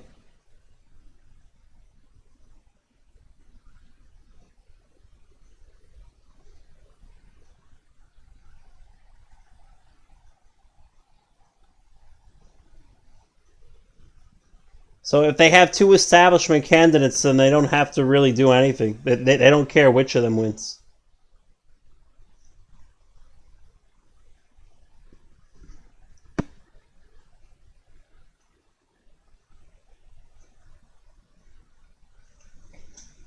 In fact, if anything, I bet they tried to rig it against Obama the first time he ran, when he got nominated. Because they didn't really know who Obama was.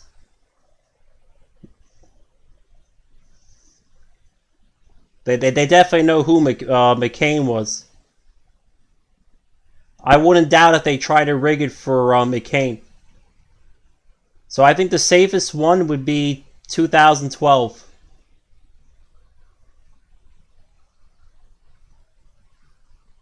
That would be Obama versus Mitt, because Obama showed that he was safe for the deep state.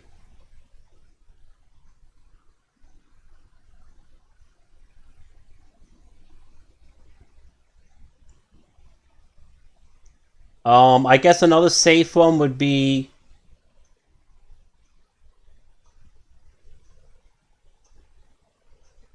I don't know, I was too young. I was a young kid. Who was against Bill Clinton in 1996?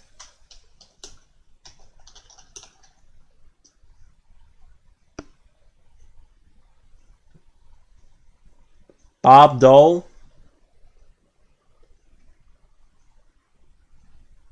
Who the hell's Bob Dole? I never even heard of him. I actually don't even know who the fuck that is.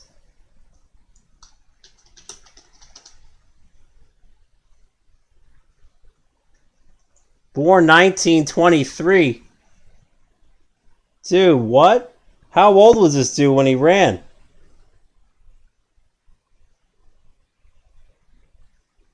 Is he even alive?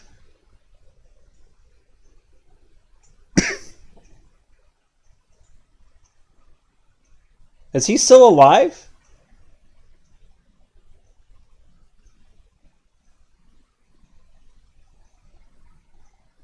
Holy shit.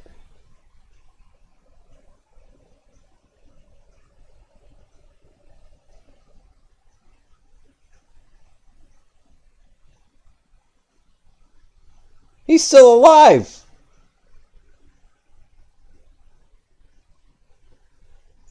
He says that none of them supported the president.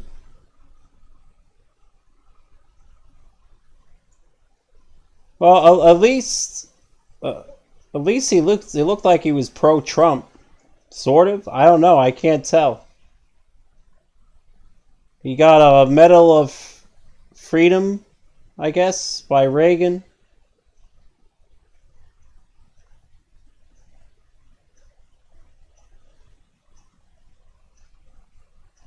It looks like he made peace in Kosovo. Well, at least that's one good thing. Okay, I can't ever hate on anybody for making peace. Soldier, legislature, and statesman. Captain the Colonel, World War II vet.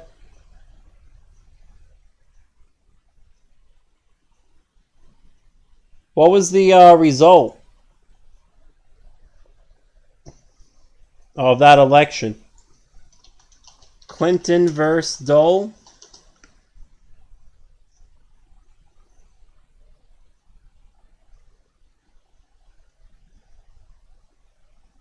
What was the net result? Are you serious? The hell is this?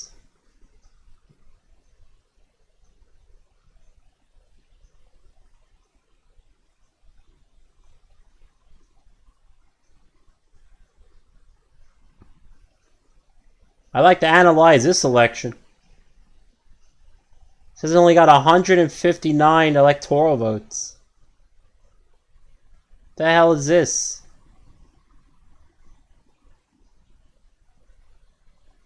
Even Trump got more than that.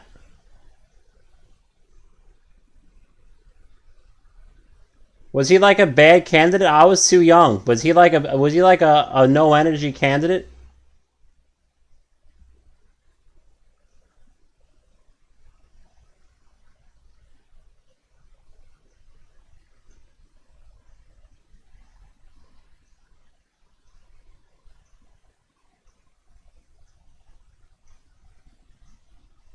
Was he like low energy, like no charisma or something? I mean, how do you only get 159 votes unless you completely suck?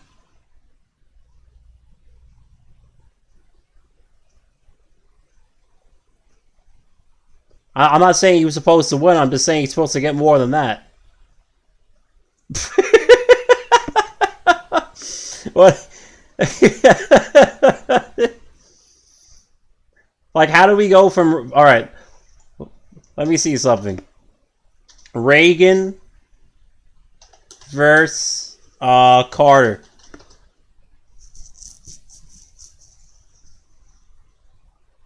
So how do we go from this? I know this one very well. How do we go from this to this? What the hell happened? Oh, maybe that's about... Let's look at Reagan versus Mondale. I think that's it, right?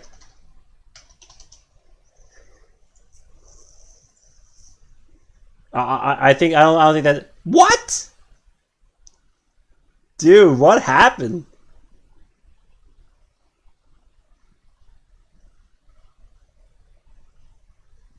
Is this a real map? Guys, this is before I was even alive. Is this fucking real? What did the Democrats do to start getting all these votes? What the fuck is this?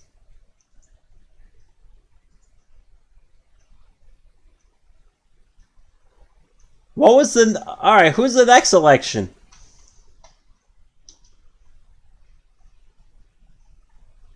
I would look at a Reagan election. That looks like real America to me. Bush versus I think it's the caucus, right? All right. And now, how does this happen? Bush versus Clinton.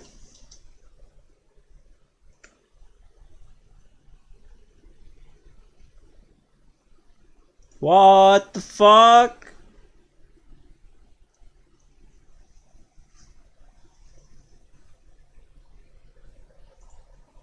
What's going on? How does a guy that wins with this much, the same candidate,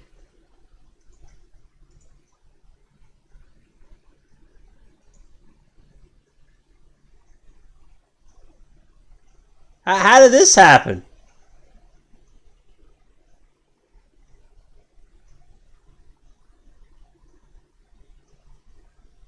Whoa, does it say the third party has 18.9? Bro, what?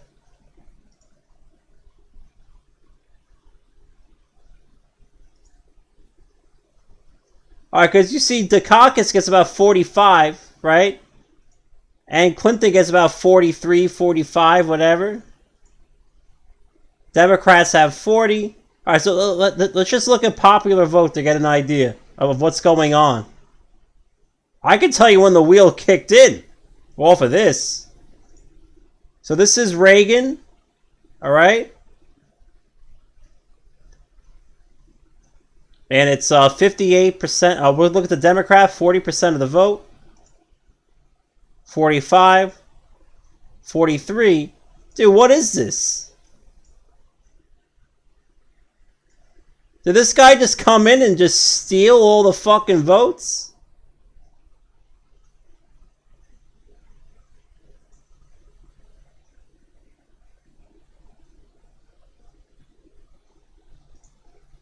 The fuck is this? I'm gonna tell you when the wheel started. I'm gonna tell you right now.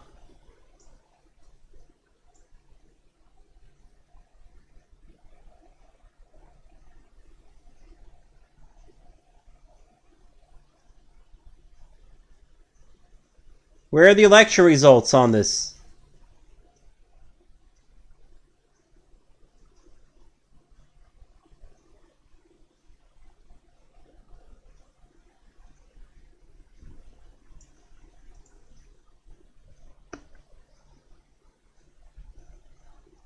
This guy ran again? Didn't he learn the first time?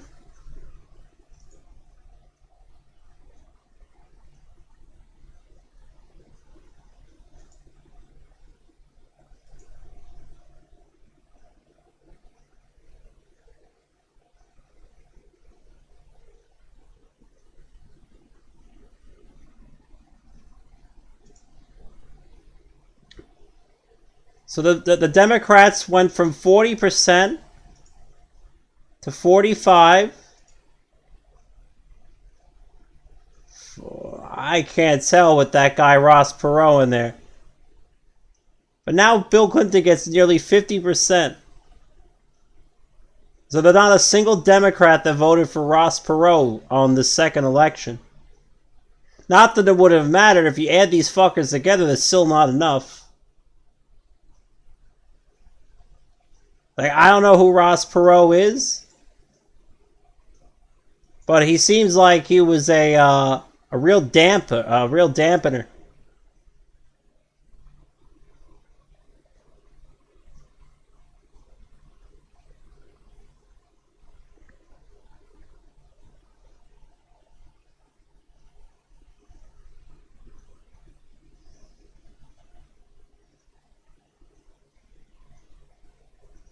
I mean, I'm glad the guy nearly pulled it off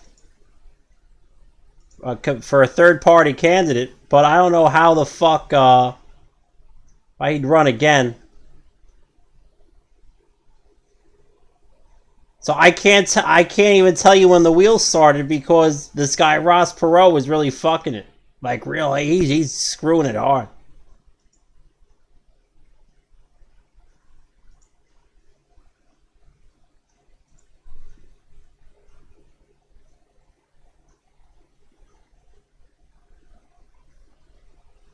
I never heard of Ross Perot. Why would I hear of somebody that ran before I was alive? Well, before I was 10 years old.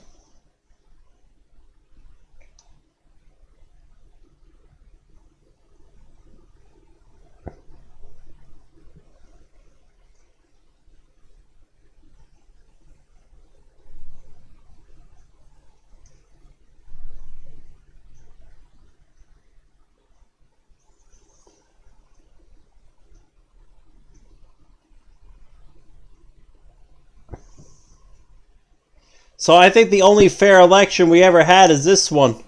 You want the last fair election that I'm pretty sure that we have is Reagan versus Mondale. I'm not saying that because the whole map is red. I'm just saying it's because the whole map is red. I'm not saying it's aliens. I'm just saying it's aliens. Okay?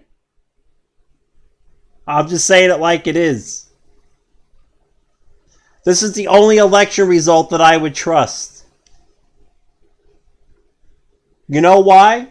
Because even if the deep state of that day, the swamp of that day, didn't want Ronald Reagan, they didn't have to do anything to interfere with the results.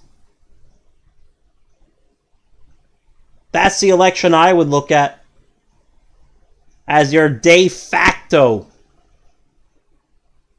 Let's just say that Ronald Reagan was the deep state pick. They obviously didn't have to rig it for him.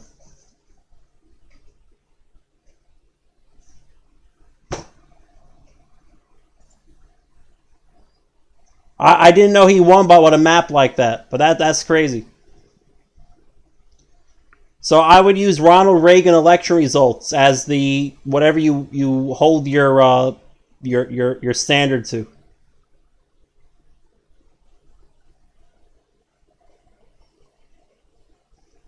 I'll be right back.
So why did Bush even run again?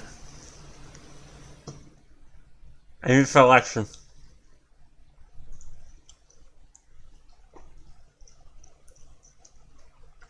If Ross Perot got that many votes,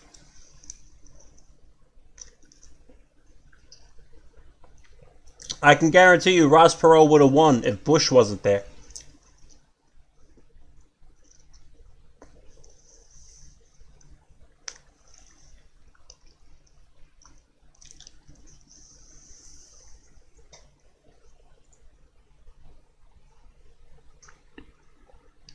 So who's Dukakis?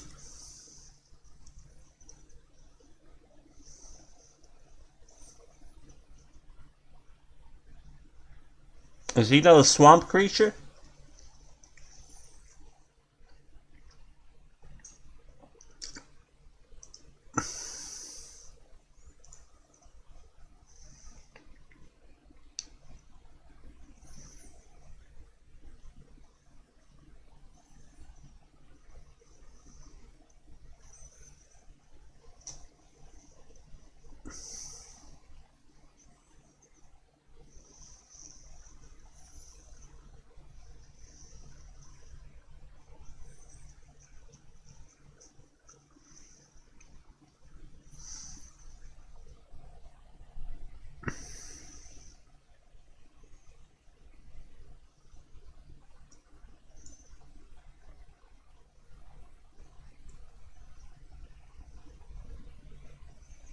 Says he backed Elizabeth Warren, so he sounds like your typical swamp creature.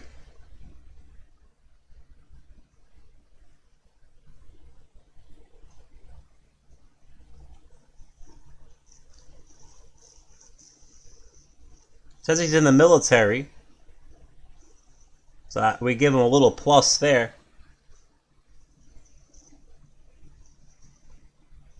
He doesn't look like a deranged loony liberal.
Well, I guess the death penalty was a big issue.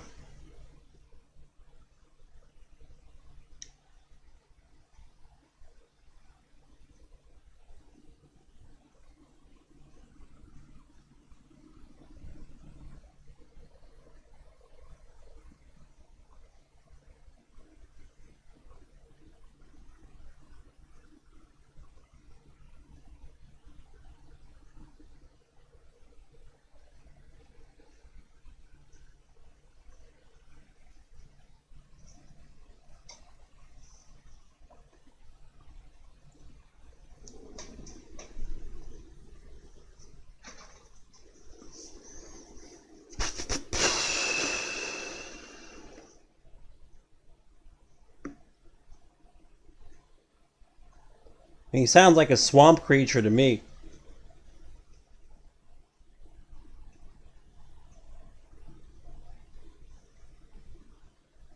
I can tell you right now, this guy looks like a fucking killer. Alright? He's in the military. I'm not sure if he fought in a war. Maybe he did, maybe he didn't. Doesn't matter. This looks like a fucking alpha male. I'm gonna tell you right now. It says something about death penalty here.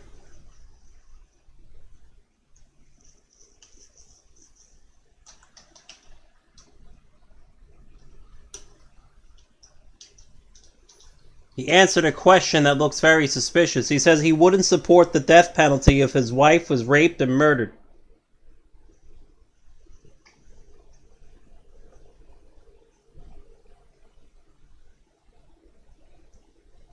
I can tell you right now, this guy would go kill whoever killed his wife. I can see it right now. That guy's an alpha. So for him to say that is too hard for me to believe. So he's probably a swamp creature. I'll tell you right now, a guy like that would go kill whoever killed his wife and raped her. So he looks like a swamp creature.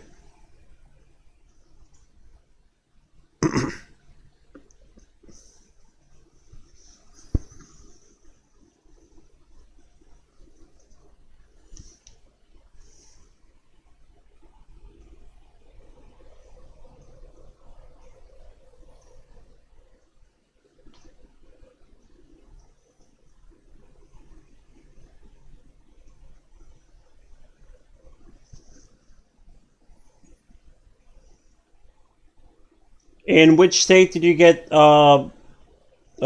over pi squared for Obama and Romney?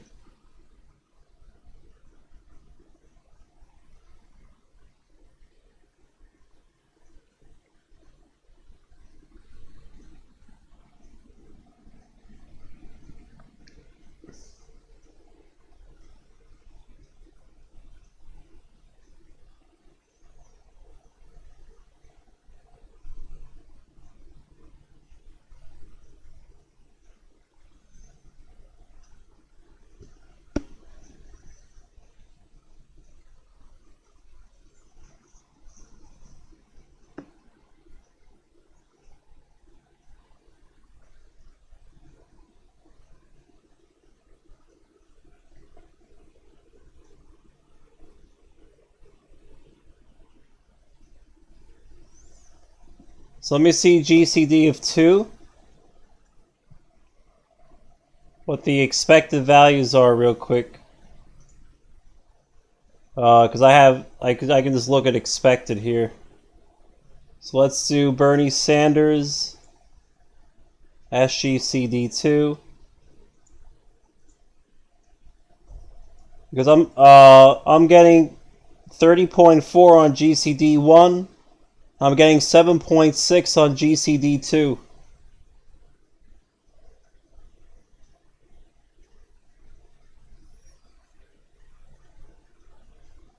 You're getting like double the numbers for some reason.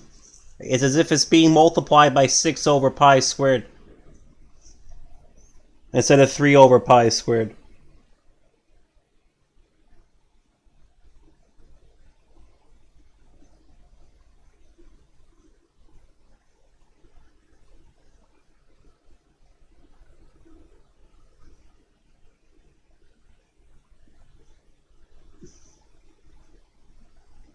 I might have to go into an extremely deep think of how to explain it in a way that doesn't sound nuts, if that's the case.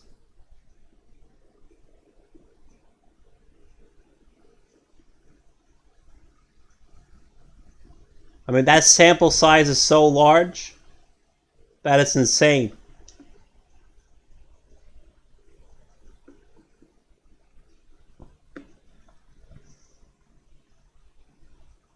That seems correct.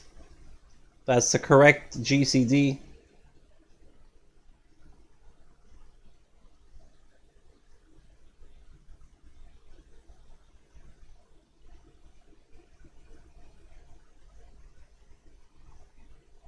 But the sample size is large enough to overturn what I was going to say about it. So I just have to think a little bit.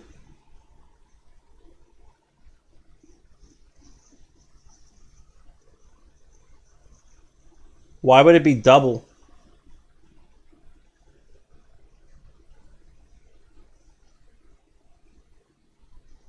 Yep, I believe you. I don't think you're wrong in what you're reporting. I think you know how to do it.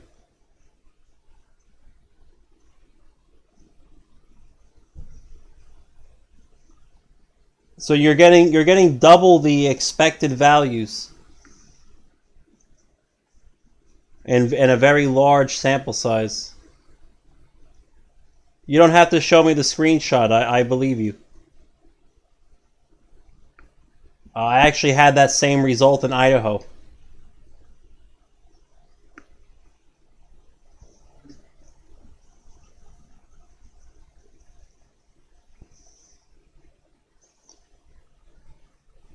I don't think anything happened in Idaho.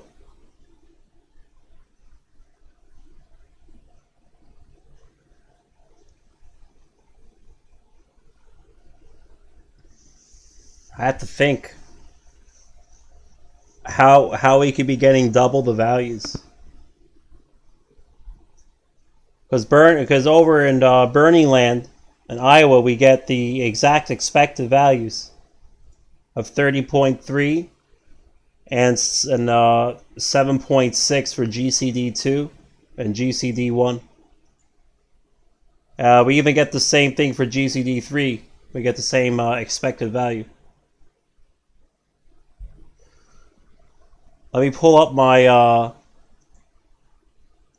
this is obviously a question we have to answer because it's happening, and it's not inconsistent because one is 3 over pi squared, the other is 6 over pi squared.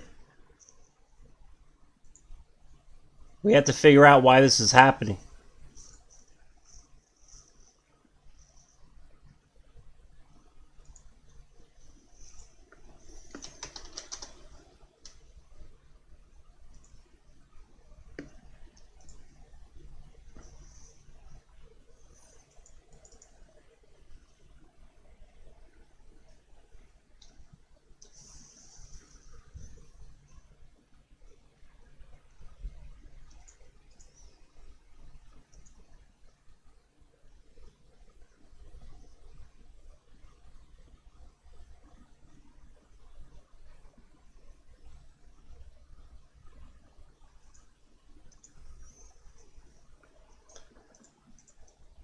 The Euler question. See, we do this really has to be addressed, and it has to be addressed better than the first way I did it. Like, this actually has to make sense.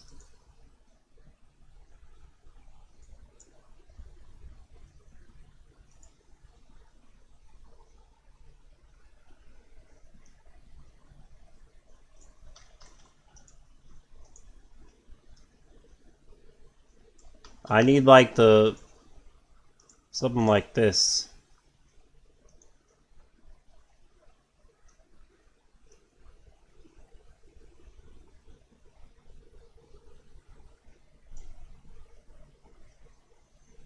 How do we program this into a spreadsheet?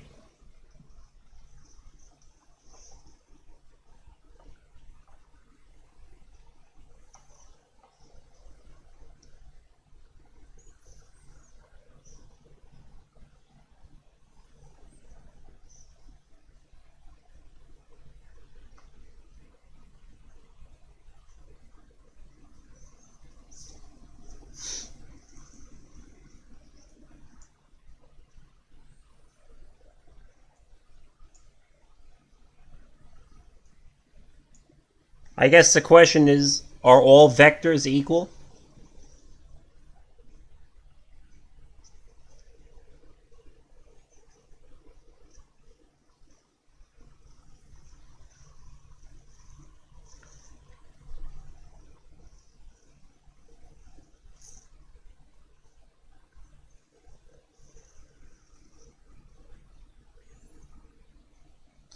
So what we'll do is, we'll do it this way.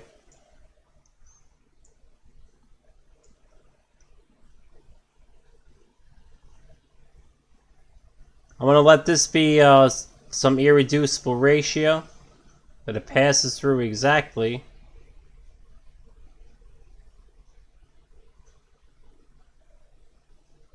Here.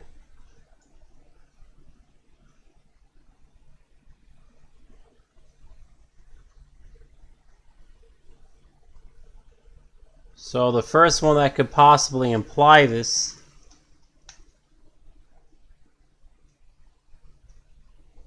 be halfway up.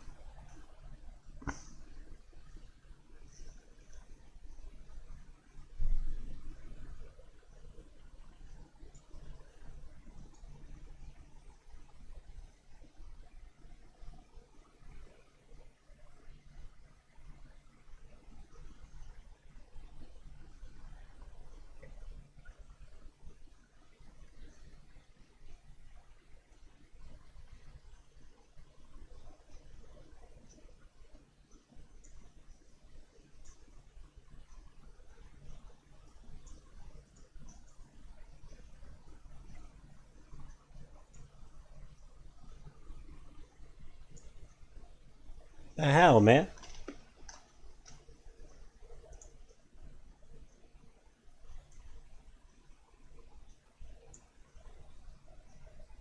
Dude, it's literally clipping the whole thing. That's all I'm telling it to do.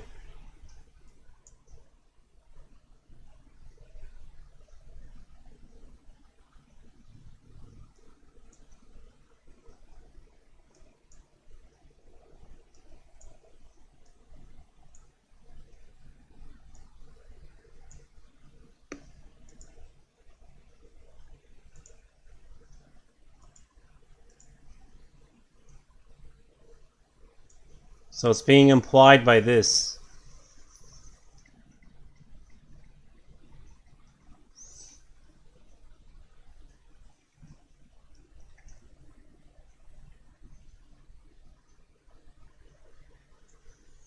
Actually, I think this is probably be 3 times whatever this is. But that's still coming back as reducible. Actually comes back quite a few.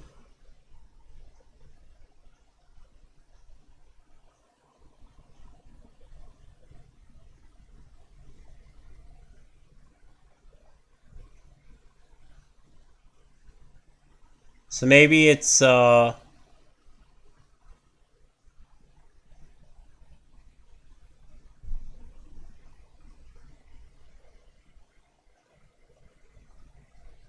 probably this one. 17.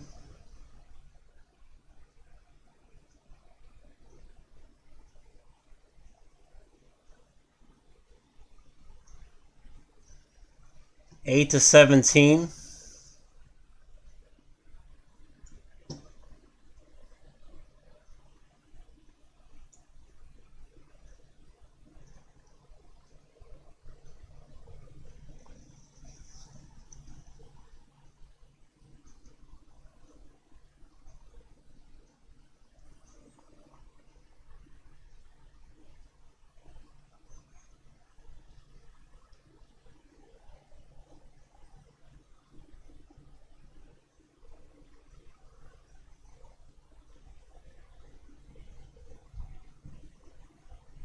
I can't see any explanation for getting double the values.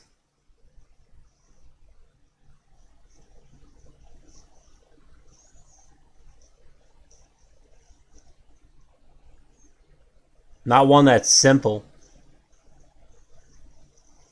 And usually if it's not simple, it's not right.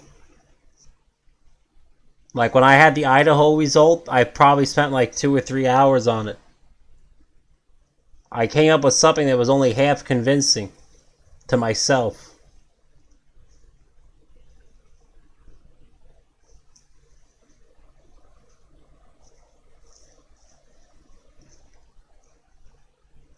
It was very complicated, and it wasn't. I wasn't really that sold on it.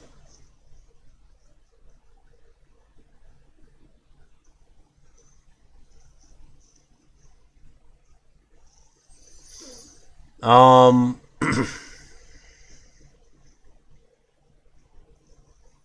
and usually in mathematics, things are either right or they're wrong. So if I don't feel like it's right, then it's not right. Because you can't be half right and half wrong in pure mathematics. You're either right or you're wrong.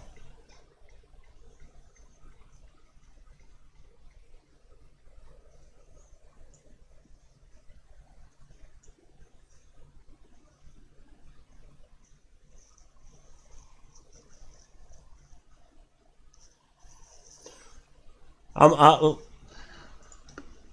me see if I can pull something. Results, Reagan by county, 1984.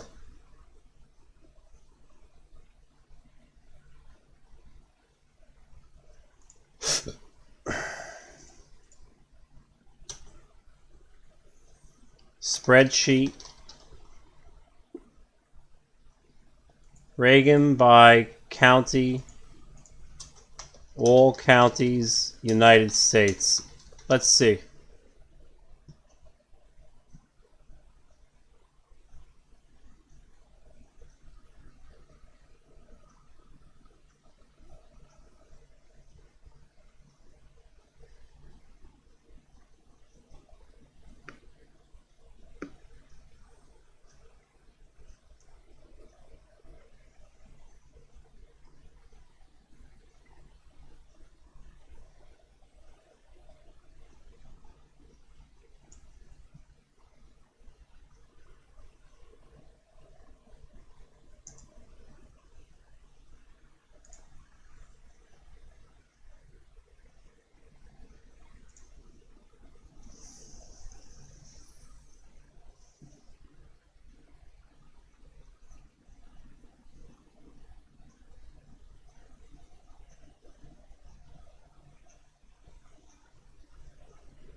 (1984) presidential election results PDF, all counties.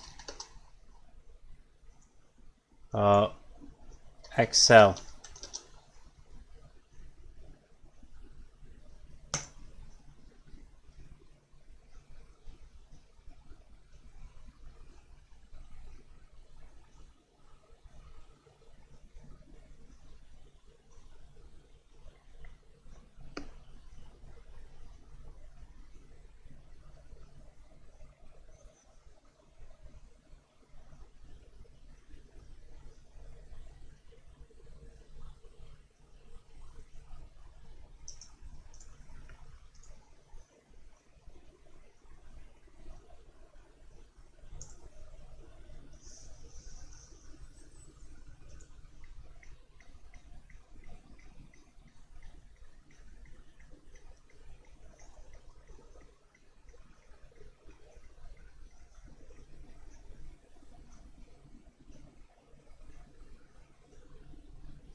try this.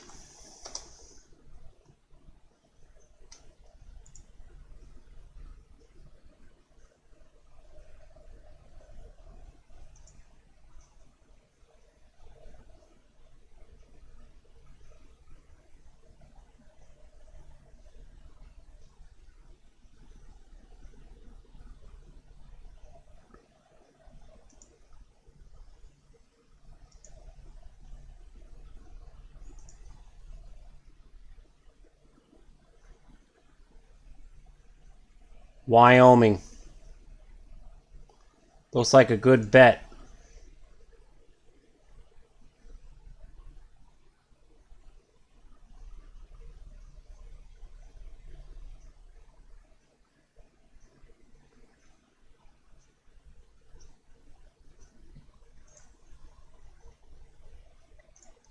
Oh, is there that? I don't think there's that many counties in Wyoming, is there? How many counties are there? Oh, we need a little more than that. Okay, let's try, I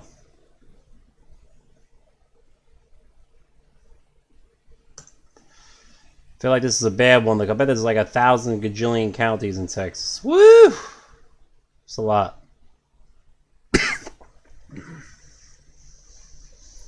Let me see. Texas, 1984 election results.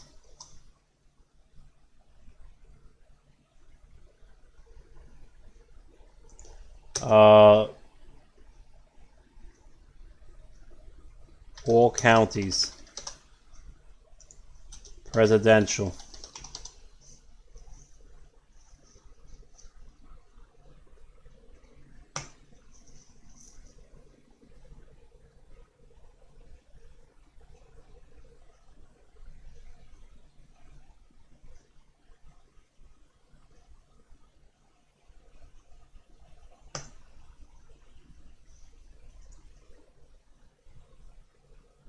Fuck.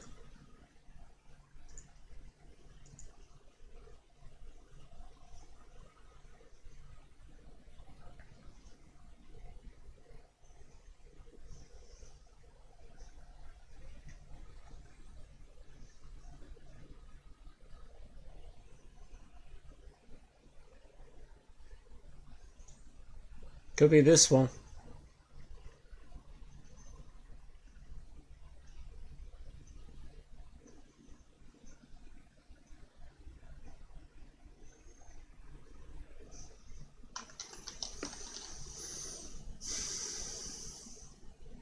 To 1984, perfect.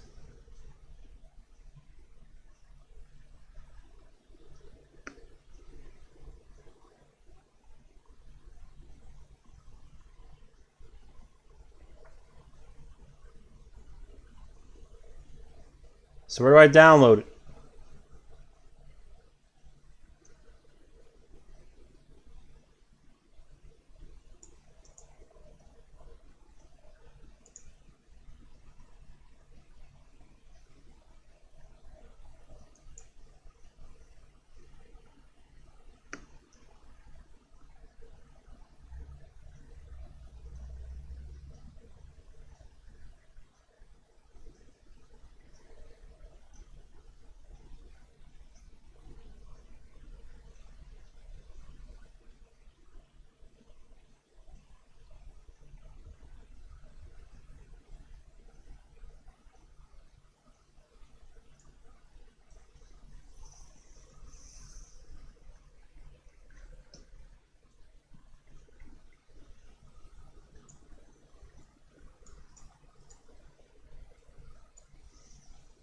Alright, so let's see how we look this up.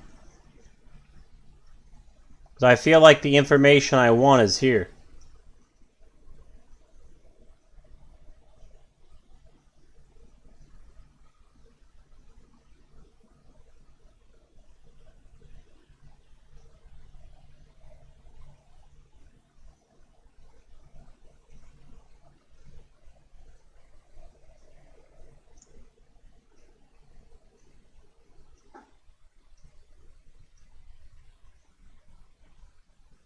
Oh, you fucking serious? I'd actually have to go ask for a box. Fuck. Alright. That's like an old, like, Dewey Decimal thing.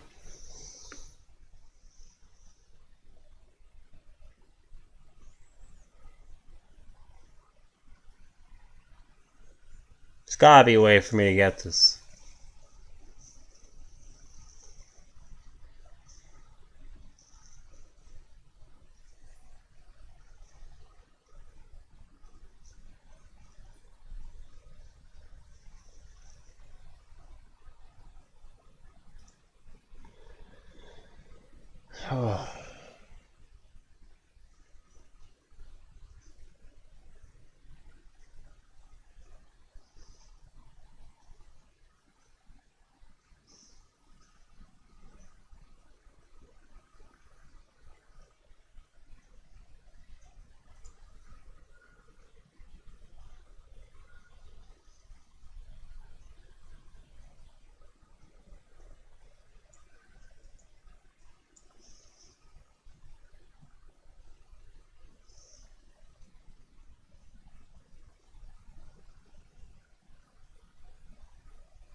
Oh, this should be big enough. Let's find out.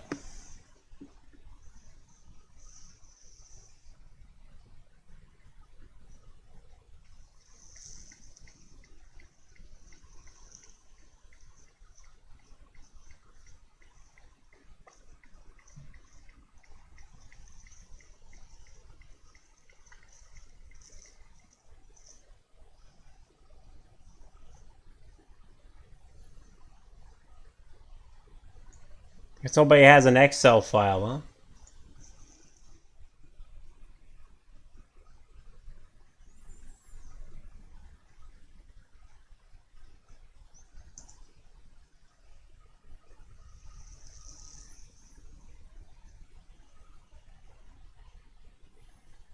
I think they purposely make it so you can't get an Excel file.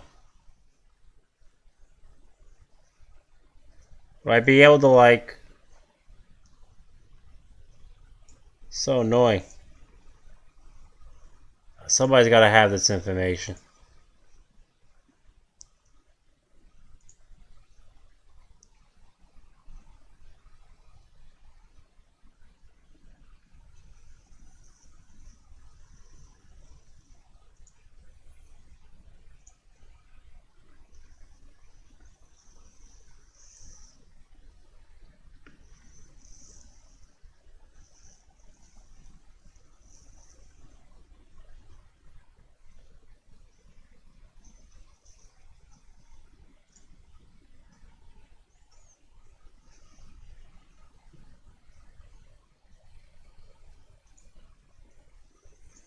It says it has a county table.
But back to this shit.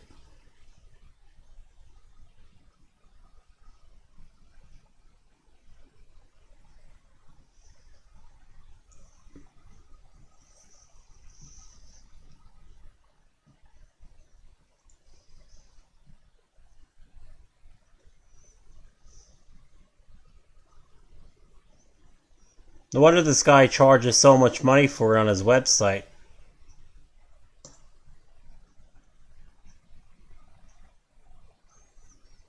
Because he has to go through all this shit. I'd charge money too if I had to go through this. Fuck.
Right, the only way I can resolve this question on the Euler thing is if I have Ronald Reagan's election results in Texas from 1984.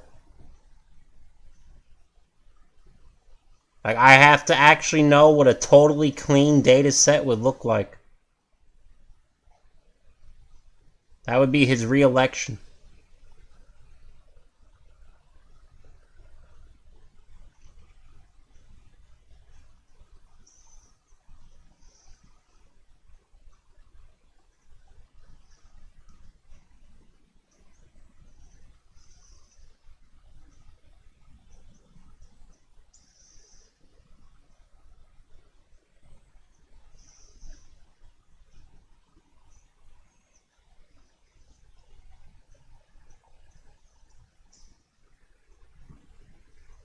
So for all I know, every election in every state and every county and every precinct has been rigged ever since electronic voting since the year 2000.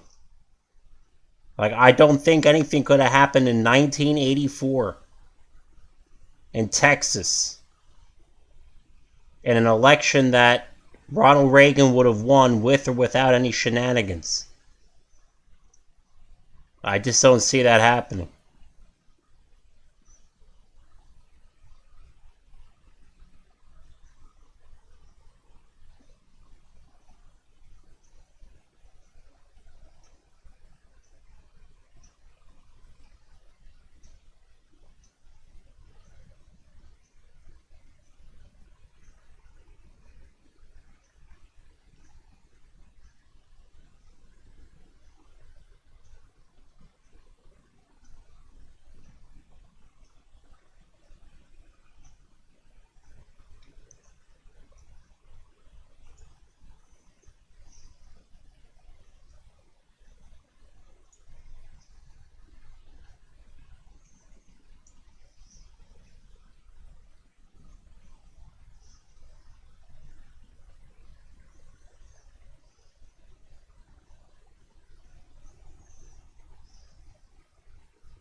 So I have the box. The box is 1950494.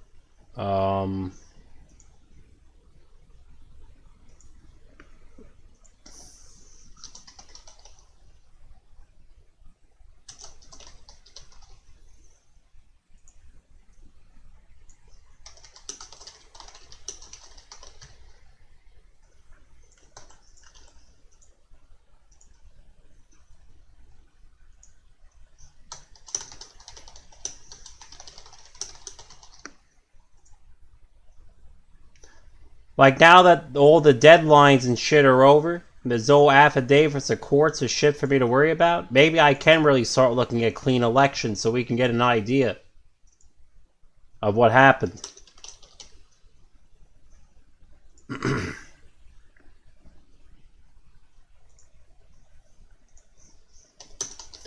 General election. District chart.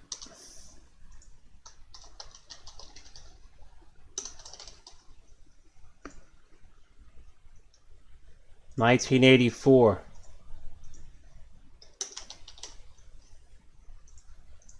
Name of collection.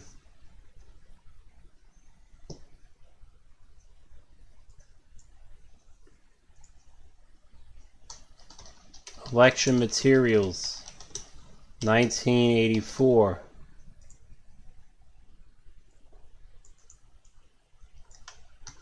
Box.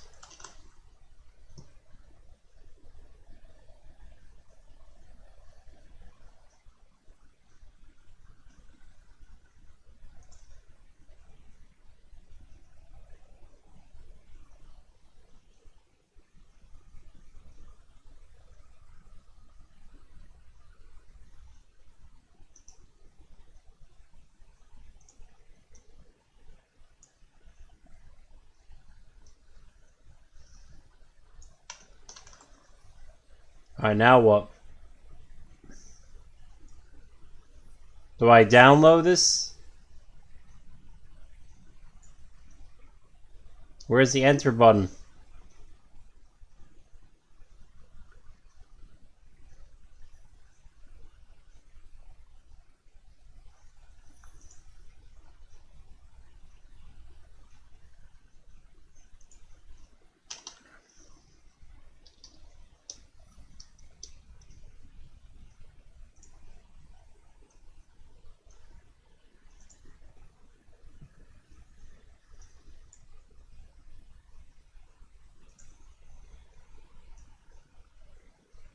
Dude, you can't be fucking serious right now.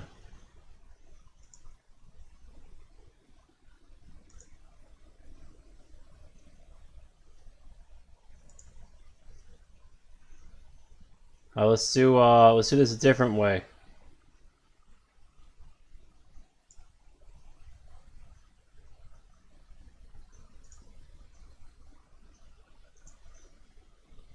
Guess I don't have any other way. So maybe if I, it's a real pain in the ass.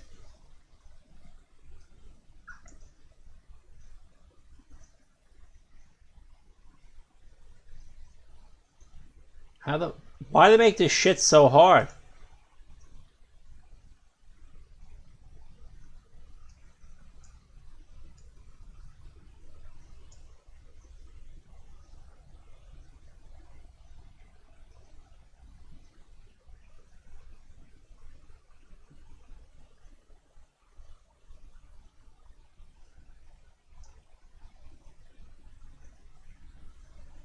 Dude, come on.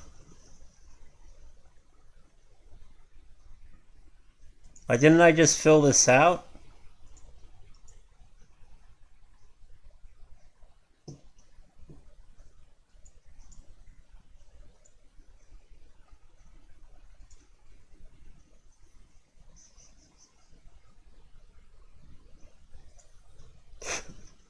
Oh my god.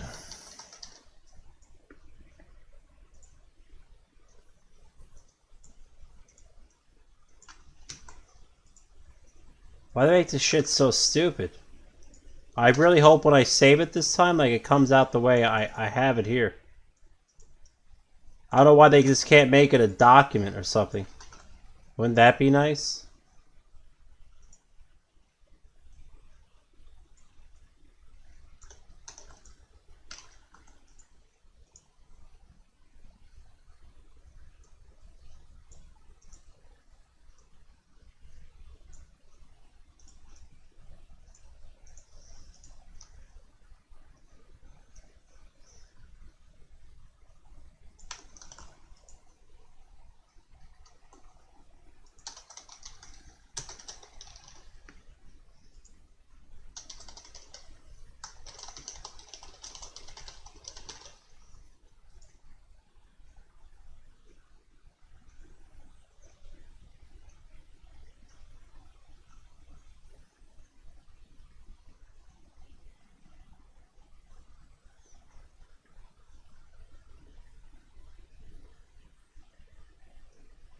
Okay.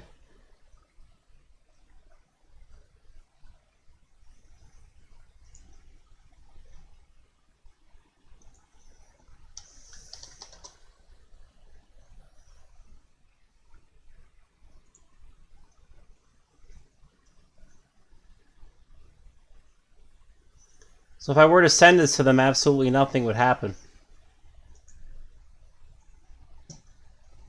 Because it's not putting anything on the thing.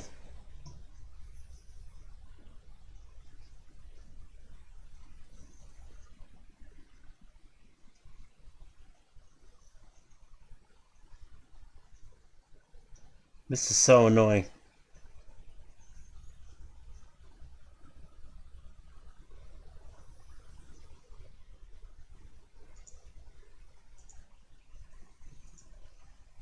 So I guess I can do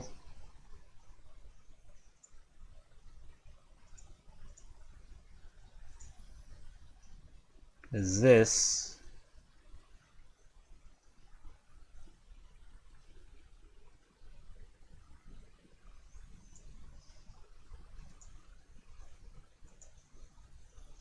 can just do it like a G, like a real fucking caveman.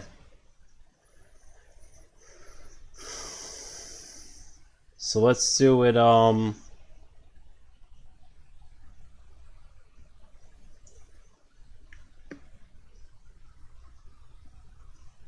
so convert PDF to document.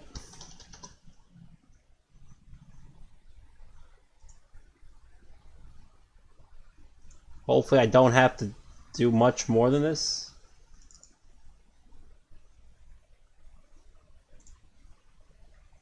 See what happens.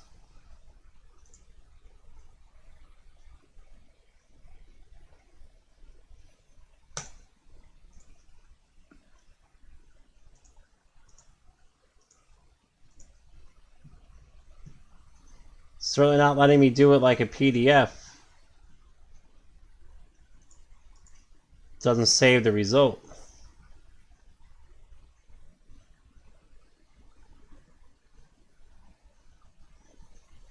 It's probably not the best way to do it.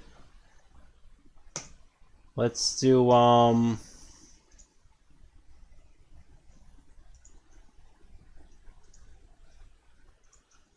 let's do it this way. File.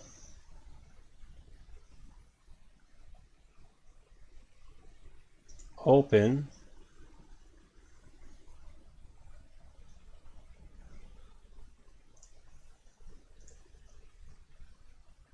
Let's try this.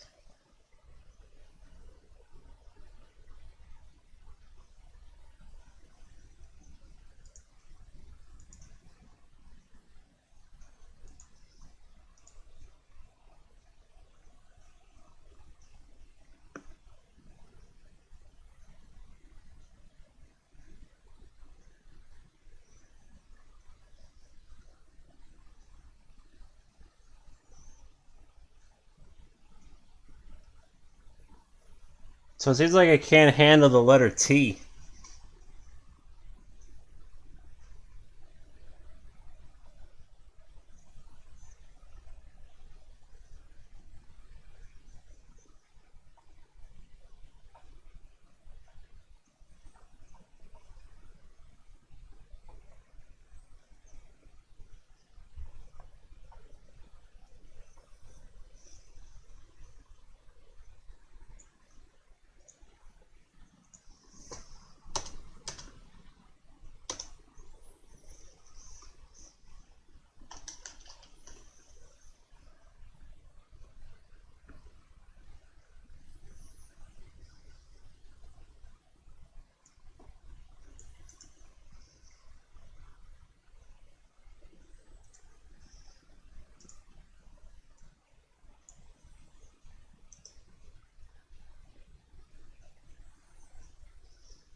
I don't want to make this shit so hard.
Alright, now I'm mad. So I'm gonna do it the OG way. Because I don't have time for this shit. Now I'm just annoyed. Let's do this the OG way.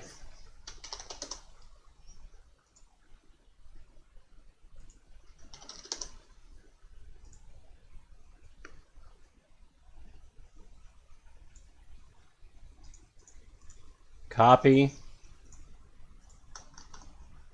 And paste. That's how I'm gonna submit my fucking form.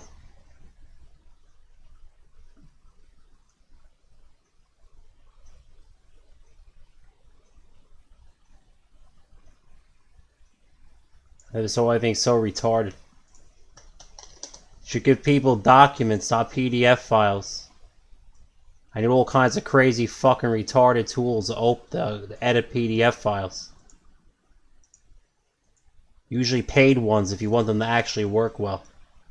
Absolutely bullshit.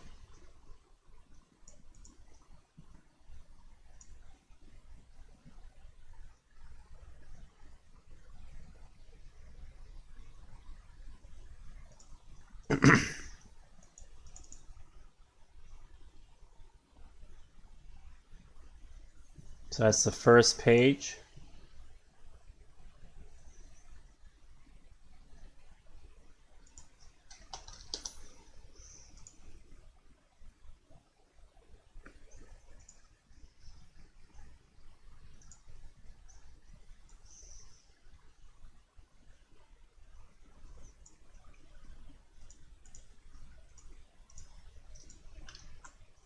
Like, if you ever wanted to block a citizen's fucking access to state records, just do it that way. It doesn't actually block them, but most people don't have those kind of fucking tools.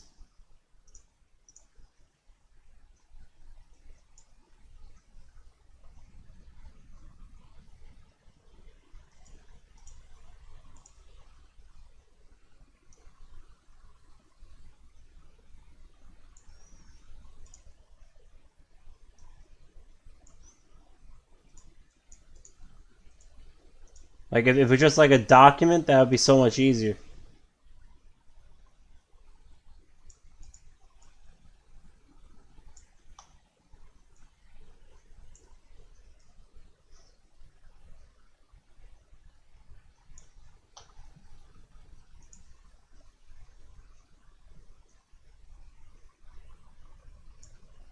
I just find some shit so frustrating.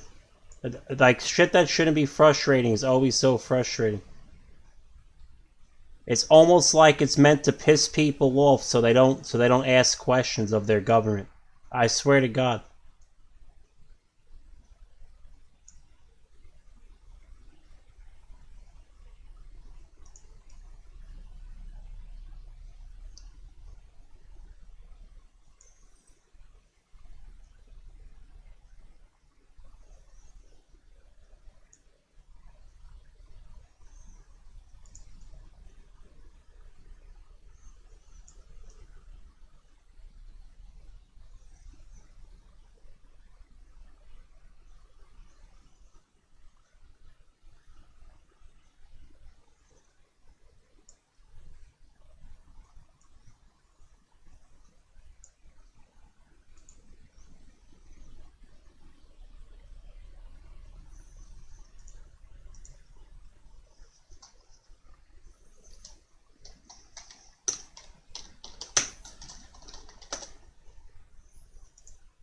It says to mail it to this person.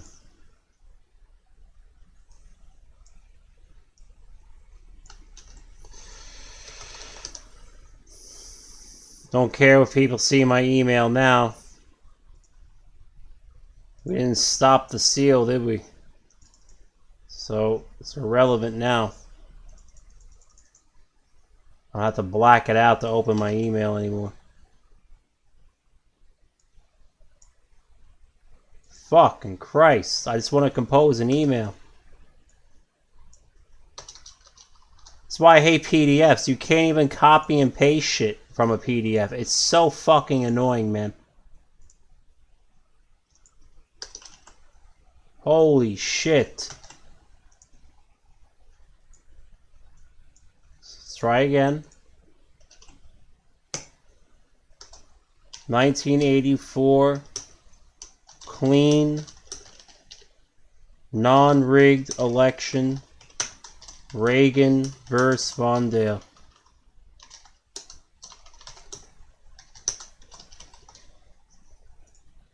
Need this immediately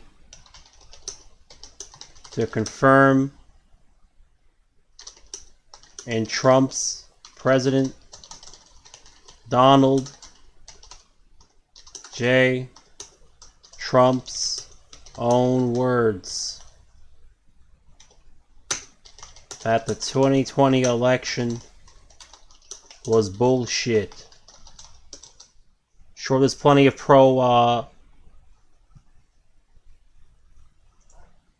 it's definitely somebody in that library that's most likely conservative. Let's see.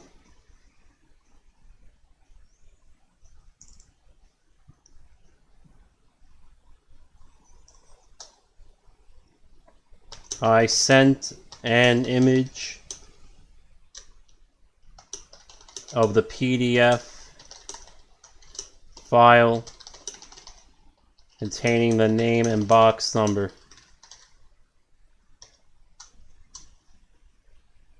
I'll be right back. I'm gonna make coffee.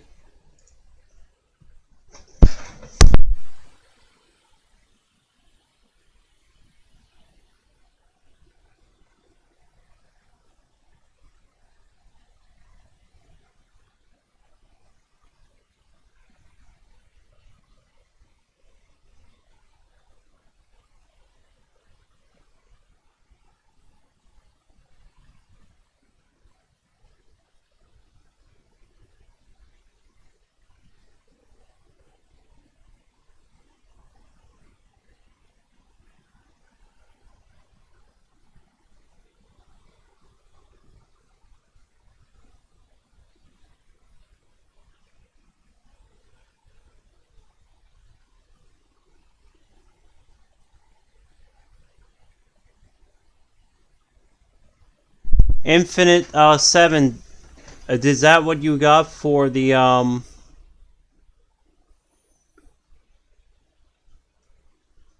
I think those are the expected. But let me take a look. I have 30.4% GCD1. There is actually a very tiny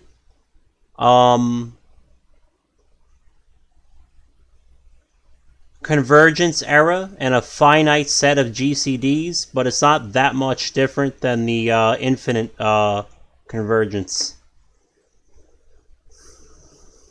So anyway, I have 30.4%. When I say not that much different, I'm talking like negligible, almost. I have 30.4, 7.6, 3.38 for GCD3, 1.90 for GCD4, 1.22 for GCD5, 0.84 for GCD6, 0.47 for GCD8, 0.30 for GCD10, and so on and so forth.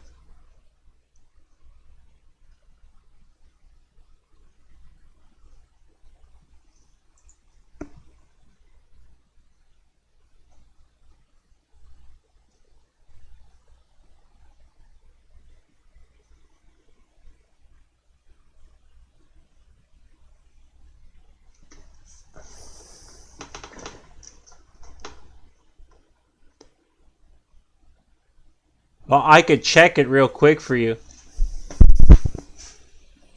I could check it here. Euler's sum. Sorry, let me go Wolfram. So we're asking the sum from 1 over n squared for 1 to infinity. That we know is pi squared over 3. But let's say we weren't expecting GCDs higher than 20 for some reason. Like, I don't think it's that much different. It can't be that much different.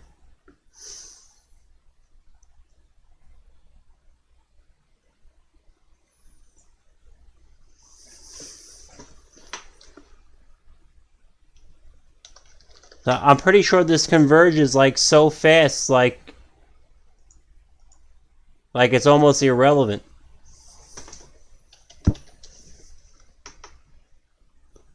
Yeah, this is a very rapid convergence. It's not going to cause a swing of 30 to 60% for no reason. There's a geometric reason why we're getting 6 over pi squared instead of 3 over pi squared. And it has to be related to the fact that maybe the entire square is being taken into consideration. So I just need more time to think about it.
Alright.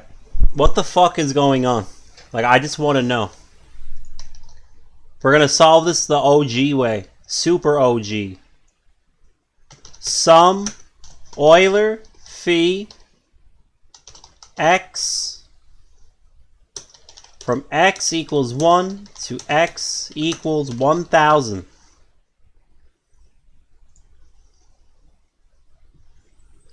Divided by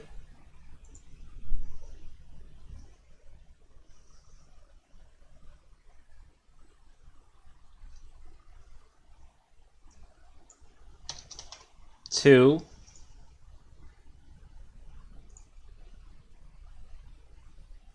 divided by the sum x from x equals 1 to x equals 1000.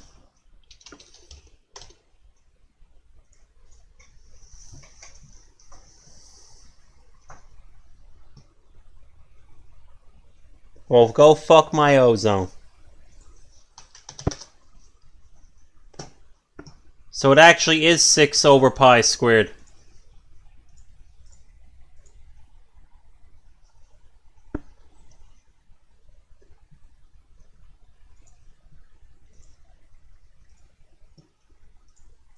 Alright, so if you're getting 6 over pi squared, it's right. So here's the new formula.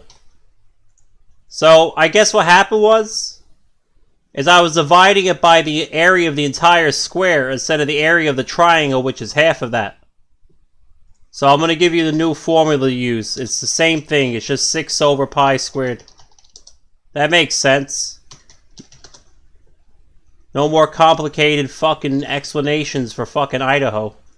Guess everything was cool in Idaho. So the formula is going to be 6 over pi squared. The GCD will be x in this formula. I'm just going to make it g though. So like you're not confused of what x is. 1 over g squared. And that's your distribution of the totient of the GCDs. All right, I'll be right back. I have to call my PO. I told him I won't be going to court. I have to call him back real quick. But he just told me that they're suspending in-person visits to the parole office because of COVID. Again. So it looks like Cuomo is about to launch a new he's about to unleash the China virus hype on us again. So I'll be right back. I have to call him back again.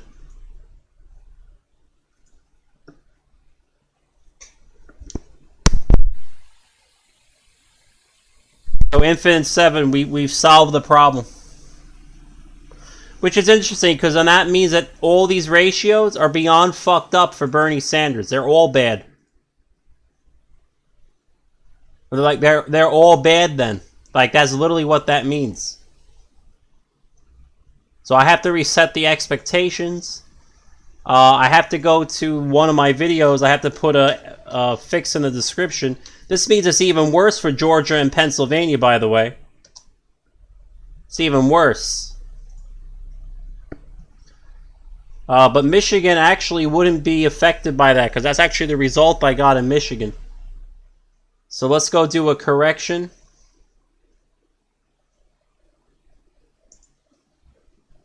Real quick, and then I have to call my PO back one more time, and I'll be right back.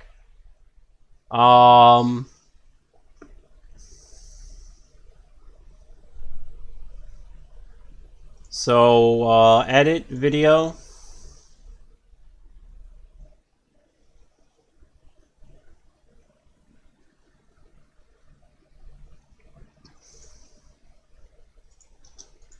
Correction. Use 6 divided by pi squared as the constant in the distribution formula.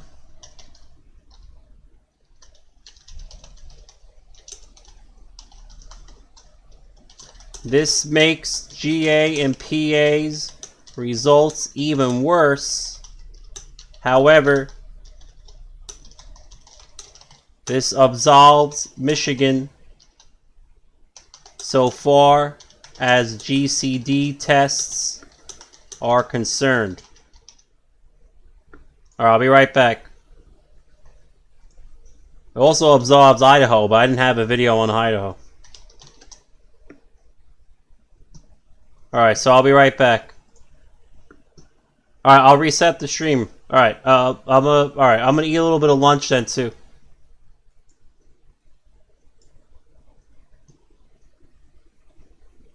How do I end the stream? Oh.